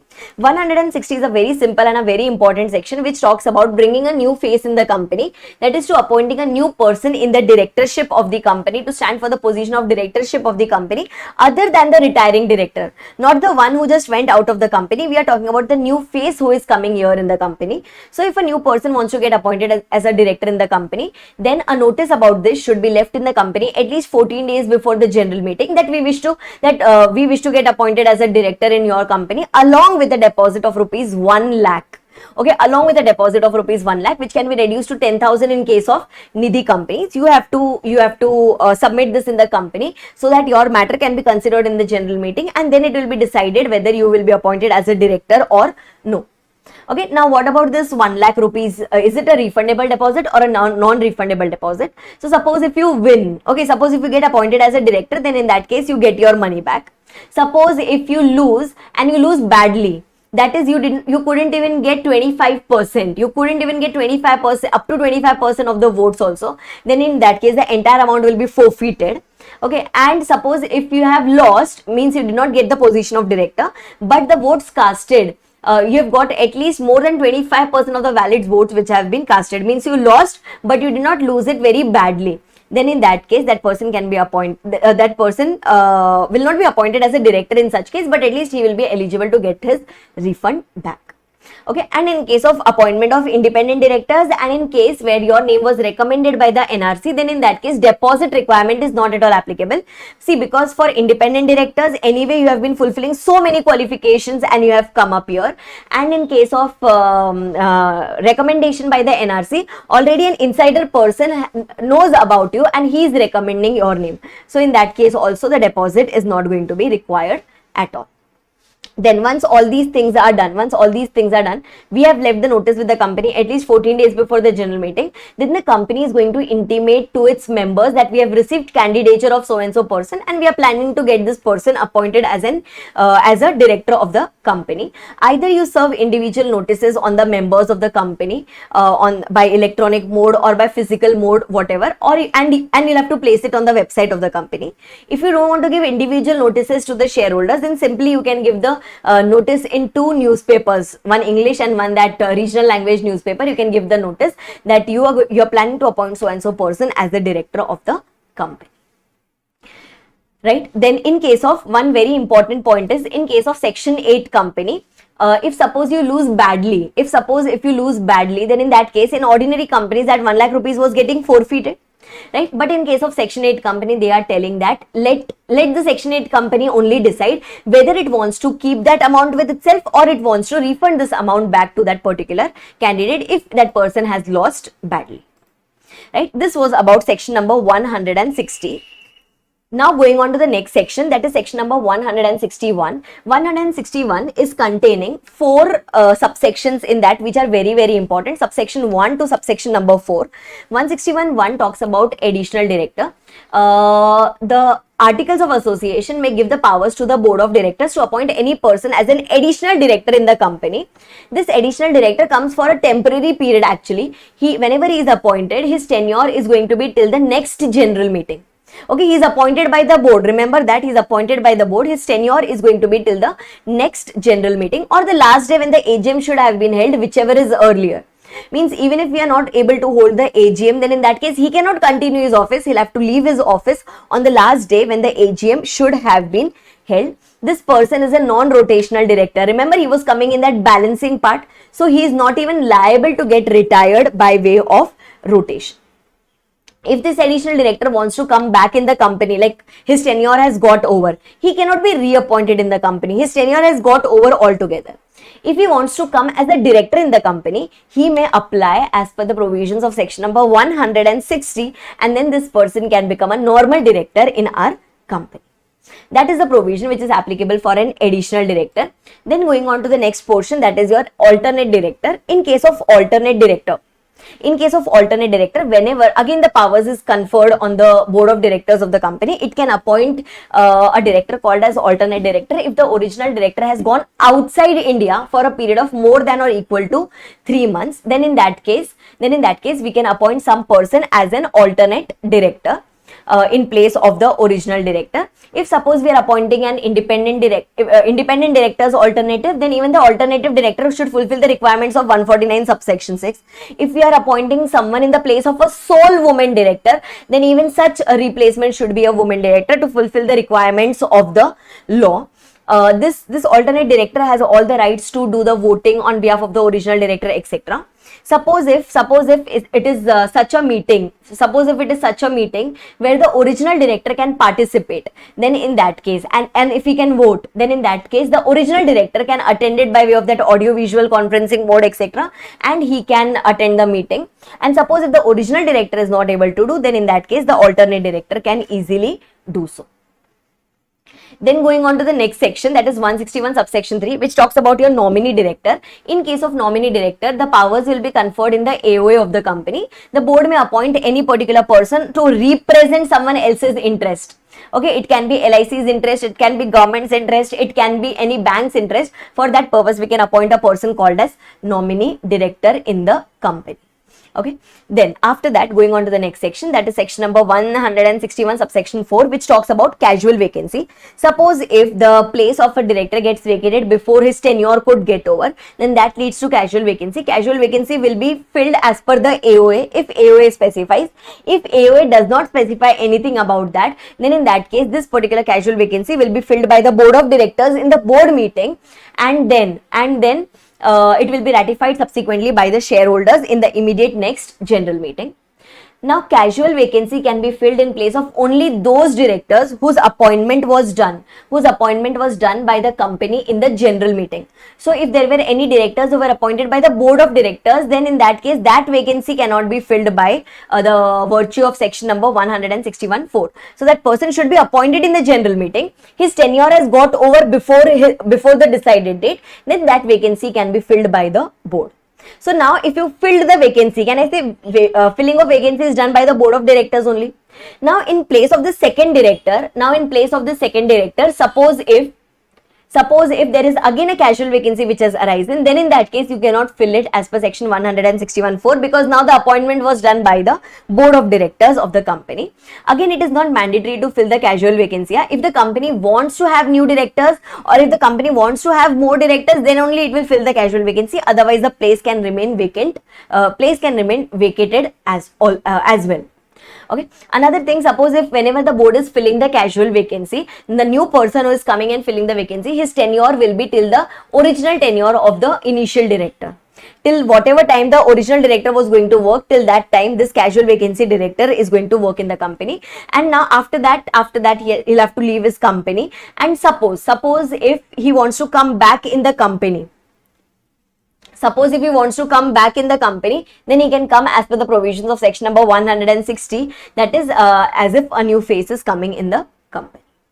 This was all about your section number 161. Then going on to the next section, that is section number 162, which is which was important because here we studied a specific point about unanimous resolution. First of all, they say that all the directors should be appointed by separate resolutions. Okay, whenever in the general meeting any directors are appointed, everyone should be appointed by separate resolutions.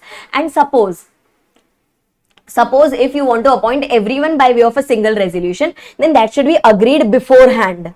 Okay, that should be agreed beforehand. And in that case, whenever a voting is done on this particular matter, then no votes must be cast against such a resolution. If someone wants to abstain from voting, they can abstain from voting, but no one should be saying no for this particular proposal of appointing multiple directors by way of a single resolution. If this gets met, that is, if no one is voting in against to this particular resolution, then it will be assumed that the proper voting has been done, and now all the directors can be appointed by way of a single resolution. Then after that, going on to section number 163, where once in every 3 years, our company may appoint some directors by way of the concept of proportional representation. That is, you give weightage to the minority shareholders. You give weightage to the head count of the minority shareholders, and you appoint those number of directors. Otherwise, generally the directors are appointed by the shareholders in the general meeting by way of a resolution, etc. That is, we give the weightage to the share capital, that is to the shareholders who are holding a proper amount of share capital. But here in this particular case, one of the examples is the directors can be appointed by the head count of the minority shareholding. So here the interest of the minority shareholding, or shareholders get reflected, and the section is not applicable to a government company. For to them, this particular proposal is not applicable. This type of appointment can be done once in every 3 years, and out of the total number of directors, at least 2/3 of the directors can be appointed by this method. This was all about your section number 163. Then going on to section number 165 first. We'll do disqualification and vacation together. Going on to section number 165, which talks about number of directorship. That is, a particular director can be a director in how many companies? So he can be a director in a maximum 20 companies at any given point of time. Out of that, 10 public companies is the maximum limit. Okay, out of that, 10 public companies is the maximum limit. Private can be any number, but public can be 10 only. While calculating this 20 companies, then in that case, dormant company, section 8 company and foreign company will be totally excluded. That is, we can be director in such companies over and above. Also, along with that, if some company wants to put a restriction on its directors that you cannot be a director in 20 companies, you can be a director in maximum 15 companies, means the company is putting a restriction on that directors. So they say that yes, this is allowed. Okay, the companies can put restriction on the directors that you can be a maximum director in so and so number of companies. And here in this particular section, in section number 165, the amount of penalty is very, very important. That is 2,000 rupees per day after the contravention happens, which can go up to a maximum of rupees 2 lakhs. Okay, 2,000 per day, which can go up to a maximum of 2 lakhs. Then going on to the next section, which talks about duties of the director, which is a very general section.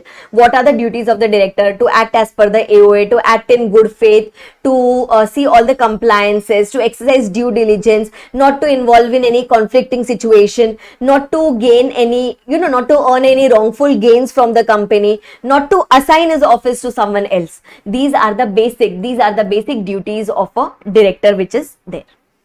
Then after that, going on to section number 168 and section number 169. 168 talks about resignation of the director and 169 talks about removal of the directors. In case of resignation, a director can give he'll have to leave a resignation notice with the company. The board will take the receipt of the same. The board cannot reject you. It cannot say that no, you cannot go and apply for this resignation, etc. No, that is not possible. And then the company, we will go and intimate it to the company that we want to resign from so and so day. Either we will write the date in the notice that we are going to resign from so and so date, or the day on which the company, if we have not written such date, then in that case, the date when the company receives my resignation notice, that will be the date of my effective resignation. You can also, the director may also go and forward a copy of resignation to the ROC within 30 days. That will be in form number DIR 11. And the company will go and file it with the ROC in the same form, that is DIR 12, within a period of 30 days. Right? And this way, the resignation of the director can be accepted. Resignation will be effective either from the date which was written in the notice or the day when the company received the notice of this resignation. Either of these dates, whichever is later. Right? Suppose if all the directors resign, then in that case, the promoters will step in between. If the promoters are also not available in the company, then in that case, the CG will interfere and the CG will appoint the required number of directors in the company for its efficient working. Then after that, going on to the next section, that is section number 169. 169 talks about removal of the directors. Now, the director can be removed for any XYZ purpose. It's not necessary that somewhere a fraud, etc. should have happened, but we can even simply remove a director, but only after giving reasonable opportunity of being heard. So, a director can be removed. By passing an ordinary resolution. But for passing an ordinary resolution, can I say we'll have to call the general meeting? If we want to call the general meeting, then in that case, we'll have to give the notice for that meeting. Along with the notice, we have to give this particular notice will be called as a special notice, in which you are going to remove a particular director and maybe you are going to appoint a new director in the place of this removed director. You cannot remove a director who was appointed by the tribunal under section 242 in case of oppression and mismanagement. Plus, you cannot remove a director who was appointed by the proportional representation method, that is by giving weightage to the minority shareholders. Those directors cannot be removed by way of an ordinary resolution. Similarly, when you are removing any independent director during his second tenure, then in that case, before removing this particular independent director, you will have to pass a special resolution. Normally for other directors we require an ordinary resolution, but when an independent director is removed from a second tenure, then in that case we'll have to pass a special resolution there.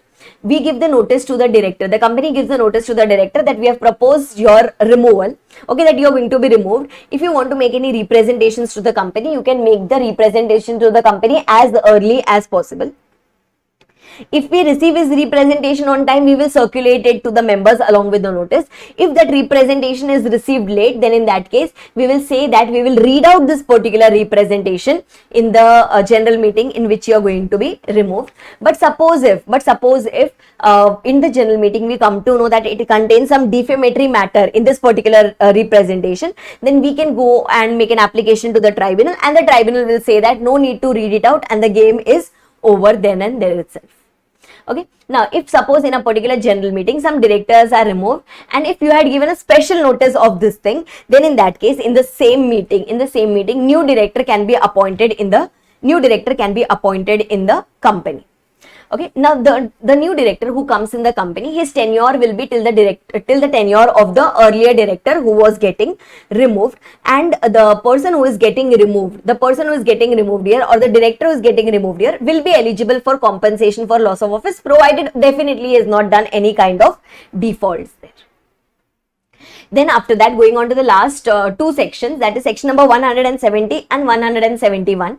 170 talks about maintenance of a register. Okay, the company is going to maintain a register about the directors and their KMPs, their full details, their name, address proof, your age proof, your address proof. It is going to contain all these details, plus it is going to contain the details about the nationality, email address, personal details of such particular directors and the KMPs in the company. This will have to go and file it with the ROC also. Whenever there is any change in this particular register, then in that case we'll have to go and intimate it to the ROC as well within a period of 30 days from this particular change. Then after that, in 170, we were maintaining this register in the company. In section number 170, we were maintaining these registers. In section 171, we give the rights to the members that they can come and they can inspect these registers. Okay, that they can come and inspect these particular registers, that can be done free of cost. And suppose if inspection can always be done free of cost, and suppose if they require some copies, then even these copies can be provided to them free of cost. And suppose if it is not allowing us to do the inspection of this register, then we can go and make an application to the ROC that, sir, they are not allowing us to do the inspection of this particular register, and then the ROC will pass the necessary orders. Okay, the last section here was section number 172, which talks about if in the entire chapter, right from section number 149, suppose if there is any section where there is a contravention and for which no penalty or punishment has been provided, then for that purpose the punishment has been provided in section number 172, which has been amended for you. Right? Then going on to section number 164 and 167. 164 talks about disqualifications of the directors, which is going to have some 9 pointers within it in section number 164 subsection 1. It says that if there is any person of unsound mind, if there is any person who is adjudicated as an insolvent, if there is any person who is an undischarged insolvent, if there is any person who have been convicted by any court and sentenced to imprisonment for at least a period of 6 months, okay, then in that case he becomes disqualified to be appointed as a director till what time? Till the expiry of 5 years from the day when he got released from the jail. After he got released from the jail, after that also for a period of 5 years, he is ineligible to get appointed as a director. And there is one case where he gets permanently disallowed. Okay, there is one case where he gets permanently disallowed or disqualified, that is when he has been sentenced to imprisonment for a period of at least 7 years. Then in that case, he will be totally disqualified to be appointed as a director any time during his life. These were the 4 points. Then after that, going on to the next 5th point, if any particular order of any court or tribunal has been passed of disqualifying this person as a director, then the person gets disqualified. Suppose if he has not paid his call money, and if 6 months have elapsed, from that particular date, if 6 months have elapsed from that particular date of due date of repayment of the call, then in that case he is disqualified to be appointed. If he has been convicted of any related party transactions, like he has done the related party transaction in contravention of the provisions of 188, then in that case he will be disqualified for a period of 5 years. Okay, then he will be disqualified for a period of 5 years. Then after that, suppose if he has not obtained DIN, which was required under section 152, then he becomes disqualified. And suppose if he has not complied with the pointers relating to number of directorship, that is, he is holding more than the required number of directorship, or whatever is the contravention of section number 165, then in that case he becomes disqualified to be appointed as a director. These were the 9 points where the person cannot be appointed in any particular company. Okay, he cannot be appointed in any particular company, or if after appointment, if he attracts these points, then in that case he will have to vacate his office under section 167. Then after that, going on to the second subsection of section number 164, which is very, very important.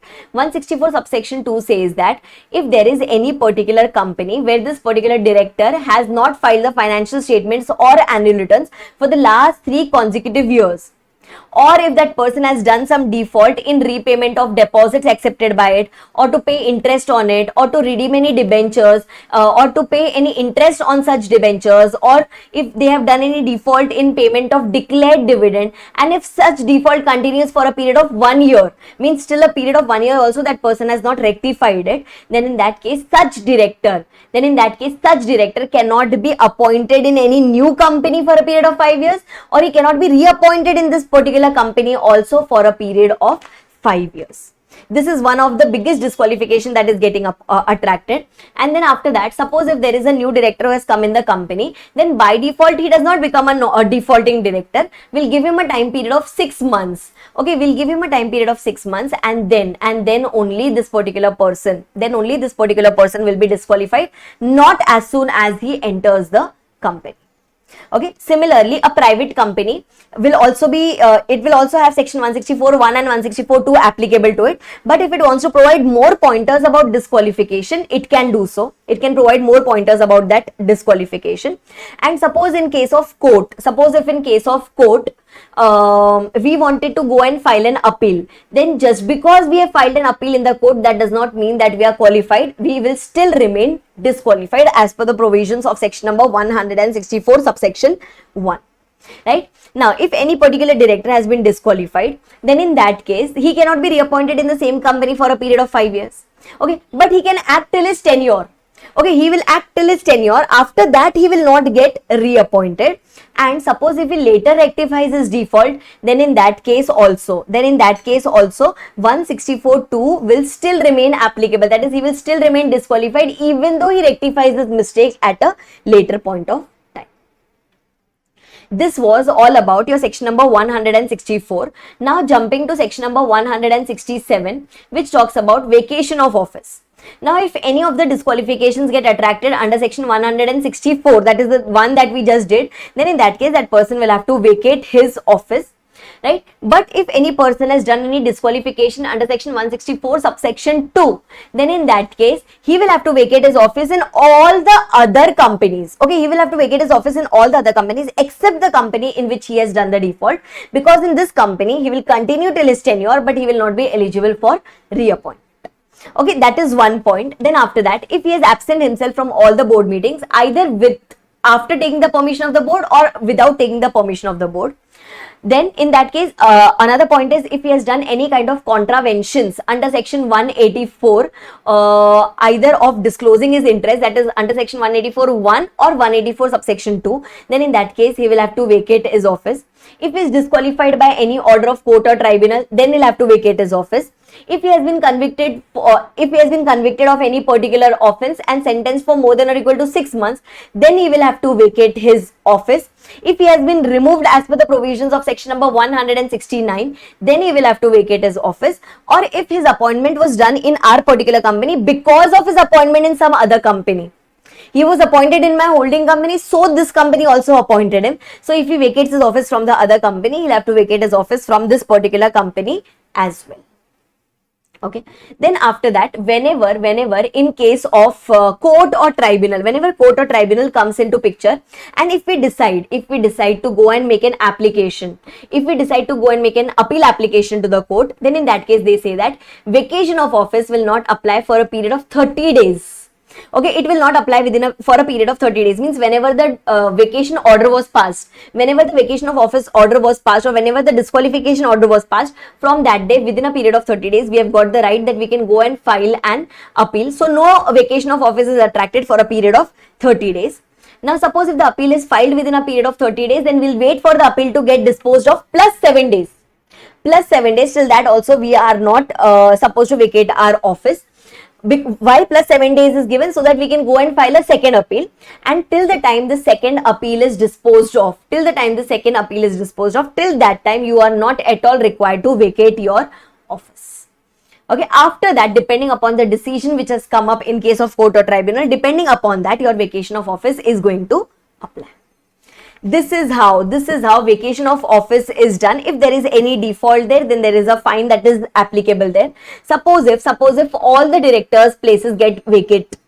Okay, if all the directors' places get vacant, then in that case the promoters will step in between, and if suppose the promoters are not there in the company, then in that case the central government will come into picture, and the central government will appoint the required number of directors for efficient working of the company. And if a private company wants to put more grounds for vacation of office, then it can do so. So this was all about your section number 167, and with this the directors chapter gets completed in all respects. It started from section number 149. And it is going till section number 172. Only the important penalties have to be remembered there. Important penalties or punishment, as the case may be, has to be remembered there. Some very important sections are about women director. It is about independent director. It is about resident director. Then small shareholder director, additional director, alternate. The types of directors, the different directors which are coming in the company are super duper important.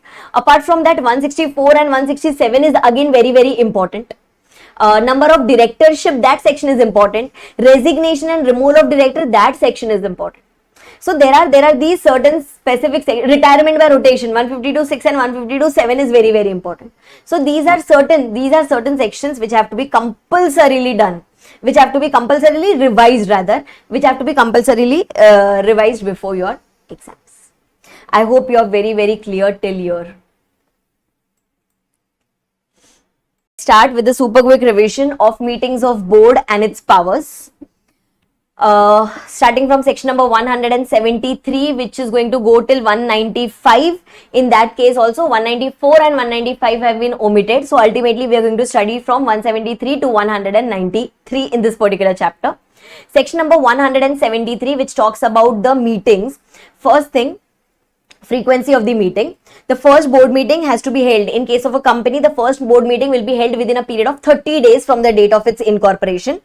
In case of subsequent years, in a particular calendar year, we are supposed to hold at least 4 meetings, and the gap between 2 meetings should not be more than 120 days. It should not be more than 120 days. In case of COVID, this gap was increased to 180 days. Then after that, whenever the central government thinks fit, it can make certain additions or deletions in the provisions of conducting this first meeting and the subsequent board meetings. In the board meetings, only the directors are going to participate. So when we talk about participation, the meeting can be conducted either physically, or the meeting can be conducted by way of audio-visual mode or by video conferencing mode. Whenever it is conducted by way of audio-visual or video conferencing mode, then in that case, we should be having proper facilities of recording the meeting, conducting the meeting, holding the meeting, storing the recordings of the meeting. We should be having facilities for all these things. And for that matter, central government has prescribed a list of matters which cannot be done by audio visual or the video conferencing mode, and rest everything can be done by either ways of board meeting. In that particular list, there are going to be some 5 transactions which cannot be done by way of audio visual. First one is whenever we are conducting any meeting for approval of financial statements, whenever we are approving the board's report, whenever we are issuing any prospectus, whenever we are conducting the meeting of audit committee for adoption of our financial statements, and whenever we are going to discuss about the reconstruction of the company, that is for merger, amalgamations and all these things. These are the 5 matters. These are the 5 matters which they said that you cannot discuss in any video conferencing or the audio visual meeting. But then they said that if you are conducting the meeting physically, and if you have got the quorum in the physical meeting, then these matters can be discussed in the audio visual thing also. That is, the access to the audio visual meeting can be given to the directors who are not able to attend the meeting physically, because anyway you have got a quorum in the physical meeting there. That is the point that is given there. Then after that, when we talk about the notice of the board meeting, for board meeting we'll have to give the notice to each and every director. Okay, to each and every director of a company, at least 7 days notice must be given to their registered office. Okay, and if any particular director is outside India, then to the Indian address, that notice has to be delivered. That can be by hand delivery, that can be by postage, or that can be by electronic means. If ever you want to call any meeting at a shorter notice, okay, if you ever want to call any meeting at a shorter notice to transact any urgent business, then that can be done, but provided that at least one independent director should be present in the meeting. Now assume if one independent director is not present in the meeting, then in that case no problem, call the meeting at a shorter notice. Then whatever things you discussed in the meeting, get those things ratified by one independent director at a later stage. In such cases, the meeting which is called at a shorter notice will be treated to be valid. Okay, in case of original director and in case of alternate director, in case of original and in case of alternate director, the notice has to be served. There is no legal provision given for that, but as a matter of prudence, the notice must be given to both the directors for this particular meeting. Then after that, going on to a few specific points about which we should be studying. In case of one person company, in case of dormant company, and in case of small company, there is no need to conduct 4 meetings in a year. In each half of a calendar year, even if one meeting is conducted, then that would be sufficient, but the gap should be not less than 90 days. The gap between any 2 meetings should not be less than 90 days. This was for OPC, this was for small company, and this was for your dormant company. When we go to section 8 company, there also similar provision applies. That is, 1 meeting in each half of a calendar year would be sufficient, provided that it is a non-defaulting section 8 company. Okay, and similarly for a startup private company, also, if in each half of a calendar year, even if one meeting is conducted, then that would be sufficient, provided that it should be a non-defaulting startup private company.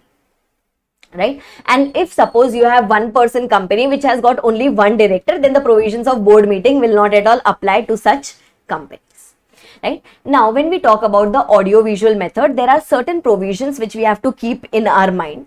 Whenever you're conducting some meeting by audio visual mode, first of all, you have to make proper facility so that there is no disturbance in the meeting in between, so that there is no failure in connection in the meeting in between. The chairperson of the company or the chairperson of the meeting, or the CS, if there is any company secretary in the company, they will be responsible for all these things. They will have to make sure that, you know, security things are met. They will have to make sure that proper equipments are available for telecasting or broadcasting this particular meeting. They will be responsible for recording the proceedings of the meeting and to make the minutes out of it. Then the recordings of these meetings have to be properly numbered, have to be properly dated, and then that will be stored in the data of the company, just like minutes are stored. Then after that, notice for this will be sent to each and every director. In the notice itself, it will be written. In the notice itself, it will be written that the directors have got the right to attend the meeting by way of, they have got an option, not right, they have got an option to attend the meeting by way of audio visual or video conferencing mode of the company. And if they wish to do this, then they will have to give a declaration to the company at the beginning of the year itself, that in this year they might attend some meetings by way of audio visual mode or video conferencing mode. Okay, that cannot be done at the end moment. Okay, that cannot be done at the end moment. So suppose now if he has given a declaration that he would be attending the meeting by way of audio visual mode, but then later he decides to attend by physical mode, then no problem, he can sufficiently intimate the company in advance that he wishes to attend the meeting in person, so he can do so. But vice versa thing cannot happen. Okay, for attending the meeting electronically, for that purpose he has to give a declaration at the beginning of the year. That is mandatory. Suppose if he does not give any declaration, then in that case, it is by default assumed that he is going to attend the meeting in person. Quorum has to be checked, quorum has to be met, quorum has to be present throughout the meeting. Okay, statutory registers will be kept open in this particular meeting. Those who are attending the meeting by way of audio visual or video conferencing mode, if they just give their consent, then yes, it will be deemed as if these registers have been signed by them and they have agreed to these particular registers.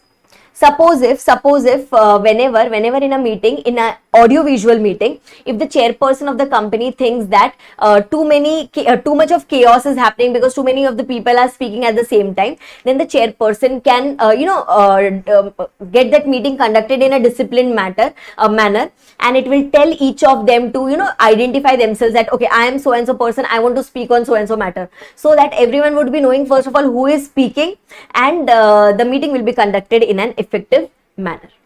Okay, the place where the board meeting is conducted, the place where either the physical board meeting is conducted or wherever you are sitting and watching or attending the meeting by way of audio visual mode, then in that case no other person should be given the access to that particular place, because this is a private meeting. Okay, this is not a general meeting, this is a board meeting. So every outside person, okay, every person other than chairperson, other than your CS and other than your directors, apart from this there should be no one present, except in one case. Suppose if either of the director is a handicapped person or if he is a disabled person, then one person can be allowed to attend along with that particular director. Okay, as soon as every matter is discussed, the chairperson is going to announce the conclusion. Okay, we discussed so and so matter, this is the conclusion, and then it is recorded in the minutes. The draft minutes will be circulated. The draft minutes will be circulated to each and every director. Then whoever attended the meeting, they are going to certify that yes, so and so things we discussed in the meeting, and after that we will circulate, the company will circulate within a period of 15 days, and once the directors start receiving this, they will have to give their approval within a period of 7 days, and after that the draft minutes gets converted into the final minutes, and the minutes will be entered in the minutes book. Then along with the notice, should we always attach the agenda? Is it mandatory to attach the agenda along with the notice of the meeting? Answer is no, it is not mandatory to attach. It is not mandatory to attach a agenda along with that, but as a matter of good secretarial practice. Okay, as a matter of good secretarial practice, it is advisable if you attach the agenda along with the notice of the meeting. Then after that, going on to the next section, that is section number 174, which talks about quorum for the board meeting. To the companies to whom section 173 was applicable, to them 174 is also going to be applicable. Quorum means the minimum number of people. Okay, quorum means the minimum number of people who should be present in a meeting so as to make the meeting as a valid meeting. Okay, in case of normal companies, it will be 1/3 of the total number of directors or 2, whichever is higher. In case of section 8 companies, it will be either 8 members or 1/4 of the total number of members, whichever is lower, with at least 2 members, with at least 2 directors present there. If you get any fraction, then that will be rounded off as 1. Okay, if you get any fraction, then that will be rounded off as 1 always. Okay, no nearest, no highest, etc. Always on the any fraction will be treated as 1 itself. Now, say for example, if you do not have the proper composition in your board of directors, means the number of directors have fallen below, then in that case, the remaining number of directors will continue in the company. They can appoint new directors in the company, maybe by way of additional directors, or they can call a general meeting, where in the general meeting we can appoint some new directors, so that the required number of directors are met in the company. Suppose if in the company you have majority of the directors as interested directors, suppose if you have at least 2/3 of the directors as interested directors, then in that case, the quorum would be the non-interested directors. Okay, the non-interested directors who are present in the meeting, they will be forming part of the quorum, because we cannot allow the interested directors to vote in the meeting. Suppose if the meeting could not be conducted because of the quorum thing, okay, then the meeting gets adjourned to the next week, same time, same place, same day, etc. That day should not be a national holiday. Okay, that day should not be a national holiday. If that day is a national holiday, then it goes to the next day. Original meetings can be conducted on national holidays, don't forget that. Okay, then any kind of meetings can be conducted on Sundays, because Sundays are not a national holiday. Then we had studied a very important exception here about the private company, that in case of private company, the directors who are interested, even they can participate in the meeting and they can vote in the meeting, provided they have disclosed their interest in the particular meeting, that they are interested in so and so matter. Then going on to the next section, that is section number 175. Again, very, very important. 175 talks about passing of resolution by circulation.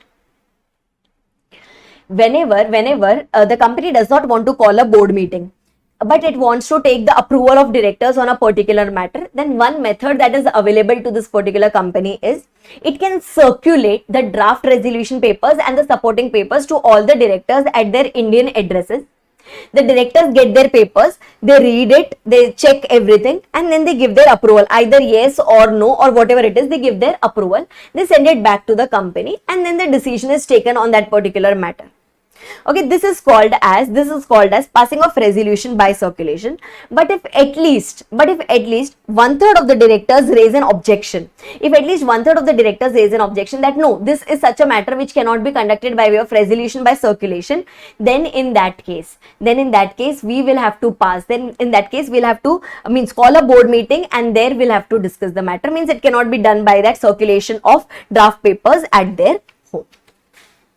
Achha, suppose if you could successfully pass the resolution by circulation, then it will be forming part of minutes of the next meeting, because today there was no meeting which was conducted. So whenever the next board meeting is going to be conducted, at that time we are going to make it the part of the minutes of the meeting. Then after that, going on to section number 176, which is very, very simple. Whenever any particular director was appointed and later we come to know that there was a defect in appointment of this particular director, or this director shouldn't have been appointed, etc., then in that case, the day when he comes to know about the defect in the appointment, till that day, whatever were the acts done by this director will be treated as valid, because that was done unknowingly. And the day when he comes to know, about the defect in appointment, after that, ideally the director will have to vacate his office. But suppose if he still continues in the office, then none of the acts which have been done by the director will be treated as valid from that particular day. So till the day we are unaware about all these things, then in that case all the acts will be valid. Okay, once we are aware about it, then too, if the director is acting in the company, then the acts will become totally invalid. This was all about section number 176. Then going on to the next section, that is section number 177. Section number 177 was talking about your audit committee, as well as it is going to talk about the vigil mechanism. The companies which were required to have an independent director, same companies are required to appoint an audit committee also. Totally same to same. Audit committee should be having at least 3 members within that, and majority of them should be your independent directors, and majority of them, as well as the chairperson of the audit committee, should have the ability and the integrity to read and understand the financial statements, right? Then there were certain responsibilities of the audit committees, certain important responsibilities of the audit committee. It will check, or it will tell us everything about the appointment of the auditors, recommendation of the name of the auditors, their appointment, their remuneration, their terms and conditions will be specified by the audit committee. Then they are going to review the independence of the auditors, because that is very, very important. Then they will examine the financial statements, and very important thing is they are going to ratify the transactions which we would have done with the related parties, and they can give omnibus approval. They can give one blanket approval for all the related party transactions for a period of 1 year.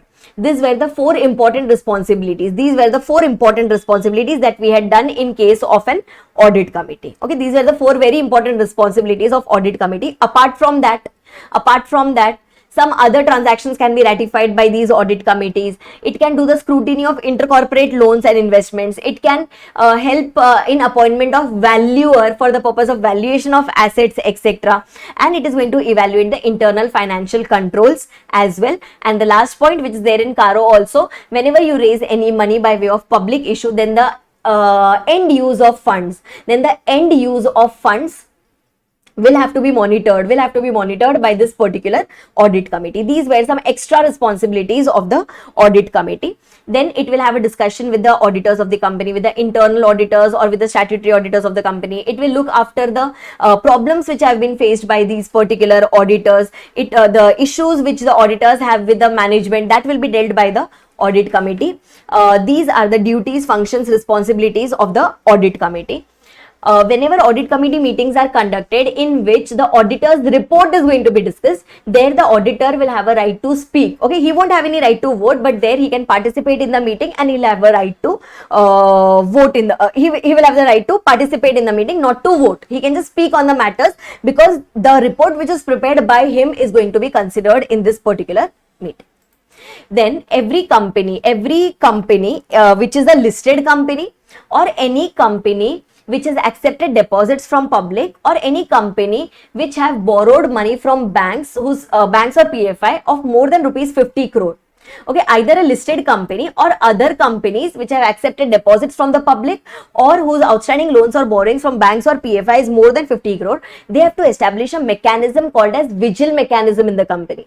Vigil mechanism is such a mechanism where the lower level employees and the directors are given an opportunity that they can directly go and knock the doors of the chairperson of the audit committee if they want to report any genuine issues which are happening in the company.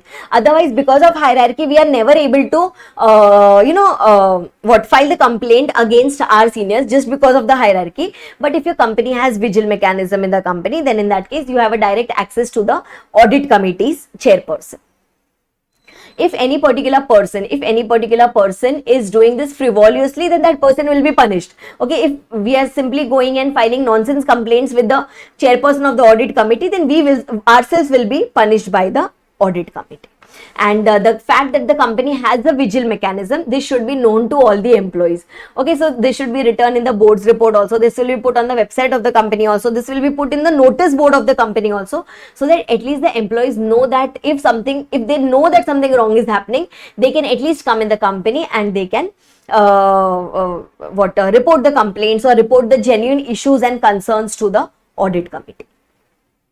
Then going on to the next section, which talks about section number 178, that is NRC as well as the SRC. NRC stands for your Nomination and Remuneration Committee. SRC stands for your Stakeholders Relationship Committee. Again, the companies which were required to have audit committee, again the companies which were required to have an independent director, same companies are required to have Nomination and Remuneration Committee also. So NRC is also the number of the limits that we had studied for independent director under section 149(4), same limits we are going to use here also, same limits we used in case of audit committee also. Okay, then after that, what is the work of this particular Nomination and Remuneration Committee? Achha, before going to the work, let's see what is the composition of this. So this is going to consist of at least 3 non-executive directors, and out of that, at least half, not the majority, at least half should be the independent directors. The person who is the chairperson of the company cannot be the chairperson of the NRC, but he can be a member of the NRC if he has been co-opted as a member of this particular committee. Then after that, functions. What is the main work of this NRC? Just like for audit committee, we studied the responsibilities. Similarly, for NRC, their work will be to identify the people who are eligible to be appointed as a director in the company, their remuneration, their their qualifications, what qualifications is required for us, what qualifications do they possess, are they eligible to become director in the company, do they have the particular qualifications that is required to be appointed in our company, then what are their positive attributes, what will be the basis for their increment, all these things, or what will be the basis for fixing the remuneration, the bifurcation of variable payments and the fixed payments, all these things will be determined by the Nomination and Remuneration Committee. As the name suggests, to appoint. Nomination means to appoint and remuneration means to fixing things about their remuneration. All these things are the functions of the Nomination and Remuneration Committee, and whatever basis we decide that which type of director will we accept in the company, or what type of director is preferable in the company, all the policies of this NRC should be put up in the board's report of the company, or if you want, you can even put it up on the website of the company as well. Then going on to the next type of committee, that is SRC, that is Stakeholders Relationship Committee. If there is any such committee where there are more than 1000 security holders. Okay, means equity shareholders, debenture holders, etc. If there are more than 1000 security holders in the company at any given point of time, then that company is required to have a stakeholders relationship committee. Its main purpose is going to redress the grievances of the security holders, not only equity shareholders, equity shareholders, debenture holders, or any other security holders for that particular matter. Right, these were the most important points about the NRC as well as the SRC. Acha, in SRC, if SRC is not able to solve the problem in good faith, if it is a genuine case where the SRC is not able to solve, then there is no contravention which is done by the SRC. The SRC's constitution is still going to be treated as valid only. Then going on to the next section, that is section number 179. Section number 179 talks about powers of the board. First of all, the board is going to exercise all the powers on behalf of the company, means it acts as a custodian of the company. So whatever things have been assigned to the board of directors, whatever things have been assigned to the board of directors, that has to be completed by them. But the things for which we require the approval of the shareholders, that cannot be done solely by the board of directors. That will be first approved by the board of directors, then we'll have to go and take the approval of the shareholders as well, right? Then after that, suppose if any regulation has been passed, then that regulation, either be it in board meeting or be it in general meeting, that will be applicable prospectively and not retrospectively. Okay, then there were certain matters which have to be compulsorily approved by the board of directors in a duly convened board meeting. Okay, means for this, resolution by circulation is not at all allowed. Either call a meeting by physical mode or call a meeting by way of audio visual mode, and by that way the board will have to give its approval by passing a board resolution. Now, what are those matters? Whenever we want to call the call money, whenever we want to make calls on the shareholders, whenever we want to do buyback up to a certain limit, whenever we are accepting loan, whenever we are granting loan, or whenever we are doing any sorts of investments, whenever we are talking about approval of financial statements and the board's report, whenever we are talking about merger, amalgamations, etc., whenever we are talking about expand to diversify the company's business, then after that, whenever we are doing any kind of contributions, political party contribution, charitable trust contributions, etc., these are those matters. Okay, these are those matters where the board will have to compulsorily pass a board resolution first, and then only the matter can be taken up. Okay, now there are three pointers, that is D, E, F in this, that is granting of loans, accepting of loans, or doing investments. These three matters can be delegated. Okay, these can be delegated to a certain director or to committee of directors, to the MD, to the manager, to the principal officer of the company, or to the principal officer of the branch, etc. It has to be delegated that way. Okay, it can be delegated, but subject to the provisions of section number 186, which we will see now. Acha, similarly, suppose if when we talk about accepting of loans or granting of loans, if any company is doing it in ordinary course of business, then obviously every time the board resolution is not going to be required. Example, if we are taking loan from the bank, think from the bank's point of view. For bank, it is an ordinary course of business. So bank is not going to pass a board resolution before it grants you the loan in that particular thing. Then after that, generally they are telling that the powers which are there with the board will have to be exercised by the board only unless the directors, all the directors have vacated their office, or all the directors have been acting malafidely, or if there is a deadlock in the management, then in that case the board cannot exercise its powers. Then only the shareholders will interfere in between. Okay, otherwise the things which have to be done by the board will have to be compulsorily done by the board itself. Okay, these were in section number 179. These were certain things on which the powers have to be exercised by the board of directors only. Okay, now there are four such matters where the board's powers have got the restriction. Means if you want to get these four things approved, then in that case the shareholders will have to pass a special resolution for that. What are those four matters? Just try to recollect. First one, whenever you're selling off, leasing off, or disposing of any particular undertaking or a substantial part of the undertaking, then it can be done only by passing a special resolution.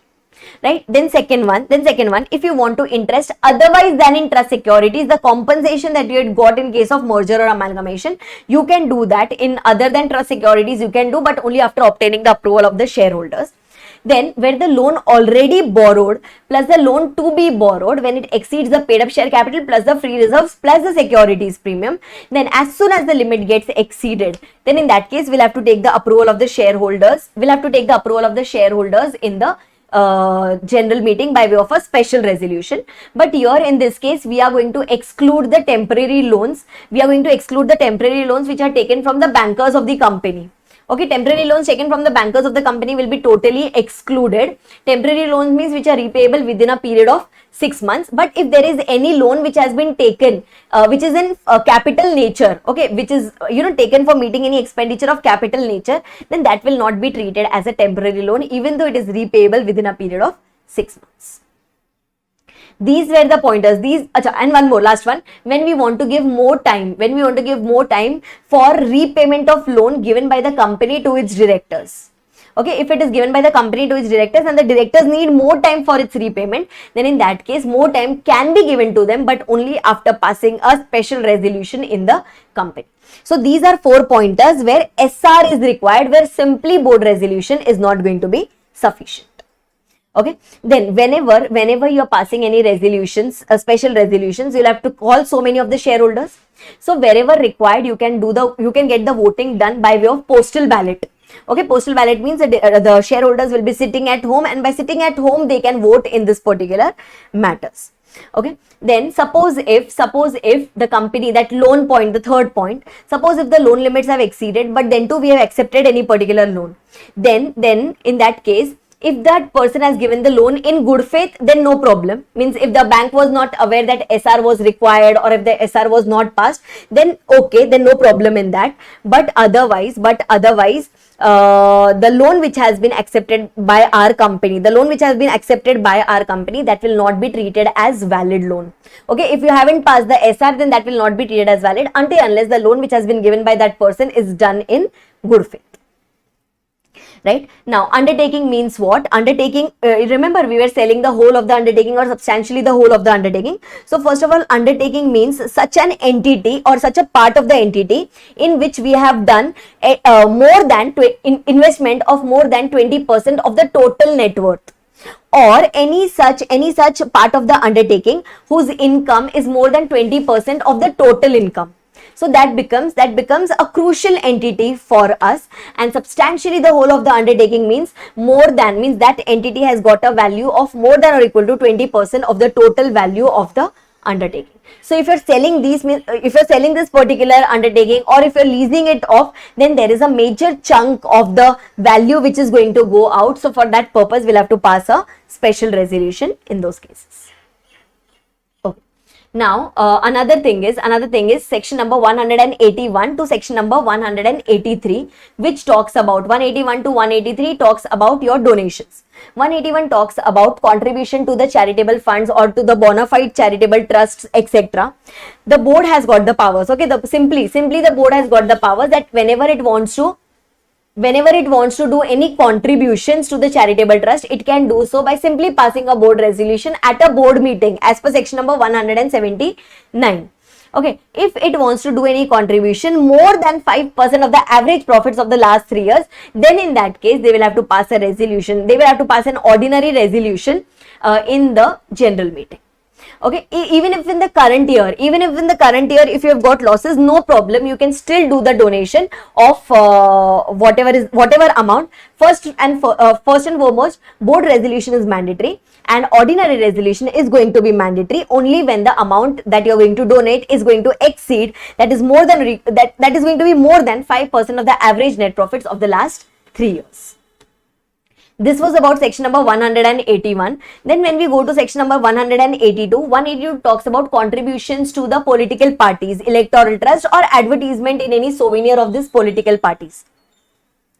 First of all, contribution to the political parties cannot be done by a government company, and it cannot be done by a newly incorporated company for a period of the first 3 years. First 3 financial years it cannot do. After that it becomes a normal company, so it is no more a newly incorporated company, then whenever you want to do any kind of political party contributions, etc., you can do it. You do not require an ordinary resolution at all. Simply pass a board resolution. Okay, simply pass a board resolution and the contribution can be done either directly to the political parties or by way of advertisement in the newspaper, pamphlet, souvenir of the political parties. Means either you can do it directly or you can do it indirectly. Here there is no limit. Okay, in 181 also there was no limit. It was just that the procedure was applicable. In 182 also there is no limit which is to be applicable for donations to the political parties. That is, whatever amount you want to donate, you can donate, but it has to be by way of account pay, check, draft, ECS, etc. It has to be by those modes only, mandatorily. Okay, then after that, the next thing that they are telling you here is in your PNL account, whenever you are writing that you have donated so and so amount to the political parties, you have to write it in detail that you cannot club it with the miscellaneous expenses. It has to be a separate line item that so and so contribution has been done to political parties. Writing the name of political party is not required, but contribution has been done to political party, that you have to write. But that is not necessary when the contribution is done to the electoral trust, because electoral trust anyway does those type of reportings. Okay, so it need not do. So we have to do it only in case when we are donating it to the political parties and not to the electoral trust. This was all about your section number 182. Then going on to the next section, that is section number 183. 183 talks about National Defence Fund or any other fund where the money is going to be utilized, for the purpose of defence activities. Here anyone can authorize. Okay, either the board can authorize or the shareholders in the general meeting can authorize, or any particular person or any particular committee, if they think fit that some contribution should be done to this particular National Defence Fund or any fund from which the money is going to be utilized for the defence activities, you can contribute whatever amount you want to contribute to this particular defence fund. Respectively, board resolution or ordinary resolution respectively can be required in such cases. Okay, and whenever you are doing this contribution to the National Defence Fund, at that time also it should be shown as a separate line item, means it should not be clubbed. It should not be clubbed with any other expenditure. This was till all the donations under section 183. Okay, this was about all the donations under section 183. Now going on to the next section, that is section number 184, which is important. 184 talks about two types of disclosure. One is your general disclosure and the other one is your specific disclosure in case of interested director. Okay, first let's try to understand the meaning of interested director as per section number 184. Now, in case of interested director, a director becomes interested in a body corporate when he is holding shares of more than 2% of that body corporate, or if he is a CEO promoter or manager of such particular body corporate, or if a director becomes interested in any other firm when he is a partner or a member. He becomes interested in any particular firm, association, etc. when he is a partner, member, owner of such particular other firm or entity. So he is deemed to be interested in such other company, right? Now, general disclosure will be done under section 184(1) 3 times, just like your independent directors. That is his first board meeting, every year's first board meeting, and whenever there is any change in the circumstances, he has to simply disclose his interest that I am interested in so and so different companies or so and so different firms. Okay, then when we go to section, that is done in form number MBP1. Okay, that is done in form number MBP1. We go and submit it to the company checks it, the company, it keeps it, it maintains it, it will have to maintain it for a period of 8 years. And the company secretary or the board of directors, as the case may be, will be responsible for maintaining these disclosures under section 184(1). Then going on to the next section, that is next subsection, that is section number 184 subsection 2, which talks about specific disclosure. In case of specific disclosure, whenever my company is entering into the transaction with that other company or the other firm in which I am interested, then in that case, before I attend this particular meeting, I will have to intimate, or in that particular meeting, I will have to intimate the company that I am interested in this particular transaction. So they will not allow me to vote. Okay, they will not allow me to vote unless it is a private company. They will not allow me to vote.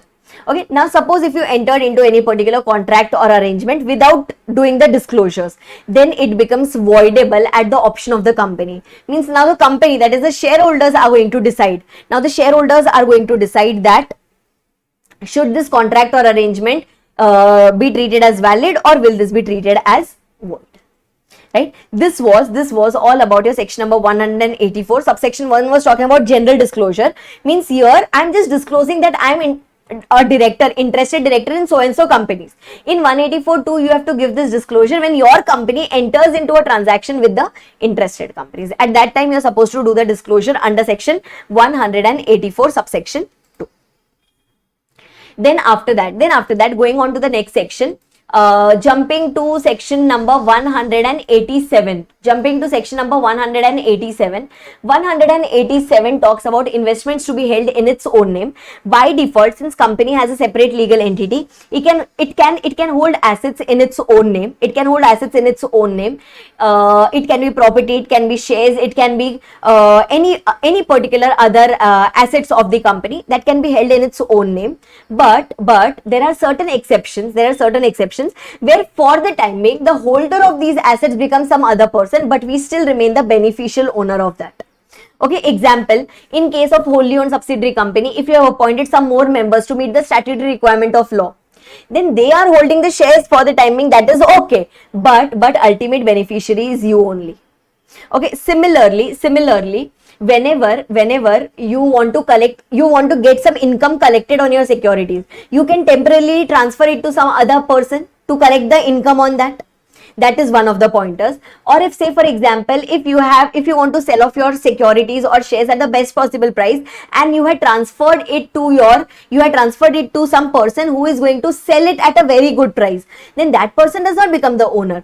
Okay, the owner is going to be still me only. Then suppose if we have given any particular asset as mortgage, then we have simply given it as a mortgage. We have not sold that particular asset. So if at any time I plan to do the repayment, then in that case, the securities or the assets which I had given as mortgage will come back to me. Okay, then after that, similarly, when the securities are held in demat format, holder will be the demat, but we will treat it to be as beneficial owner. Right, these were some 4 to 5 pointers.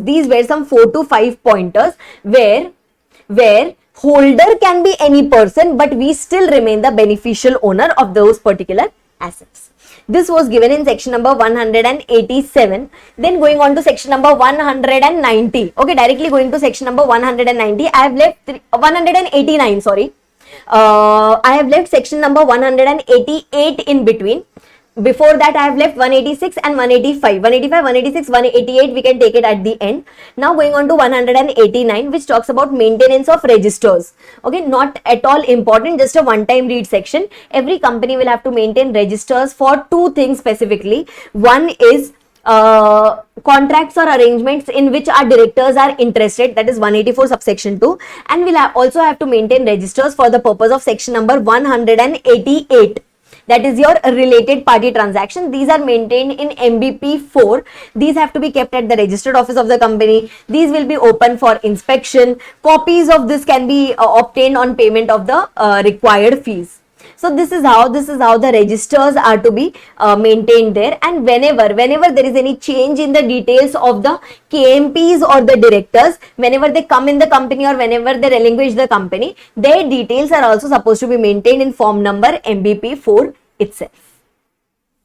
Then after that, there are certain transactions which are done by the bank in ordinary course of business, or if there are any sale purchase transaction where the value does not exceed rupees 5 lakh in a year, then for that purpose this section maintenance or this section's record maintenance in MBP 4 will not be required. So this is one kind of a relief which has been provided, that in case of small transactions, even if you don't maintain the registers etc., that would be absolutely alright. Okay, that was your section number 189. Now going on to section number 190, which is a very simple section. 190 simply says that whenever you have your MD or the WTD in the company, then in that case you should be having a legal format with them, that is, which describes the terms of conditions. If you do not have a legal agreement with such MD or WTD, then in that case no problem, just make sure that you note down these terms and conditions in rough in the memorandum, and this has to be maintained in the company. This will be open for inspection, and this has to be compulsorily there in writing. If it is not in a legal proper format, no problem, at least maintain it in a rough memorandum. And the section is not applicable to a private company. Private company need not maintain these terms of conditions in a separate agreement at the registered office of the company. That is not mandatorily required. Then going on to the next section, that is section number 191. 191 talks about compensation for loss of office other than 202, other than the provisions of section 202 which we had already done. Compensation under section 202 was payable only to the managerial personnel. Okay, in section number 191, loss of office is happening in case of other directors because of any particular reason. It can be due to transfer of shares, it can be due to transfer of assets, it can be due to transfer of undertaking, it can be due to transfer of property. Loss of office of these directors can happen for any of such reasons, and whenever this loss of office happens, by default they are not eligible for any amount of compensation. Okay, by default they are not eligible for any amount of compensation until unless it has been agreed by the shareholders in the general meeting. Okay, until unless it has been agreed by the shareholders in the general meeting, they can approve it, that what amount of compensation can be paid to them. To whom are you paying? How much amount are you paying? How did you calculate this amount? Why are you paying, etc. All these details have to be written in the resolution where we are going to approve in the general meeting. Then after that, section 202 is not going to get affected. Okay, 191, just remember it is applicable. Section number 191 is applicable to other directors, and section number 202 was specifically applicable to the managerial personnel. So that section is going to remain unaffected there. Okay, that is going to remain unaffected there. Now suppose in case of this general meeting where you wanted to approve this compensation for loss of office, suppose if we could not get the quorum, then in that case by default it will be assumed that the compensation has not been agreed. Okay, adjournment of meeting does not mean that the matters have been decided. Okay, especially in case of compensation for loss of office, if your quorum is not met, then it will be deemed as if no compensation can be paid, at least as per that particular meeting. So there is no deemed approval of payment of compensation. Then going on to the next section, that is section number 192 and 193. In section number 192, we talk about the non-cash transaction which happens between the company and the director of the company or director of our holding company or the associate company. Whenever any non-cash transaction happens, means say for example, if the director acquires any assets from the company for non-cash consideration, or if vice versa thing happens that the company acquires any assets from these directors of the company or its holding company, etc., holding company or subsidiary company, etc., then in that case, okay, first of all they had told that these transactions are not allowed. Then they say that these transactions can be done, but only after passing a resolution in the board meeting. Okay, only after you pass a resolution in the general meeting, not in the board meeting. In the general meeting, if you pass a resolution, then in that case these transactions can be done, these non-cash transactions can be done. But most importantly, since these transactions are done between the company and the director, then in that case the transaction should be valued. Okay, the transaction should be valued by a registered value so that there is no dispute in the amount at which we have done this particular transaction. Right? Suppose if the transaction has been done by the company with the director of its holding company, then a resolution has to be passed in the holding company as well. Like we will pass a resolution in our company, plus one more resolution has to be passed in the holding company. Because our company has done the transaction with the director of the holding company, so even they should approve entering into such type of transactions. Then going on to the next one, that is section number 193, which talks about one-person companies or contract by one-person companies. Whenever a one-person company enters into any kind of contract with the sole person who is the member of the company, plus who is the director of the company also, then in that case you have to make sure that this matter is presented before the board of directors, and the board of directors have taken the note of this particular contract, because here the transaction has been done between OPC and that sole member who is also one of the director of this company. So discuss it in the board, and the board will take a note of the same. Okay, suppose if once this is done, once you submit it to the board, after that go and submit it to the ROC as well. Okay, go and submit it to the ROC as well, so that the ROC has a control that the transaction is not done in a fraudulent manner. Suppose if you are the sole director in the board, then in that case board meeting won't be conducted. Then just go and intimate about these facts to the director, so that to the ROC, so that the ROC can take a note of the same. This was given in section number 193 days, and yes, to the ROC you go and submit it within a period of 15 days. Okay, once the board approved it from that day, within a period of 15 days, you can go and make an application to the ROC, so that the ROC can take a note of such type of transactions. Then going on to the next section, that is section number 185. In section number 185, they talk about giving of loan to directors and to other persons. Okay, now loan cannot be given to the director of the company, loan cannot be given to the director of the holding company, loan cannot be given to the relatives or partners of the directors, and loan cannot be given to any firm in which our director or the relative is a partner. To these 5 people, we cannot give the loan at all. Okay, but there are certain intercorporate loans which can be given. Okay, there are certain intercorporate loans which can be given to whom? To any such company in which our director is interested. Example, to any private company where our director is a director or a member. To any particular company or body corporate where at least 25% of the voting power is exercised by the directors of our company. Or to any particular company whose board is accustomed to act as per the directions given by our company. To these intercorporates, to these intercompanies, or to these other companies, the provisions is going to apply, and we can give loan to them, but only after passing a special resolution. Plus, whenever you are passing the special resolution, you have to call a general meeting. Whenever you're calling this particular general meeting, to the notice, a justification statement is going to be attached about the full details of loans that is going to be given, and the loan should be utilized by the other company for its principal business activities only. Mandatorily, it should be utilized for its principal business activities only. These were the 5 first transactions for which no loan was allowed to be given, and then the 3 intercorporate transactions to whom the loan can be given. Okay, then section number, these 2 subsections are not applicable to 4 cases. Okay, these are not applicable to 4 cases, means loan can be given. Loan can be given to MD or WTD if it forms part of the service conditions, and if it is not forming part of service condition but the shareholders approve by way of a SR that loan can be given to this MD or WTD, then we can give the loan. Okay, another thing is, if the loan is given in ordinary course of business, then you can give the loan to any particular person, provided make sure that the interest clause is met, that is the interest nearest to the government yield should be received on these particular loans. Then loan or guarantee can happen in case of holding company and its wholly owned subsidiary. But guarantee, loan cannot be given to other than wholly owned subsidiary, other subsidiaries other than wholly owned subsidiaries, but guarantee can be given by holding company in favor of any particular subsidiary company, provided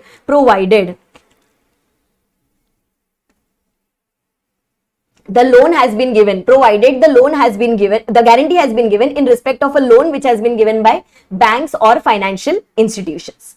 Okay, so in case of wholly owned subsidiary, it can be any kind of loan, it can be any kind of guarantee. In case of other than wholly owned subsidiary, the loan has to be compulsorily given by any person other than, it has to be given only by banks or financial institutions. They are very particular about it.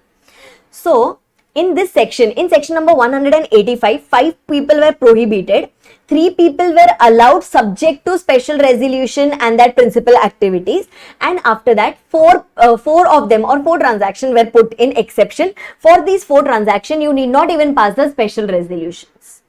This is given in section number 185. 185 is not applicable to certain government companies and to certain small private companies. It is not applicable to them at all. That is, loan can be given to them bindas.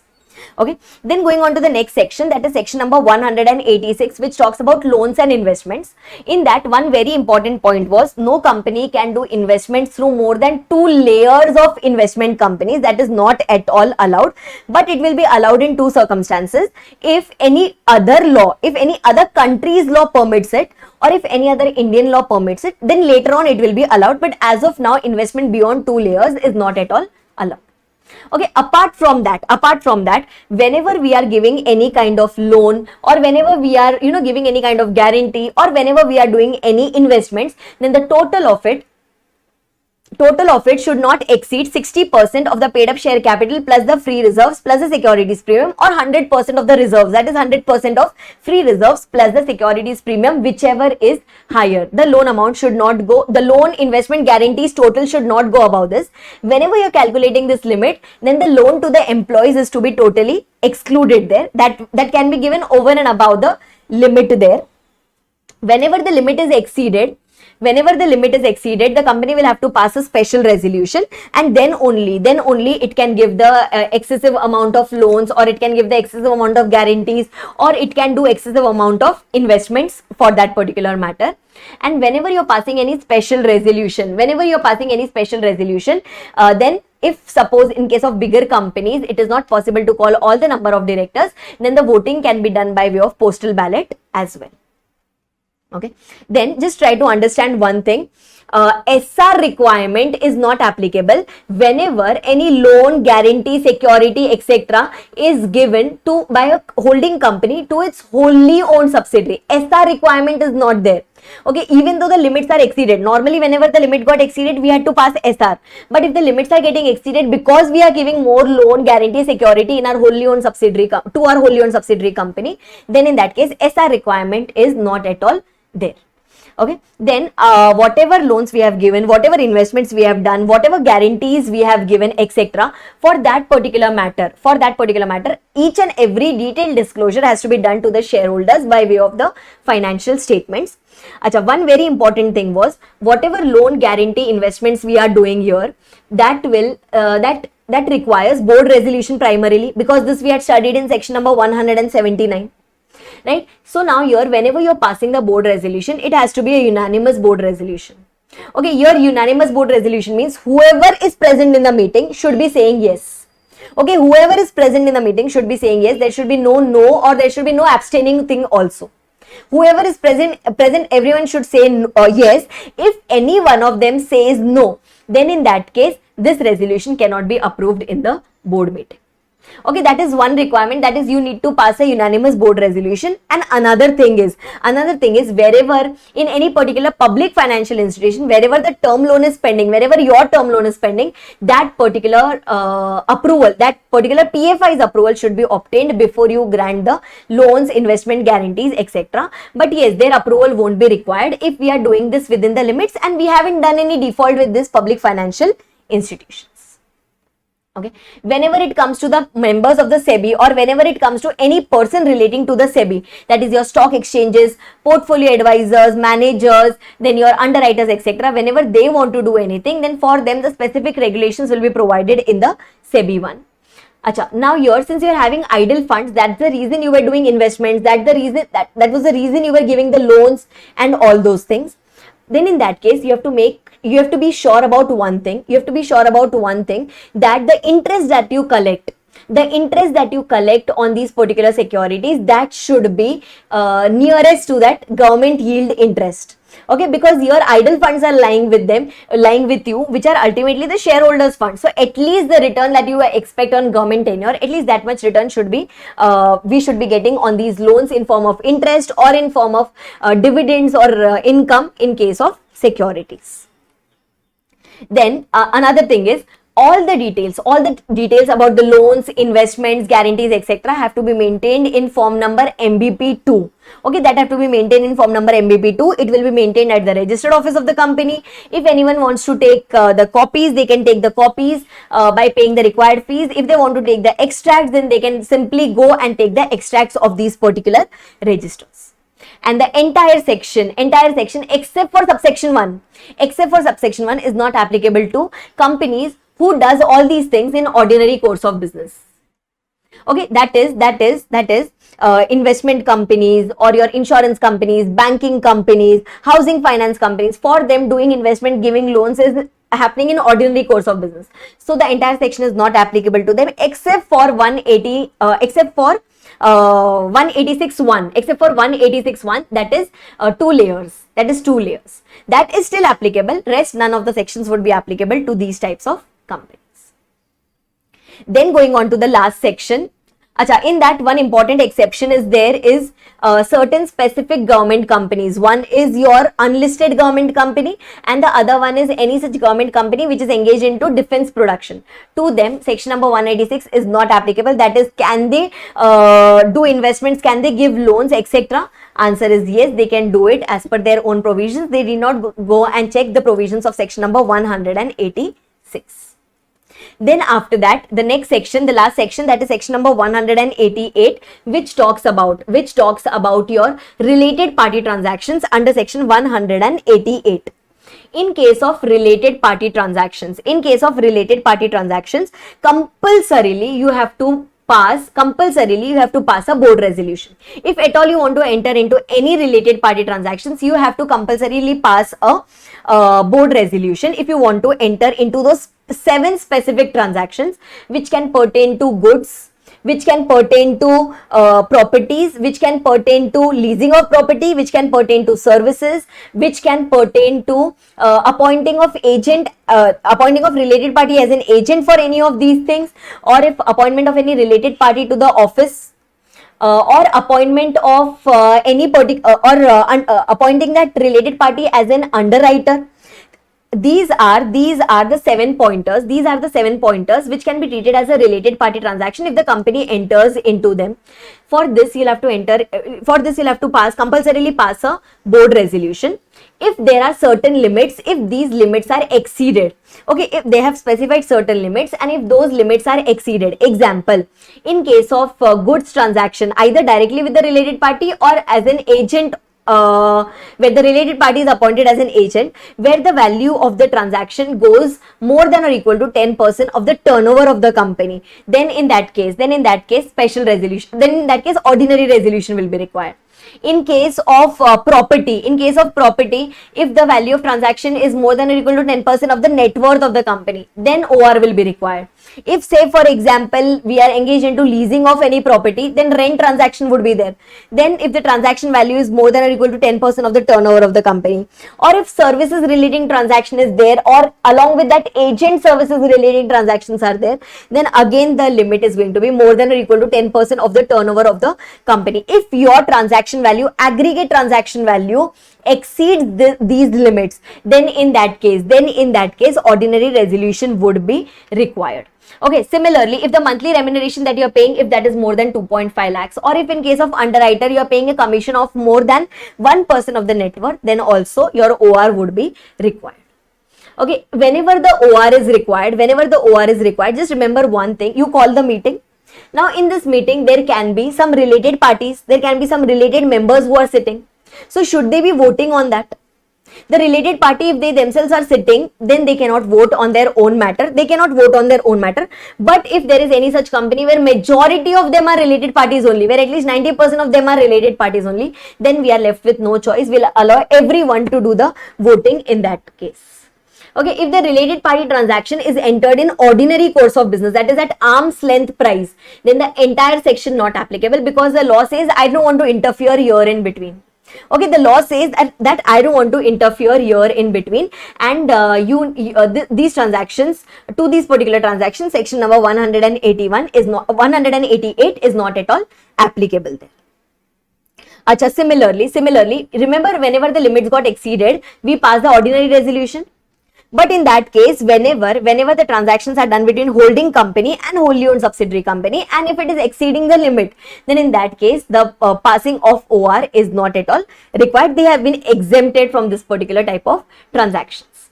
And then whenever any particular contract or arrangement has been entered under section 188, we maintain the details in MBP 4 also in section number 189. Plus we are also supposed to intimate it to the shareholders, consolidate it and intimate it to the shareholders by putting it in the board's report, that why so and so value of transaction was done, what was the purpose of doing these transactions, and all those things. So basically, for the purpose of section 188, we are supposed to take two types of approvals. First one is your board approval and second one is your shareholders approval. Suppose if board approval is not taken, it becomes voidable at the option of the board. Okay, and they have to ratify it within a period of 3 months. Suppose if it is approval of the shareholders in the general meeting was not taken, so it becomes voidable at the option of the shareholders, and the shareholders will have to ratify it within a period of 3 months. And accordingly, suppose if there is if we have done any transaction with a related party of our director, then in that case, if that person does any default or if the company suffers any amount of losses due to that particular person, then the director would be liable for that. Okay, then the director would be liable for that. And if suppose there is any contravention which is done under section 188, this penalty was very, very important. If the company has done any contravention under section 188, then the employees of the company, directors of the company, etc., they would be liable. They would be liable for a penalty of flat rupees 25 lakhs if the company is a listed company, and if it is any other company, then the flat penalty of rupees 5 lakhs will be applicable in that regards. This was all about your section number 188, which is talking about your related party transaction. So section 173 to section number 176 talks about meetings. 177 and 178 talks about your committees. 179 to 193 talks about all the miscellaneous things about the powers of the board, restriction on the powers of the board. Then after that, your miscellaneous provisions about compensation for loss of office, contracts in case of one-person companies, and all those things. And three specific sections here, that is section number 185, which is talking about giving of loan to the directors and to other persons, 186, which talks about loans and investments, and 188, which talks about related party transactions. For these three have to be always done at the end, and all these three can be taken up together and done. Right, this was all about your meetings of board and its powers, and I hope you are able to recollect the provisions and you are very, very clear with that.